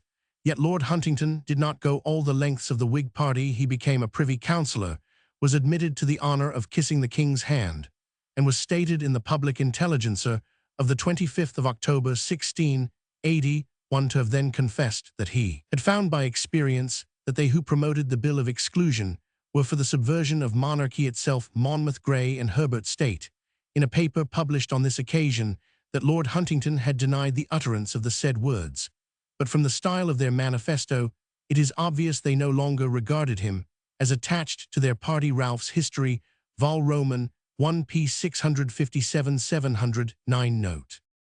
Note Roman 20, Cold Caleb p. 234.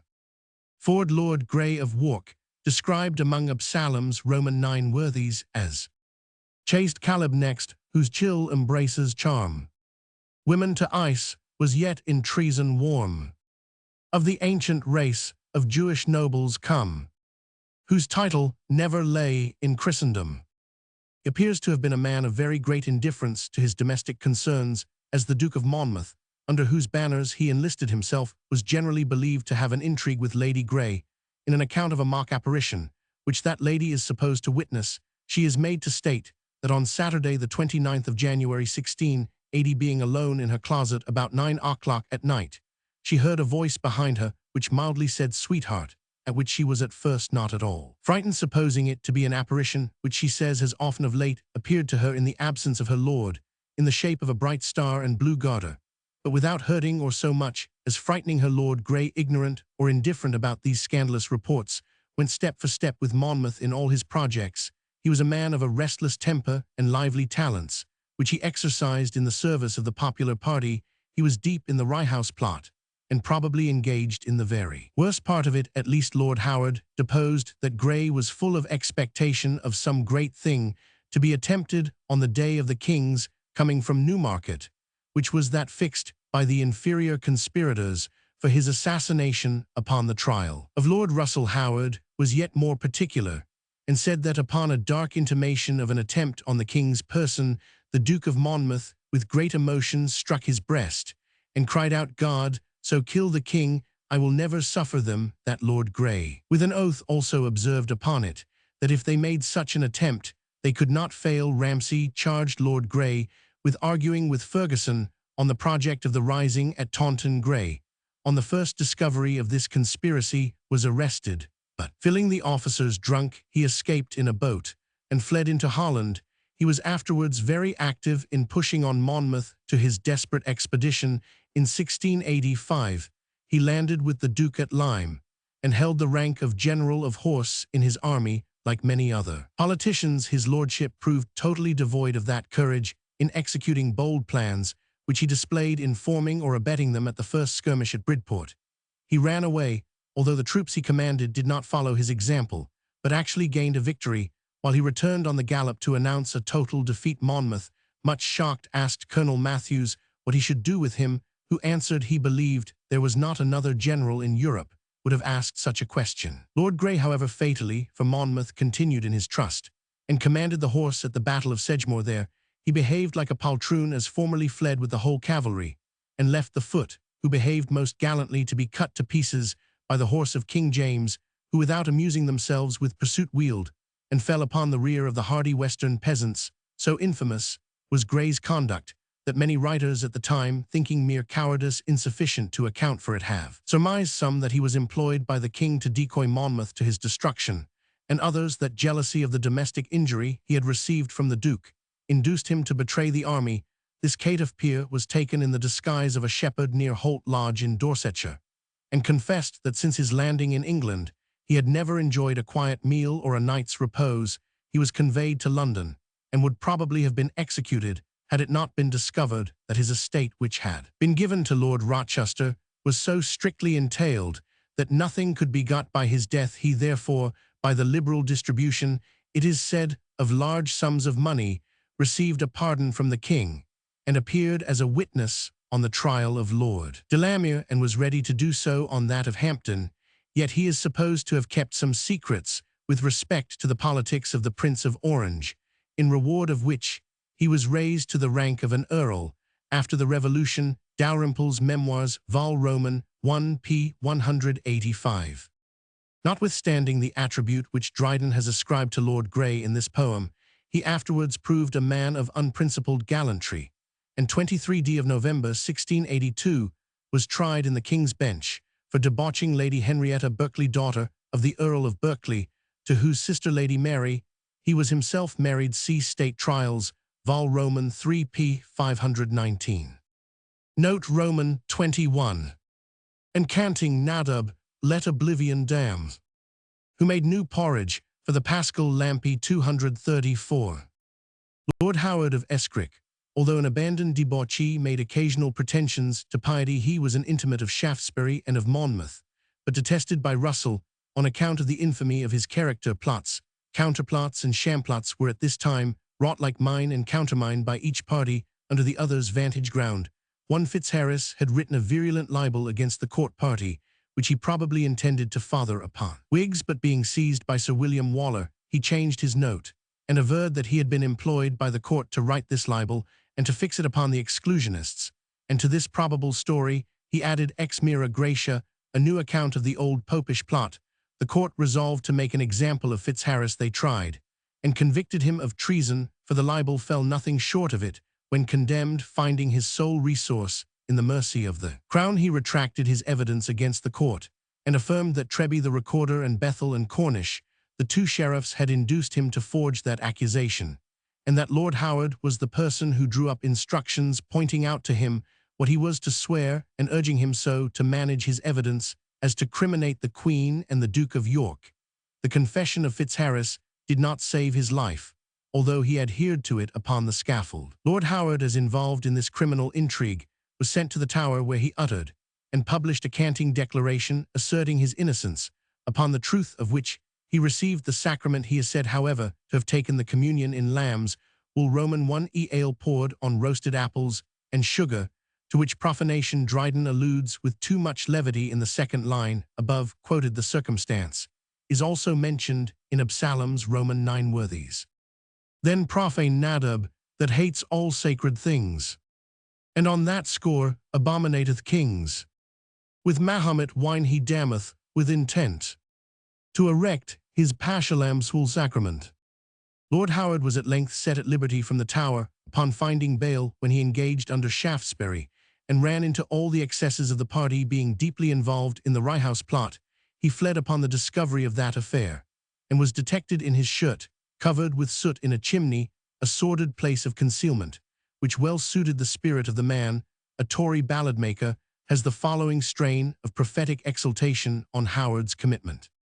Next valiant and noble Lord Howard, that formerly dealt in lambswool, who, knowing what it is to be towered, by impeaching may fill the jails full. The conspiracy or the discovery of the fanatic plot. Accustomed to tamper with evidence, Howard did not hesitate to contaminate the noblest name in England by practicing the meannesses and villainies he had taught to others. For the sake of his shameful life, he bore witness against Russell and Sidney to all he knew, and probably to a great deal more. The former had always hated and despised Howard, and had only been induced to tolerate his company by the persuasions of Essex. The recollection that by introducing his best friend to the contagion of such company he had in fact prepared his ruin, was one of the reasons assigned for that unfortunate peer's remorse and suicide. Note Roman 22, not bullfaced Jonahs, who could statutes draw, to mean rebellion, and make treason law p. 234.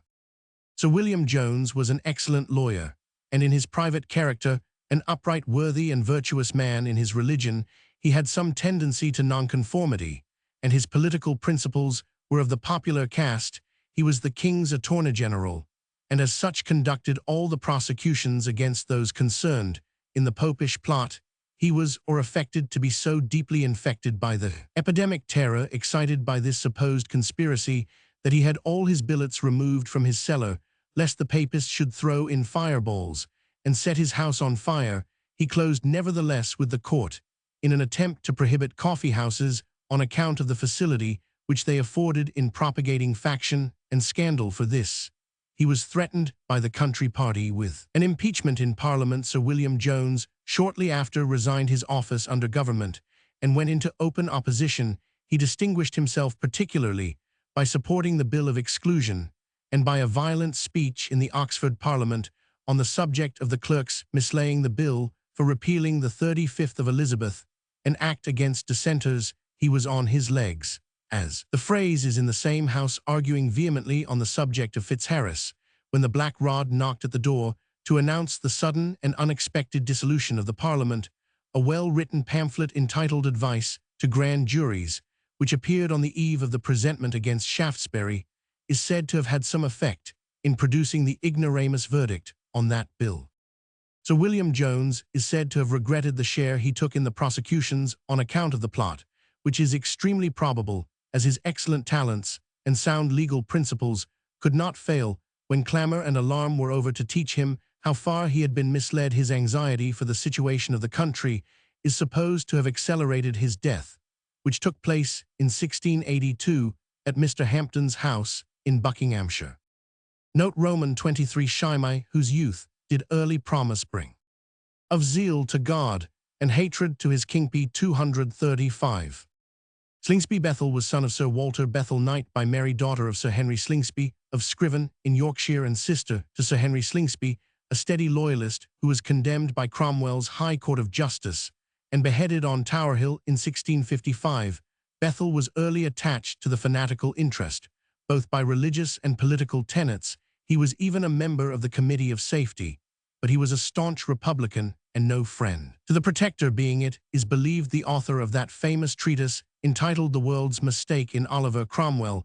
He was elected sheriff with Cornish on Midsummer Day 1680, and the choice was in many respects disadvantageous to the popular party. In the first place, they were both independents, and before taking upon them their offices they conformed and took the sacrament according to the Church of England's ritual. It was believed that nothing but the necessity of qualifying themselves to serve their party in this office could have prevailed on them to have done so, and this gave advantages against their whole party. Besides, Cornish was a downright plain-spoken Republican, and Bethel had expressed himself very bluntly in justification of the execution of Charles Roman I, and was therefore obnoxious to every slur which the Royalists could bring against him as ill-disposed to monarchy. Further still, Bethel's extreme and sordid meanness gave great disgust to the citizens, who were accustomed to consider the exercise of a splendid and ostentatious hospitality as the principal part of a sheriff's duty. He kept no table, lived in a chop-house, and long afterwards, whoever neglected to entertain during his shrievalty was said to Bethel. The city Bethel is mentioned among the subjects of deprecation in the Loyal Litany, from serving great Charles as his father before, and disinheriting York without why or wherefore, and from such as Absalom has been or more. Libera nos Roman 100, from Vulcan's treasons late forged by the fan, from starving of mice to be parliamentman, from his copper face that outface all things can. Libera nos Roman 100,281.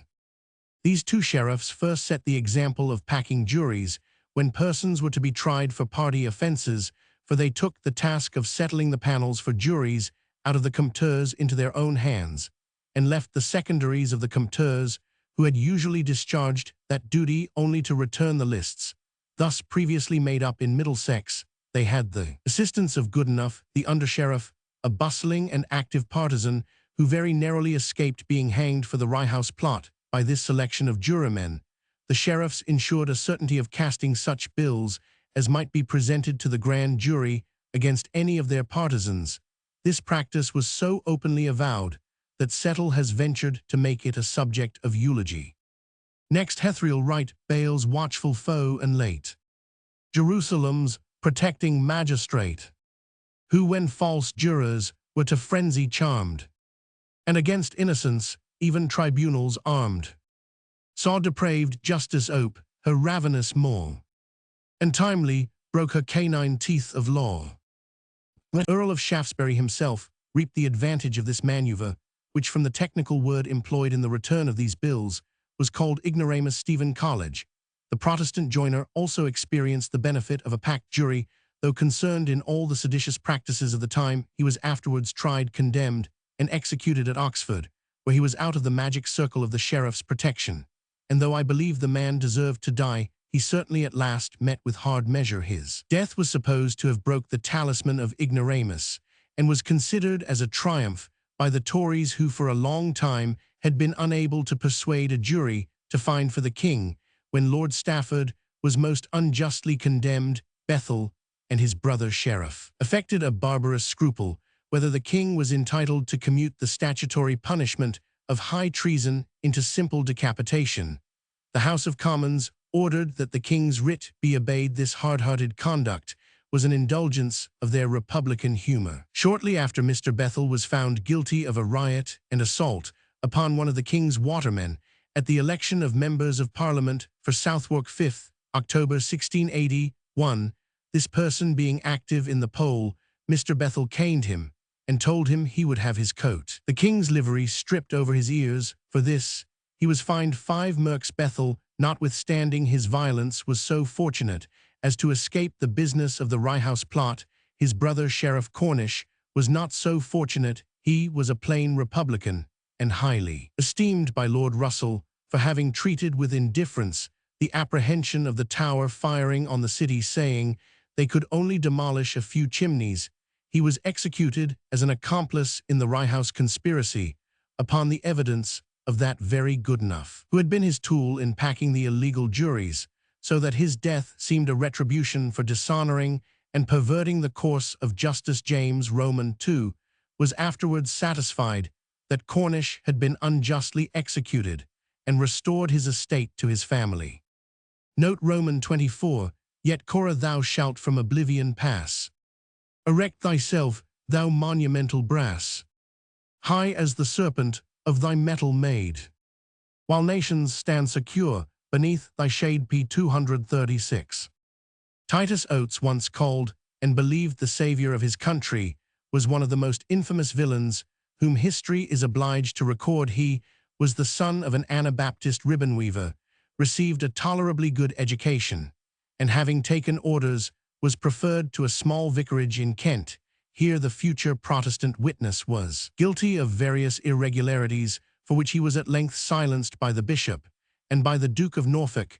Deprived of his qualification as chaplain at this pinching emergency, he became a papist either for bread or, as he afterwards boasted, for the purpose of insinuating himself into the secrets of the Jesuits and betraying them. The Jesuits setting little store by their proselyte, whose talents lay only in cunning and impudence, he skulked about St. Omer's and other foreign seminaries in a miserable condition. Undoubtedly, he had then the opportunity of acquiring that list of names of the Order of Jesus, with which he graced his plot, and might perhaps hear something generally of the plans which these intriguing churchmen hoped to carry through in England by means of the Duke of York. Of these, however, he must have had a very imperfect suspicion, for the scheme which is displayed in the letters of Coleman, the Duke's secretary, does not at all quadrate with the doctor's pretended discovery. When confronted with Coleman, he did not even know him personally. When the king asked him about the personal appearance of Don John of Austria, he described him at a venture as a tall, thin black man, being the usual Spanish figure and complexion. But unfortunately he was little, fair and fat. In a word, it was impossible such a villain could have obtained a moment's credit.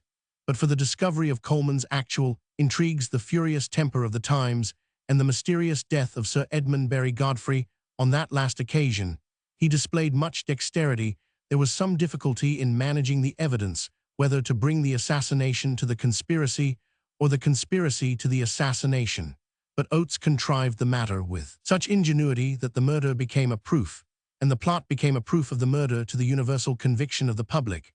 As to Oates' other qualities, he was like every renegade a licentious scoffer at religion, and in his manners addicted it, is said to the most foul and unnatural debaucheries. When we consider his acts and monuments, it is almost impossible to believe how so base a tool should have ever obtained credit and opportunity to do such mighty mischief.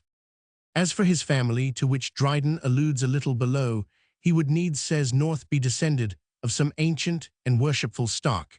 But there were not so many noble families strove for him, as there were cities strove for the parental of Homer. However, the heralds were sent for to make out his pedigree, and give him a blazon. They were posed at the first of these, but they made good the blazon for him in a trice, and delivered it authenticament, and it was engraved on his table and other plate, for he was rich, set up for a solemn housekeeper, and lived up to his quality. Dryden compares Oates to the brazen serpent raised up in the wilderness, by looking on which the Israelites were cured of the bites of the fiery snake Sprat, had applied the same simile, in a favorable sense, to Oliver Cromwell. Thou as once the healing serpent rose, was lifted up not for thyself, but us. Note Roman 25, sunk were his eyes, his voice was harsh and loud. Sure signs he neither choleric was nor proud. His long chin proved his wit, his saint-like grace. A church vermilion, and a Moses face be 236. North has left us some specimens of Oates' peculiar mode of pronunciation. Bedloe, his brother witness in the plot, had been taken ill at Bristol, and on his deathbed held some conference with the Lord Chief Justice North, then upon a circuit, who took down his examination, concerning which numerous reports went forth. It proved, however, to be the same story he had formerly told. Even Dr. Oates himself was disappointed, and was heard to say aloud, as the Lord Chief Justice passed through the court on a council day, at all which times he was a diligent attendant, my Laird Chafe Jastace, way this baseness of Bedloe cames to Nadang, but his lordship walked on without attending to his discourse. In personal appearance, North informs us that he was a low man of an ill-cut, very short neck, and his visage and features were most particular. His mouth was the center of his face, and a compass there would sweep his nose, forehead, and chin within the perimeter cave, quos deus ipse. Note of it, an engraving of the doctor now before me bears witness to this last peculiarity, and does justice to the cherubic plenitude of countenance and chin mentioned in the text. It is drawn and engraved by Richard White, and bears to be the true original taken from the life done for Henry Brougham and Richard Kiswell. All others are counterfeit. As the doctor's portrait is not now quite so common as when the lady mentioned in the Spectator wore it upon her fan gloves and handkerchief, the curious reader may be pleased to be informed that this true original is prefixed to the Witch of Endor, or the Witchcrafts of the Roman Jezebel, by Titus Oates, Roman 500 folio, 1679. It is dedicated to the Earl of Shaftesbury, Roman 100, the publisher's affectionate good friend and singular good lord. Note Roman 26, and gave him his rabbinical degree. Unknown to foreign university p. 237. Oates pretended to have taken his doctor's degree at Salamanca, where it is shrewdly suspected he never was, at least where he certainly never took orders. The Tory libels of the time contain innumerable goods concerning this degree. There is in the Luttrell collection an address from Salamanca to her unknown offspring, Dr. T. O. Dryden often alludes to the circumstance, thus in the epilogue to Mithridates, acted 16,812. Shall we take orders that will parts require? Our colleges give no degrees for hire. Would Salamanca were a little nigher. Note Roman 27, and Cora might for Agag's murder call, in terms as coarse as Samuel used, to Psalm 237. In the first book of Samuel, chap. Roman 15, the reader will find the reproaches with which that prophet loaded Saul for sparing contrary to God's commandment Agag, king of the Amalekites, concluding with the awful denunciation that for his disobedience the Lord had rejected him from being king over Israel. Agag's murder is to be understood of the mysterious death of Sir Edmund Berry Godfrey.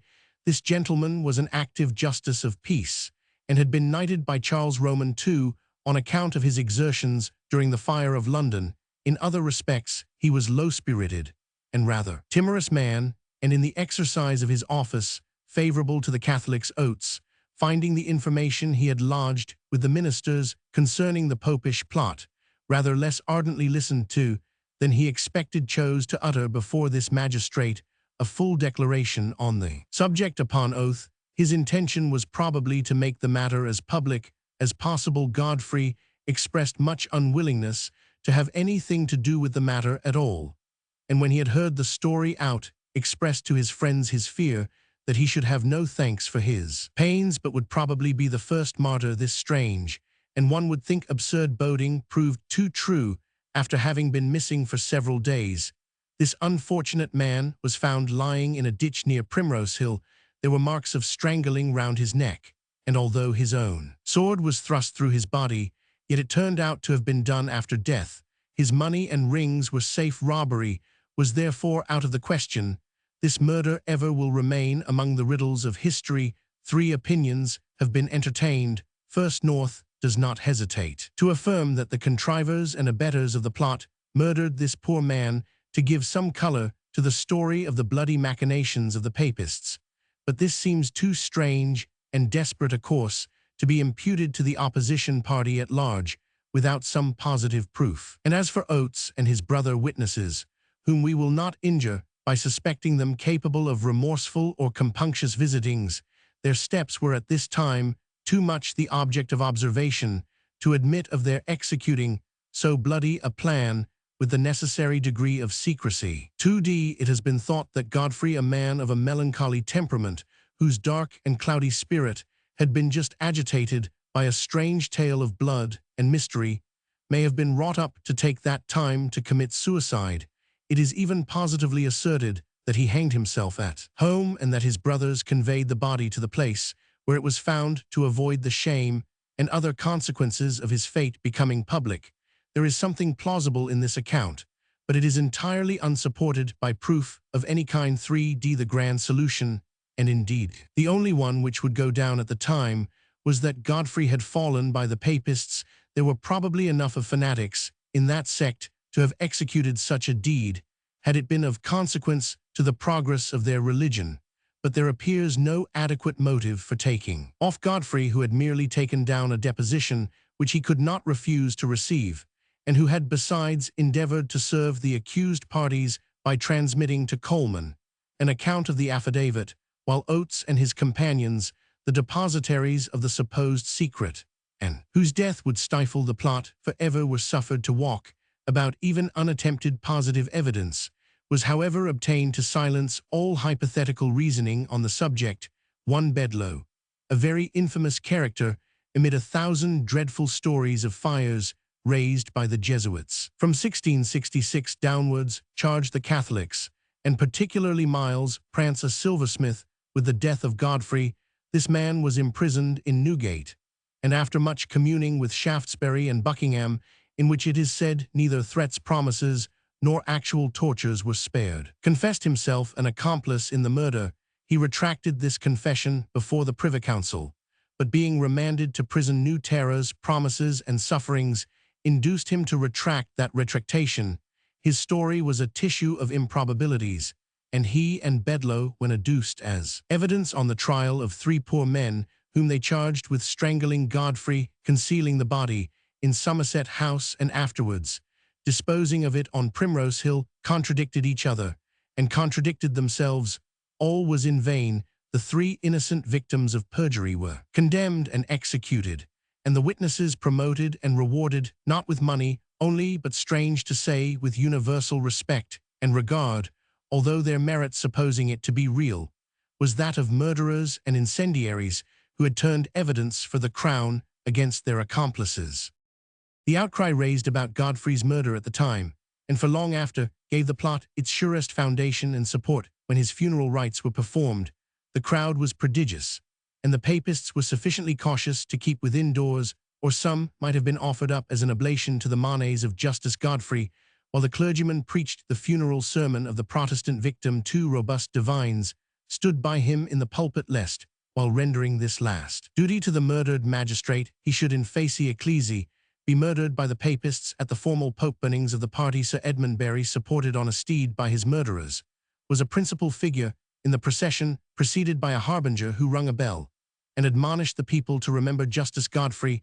In short, this unfortunate gentleman's death, however it came about, continued long to be the watchword and warcry of those who called themselves the true Protestant party. Note Roman 28, the crowd that still believe their kings oppress. With lifted hands their young Messiah bless, who now begins his progress to ordain, with chariots, horsemen, and a numerous train. P. 239.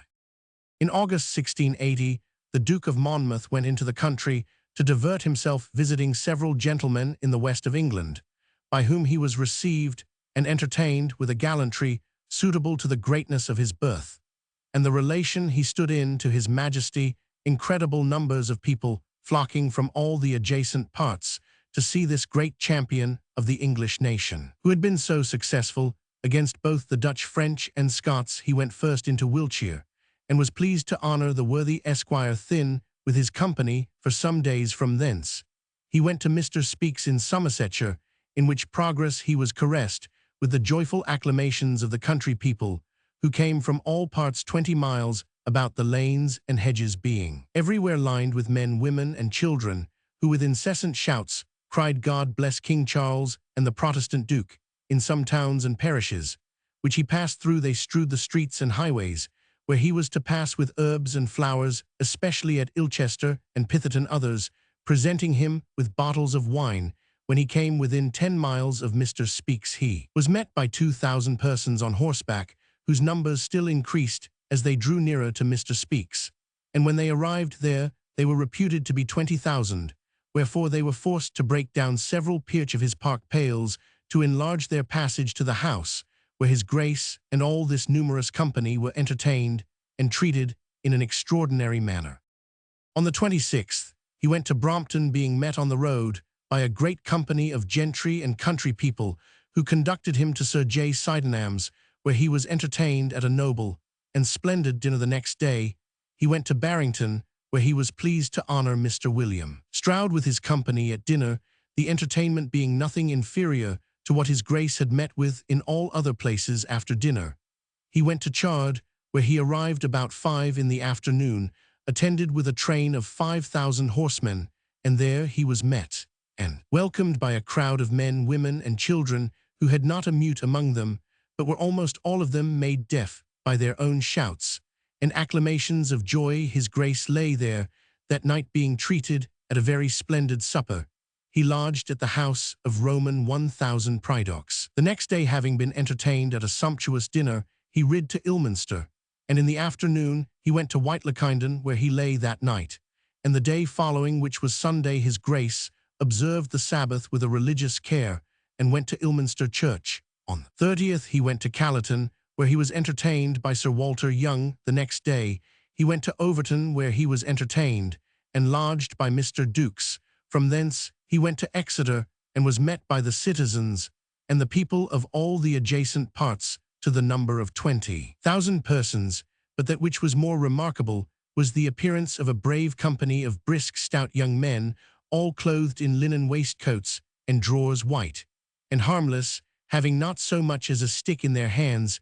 They were in number about 900 or 1,000. They went 3 miles out of the city to meet his grace, where they were drawn up all on a little hill, and divided into 2 parts, in which order they attended the dukes coming, who rid up first between them, and then round each company, after which they united, and went hand in order before, where he was no sooner arrived, but a universal shout from all parts echoed forth his welcome, the numerous concourse of people, the incredible and amazing acclamations, and the universal joy which then filled the whole city, far exceeding my pen to describe.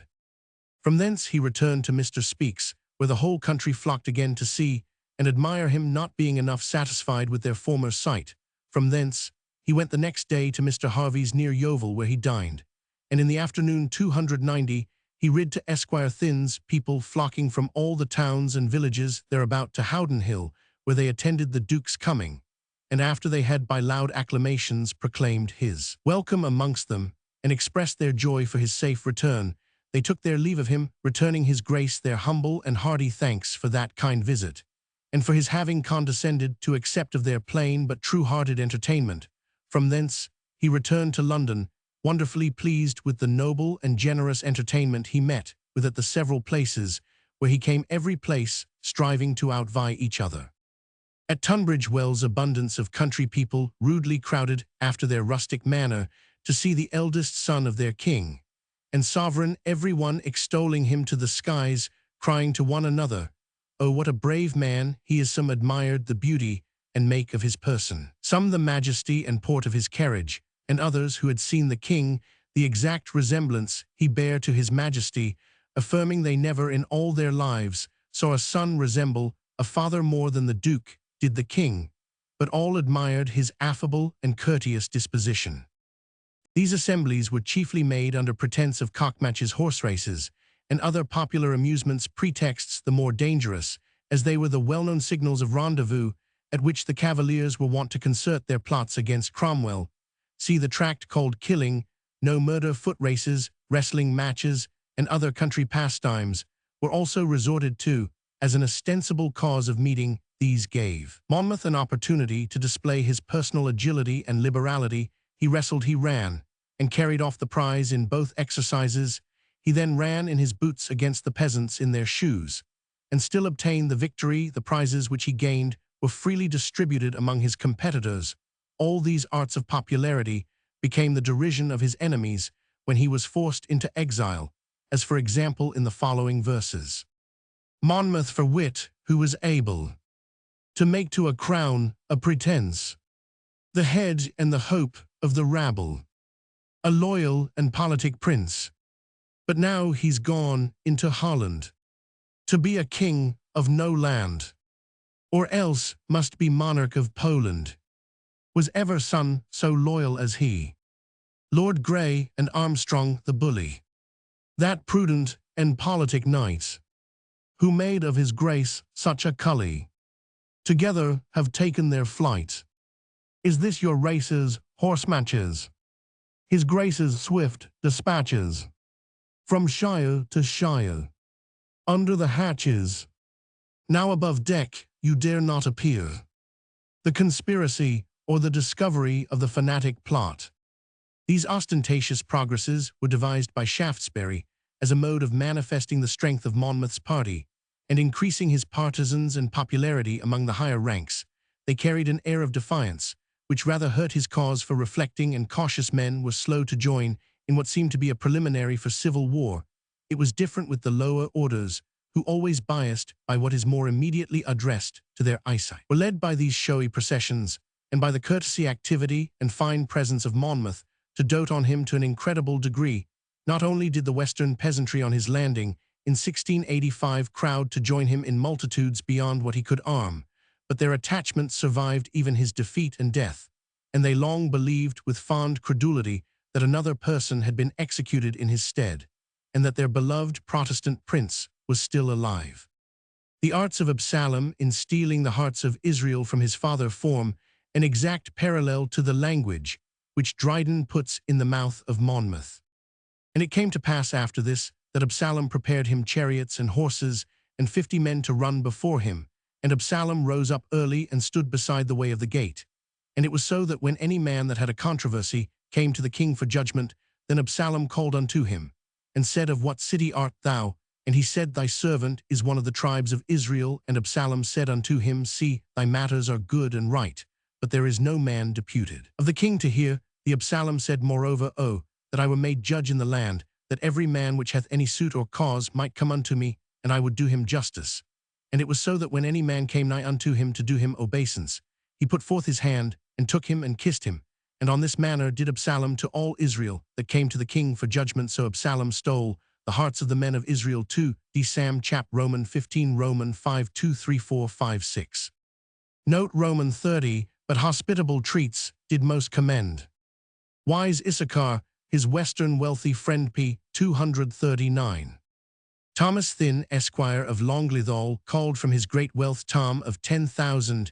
He had been formerly a friend of the Duke of York, but upon some quarrel between them, he attached himself warmly to Monmouth. Mr. Thynne was one of those gentlemen who petitioned for the speedy meeting of Parliament after it was prorogued in 1679, on account of the heat with which the House pursued the Exclusion Bill.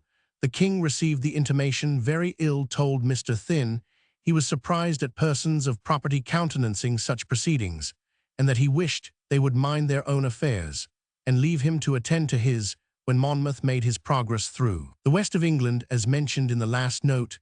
Mr. Thynne received him at his countrysat with all the splendor and liberality of ancient English hospitality. This gentleman's tragical fate is well known.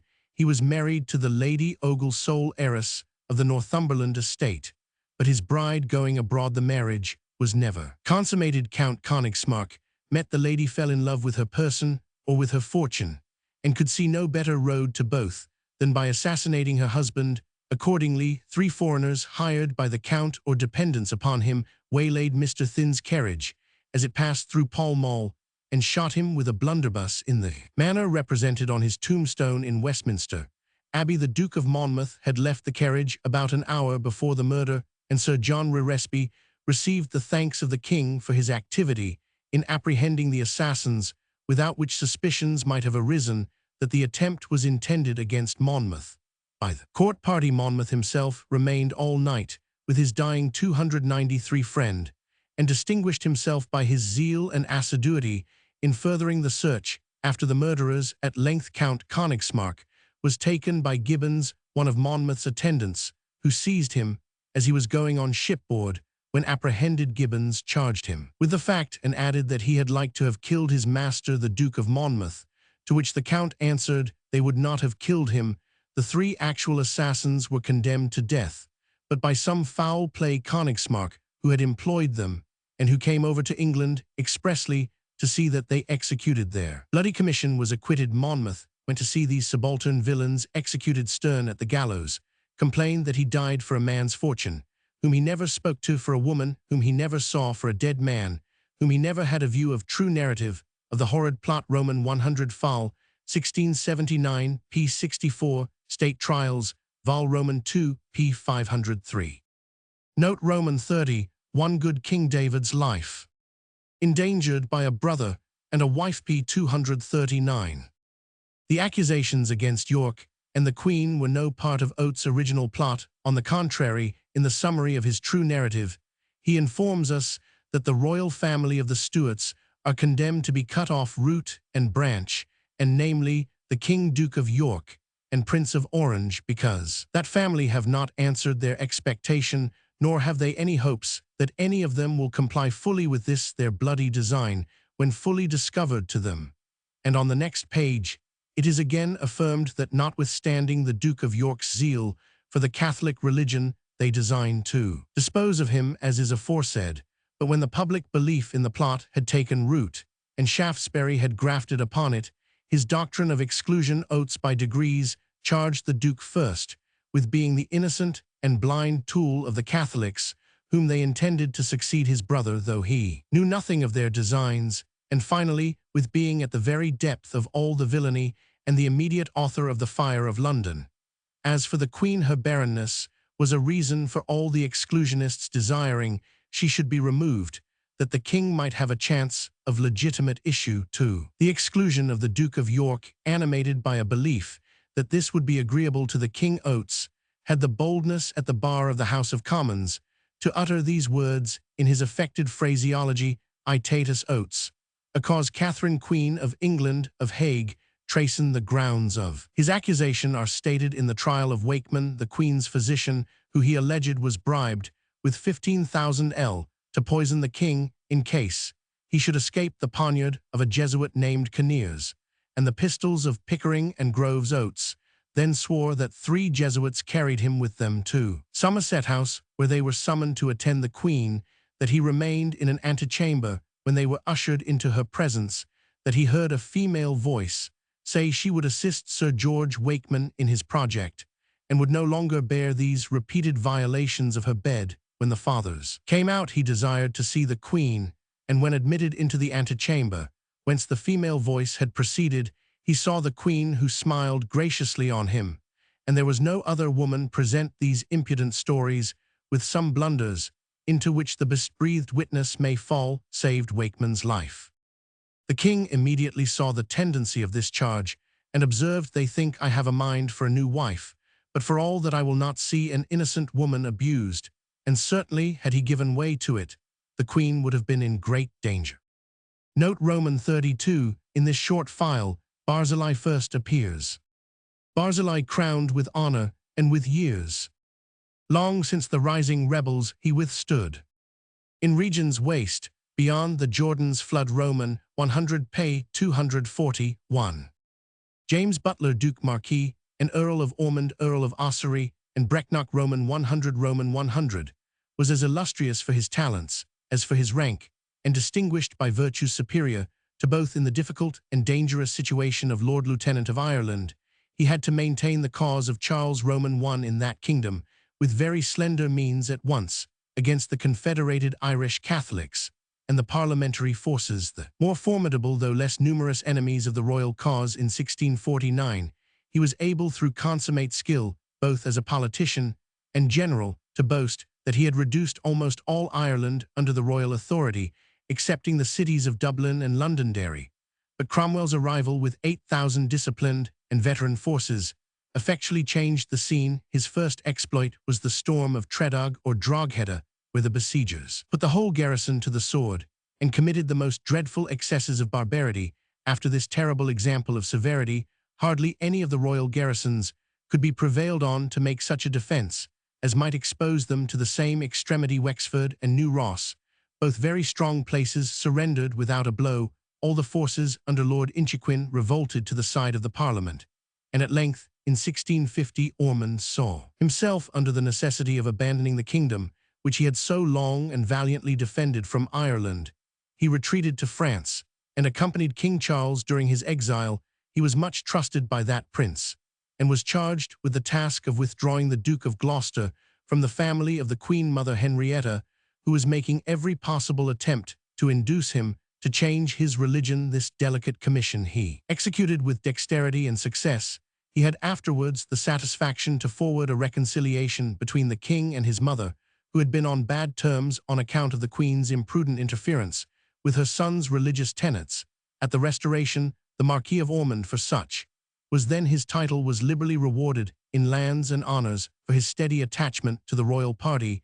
He was created Duke of Ormond, Ireland, and appointed steward of the household, groom of the stole, and privy councillor for the three kingdoms. In 1661, he was made Lord Lieutenant of Ireland.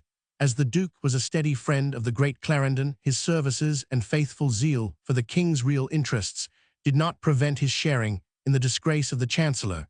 He had quarrelled with Lady Castlemaine, then the favourite mistress, who gave vent to her rage in the most abusive reproaches, and finally told the Duke she hoped to see him hanged, to which he made the memorable reply that, far from wishing her ladyship's days shortened in return, his greatest desire was to see her grow old. When Clarendon was banished, the prevailing party, and especially the Duke of Buckingham, entertained a design of impeaching the Duke of Ormond, and succeeded so far as to deprive him of the lieutenancy of Ireland. Profligate Buckingham agitated a still darker project, and is supposed to have hired the famous Blood to attempt the assassination of his rival, in which the ruffian had nearly succeeded.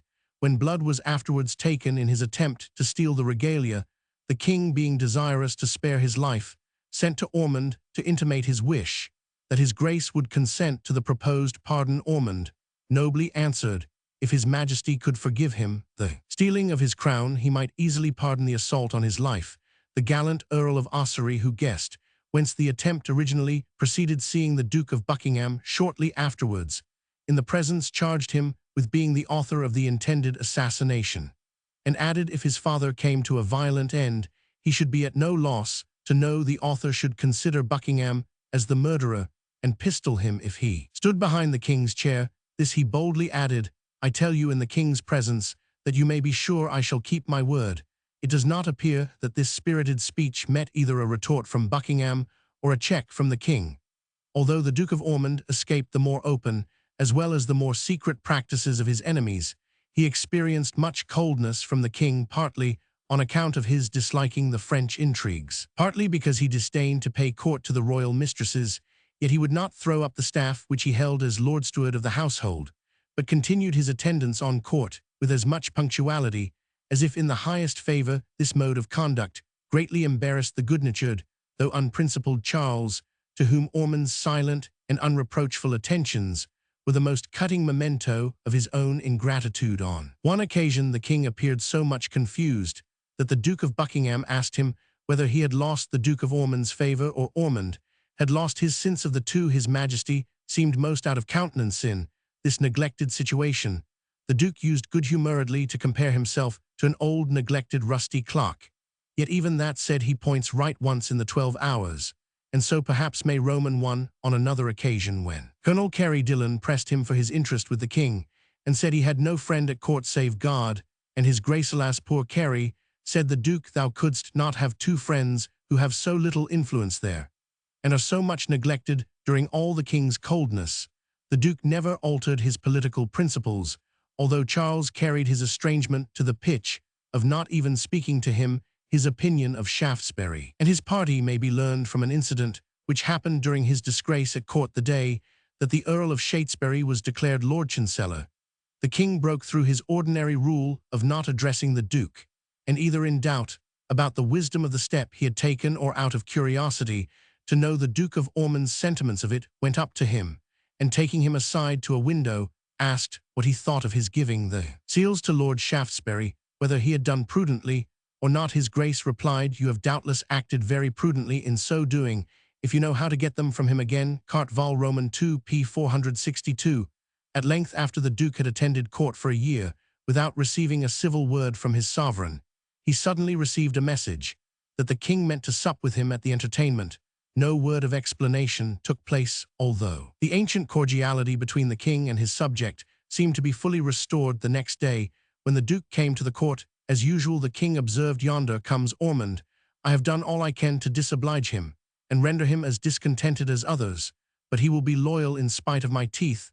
I must even take him in again as the fittest man to govern Ireland. Accordingly, the Duke was restored to his office of Lord Lieutenant in 1677.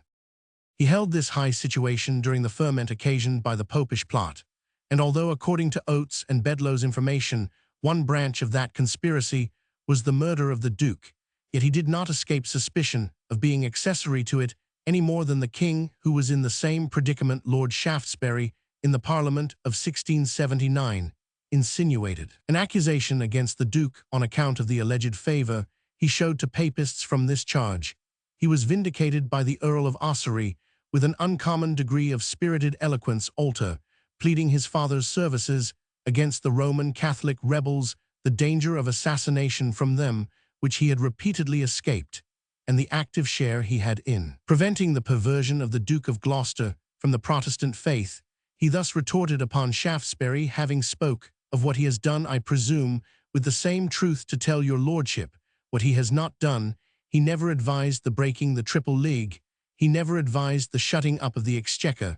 He never advised the declaration for a toleration. He never advised the falling out with the Dutch and the joining with France. He was not the author of that most excellent position, delenda est Carthago, that Holland, a Protestant country, should, contrary to the true interest of England, be totally destroyed. I beg your lordship will be so just as to judge of my father and of all men according to their actions and counsels. Shaftesbury, abashed at this summary of his former political conduct, so different from that he was now pursuing, retracted his accusation with some symptoms of confusion. It remained, however, a capital object with the Whigs to remove, if possible, the Duke of Ormond from the management of Ireland, at least to put in such a council as should trammel his measures. The king's firmness disconcerted both these plans. At the momentous period when Shaftesbury was committed to the Tower, the Duke of Ormond was sent for to England, that his presence might add respectability and weight to the king's counsels. He entered the city with great pomp, and was everywhere received with the veneration due to his rank, his age, and his services. He had never linked himself to any political faction, contented to serve the crown upon the old cavalier principles, which he always asserted. He was thought, however, to go too great lengths in advising the king to maintain his authority by harsh measures, nor were his experience and authority sufficient to prevent much confused jarring in the king's councils betwixt Halifax, who was for holding the scales even between the factions, and the high-flying Tories, who were posting towards arbitrary power, yet as a steady supporter of the interests of the crown, particularly in the course of the city elections, he deserved the honor, which Dryden has assigned him, of standing the first in the file of the king's friends. The king was pleased to reward the services of Ormond by giving him the rank of an English duke in 1682, after having been so long threatened with removal as a favor of the papists. He was actually deprived of the lieutenancy of Ireland in 1684, for not being disposed to second James Roman II in the countenance, which he meant to afford that sect the great Duke of Ormond, to which epithet he has a just title, died on the 21 July 1688, without witnessing the second banishment of the House of Stuart. This great statesman was a particular patron of Dryden, as is evident from the dedication of Plutarch's Lives, where our author again expresses his respect for the father, and his regret for the son after the death of both. Our poet continued to enjoy the countenance of their successor James, second Duke of Ormond, son of the gallant Ossory, to whom he has dedicated the fables. Note Roman 33, his bed could once a fruitful issue boast. Now more than half a father's name is lost. His eldest hope with every grace adorned. By me so heaven will have it always mourned, and always honored snatched in manhood's prime. By unequal fates and providences, crime p. 242. The Duke of Ormond had 8 sons, and 2 daughters. 6 of those sons were dead in 1681. When this poem was published, he over whom Dryden pours forth this lamentation was the gallant Thomas Earl of Ossory, whom in the last note we have exhibited as the guardian of his father's life and reputation at the age of 21. His external appearance and accomplishments are thus described by one who knew him well. He is a young man with a very handsome face, a good head of hair, a pretty big voice well set, and a good round leg. He pleaseth me exceedingly, being very good-natured, asking many questions, and humoring the answers. He rides the great horse very well, is a good tennis player, fencer, and dancer. He understands music and plays on the guitar and lute, speaks French, eloquently reads Italian fluently, is a good historian, and so well versed in romances that if a gallery be full of pictures or hangings, he will tell story of all that are there described. He shuts up his door at 8 o'clock in the evening and studies till midnight. He is temperate, courteous, and excellent in all his behavior. When the Duke of Ormond went into exile, his son was imprisoned by Cromwell, but being afterwards released, he went abroad in 1659. He married the daughter of Beverwert, governor of Sluys, a leading man in the States General. Upon the Restoration, he was promoted in the army, which did not prevent his exerting his gallantry on another element, for during the desperate action of 4 days in 1666, upon hearing the sound of the cannon, he contrived to get off from Harwich, and to get on board the Duke of Albemarle, to whom he brought the first news that Prince Rupert was recalled to support him. He distinguished himself by his bravery during the battle in Southwold Bay, and by his liberality to the wounded seamen. After the action in 1673, he was made Rear Admiral of the Blue Squadron, and in the great battle in which Sir Edward Spragg was killed, he lay by to defend and bring off that admiral's disabled vessel. He is said to have formed a plan for revenging the surprise at Chatham by a descent at Helvoetsluys, when he averred he would burn the Royal Charles, which the Dutch preserved as a trophy, and the whole Dutch fleet with a halfpenny candle or consent, in case of failure, that his head should be placed beside Cromwell's on Westminster Hall.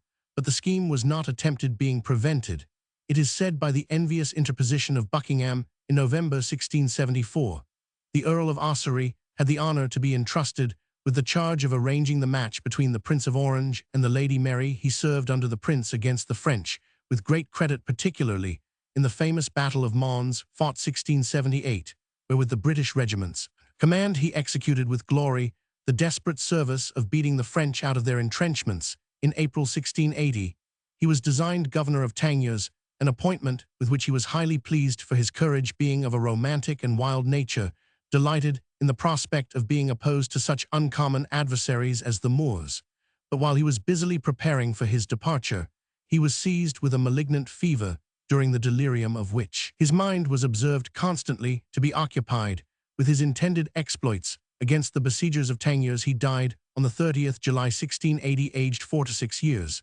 The lamentation for his loss was general and excessive. The noble reply of his venerable father to those who offered him consolation is well known. Since he had borne the death of his king, he could support, he said, that of his child, and would rather have his dead son than any living son in Christendom. The Earl of Ossory was a patron of learning, and was mourned both in verse and prose by many other writers, as well as Dryden Settle, who then seems to have been in the Tory interest, published a heroic poem on his death. Flatman wrote a Pindaric ode on the same occasion, for which he received from the Duke of Ormond diamond ring of 100 guineas value. See Woods, Athan Oxon. There is another ode written by K. Roman 100, perhaps Catherine Cockburn. Finally, one bard, resolving to amuse the nation's mourning, by his own dedicates to Ossory's memory some exquisite stanzas, beginning thus: upon the Earl of Ossory, who died of a fever 30th July 1680. The best-sized pillar of the fairest pile that has of late been built on Ireland's isle is fallen. Some were too short, others too long. Some are too old, and others much too young. Who knew him well could not believe that ever he meant to die thus tamely of a fever, after lamenting in similar strains that the subject of his muse had not fallen down a scaling ladder, first by Grenado's rent, or what is sadder, some royal ship his coffin should have been.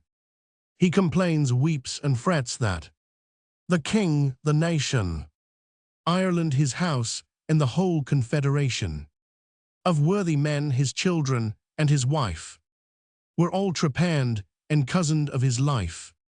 For he who fire and hail was proof with ice, was burned, and with a peach shot in a trice. It is curious, and not quite useless, to see how admirably such a poet can succeed in turning into farce the most lofty subject. Note Roman 34. Zadok, the priest, whom shunning power and place, his lowly mind advanced to David's grace. B. 243. Sancroft, Archbishop of Canterbury, was in principle and practice a rigid high church man. He even harbored notions favorable to the celibacy of the clergy and other ascetic doctrines of the Church of Rome. Burnet says that he was a man of solemn deportment, sullen gravity, and some learning. He made profession of the old Cavalier faith and principles of loyalty, which rendered him acceptable to the court and the high church party in general, although his temper was austere and reserved, and his manners dry and distant. Yet the archbishop, though so harshly described by his brother of Sarum, displayed on one urgent occasion a becoming readiness to assert the doctrine of the Church of England against those of Rome, and on another the steadiness of his own political principles, although his adherents in both instances exposed him to persecution from those in power. While the head of the high church party, this primate was the first to encourage the bishops and clergy to a refusal to read the king's declaration of indulgence. He concerted also and signed the memorable petition for which, with 6 other prelates, he suffered imprisonment and trial by one of the most imprudent exertions of power which an infatuated monarch ever attempted. On the 16th of July, 1688, this primate recommended a set of articles to the bishops within his metropolitan jurisdiction, inculcating residence and attention to parochial duties, but especially that the clergy should take heed of Romish emissaries, who, like the old serpent insidianter calcineo, and besiege the beds of dying persons to unsettle their faith. He also recommends a tender regard to their brethren the Protestant dissenters, and an union with them against the Church of Rome. At the Revolution, the Archbishop was one of those privy councillors who invited the Prince of Orange to take charge of the government, but as his principles did not permit him to accede to any step for removing King James from the throne, he declined sitting in the Convention of the Estates. In conformity to the same principles, he refused to take the oaths of allegiance to the Revolution government, and was in consequence first suspended and finally deprived of his dignity. in which he was succeeded by the famous Tillotson, he was regarded by the High Church party as a confessor, if not a martyr for the doctrine of passive obedience. Sancroft died in 1693. Note Roman 35, with him the Sagan of Jerusalem.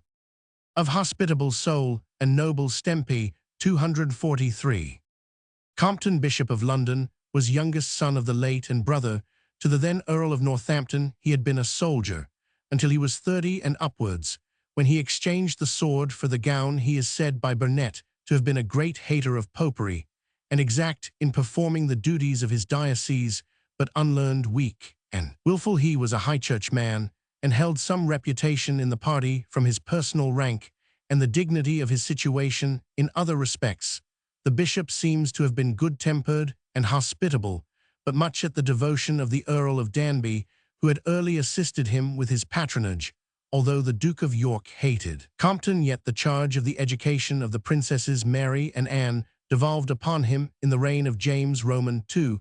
He distinguished himself in the House of Peers by a severe rebuff to the insolence of Jeffreys, the Chancellor, soon after the bishop was cited before the illegal court, called the Ecclesiastical Commission, to answer for having refused to obey the king's command by suspending Sharp, a clergyman who had preached a sermon against popery. He requested a copy of their commission, but Jeffreys, with his usual violence, told him he might have it for a penny in any coffee-house, and he might believe in the meanwhile that they were not such fools as to sit there without an effectual one. After some delay, he was suspended from his function, until the news of the Prince of Orange's intended expedition, when his suspension was removed. The credit which the bishop acquired by this persecution amounted to what Mulgrave called a reverential popularity, which his lordship adds he of all the bishops would have found it most difficult to have acquired otherwise. This led to the Bishop of London playing what, considering his age and situation, was rather a remarkable part in the Revolution, when Prince George of Denmark went over to the Prince of Orange, and the princess his wife afterwards. Queen Anne, either fearing the resentment of her father or determined by the counsels of Lady Churchill, afterwards the famous Duchess of Marlborough, resolved to leave Whitehall and abandon her father's party. The bishop acted as her escort on this occasion, and the time and circumstances reviving his military habits, he rode before her coach to Northampton with pistols at his saddle and a drawn sword in his hand. It may easily be believed that Dryden did not greatly approve of this last exploit of his hospitable and noble Sagan, and he has left a pretty strong testimony of his latter opinion, if the verses called Suum Cuique are really written by him. I should admit the booted prelate now, but he is even for lampoon too low. The scum and outcast of a royal race, the nation's grievance and the gown's disgrace. None so unlearned did e'er at London sit. This driveller does the holy chair be. I need not brand the spiritual parricide, nor draw the weapon dangling by his side. The astonished world remembers that offence, and knows he stole the daughter of his prince. 'Tis time enough in some succeeding age to bring this mitred captain on the stage.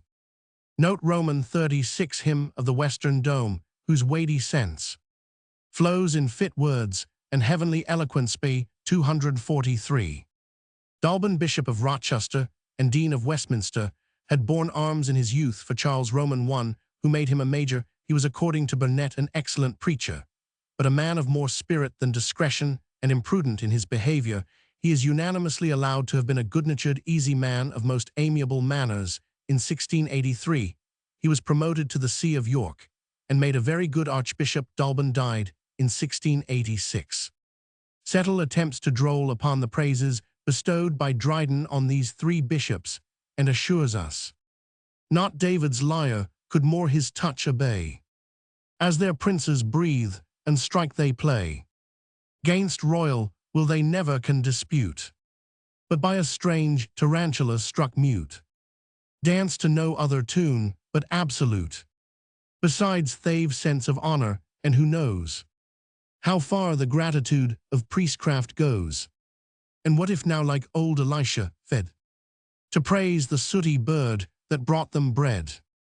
In pure acknowledgement, though in despite of their own sense, they paint the raven white. Absalom Senior. Note Roman 37 sharp judging Adriel, the Muse's friend. Himself, a Muse B 243.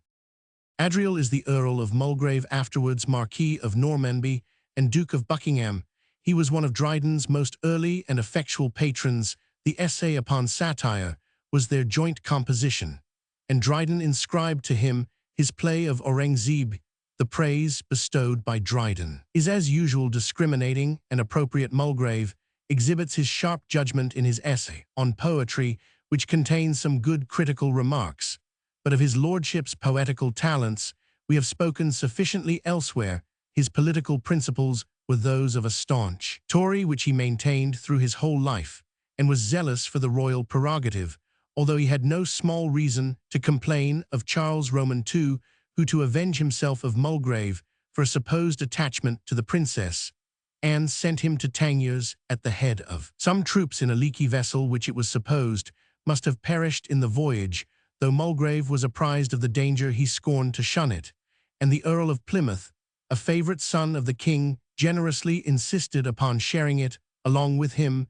This ungenerous attempt to destroy him in the very act of performing his duty with the refusal of a regiment made a temporary change in Mulgrave's conduct. He connected himself for a time with the country party, but he 305 soon returned to his original principles and continued steadily to support the court during the progress of the Exclusion Bill and in all the stormy debates of the troubled period to which Dryden's poem refers. Yet he evinced that he was not a slave of state, for although James Roman II made him Lord High Chamberlain, he withstood all the measures which that ill-advised prince adopted in behalf of the Catholic religion. He silenced a priest who was laboring for his conversion, and had begun with the doctrine of transubstantiation by the famous repartee that though he believed God made man, he could not believe that man was quits by making God in return. But he stood gallantly by King James to the very last, and had the courage to insist upon the council taking measures for the safety of that unfortunate monarch's person, when after his first flight he was seized by the sailors at Feversham. Dryden says Adriel was adorned with the honours torn from his disobedient son, because when Monmouth was deprived of the government of Hull and lieutenancy of Yorkshire, the king conferred them upon the Earl of Mulgrave. Note Roman 38 Jotham, of piercing wit and pregnant thought, endued by nature and by learning taught, to move assemblies who but only tried the worse a while, then chose the better side, nor chose alone, but turned the balance too. So much the weight of one brave man can do. P. 243. Sir George Savile, Viscount Earl, and at length Marquis of Halifax, was the Prime Minister of Charles during the last years of his reign.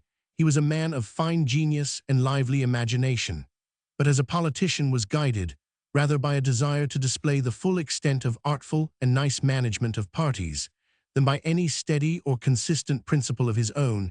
He was at the head of the small party called Trimmers, who affected a sort of neutrality between the Whig and Tory factions, and were of course suspected and hated by both. He originally made a figure in opposition to the court, particularly upon the great debates concerning the test, which he keenly opposed. He voted at first for the Bill of Exclusion, and used the jocular argument against hereditary government that no man would choose a man to drive his carriage merely because his father had been a good coachman. But when that great question came finally to be debated in the House of Lords on the 15th November 1680, Halifax had changed his opinion, and he even conducted the opposition to the bill, and displayed an extent of capacity and eloquence equally astonishing to friends and foes, and which perhaps never was surpassed in that assembly. Even Shaftesbury sank before this versatile orator, and there seems little doubt that his eloquence had a great effect in deciding the issue of that day's famous debate, by which the Exclusion Bill was thrown out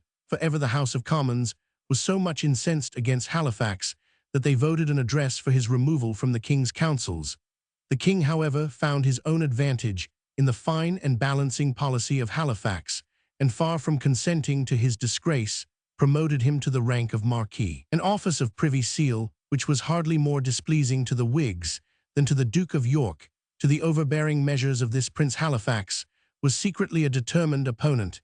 It was his uniform object to detach Monmouth so far from the violent counsels and party of Shaftesbury that the interest which he still retained in the king's affections might be employed as a counterbalance to that of his brother. He prevailed upon the king to see Monmouth after the discovery of the Rye House plot, and had the Duke then proved more practicable, it is possible that, backed with the interest of Halifax, he might have regained his place in the king's favour upon this occasion. The Duke of York was not consulted, and made open show of his displeasure. Indeed, Halifax told Sir John Reresby that the Duke would never forgive him. It is even said that immediately before the death of Charles, there was a scheme in agitation under the management of Halifax for recalling Monmouth, sending York to Scotland, calling a parliament, and totally changing the violent measures of the last 2 years. If so, it was prevented by the king's sudden death and left Halifax exposed to the resentment of his successor for some time. James, in consideration of his great services during the dependence of the Bill of Exclusion, treated him with seeming confidence, but finding him unwilling to go the lengths he proposed in religious matters, and particularly in the proposed repeal of the Test Acts, he was totally disgraced. Alter this period, the Marquis of Halifax engaged with those lords who invited over the Prince of Orange, and joined so cordially in the Revolution that he was made Keeper of the Seals by King William. He died in April 1695. Amidst the various political changes of this thorough-paced statesman, it ought not to be forgotten that though he sided with the court during the last years of King Charles, his counsels were a salutary check on the arbitrary measures urged by the Duke of York, and that he probably merited the praise which Dryden elsewhere bestows on him of preventing a civil war and extinguishing a growing fire, which was just ready to have broken forth. Note Roman 39, Hushai, the friend of David, in distress. In public storms of manly steadfastness. By foreign treaties he informed his youth, and joined experience to his native truth. Bay 244. Lawrence Hyde, second son to the great Earl of Clarendon, created Earl of Rochester by Charles Roman II. Even after his father's fall, he contrived to retain the confidence of Charles, and in 1676 was employed on an embassy to Poland.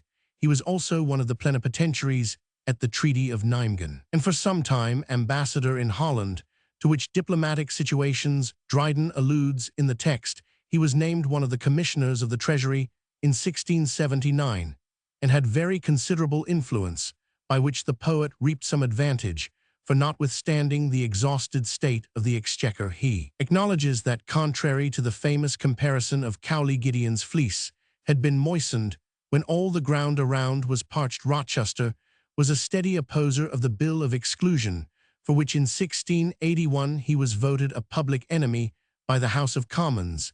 Indeed, that measure must have materially affected the interests of the Duke of York's daughters, to whom Rochester stood in the relation of maternal uncle.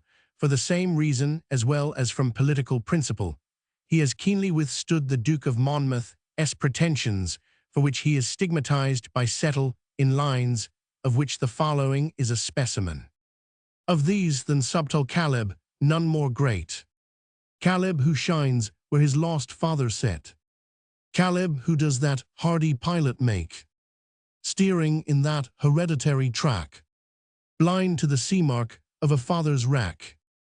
Notwithstanding the compliments bestowed by Dryden on Rochester for his management of the Exchequer, he was, when in the high situation of Lord Treasurer 1682, accused of peculation by his rival Halifax, who so far prevailed that Rochester was removed to the more honourable but less important office of President of the Council, on which occasion his witty adversary first applied the since well-known phrase of his lordship's being kicked upstairs. After the accession of King James, Rochester was again made Lord Treasurer, but soon lost the staff for his repugnance to enter into the violent measures of that monarch.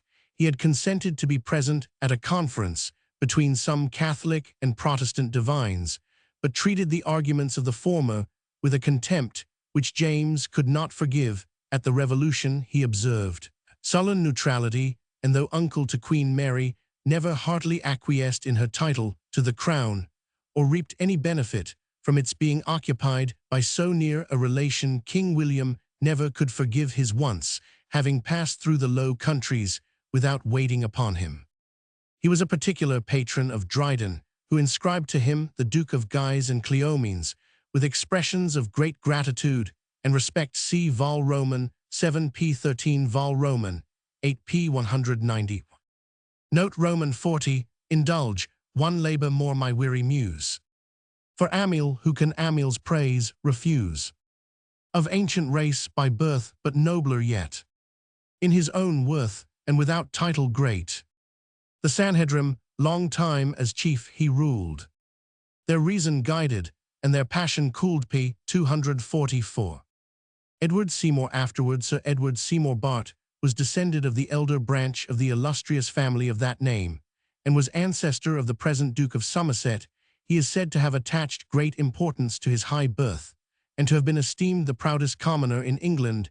He was Speaker of the House of Commons under the Earl of Danby's administration, a post which he filled with a mixture of dexterity and dignity. Burnet says he knew the House and every man of it so well that at one glance he could tell the fate of every motion. This he used as a means of serving the court, contriving usually to protract the debate when their party were not assembled in strength. It was alleged by his enemies that he was the channel through which gratuities were distributed to the court members, which charge is grossly urged in Settle's poem called Absalom Senior. These charges seem to be exaggerated. At least it is certain that Seymour's conduct as Speaker was not uniformly or servilely guided by devotion to the court, and that he was acceptable to the Commons, for the Parliament in 1679 chose him Speaker anew in opposition to Mr. Mears, who was proposed by the court party. But when Seymour was next day presented as Speaker to the King, he refused to receive him as such, and said he had indispensable occasion for his services in another capacity. At this time, the Crown claimed a voice in the nomination of the Speaker, and the dispute became very warm till it was terminated by the King conceding that the right of election was in the House upon their passing from the election of Mr. Seymour, and choosing Mr. Sergeant Gregory. He was afterwards made Treasurer of the Navy, and was in that office in 1680 when an impeachment was moved against him for corruption and maladministration.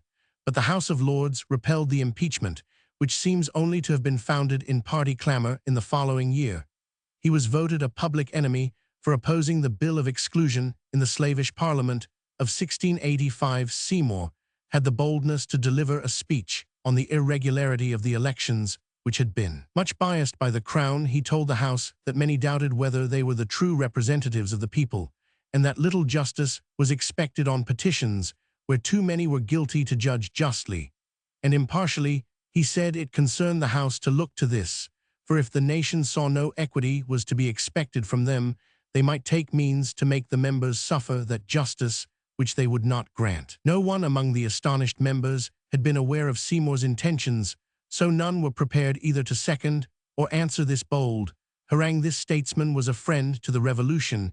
He joined the Prince of Orange at Exeter, and was the first to propose that an association should be signed, without which he observed the insurgents were as a rope of sand. On this occasion, the Prince, meaning a compliment, asked Seymour if he was not of the Duke of Somerset's family. No, please your Royal Highness, was the reply. The Duke is of mine. This gave the Prince the first idea of the conscious dignity of an English commoner. William placed Devonshire under his government. In the Parliament of 17,001, Sir Edward Seymour was active in detecting the corrupt practices of elections, and received the thanks of the House for having protected its constitution. Note Roman 41. Thus, from his royal throne by heaven inspired, the godlike David spoke. Roman 100p 245. Spence, on the authority of a priest whom he often met at Mr. Pope's, has stated that the King obliged Dryden to put his speech to the Oxford Parliament into verse, and insert it at the close of Absalom, and Achitophel. Mr. Malone has extracted the following parallel passages which give some countenance to the tradition, although Dryden is just as likely to have versified them of his own accord, as by the royal command. For this speech was the talisman by which he was to extricate David from all his difficulties. The unwarrantable proceedings of the last House of Commons with the occasion of my parting with the last Parliament, for I who will never use arbitrary government myself, am resolved not to suffer it in others. I am unwilling to mention particulars, because I am desirous to forget faults, but whoever shall calmly consider what offers I have formerly made, and what assurances I made to the last Parliament, and then shall reflect upon the strange, unsuitable returns made to such propositions by men who are called together to consult, perhaps may wonder more that I had patience so long, than that at last I grew weary of their proceedings. I conclude with this one advice to you, that the rules and measures of all your votes may be the known and established laws of the land, which neither can nor ought to be departed from nor changed, but by act of Parliament.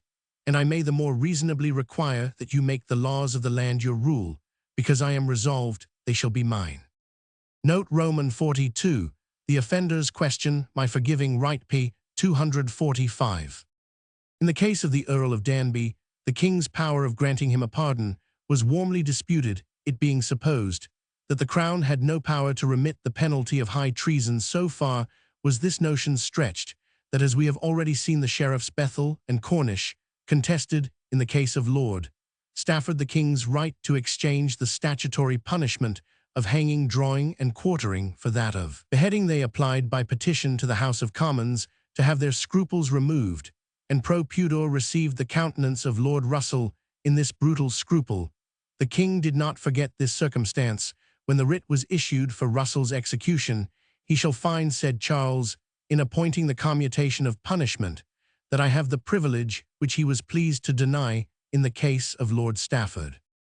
The petitioners mentioned immediately afterwards are those who called upon the king by petition to summon the Parliament. These applications were highly displeasing to Charles, whose followers, to balance them, made equally violent addresses, expressing their abhorrence of tumultuary petitions. Almost every county and town was thus divided into petitioners and addressers or abhorrers, as they were sometimes called. The former experienced on occasion of presenting their petitions the royal frowns, while the latter were in a very summary manner committed by the House of Commons to the custody of their serjeant. This arbitrary course was ended by the refusal of one Stowell to submit to the arrest, which contempt the House were fain to pass over by voting that he was indisposed. Note Roman 44, by their own arts righteously decreed. Those dire artificers of death shall bleed. Against themselves their witnesses will swear, till viper-like their mother plot, they tear. p. 247. This is rather an imprudent avowal of what was actually the policy of the court faction at this time. They contrived to turn against Shaftesbury and his party many of those very witnesses, by whom so many Catholics had been brought to execution, Dugdale, Turberville, Haynes, and Smith, all of whom had been witnesses of the plot, now came as readily forward to convict College Howard and Shaftesbury himself of high treason. Such infamous traffic ought to have deprived them of credit on all sides, but it was the misfortune of the time that swear what they would one day, and the exact contrary the next. They on each occasion found a party to countenance, believe, and reward them. Absalom and Achitophel. Part Roman 2 si quis tamen, hc quoque si quis.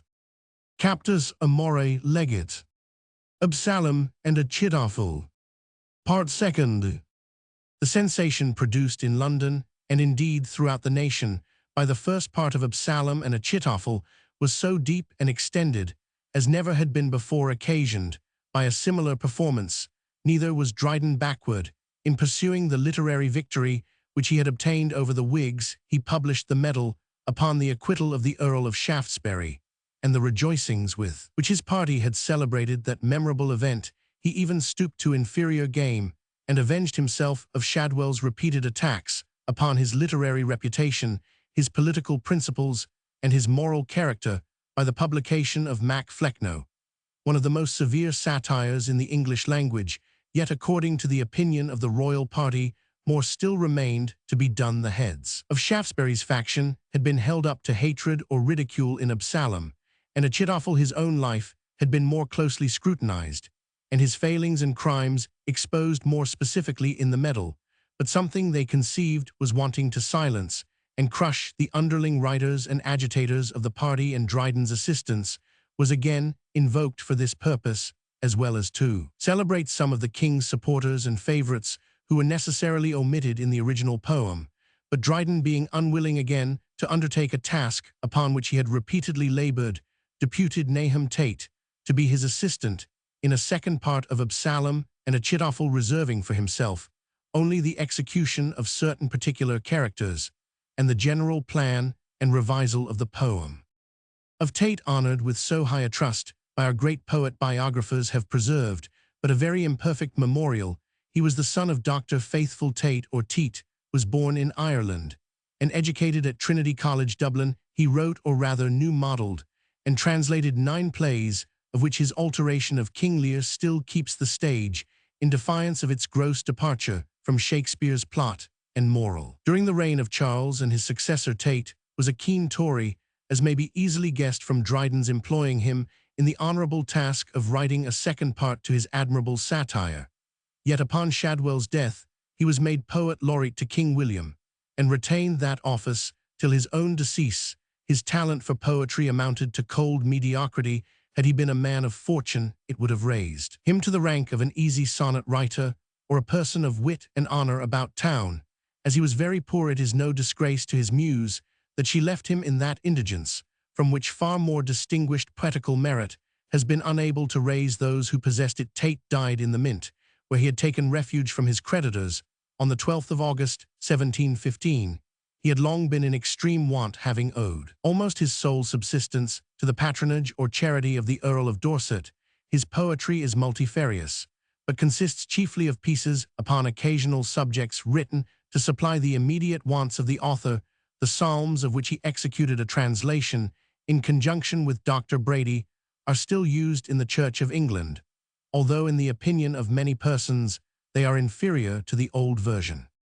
The following continuation of Absalom and Achitophel owes all its spirit to the touches and additions of the author of the first part, those lines to the number of 200 beginning.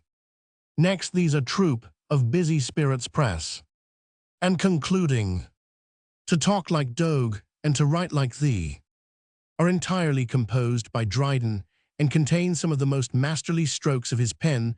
The portraits of Dogue and Og, under which names he stigmatized his personal antagonists, Settle and Shadwell, are executed with a strength of satirical coloring unmatched in the English language, when we consider that Dryden had already and very lately made Shadwell the subject of an entire independent satire. It seems wonderful with what ease he has executed a separate and even more striking caricature of his adversary, without repeating an idea or expression which he had used in Mac Flecknoe. This is indeed partly owing to the dexterous division of his subject, as well as to the rich fertility of his vein of satire, for after apparently exhausting upon his enemy all the opprobrium and contempt with which a literary character could be loaded, he seized this second occasion to brand and blacken his political and moral principles, and to exaggerate his former charge of dullness by combining it with those of sedition, profaneness, and immorality. The characters of Ben Jechanan, Judas, Phaleg, Roman are all drawn with the same spirit and vivacity, and on the whole, these lines are equal to any of the kind which our author ever wrote. Had Dryden limited his assistance to furnishing this fragment, he would rather have injured than served his coadjutor, since it would have shone like a lamp in a dungeon, only to show the dreary waste in which it was enclosed, to prevent Tate from suffering too much by comparison. Dryden has obviously contributed much to the poem at large still, though Tate's lines have doubtless been weeded of much that would at once have ascertained their origin. Our author's own couplet might have been addressed to Nahum on the assistance lent him. Dryden's spirit is so transfused as oil and waters flow. His always floats above, thine sinks below. Much of the character of Cora, for example, is unquestionably Dryden's, so probably is that of Arod, and the verses generally descriptive of the Green Ribbon Club, which precede it. Such pungent satire is easily distinguished from the smooth, insipid flow of other parts, in which Dryden's corrections probably left nothing for censure, and which fate was unable to qualify with anything entitled to praise. The character of Mickle of Dryden as Asaph, and some of the encomiastic passages seem to show the extent of Tate's powers. When unsupported by the vivifying assistance of his powerful auxiliary, they are just decently versified, but flat commonplace and uninteresting. The second part of Absalom and Achitophel shared the fate of most continuations, and did not attain the popularity of the original. This was not entirely owing to the general inferiority of the poetry, for there was enough of personal satire, and that immediately flowing from the keen pen of Dryden, to secure the attention both of friends and foes. But the parallel between the heroes of Scripture and the characters of the day, however striking at first, did not bear to be too long protracted. When the original comparison was made, its aptness at once pleased the imagination and arrested the attention. But when prolonged in a second part, readers began to see there was little wit in continuing to draw out the allusion till it consisted in nothing more than the invention of a Jewish name for a British author or statesman, the attempt at finding prototypes in Scripture for every modern character being necessarily abandoned. Besides, those who took it upon them to answer Dryden had in general made use of the vehicle of satire which he had invented, and as in the eyes of the public the theme became stale and tarnished by repetition, his antagonists did him that injury by their stupidity which their wit was unequal to accomplish. Add to all this that whole lines and even longer passages, not to mention images and sentiments, are by Tate, in his poverty of ideas, transferred from the first part of the satire to the second, and we must allow that the latter is deficient in the captivating grace of novelty. The second part of Absalom and Achitophel appeared about November 10, 1682, in Folio. Tonson is the publisher. Absalom and Achitophel, Part Second. Since men like beasts each other's prey were made, since trade began and priesthood grew a trade, since realms were formed, none sure so cursed as those that madly their own happiness oppose, their heaven itself and godlike kings in vain shower down the manna of a gentle rain, while pampered crowds to mad sedition run, and monarchs by indulgence are undone. Thus David's clemency was fatal grown, while wealthy faction awed the wanting throne. For now their sovereign's orders to contemn was held the charter of Jerusalem, his rights to invade, his tributes to refuse, a privilege peculiar to the Jews, as if from heavenly call this license, and Jacob's seed were chosen to rebel. Achitophel with triumph sees his crimes, thus suited to the madness of the times, and Absalom, to make his hopes succeed, of flattering charms no longer stands in need, while fond of change, though near so dearly bought. Our tribes outstrip the youth's ambitious thought, his swiftest hopes with swifter homage meet, and crowd their servile necks beneath his feet. Thus to his aid, while pressing tides repair, he mounts and spreads his streamers in the air. The charms of empire might his youth mislead, but what can our besotted Israel plead? Swayed by a monarch whose serene command seems half the blessing of our promised land, whose only grievance is excess of ease, freedom our pain and plenty our disease. Yet as all folly would lay claim to sense, and wickedness near wanted a pretense, with arguments they'd make their treason good, and righteous David's self with slanders load, that arts of foreign sway he did affect, and guilty Jebusites from law protect, whose very chiefs convict were never freed. Nay, we have seen their sacrifices bleed. Accusers' infamy is urged in vain, while in the bounds of sense they did contain. But soon they longed into the unfathomed tide, and in the depths they knew disdain to ride. For probable discoveries to dispense was thought below a pensioned evidence. Mere truth was dull, nor suited with the port of pampered Korah when advanced to court. No less than wonders now they will impose, and projects void of grace or sense disclose. Such was the charge on pious Mickle brought. Mickle that near was cruel even in thought. The best of queens and most obedient wife, impeached of cursed designs on David's life. His life the theme of her eternal prayer. 'Tis scarce so much his guardian angels care. Not summer morns such mildness can disclose, the Hermon lily nor the Sharon rose, neglecting each vain pomp of majesty. Transported Mickle feeds her thoughts on high.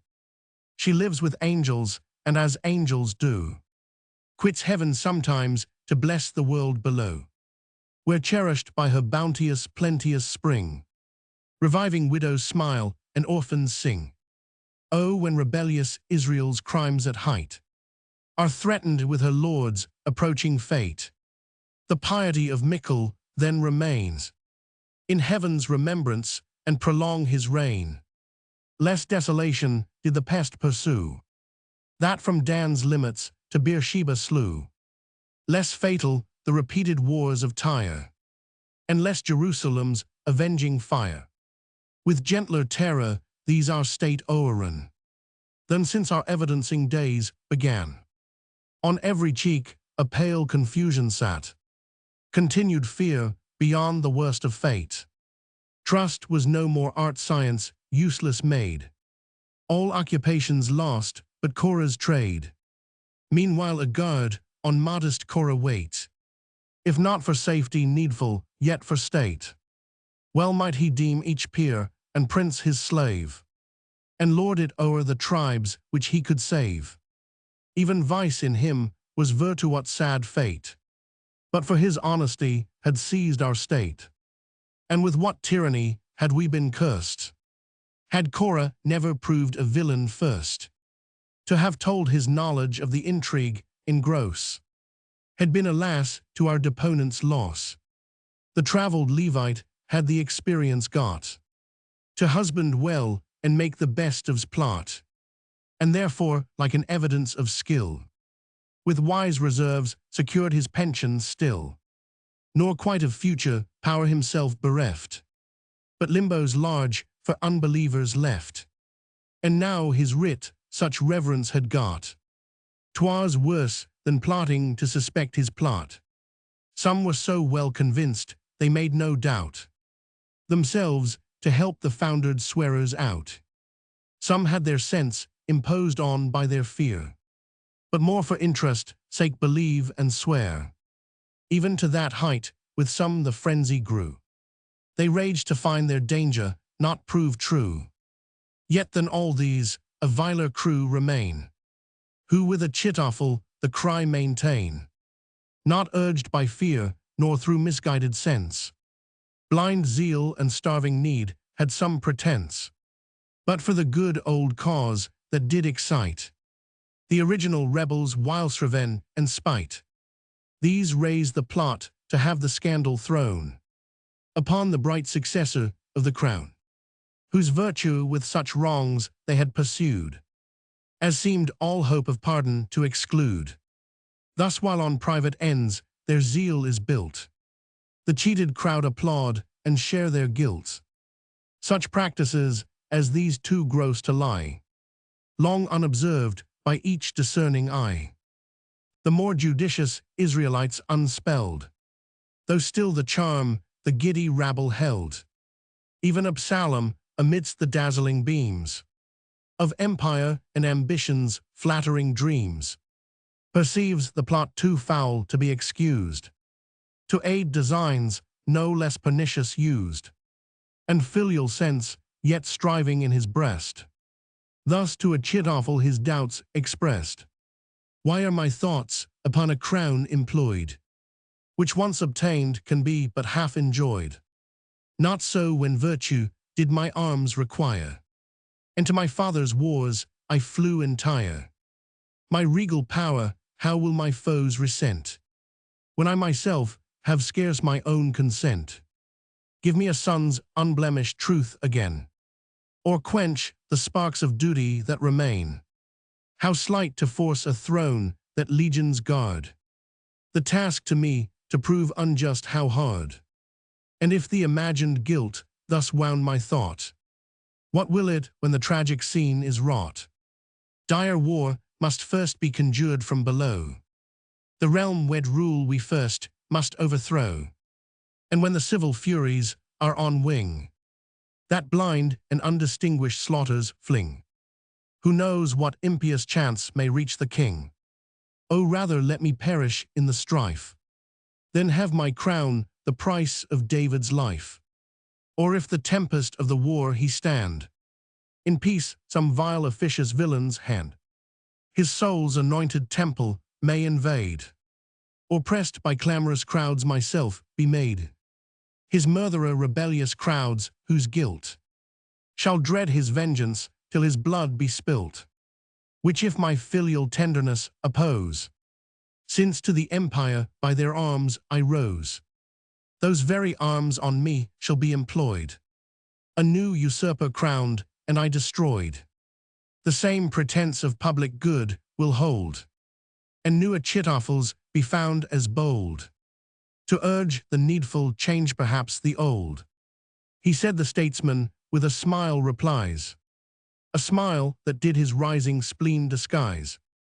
My thoughts presumed our labors at an end, and are we still with conscience to contend, whose want in kings as needful is allowed, as tease for them to find it in the crowd.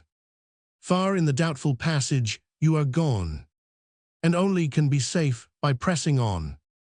The crown's true ere a prince severe and wise has viewed your motions long with jealous eyes, your person's charms your more prevailing arts, and marked your progress in the people's hearts, whose patience is the effect of stinted power, but treasures vengeance for the fatal hour. And if remote the peril he can bring, your present dangers greater from the king, let not a parent's name deceive your sense, nor trust the father in a jealous prince. Your trivial faults, if he could so resent, to doom you little less than banishment. What rage must your presumption since inspire against his orders your return from Tyre? Nor only so, but with a pomp more high, and open court of popularity, the factious tribes end this reproof from thee. The prince replies, O statesman's winding skill, they first condemn that first advised the Roman 99. Illustrious youth returned a chitophel. Misconstrue not the words that mean you well. The course you steer, I worthy blame conclude, but tease because you leave it unpursued. A monarch's crown with fate surrounded lies, who reach lay hold on death that missed the prize. Did you for this expose yourself to show, and to the crowd bow popularly low? For this your glorious progress next ordain, with chariots, horsemen, and a numerous train, with fame before you like the morning star, and shouts of joy saluting from afar. Oh, from the heights you've reached, but take a view. Scarce leading Lucifer could fall like you. And must I hear my shipwrecked arts bemoan?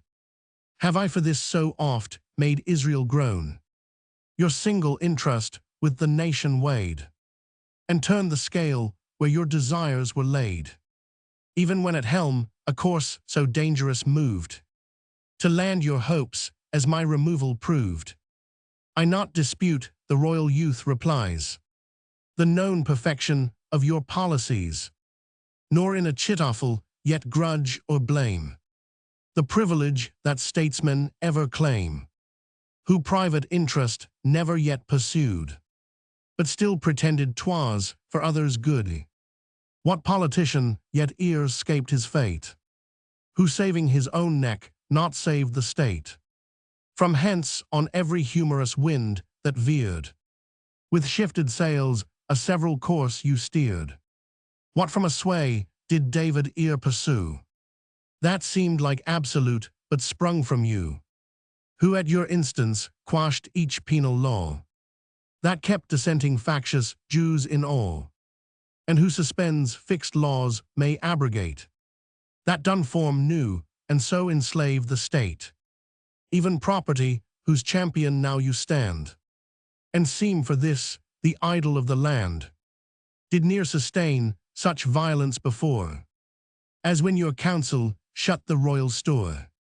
Advice that ruin to whole tribes procured, but secret kept till your own banks secured. Recount with this, the triple covenant broke, and Israel fitted for a foreign yoke.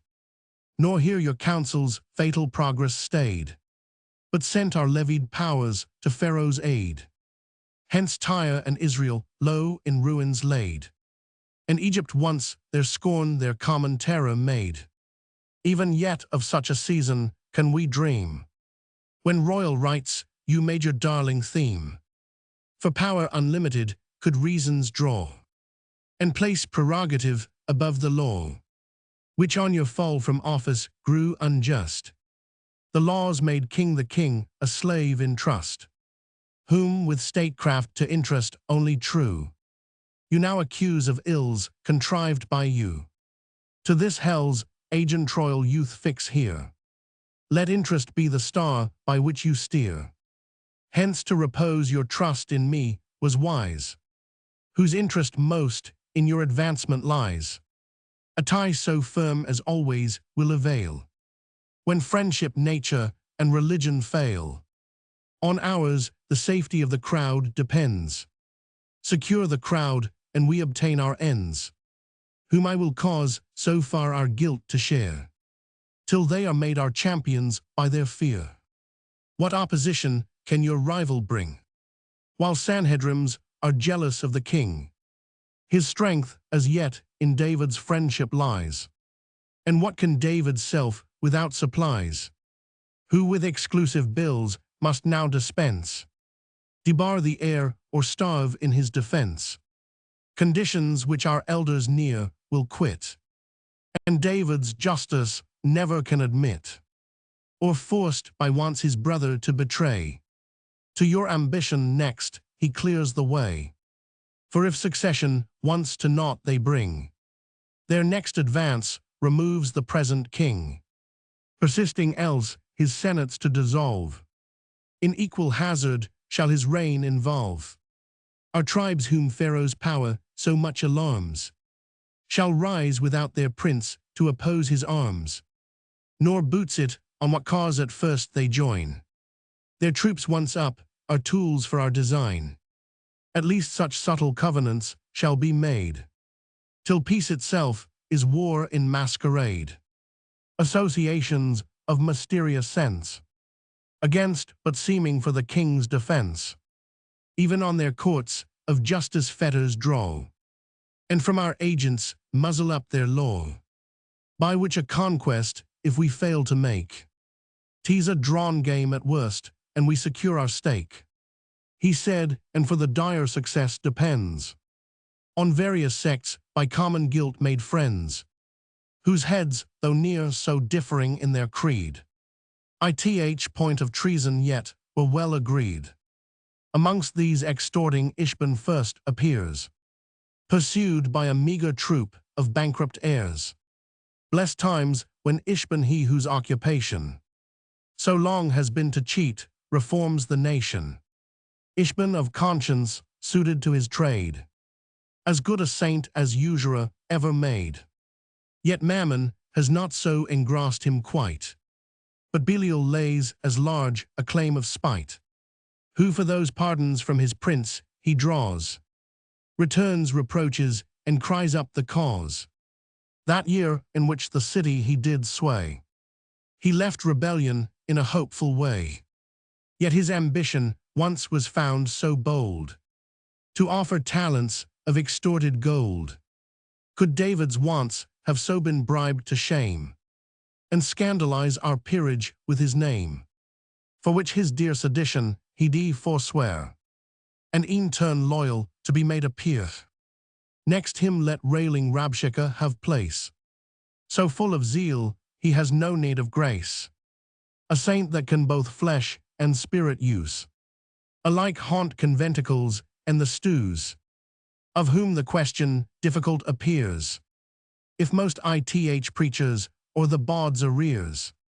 What caution could appear too much in him, that keeps the treasure of Jerusalem?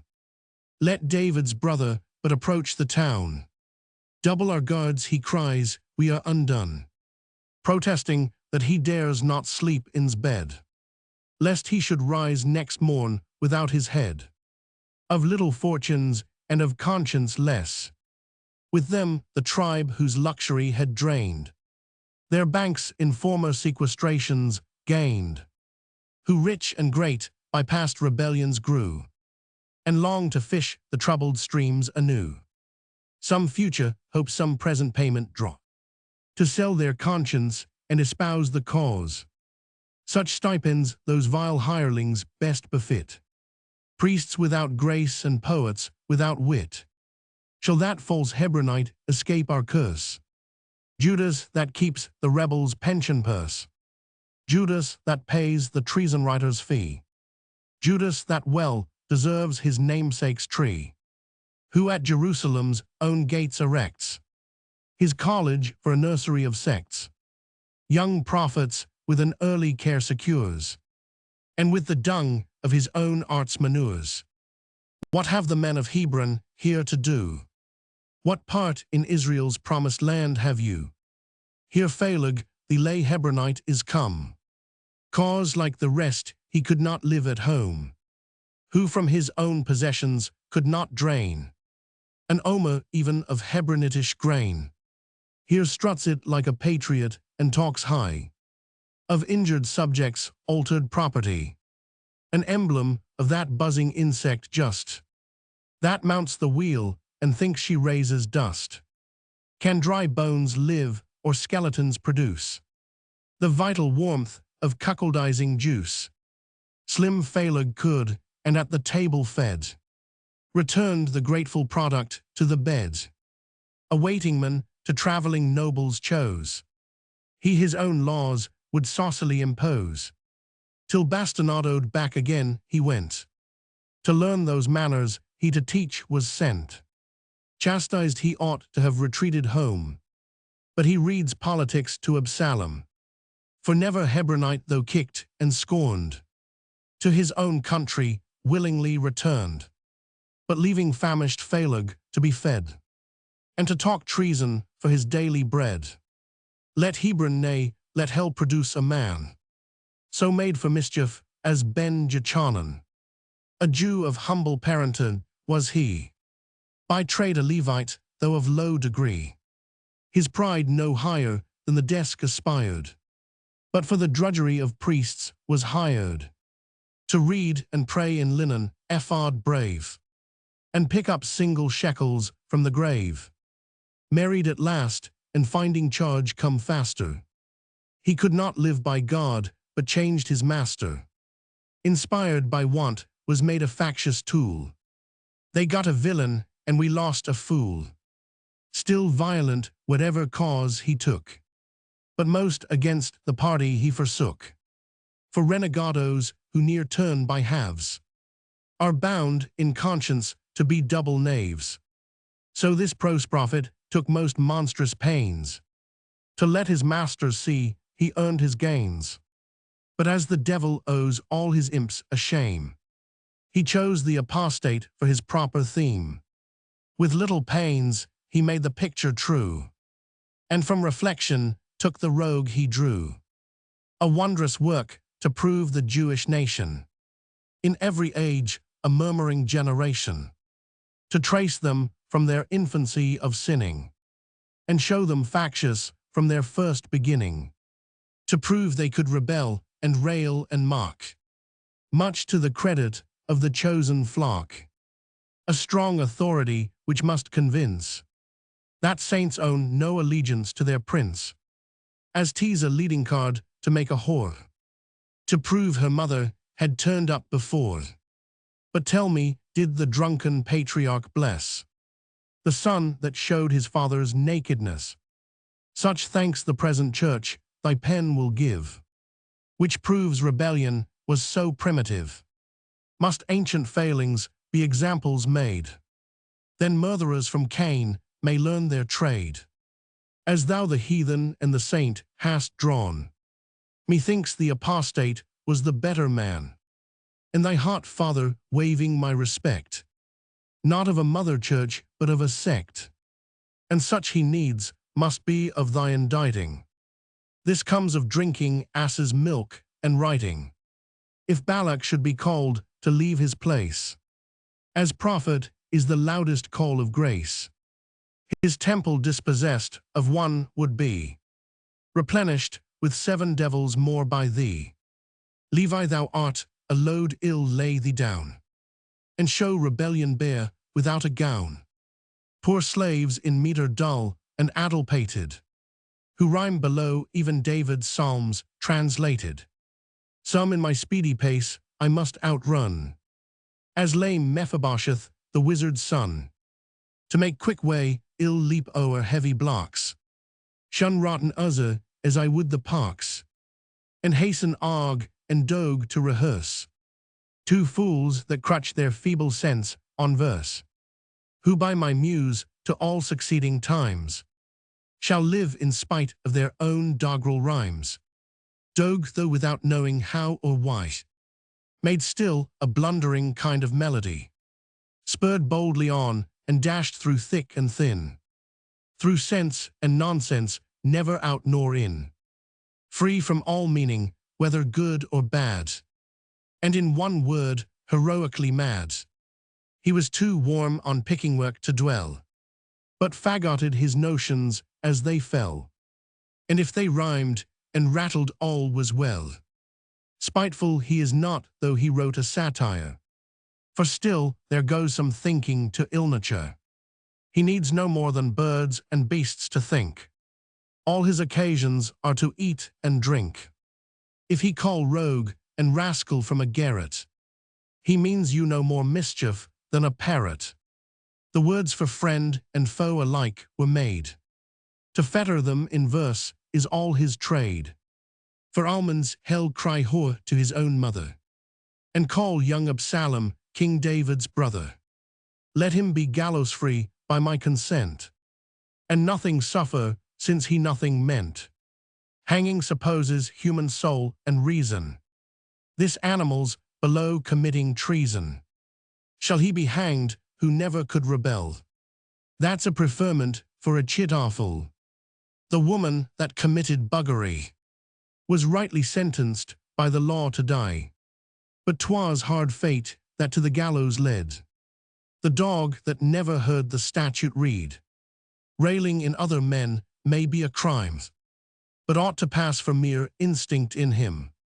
Instinct he follows and no farther knows, for to write verse with him is to transpose. 'Twere pity treason at his door to lay, who makes heaven's gate a lock to its own key. Let him rail on, let his invective muse have 24 letters to abuse, which if he jumbles to one line of sense, indict him of a capital offence. In fireworks give him leave to vent his spite. Those are the only serpents he can write. The height of his ambition is, we know, but to be master of a puppet show. On that one stage his works may yet appear, and a month's harvest keeps him all the year. Now stop your noses, readers all and some, for here's a ton of midnight work to come. Round as a globe and liquored every chink, goodly and great he sails behind his link. With all this bulk there's nothing lost in arg, for every inch that is not fool is rogue. A monstrous mass of foul, corrupted matter, as all the devils had spewed to make the batter. When wine has given him courage to blaspheme, he curses God, but God before cursed him. And if man could have reason, none has more. That made his paunch so rich, and him so poor. With wealth he was not trusted, for heaven knew what 'twas of old to pamper up a Jew. To what would he on quail and pheasant swell, that even on tripe and carrion could rebel? But though heaven made him poor with reverence speaking, he never was a poet of God's making. The midwife laid her hand on his thick skull. With this prophetic blessing, thou dull, drink, swear, and roar, forbear no lewd delight. Fit for thy bulk, do anything but right. Thou art of lasting, make like thoughtless men. A strong nativity but for the pen. Eat opium, mingle arsenic in thy drink. Still thou mayst live, avoiding pen and ink. ICICT's counsel given in vain. For treason botched in rhyme will be thy bane. Rhyme is the rock on which thou art to wreck. 'Tis fatal to thy fame and to thy neck. Why should thy metre good King David blast? A psalm of his will surely be thy last. Darest thou presume in verse to meet thy foes? Thou whom the penny pamphlet foiled in prose. Doge whom God for mankind's mirth has made. O'ertops thy talent in thy very trade. Doge to thee thy paintings are so coarse. A poet is, though he's the poet's horse. A double noose thou on thy neck dost pull. For writing treason and for writing dull. To die for faction is a common evil. But to be hanged for nonsense is the devil.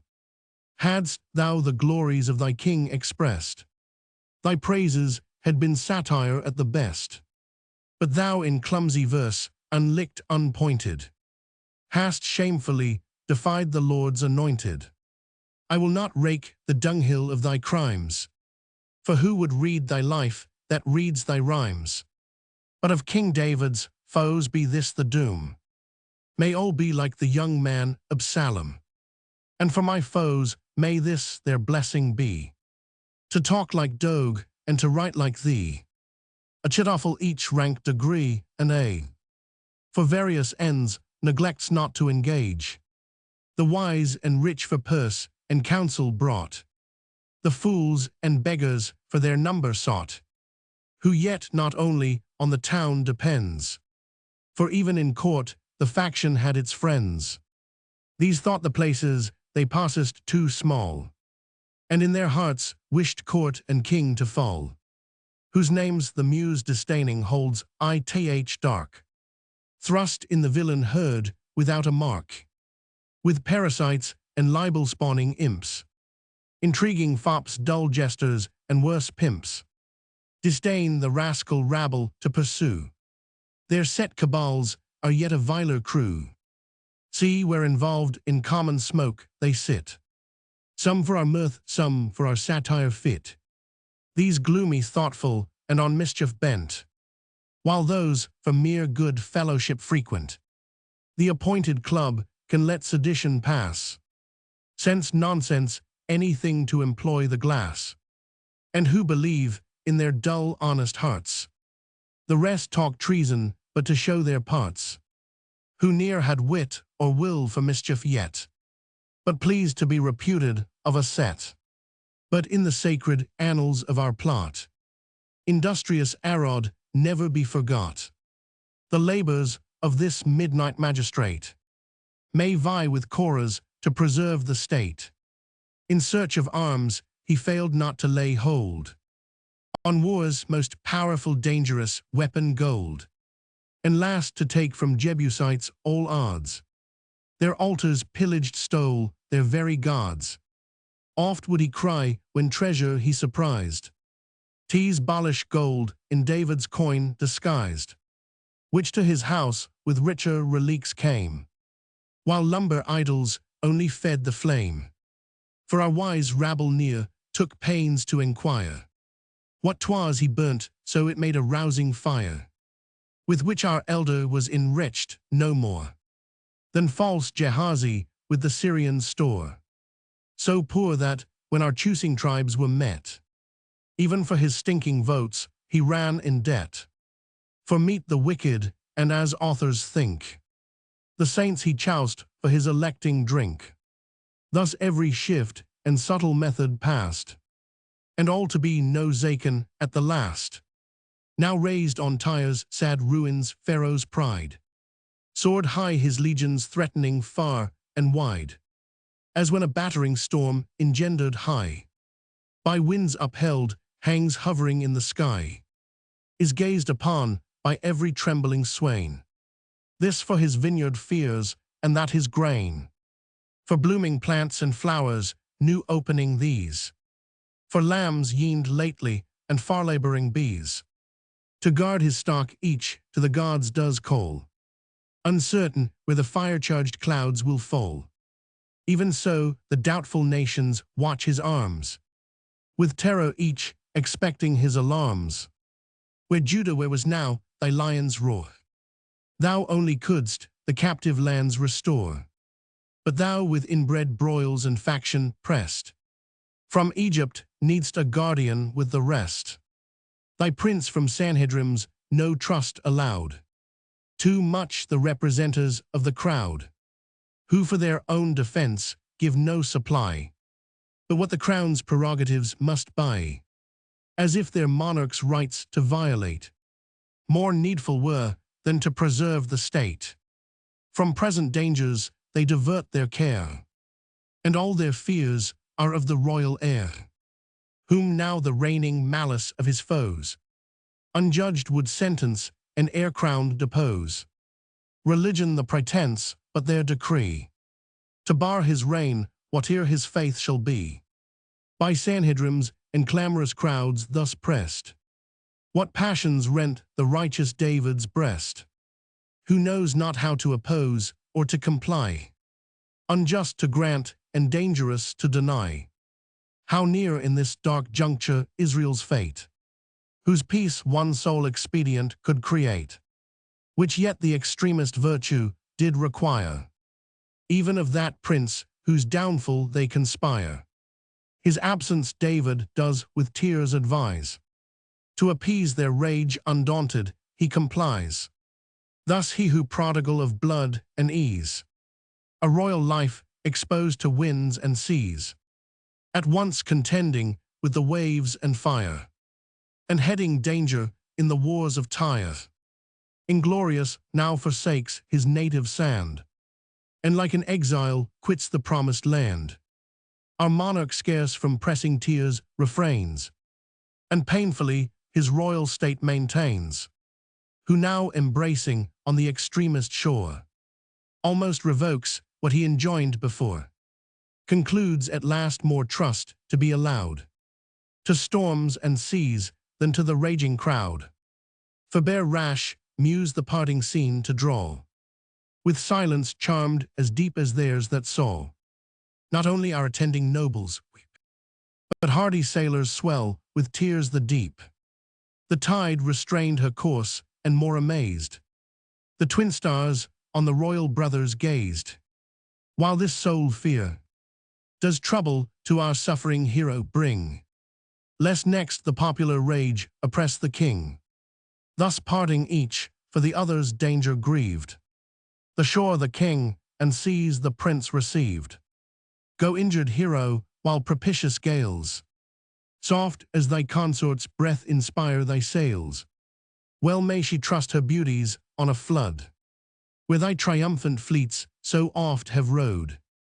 Safe on thy breast, reclined her rest be deep, rocked like a nereid by the waves asleep, while happiest dreams her fancy entertain, and to Elysian fields convert the main. Go injured hero, while the shores of Tyre at thy approach so silent shall admire, who on thy thunder still their thoughts employ, and greet thy landing with a trembling joy. On heroes thus the prophet's fate is thrown, admired by every nation but their own. Yet while our factious Jews his worth deny, their aching conscience gives their tongue the lie. Even in the worst of men, the noblest parts confess him, and he triumphs in their hearts, whom to his king the best respects commend. Of subject soldier, kinsman, prince, and friend, all sacred names of most divine esteem, and to perfection all sustained by him. Wise, just, and constant, courtly, without art, swift to discern and to reward desert. No hour of his in fruitless ease destroyed, but on the noblest subjects still employed, whose steady soul near learnt to separate between his monarch's interest and the state, but heaps those blessings on the royal head, which he well knows must be on subjects shed. On what pretense could then the vulgar rage. Against his worth and native rights engage. Religious fears their argument are made. Religious fears his sacred rights invade. Of future superstition they complain, and Jebusitic worship in his reign. With such alarms his foes the crowd deceive, with dangers fright which not themselves believe. Since nothing can our sacred rights remove, whate'er the faith of the successor prove, our Jews their ark shall undisturbed retain, at least while their religion is their gain. Who know by old experience Baal's commands, not only claimed their conscience, but their lands. They grudge God's tithes, how therefore shall they yield an idol full possession of the field?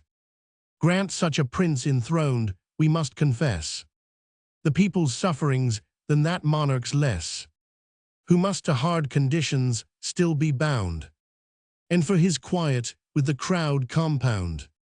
Or should his thoughts to tyranny incline, where are the means to compass the design? Our crown's revenues are too short a store, and jealous Sanhedrims would give no more. As vain our fears of Egypt's potent aid, not so has Pharaoh learnt ambition's trade, nor ever with such measures can comply, as shock the common rules of policy. None dread like him the growth of Israel's king, and he alone sufficient aids can bring. Who knows that prince to Egypt can give law, that on our stubborn tribes his yoke could draw? At such profound expense he has not stood, nor died for this, his hands so deep in blood. Would near through wrong and right his progress take, grudge his own rest and keep the world awake, to fix a lawless prince on Judah's throne, first to invade our rights and then his own, his dear-gained conquests cheaply to despoil, and reap the harvest of his crimes and toil. We grant his wealth vast as our ocean's sand, and curse its fatal influence on our land, which our bribed Jews so numerously partake, that even an host his pensioners would make. From these deceivers our divisions spring, our weakness and the growth of Egypt's king. These with pretended friendship to the state, our crowd's suspicion of their prince create, both pleased and frightened with the specious cry, to guard their sacred rights and property. To ruin, thus, the chosen flock are sold, while wolves are teen for guardians of the fold. Seduced by these, we groundlessly complain, and loathe the manna of a gentle reign. Thus our forefathers' crooked paths are trod. We trust our prince no more than they their God.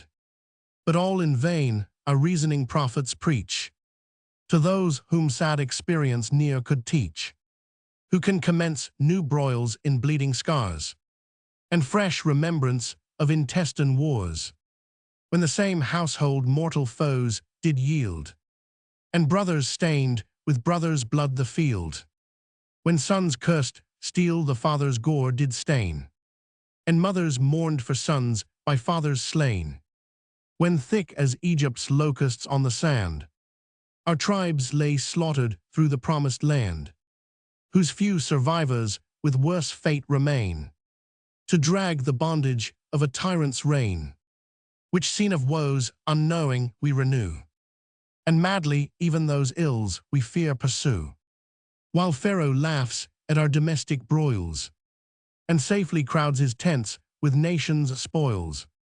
Yet our fierce Sanhedrim in restless rage against our absent hero still engage, and chiefly urge such did their frenzy prove, the only suit their prince forbids to move, which till obtained they cease affairs of state, and real dangers waive for groundless hate. Long David's patience waits relief to bring, with all the indulgence of a lawful king, expecting till the troubled waves would cease, but found the raging billows still increase. The crowd whose insolence forbearance swells, while he forgives too far almost rebels, At last his deep resentment's silence broke. The imperial palace shook, while thus he spoke. Then justice wake and rigor take her time. For lo, our mercy is become our crime. While halting punishment her stroke delays. Our sovereign right, heaven's sacred trust decays. For whose support even subjects' interest calls. Woe to that kingdom where the monarch falls. That prince who yields the least of regal sway. So far his people's freedom does betray. Right lives by law and law subsists by power. Disarm the shepherd, wolves the flock devour. Hard lot of empire o'er, a stubborn race, which heaven itself in vain has tried with grace. When will our reason's long-charmed eyes unclose, and Israel judge between her friends and foes? When shall we see expired deceivers sway, and credit what our God and monarchs say?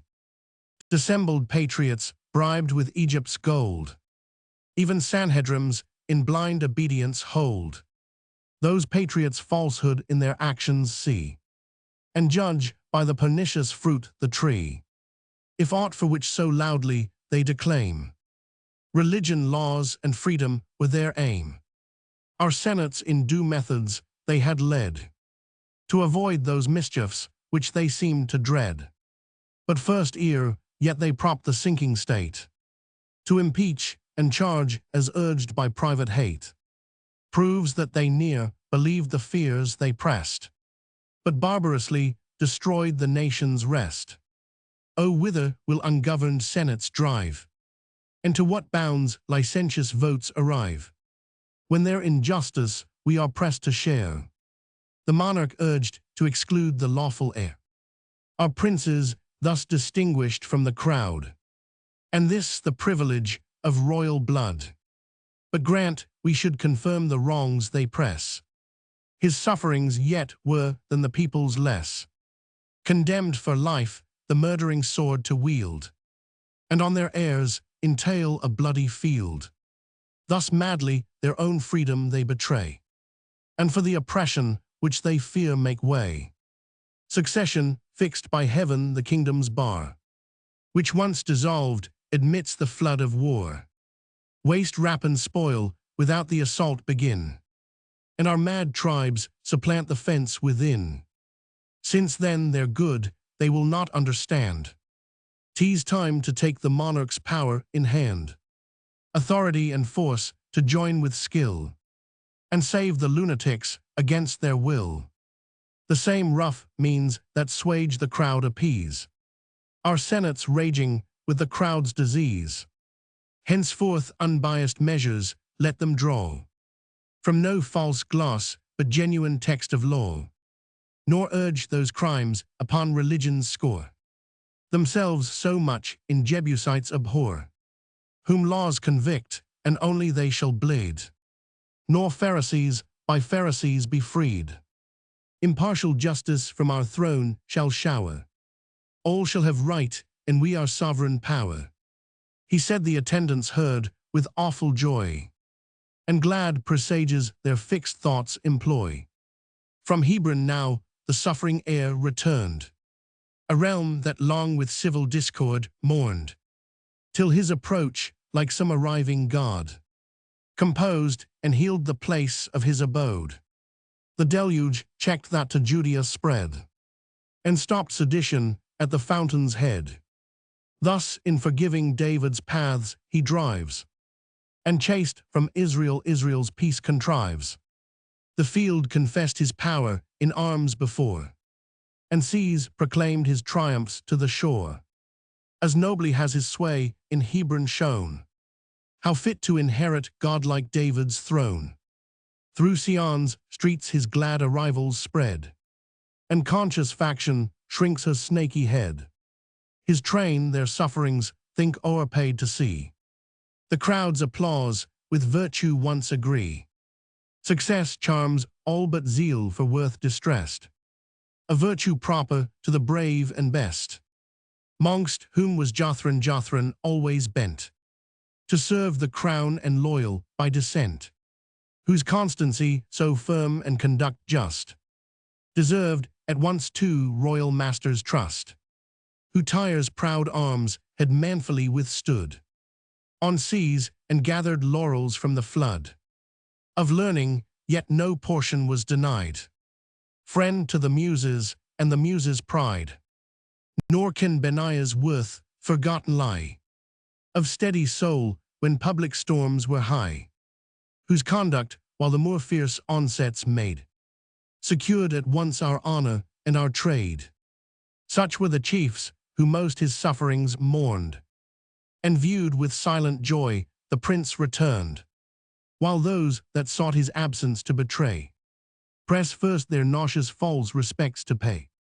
Him still the officious hypocrites molest, and with malicious duty break his rest, while real transports thus his friends implore, and foes are loud in their dissembled joy. His triumphs so resounded far and near, missed not his young ambitious rivals, and as when joyful hunters clamorous train some slumbering lion wakes in Moab's plain, who oft had forced the bold assailants yield, and scattered his pursuers through the field, disdaining furls his mane and tears the ground, his eyes inflaming all the desert round, with roar of says directs his chasers' way, provokes from far and dares them to the fray. Such rage stormed now in Absalom's fierce breast, such indignation his fired eyes confessed. Where now was the instructor of his pride, slept the old pilot in so rough a tide, whose wiles had from the happy shore betrayed, and thus on shelves the credulous youth conveyed. In deep revolving thoughts he weighs his state, secure of craft nor doubts to baffle fate, at least if his stormed bark must go adrift, to balk his charge and for himself to shift, in which his dexterous wit had oft been shown, and in the wreck of kingdoms saved his own. But now, with more than common danger pressed, of various resolutions stands possessed, perceives the crowd's unstable zeal decay, lest their recanting chief the cause betray, who on a father's grace his hopes may ground, and for his pardon with their heads compound. Him therefore, ere his fortune sup her time, the statesman plots to engage in some bold crime, past pardon whether to attempt his bed, or threat with open arms the royal head, or other daring method and unjust, that may confirm him in the people's trust, but failing thus to ensnare him not secure, how long his foiled ambition may endure, plots next to lay him by as past his date, and try some new pretender's luckier fate, whose hopes with equal toil he would pursue, nor cares what claimers crowned except the true. Wake Absalom, approaching ruin shun, and see, O see, for whom thou art undone. How are thy honors and thy fame betrayed, the property of desperate villains made, lost power and conscious fears their crimes create, and guilt in them was little less than fate. But why shouldst thou, from every grievance free, forsake thy vineyards for their stormy sea? For thee did Canaan's milk and honey flow, love dressed thy bowers, and laurels sought thy brow. Preferment, wealth, and power thy vassals were, and of a monarch all things but the care.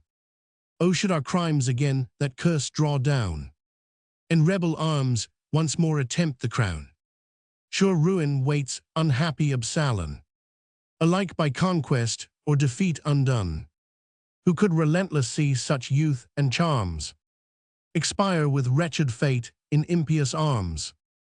A prince so formed with earth's and heaven's applause, to triumph o'er crowned heads in David's cause, or grant him victor still, his hopes must fail, who conquering would not for himself prevail, the faction whom he trusts for future sway, him and the public would alike betray, amongst themselves divide the captive state, and found their hydroempire in his fate. thus having beat the clouds with painful flight, the pitied youth with scepters in his sight, so have their cruel politics decreed, must by that crew that made him guilty bleed. For could their pride brook any prince's sway, whom but mild David would they chose to obey, who once at such a gentle reign repine, the fall of monarchy itself design, from hate to that their reformations spring, and David not their grievance but the king. Seized now with panic fear, the faction lies, lest this clear truth strike Absalom's charmed eyes, lest he perceive, from long enchantment free, what all beside the flattered youth must see. But what here doubts, his troubled bosom swell. Fair carriage still became a chit awful, who now an envious festival installs, and to survey their strength the faction calls, which fraud religious worship too must gild. But oh, how weakly does sedition build! For lo, the royal mandate issues forth, dashing at once their treason, zeal, and mirth. So have I seen disastrous chance invade, where careful emmets had their forage laid, whether fierce Vulcans raged the furzy plain, had seized engendered by some careless swain, or swelling Neptune lawless inroads made, and to their cell of store his flood conveyed. The commonwealth broke up distracted go, and in wild haste their loaded mates o'erthrow. Even so our scattered guests confusedly meet, with boiled baked roast all justling in the street, dejecting all and ruefully dismayed, for shekel without treat or treason paid. Sedition's dark eclipse now fainter shows, more bright each hour the royal planet grows, of force the clouds of envy to disperse, in kind conjunction of assisting stars. Here laboring muse those glorious chafes relate, that turned the doubtful scale of David's fate. The rest of that illustrious band rehearse, immortalized in laureled Asaph's verse. Hard task yet will not I thy flight recall, view heaven and then enjoy thy glorious fall. First write Bezaleel, whose illustrious name forestals our praise and gives his poet fame.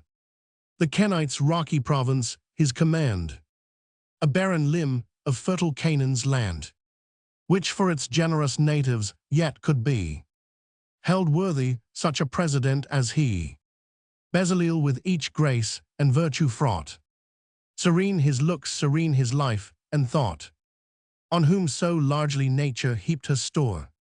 There scarce remained for arts to give him more, to aid the crown and state his greatest zeal.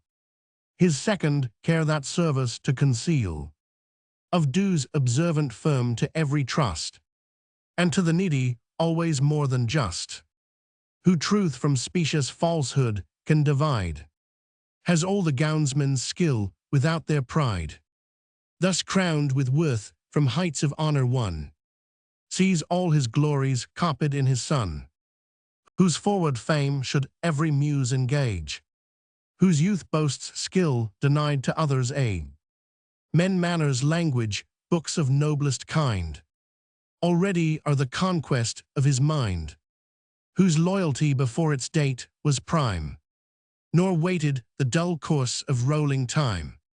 The monster faction early he dismayed, and David's cause long since confessed his aid. Brave Abdel o'er the prophet's school was placed, Abdel with all his father's virtue graced, a hero who while stars looked wondering down, without one Hebrew's blood restored the crown. That praise was his, what therefore did remain, for following chiefs but boldly to maintain that crown restored, and in this rank of fame, brave Abdel with the first a place must claim. Proceed, illustrious, happy chief, proceed, for seize the garlands for thy brow decreed, while the inspired tribe attend with noblest strain, to register the glories thou shalt gain. For sure the dew shall Gilboa's hills forsake, And Jordan mix his stream with Sodom's lake.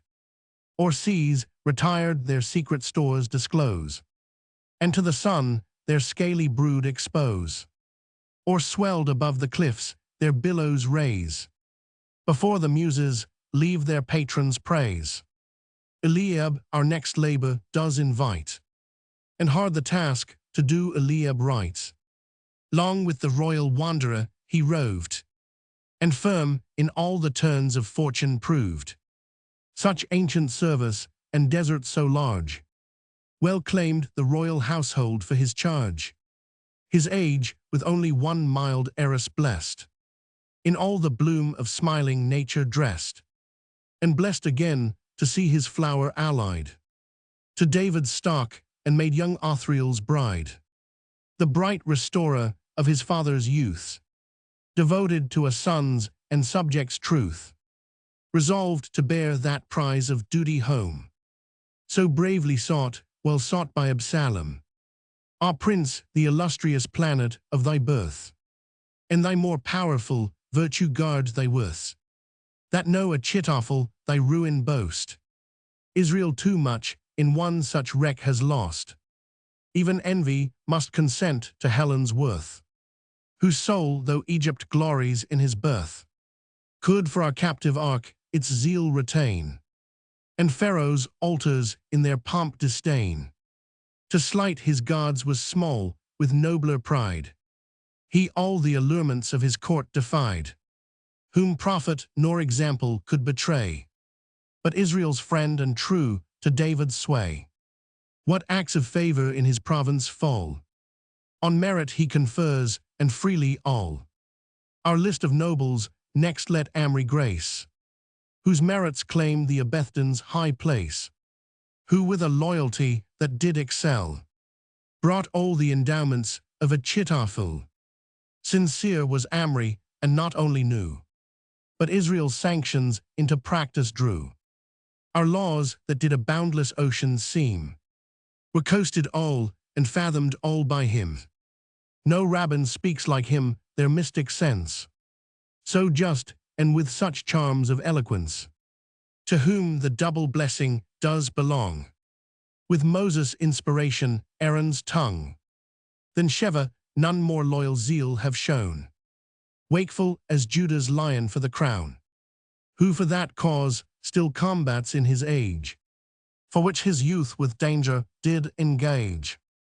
In vain our factious priests the cant revive, in vain seditious scribes with libel strive, to inflame the crowd, while he with watchful eye observes and shoots their treasons as they fly.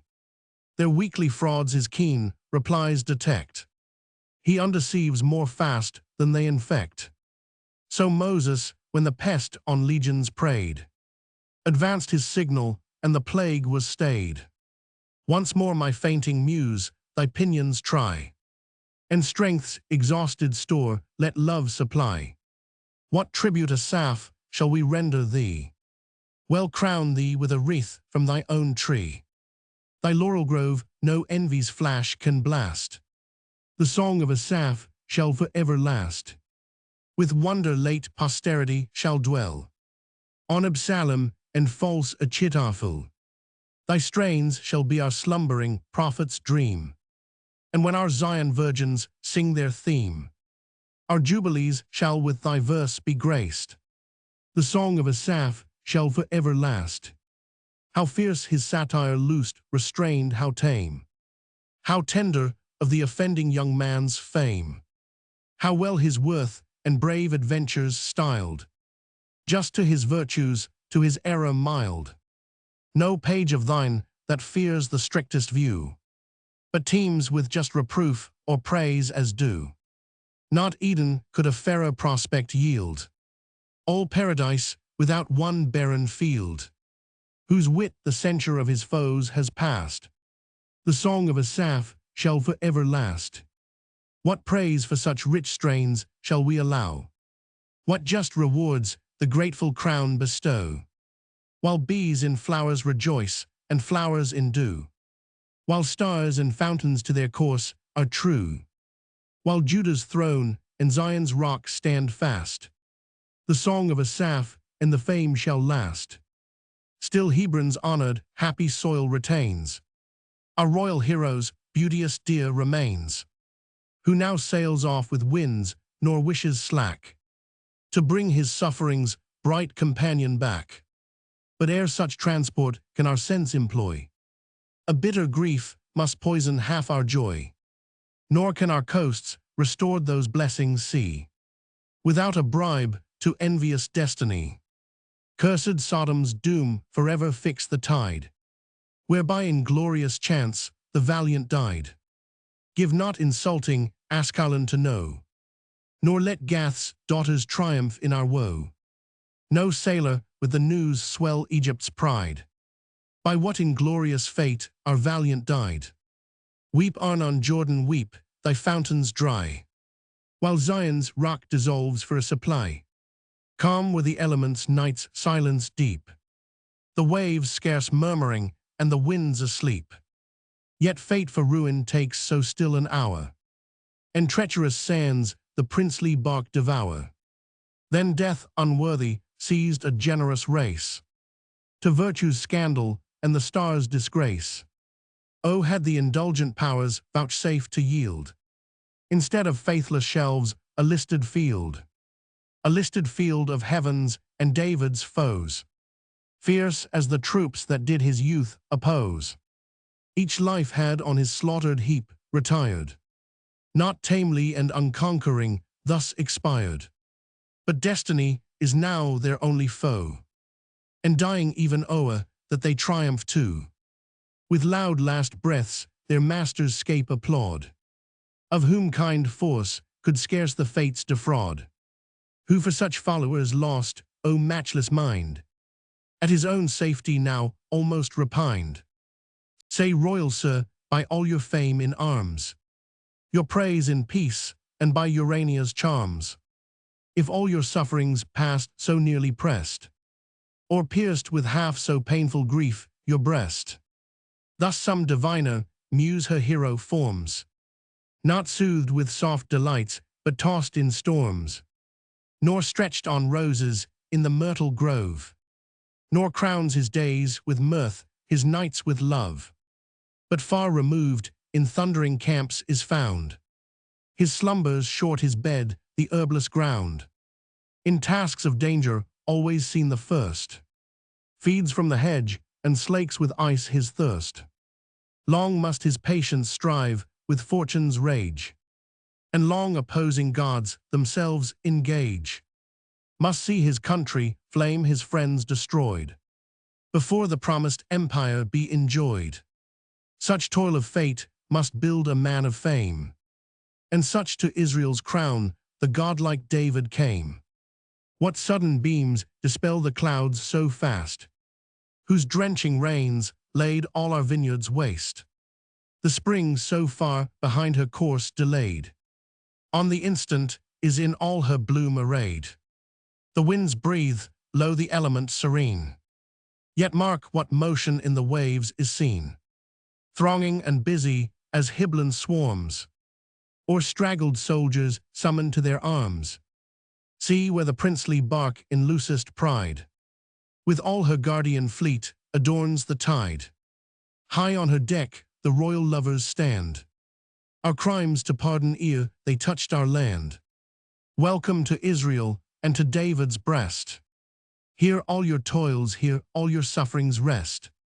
This year did Xylo rule Jerusalem, and boldly all seditions see its stem. Howe'er encumbered with a viler pairs, than Ziph or Shimei to assist the chair. Yet Xylo's loyal labors so prevailed, that faction at the next election failed, when even the common cry did justice sound, and merit by the multitude was crowned. With David then was Israel's peace restored. Crowds mourned their error and obeyed their Lord. Note on Absalom and Achitophel. Part Roman 2 note Roman 1, that arts of foreign sway he did effect, and guilty Jebusites from law protect, whose very chiefs convict were never freed. Nay, we have seen their sacrifices bleed p. 320.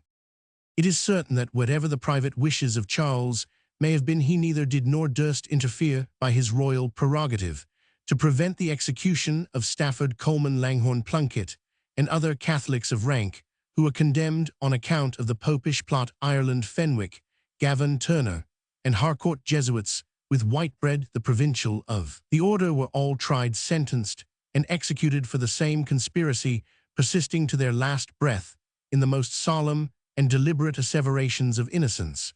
But their dying testimonies only irritated the populace the more against a religion which taught its votaries to go down to the grave with a manifest lie, as they supposed, in their right hand. Note Roman II. Mere truth was dull, nor suited with the port of pampered Cora when advanced to court. Meanwhile a guard on modest Cora waits, if not for safety needful, yet for state. p. 320. The Parliament before whom Oates was examined did not confine themselves to simple approbation of his conduct. He was treated in a manner suitable to the sense they had of his merit and importance. The charge of his personal safety was recommended by the House of Commons to the Lord General, the care of his lodgings and accommodation to the Lord Chamberlain, and that of supplying him with money to the Lord High Treasurer of England. The state of Oates in his splendor is very well described by North. He was now in his trine exaltation, his plot in full force, efficacy, and virtue. He walked about with his guards assigned for fear of the papists murdering him. He had lodgings at Whitehall and Roman 50 per annum pension, and no wonder after he had the impudence to say to the House of Lords in plain terms that if they would not help him to more money, he must be forced to help himself. He put on an episcopal garb, except the lawn-sleeves silk gown and cassock, great hat, satin hatband, and rose long scarf, and was called, or blasphemously called himself, the Savior of the nation. Whoever he pointed at was taken up and committed, so that many people got out of his way as from a blast, and glad they could prove their last 2 years' conversation. The very breath of him was pestilential, and if it brought not imprisonment or death over such on whom it fell, it surely poisoned reputation, and left good Protestants errant papists, and something worse than that, in danger of being put into the plot as traitors. Examen p. 205. Note Roman 3, to have told his knowledge of the intrigue in gross, had been, alas, to our deponent's loss. p. 322. Oates never would say he had told all he knew, but always reserved some part of his evidence to be changed or altered with the shifting wind of faction or popularity. According to his first narrative, the plot was laid against the persons of the King and Duke of York, and their assassination was to take place during the fire of London, but he had the impudence to say in his picture of King James that both his brother and he were in that very plot for firing the city, a secret which he alleges he could not discover at the time on account of a promise to Prince Rupert, and is pleased to add that the prince heartily repented of giving, and he of taking that counsel, when he was asked in the House of Commons whether he had told all he knew of the conspiracy. This cautious witness, who was determined to have the whole credit of saving the kingdom his own way, instead of entrusting the House with the secret, told them a parable of a fox who, having occasion to cross a frozen stream with a goose, and being unwilling to hazard his spoil, first carried over a stone of equal weight with the goose to see if the ice would bear it. In short, neither he nor any of his imitators would say more than that their immediate evidence was all which they as yet thought meet to declare. This would have been tolerated nowhere but in England, and during that period of terror, suspicion, and infatuation, when these perjured caitiffs were as dear to the people as those who tell stories of Rawhead and Bloody Bones are to their nursery audience. The author has said, and with much truth, "'Twas worse than plotting to suspect his plot." The discovery of Coleman's letters, however irreconcilable with the tale of the witnesses, above all the murder of Godfrey, gave such a bloody confirmation that the people swallowed all that could be told them about the horrors of the conspiracy, and, to use the warm expression of the author of the Examen, one might have denied his Redeemer with less contest than attainted the veracity of Oates. This popular ferment began to abate after the execution of Lord Stafford, and as the witnesses sunk in reputation, the king began by degrees to discountenance Oates. He expelled him from Whitehall, withdrew his guards, and reduced his pension to Roman 50. Upon this Oates altered his dress, assumed a sword, and associated with the more desperate of the popular faction, such as Rumbold, Carledge, and Ferguson. In the reign of James Roman II, his fortunes suffered a yet more melancholy reverse. For being most satisfactorily convicted of perjury by upwards of 80 witnesses, he was sentenced to 2 fines of 1,000 merks each, to be whipped on 2 different days from Aldgate to Newgate, and from Newgate to Tyburn, to be imprisoned for life, and to be pilloried 5 times every year. James had the imprudence to exult in this cruel punishment. He told Sir John Reresby that the popish plot was now dead, and when that courtier obsequiously answered and buried, "Please your majesty," he thought the jest worth repeating, which his brother would hardly have done. It is true, no punishment could be bad enough for the author of so many legal murders, but the severity of the sentence was an injury to the law of the land, though done through the person of so vile a criminal. The man's impudence supported him under the conviction, and his fortitude under the punishment was the means of regaining a share of his fallen credit. After the Revolution, he was pardoned, and received a pension of Roman 50, with the amount of which he was much dissatisfied, as well as with the refusal of the Parliament to reverse his sentence and restore his capacity for his old trade of bearing evidence. Note Roman 4, even Absalom perceives the plot too foul to be excused. To aid designs no less pernicious used p. 323. North and other Tory writers have affected to consider Shaftesbury as the original author of the popish plot. Of this there is no proof whatever, and the internal evidence derived from the account of the plot itself is altogether inconsistent with the very idea. Shaftesbury could never have given birth to such a heap of inconsistent fables. A plan which he had forged would have been ingenious, consistent with itself, accommodated to the circumstances of parties. The times, and therefore in all probability being less suited to the vulgar palate, would not have made half the impression on the public, but we can easily believe the truth of what he is alleged to have said, that whoever started the game, he had the full advantage of the chase.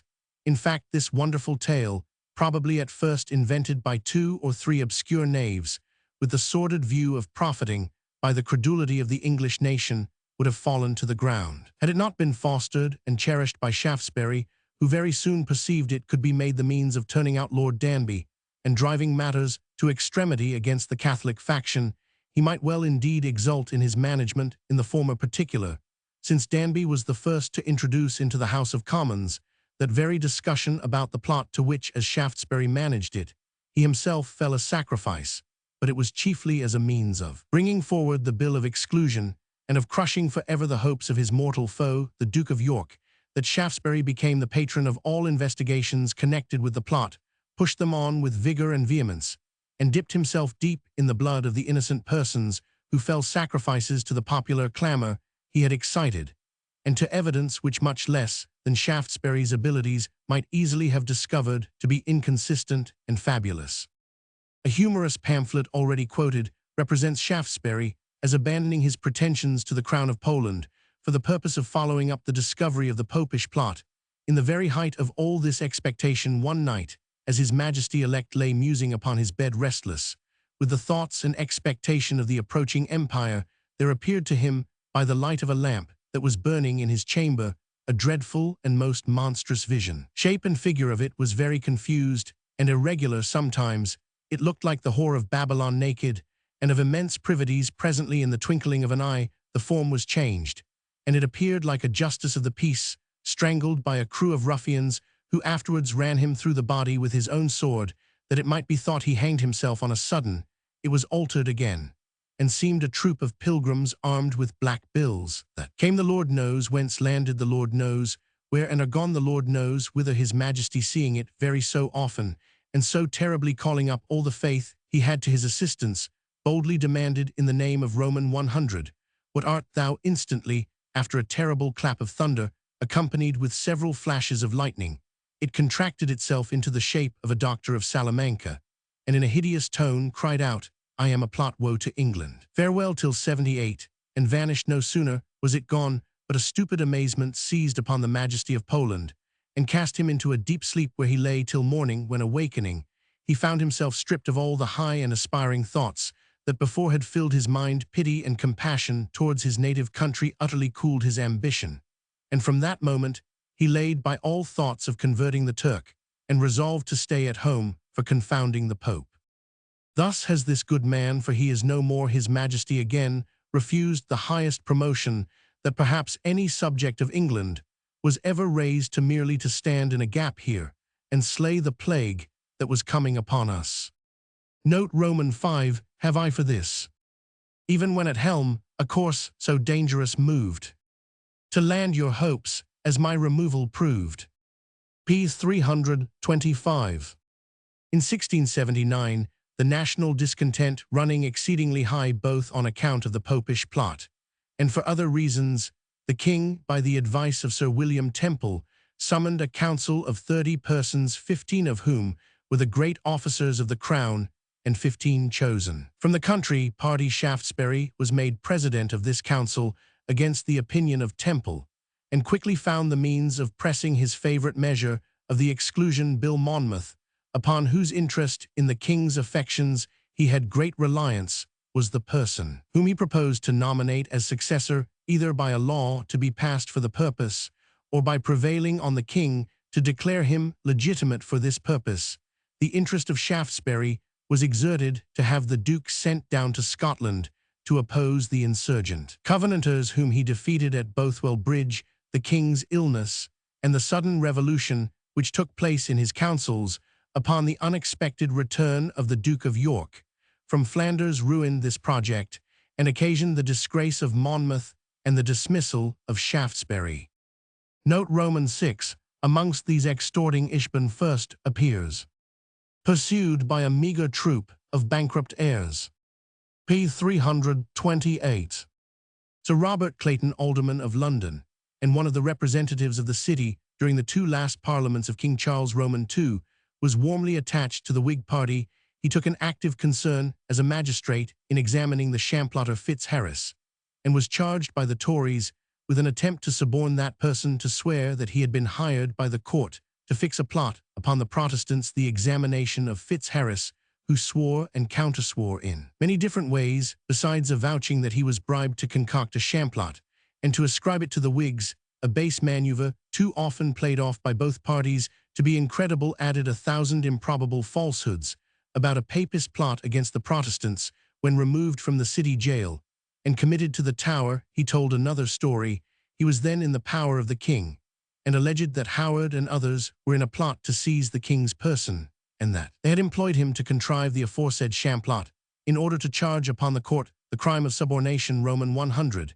He added that Clayton Bethel Cornish and Treby the city recorder extorted from him by threats his previous declaration concerning the Popish plot, and used the most urgent means to compel him to impute the guilt of Godfrey's murder to Danby, and to fix an accession to the Popish conspiracy on the Queen and Duke of York. The man was executed. Adhering to this last story, Clayton and the others accused of such infamous practices exculpated themselves in a pamphlet entitled Truth Vindicated, in which they showed many objections to Fitzharris' final declaration. We must be contented to leave the affair in mystery, and to regret there ever was a time in England when the character and common practices of both the leading parties in the kingdom were by no means pure enough to exempt either from such foul suspicions.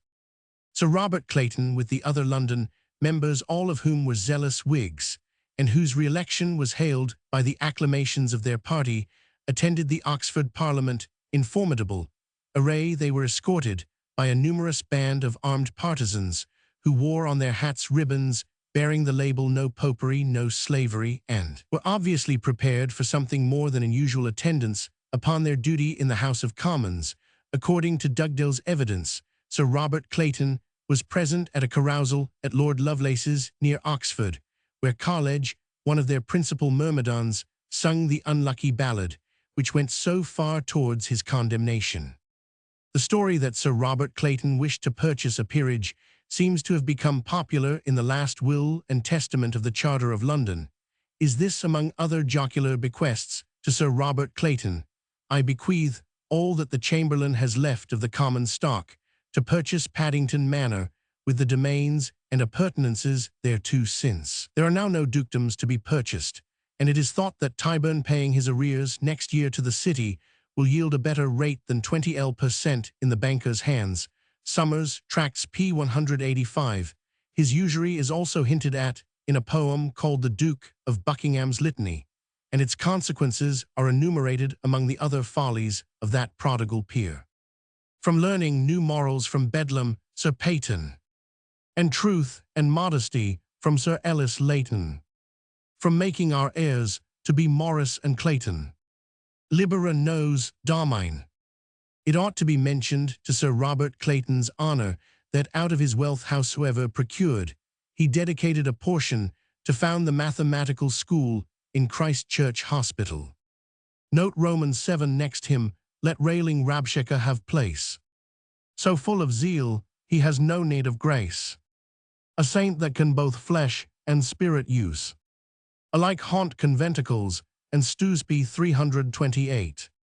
Sir Thomas Player, Chamberlain of the City of London, was like Sir Robert Clayton, one of the city members both in the Westminster and Oxford Parliaments, and being as zealous as his colleague in the popular cause, what has been said concerning their mode of marching to Oxford applies to him, as well as to the other. He is accused of libertinism in the pasquinade quoted in the last note, where the Charter of London makes him this bequest to Sir Thomas Player, I leave all the manor of Moorfields, with all the wenches and bawdy houses thereunto, belonging with Mrs. Cresswell's, for his immediate inheritance to enjoy and occupy all from the bawd to the whore downward at 19 shillings, in the pound cheaper than any other person, because he may not exhaust the chamber by paying old arrears, nor embezzle the stock by running into new scores.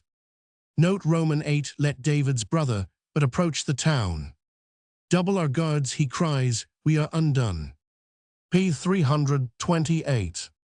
When the Duke of York unexpectedly returned from Brussels on the news of the king's illness, his arrival spread discomfiture through Shaftesbury's party in court and rage and alarm among those in the city. Sir Thomas Player, at the head of a numerous body of citizens or persons who called themselves so, made his appearance before the Lord Mayor and Court of Aldermen, and after having expatiated in a set speech upon the horrors of popery, and upon the return of the Duke of York, whose religion had first led to the conspiracy, and whose recent arrival must necessarily give it new life, he gravely demanded that the city guards should be doubled, and that 4 companies instead of 2 should be appointed to duty. Every night the Lord Mayor, after some discussion, evaded Sir Thomas' request by referring it to the livery in the vehemence of the Chamberlain's oratory. A remarkable expression noticed in the text chanced to escape him, that he durst hardly go to sleep for fear of awaking with his throat cut. In the pretended account of this interview, he is only made to say that it was now out of doubt that the Papists had burnt the city, and if they had not been disappointed, would have cut our throats too at the same time, while we were endeavoring to save the small remainder of our goods. But the publisher acknowledges he could give but an imperfect account of the speech of this worthy and deserving knight, and the Lord Mayor's generous reply thereunto. Cutting throats, indeed, appears to have been a frequent terror of the zealous knight in the Westminster Parliament. He made a speech on the Exclusion Bill, in which, after stating that he had read in Scripture of 1 man dying for a nation, but never of 3 nations dying for 1 man, he assured the House that they would be embroiled in blood before they were aware of it, that he had no patience to think of sitting still, while his throat was a-cutting, and therefore prayed they would endeavour to have laws that might enable them to defend themselves in the Parliament of Oxford. Sir Thomas Player made a violent speech upon Fitzharris being withdrawn from the city jail and sent to the Tower with a view, as he contended, of stifling his evidence against the Duke of York and the Papists, and concluded by making a motion which was carried, that if any judge, justice, or jury should proceed upon him, and he be found guilty, they be declared guilty of his murder and betrayers of the rights of the Commons of England. In short, Sir Thomas Player was a hot-headed, violent factionary, but roused one of his dependents, who suffered for the Rye House plot with his dying breath, cleared Sir Thomas of any accession to that conspiracy, and declared that he broke with Lord Shaftesbury upon perceiving the violent plans which he agitated after his being freed from the Tower State Trials, p. 750. Note Roman 9 Judas that keeps the rebels' pension purse. Judas that pays the treason writer's fee. Judas that well deserves his namesake's tree. Who at Jerusalem's own gates erects his college for a nursery of Sexby 329. Under the name of Judas, Dryden describes the famous Robert Ferguson, a native of Scotland, and by profession an independent preacher and teacher of an academy at Islington ath Oxval Roman 2 p. 743. He was one of those dark, intriguing, subtle, and ferocious characters that emerge into notice in times of turmoil and civil dissension, and whose appearance as certainly bodes revolution, as the gambols of the porpoise announce a tempest through the whole of his busy and desperate career. He appears to have been guided less by any principle moral or political than by the mere pleasure of dealing in matters deep and dangerous, and exerting his ingenuity to shake the quiet of the kingdom at the risk of his own neck, in organizing dark and bloody intrigues, in maintaining the courage of the zealots whom he engaged in them, in carrying on the mystic correspondence by which the different parts of the conspiracy were to be cemented, and conjoined in guarding against the risque discovery, and lastly in effecting with nicety a hairbreadth escape when it had taken place. All these perilous, dubious, and criminal manoeuvres, at which the noble-minded revolt and the peaceful are terrified, were the scenes in which the genius of Ferguson delighted to exert itself, when the magistracy of London was thrown into the hands of the Crown, the Charter annulled, and all means of accomplishing a revolution by the ancient existing authorities were annihilated. Such a character as Ferguson became of inestimable value to Shaftesbury, considering the new plans which he had in agitation, and the persons by whom they were to be accomplished accordingly. He shared much of that politician's confidence, while his influence as a popular and violent preacher in the city gave him every facility of selecting and training the persons fittest to assist in the meditated insurrection. His chapel in Moorfields was crowded with multitudes of fanatics whom fired by his political sermons, and occasionally stimulated by libels and pamphlets from a private press, of which he had the management, as well as of a purse that maintained it. He distributed most of the pamphlets written on the Whig party, and was by no means averse to father even the most dangerous of them, his vanity, according to Burnet, getting the better of his prudence. Some notable pieces, however, of his composition are still known. His style was of that diffuse, coarse, and paraphrastic nature best suited to the apprehension of the vulgar, upon whose dull intellect's sentiments are always impressive in proportion to the length of time they are forced to dwell on them. He wrote the Appeal from the Country to the City, where in plain words he points out the Duke of Monmouth as successor to the crown, and that because he had a dubious, or rather no title at all to claim it, no person is fitter than his Grace the Duke of Monmouth, as well for quality, courage, and conduct, as for that his life and fortune stand on the same bottom with yours. He will stand by you, and therefore you ought to stand by him. And remember the old rule, is he that has the worst title ever makes the best king, as being constrained by a gracious government to supply what he wants in title, that instead of God and my right his motto may be God and my people. He proceeds to quote a historical example for putting Monmouth on the throne under the tutelage of Shaftesbury, by stating that, after the death of Alexander, nothing would pacify the dissensions which ensued, but the choosing of King Philip's illegitimate son Aradus, who, notwithstanding that he was a man, but of reasonable parts himself, might, as they thought, perform the office well enough by the help of his wise protector Perdicaeus. This extraordinary piece is filled with the most violent declamations against the papists, in that tawdry, bombastic, and inflammatory eloquence, wherewith, to speak according to Dryden's parable, he tempted Jerusalem to sin. Ferguson also wrote the second part of No Protestant Plot, another very violent pamphlet, and several treatises on the same subject. Meanwhile, other means were prepared to effect the desired change of government. It is not necessary to enter particularly into the well-known history of the Rye House plot. Everybody knows that while Russell Sidney Monmouth and others undertook to raise an insurrection in the country, Shaftesbury promised to head 10,000 brisk boys in the city. London. Among these brisk boys were a fanatic party who agitated projects of assassinating the king and the Duke of York, unknown to the more generous nobles who proposed only to secure the king's person. In all and each of these cabals Ferguson acted a distinguished part. When Shaftesbury fled from his house into lurking places about Wapping, he trusted Ferguson with the secret of his residence, although concealed from the noble-minded Russell and the generous Monmouth. By his intervention, he heartened and encouraged the associates to break forth into open insurrection with the inferior conspirators. Ferguson was yet more intimate, and seems in fact to have given life to the vague and desperate plans of lopping, as they called the assassination of the royal brothers, by the countenance, which he pretended to procure the conspirators from those of superior rank.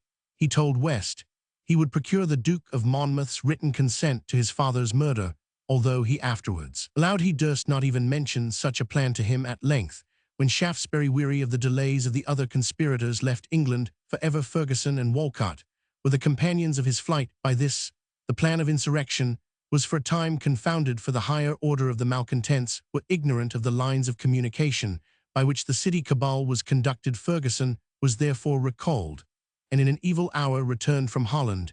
His arrival gave new life both to the upper and inferior conspiracy. In the former, 6 of the leaders formed themselves into a regular committee to extend their influence and correspondence through the kingdom and unite measures with the disaffected in Scotland.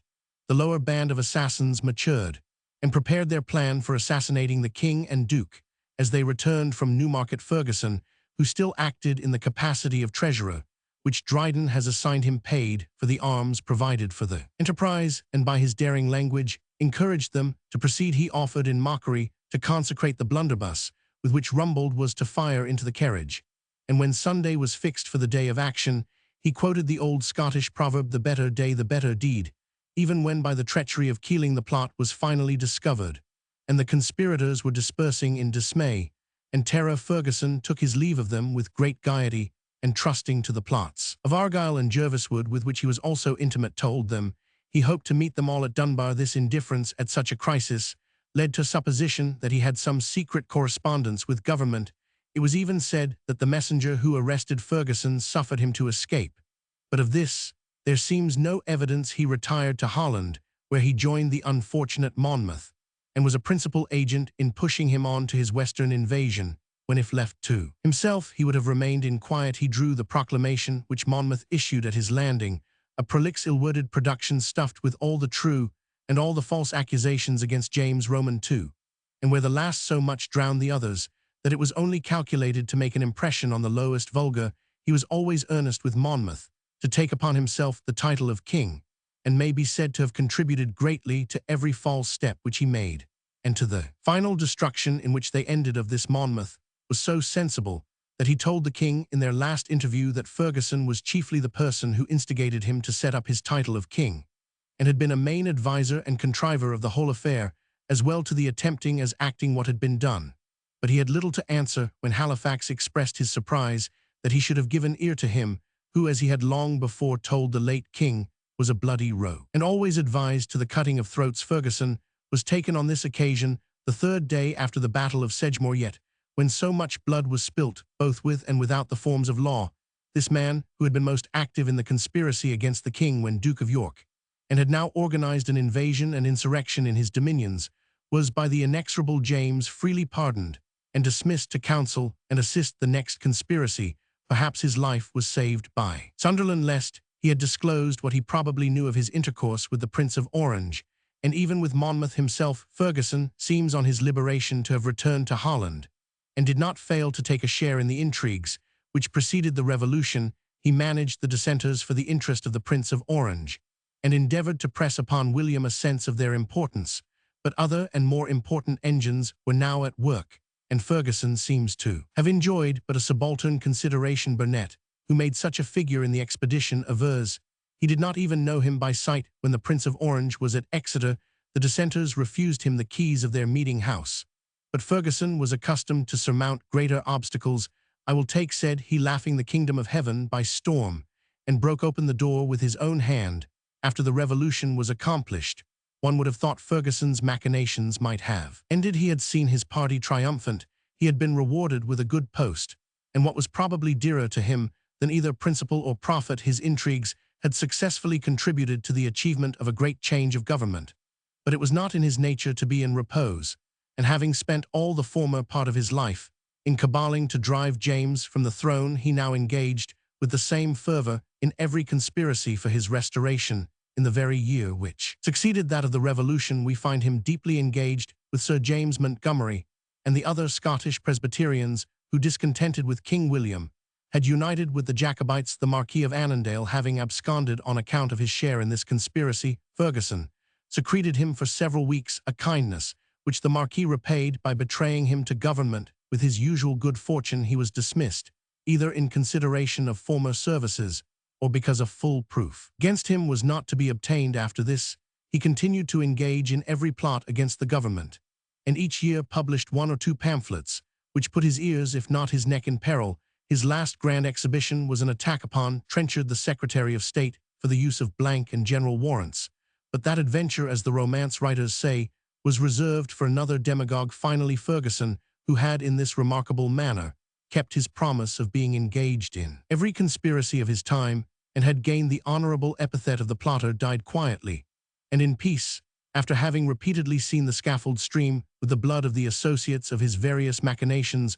One touch alone softens the character of this extraordinary incendiary. In all his difficulties he is never charged with betraying his associates. His person is thus remarkably described in the proclamation for apprehending his person among the other Rye House assassins. A description of several of the conspirators that are fled. London Gazette from August 2d to August 6, 1683. Robert Ferguson, a tall lean man, dark brown hair, a great Roman nose, thin-jawed, heat in his face, speaks in the Scotch tone, a sharp piercing eye, stoops a little in the shoulders. He has a shuffling gait that differs from all men, wears his periwig down almost over his eyes, about 45 or 46 years old. Note Roman 10 here. Phaleg, the lay Hebronite, is Cumpy 329. Of James Forbes I can give but a slight account. He was placed by the Duke of Ormond as travelling tutor to the young Earl of Derby, who had married his granddaughter. Cart says he was a gentleman of parts, virtue and prudence, but of too mild a nature to manage his pupil in Paris. The Earl addicted himself to the society of one Merit, a worthless profligate, and the governor, having cautioned his charge against this acquaintance, was assaulted at disadvantage by Merit, and dangerously wounded. Lord Derby, it seems, not only countenanced Merit's assault upon Mr. Forbes, but at the instigation of some young French rakes, consented to his governor's being tossed in a blanket. The Duke of Ormond, finding that the Earl was wild and impatient of restraint, and that his tutor's sage remonstrances had but little effect, recalled Forbes, and sent in his stead Colonel Thomas Fairfax, a gallant and brave man, and roughly honest. Lord Derby was at first restiff, but Fairfax, telling him plainly that he was sent to govern him and would govern him, and that his lordship must submit and should do it, the young nobleman had the sense to comply, broke off his evil acquaintances, and behaved ever after with great propriety. Forbes' misadventures in Paris, though according to Cart they inferred no real dishonor, are severely alluded to by Dryden in the text. I am not anxious to unrip the ancient chronicle of scandal in order to trace Phaleg's amours. He appears to have become one of Monmouth's dependents. Note Roman 11, let Hebron, nay, let hell produce a man so made for mischief as Ben Jachanan, p. 330. The Reverend Samuel Johnson, a party writer of considerable merit, he was a native of Warwickshire, and took orders after a regular course of study at Cambridge. He obtained the small living of Curingham in Essex by the patronage of a Mr. Biddulph. The emoluments of this benefice did not exceed £80 a year, and it was the only church preferment he ever enjoyed. Dryden alludes to his poverty in describing his original situation. Mr. Johnson's patron, observing his turn for politics, exhorted him to study the English Constitution in Bracton and Fortescue, but by no means to make his sermons the vehicle for his political sentiments. The opinions which he formed in the course of study were such as recommended him as chaplain to the famous Lord Russell. While he was in this situation, and during the dependence of the Bill of Exclusion, he endeavored at once to show the danger to a national religion from a sovereign who held opposite tenets, and to explode the doctrine of passive obedience in a work entitled Julian the Apostate, with a short account of his life, and a parallel betwixt popery and paganism. In this performance, according to Wood, he was assisted by Thomas Hunt, the lawyer. This book, which made a good deal of noise at the time, was answered by the learned Hicks in a treatise called Jovian, in which, according to Anthony a Wood, the doctor hath with unquestionable clearness laid open the folly, ignorance, weakness, and pernicious drift of that traitorous scribbler. without entering into the controversy, there can be little doubt that so far as the argument from the example of the primitive Christians is sound, Johnson has fairly made out his case. Indeed, Dryden has little left to say, except that if they did resist Julian, which he seems to admit, they were very wrong in so doing, and the less that is said about it, the more will be the credit of the ancient church. Johnson prepared a reply to Jovian called The Arts of Julian to undermine Christianity, but the Rye House plot having intervened, he did not judge it prudent to publish it. He was called before the Privy Council, who insisted upon knowing why this book, which had been entered at Stationers' Hall, was not published. His answer alleged that the ferment of the nation was so great as to render the further discussion of the question imprudent. They then demanded a copy of the book, and added that if they approved it, it should be published. To this insidious proposal, he boldly replied that having suppressed the book, it only contained his private thoughts, which he could be compelled to disclose to no man on earth. For this answer, he was committed to prison, and his house searched for the copies which had fortunately been bestowed elsewhere. The court, finding themselves unable to reach Johnson for not publishing his second work, determined to try him for publishing his first. Accordingly, he was brought to the bar, and insulted by Jeffreys, who told him he would give him a text, "Let every man study to be quiet, and mind his own business." "I minded my business, as an Englishman," answered this spirited man. "When I wrote that book, all defense was in vain." He was condemned to a heavy fine, and to lie in jail till it was paid, which in his circumstances was equal to a sentence of perpetual imprisonment, even from his prison house, where he lay for 5 years amid the accumulated distresses of sickness and poverty.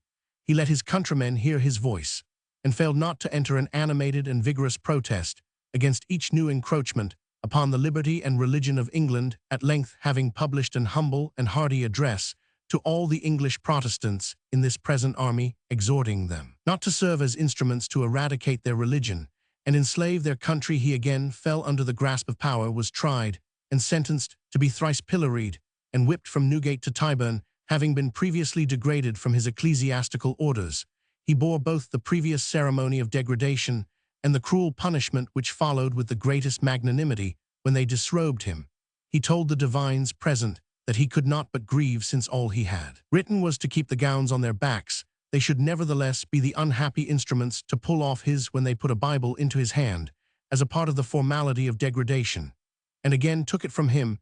He was much affected, and said with tears, they could not, however, deprive him of the use and benefit of that sacred deposit.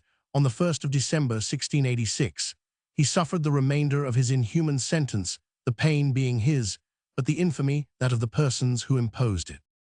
After the Revolution, the proceedings against this staunch patriot were declared illegal, and he received a pension of £50 yearly, with £50 in money, and a post for his son Crewe, Bishop of Durham, who acted as one of the commissioners for discharging the duty of the Bishop of London, and as such was active in Mr. Johnson's degradation, compounded with him against a suit at law by payment of a handsome sum. Yet Johnson's dangers were not over, for such was the enmity of the adherents of King James against him, that a party of desperate assassins broke into his house by night, beat, wounded, and threatened to pistol him for the books he had written. But upon his wife's entreaties at length desisted from their bloody design. The latter part of his days was spent in quietness and independence. The reader may contrast the character which Dryden has given of Johnson with that of Hampden, who, in an account of him to the Duchess of Mazarine, says, being 2 years with him in the same prison, I had the opportunity to know him perfectly well, and to speak my thoughts of him in one word. I can assure your grace that I never knew a man of better sense, of a more innocent life, nor of greater virtue, which was proof against all temptation, than Mr. Johnson. See Memorials of his life, prefixed to his works in folio. Note Roman 12, if Balak should be called to leave his place. As prophet is the loudest call of grace. His temple dispossessed of one would be replenished with 7 devils more by the p. 331. The famous Gilbert Burnet was then lecturer at St. Clement's and preacher at the Rolls Chapel under the patronage of Sir Harbottle Grimstone, Master of the Rolls. King Charles was so anxious that he should be dismissed as to make it his particular request to Sir Harbottle, but the master excused himself. It was here he preached that famous sermon on the day of the gunpowder treason, 5th November 1684, when he chose for his text, "Save me from the lion's mouth. Thou hast heard me from the horns of the unicorns," which in spite of the doctor's protestations to the contrary, certain suspicious persons considered as an allusion to the supporters of the king's arms. For this, he was finally disgraced and turned out of the chapel of the rolls. See note on the buzzard, in the hind and panther. Note Roman 13. Some in my speedy pace I must outrun, as lame Mephibosheth, the wizard's son. P. 331. Samuel Portage, a minor poet and dramatist of the time, drew this passing sarcasm on his person and pedigree by a stupid poem called Azariah and Hushai, published 16,812, being an attempt to imitate or answer Absalom, and a chitoffel with what success the reader may judge from the following character of Dryden. Shimei, the poet laureate of that age, the falling glory of the Jewish state, who scourged the priest and ridiculed the plot, like common men, must not be quite forgot. Sweet was the muse that did his wit inspire, had he not let his hackney muse to hire. But variously his knowing muse could sing, could dogue praise, and could blaspheme the king. The bad make good, good bad, and bad make worse. Bless in heroics and in satire's curse. Shimei to Zabe's praise could tune his muse.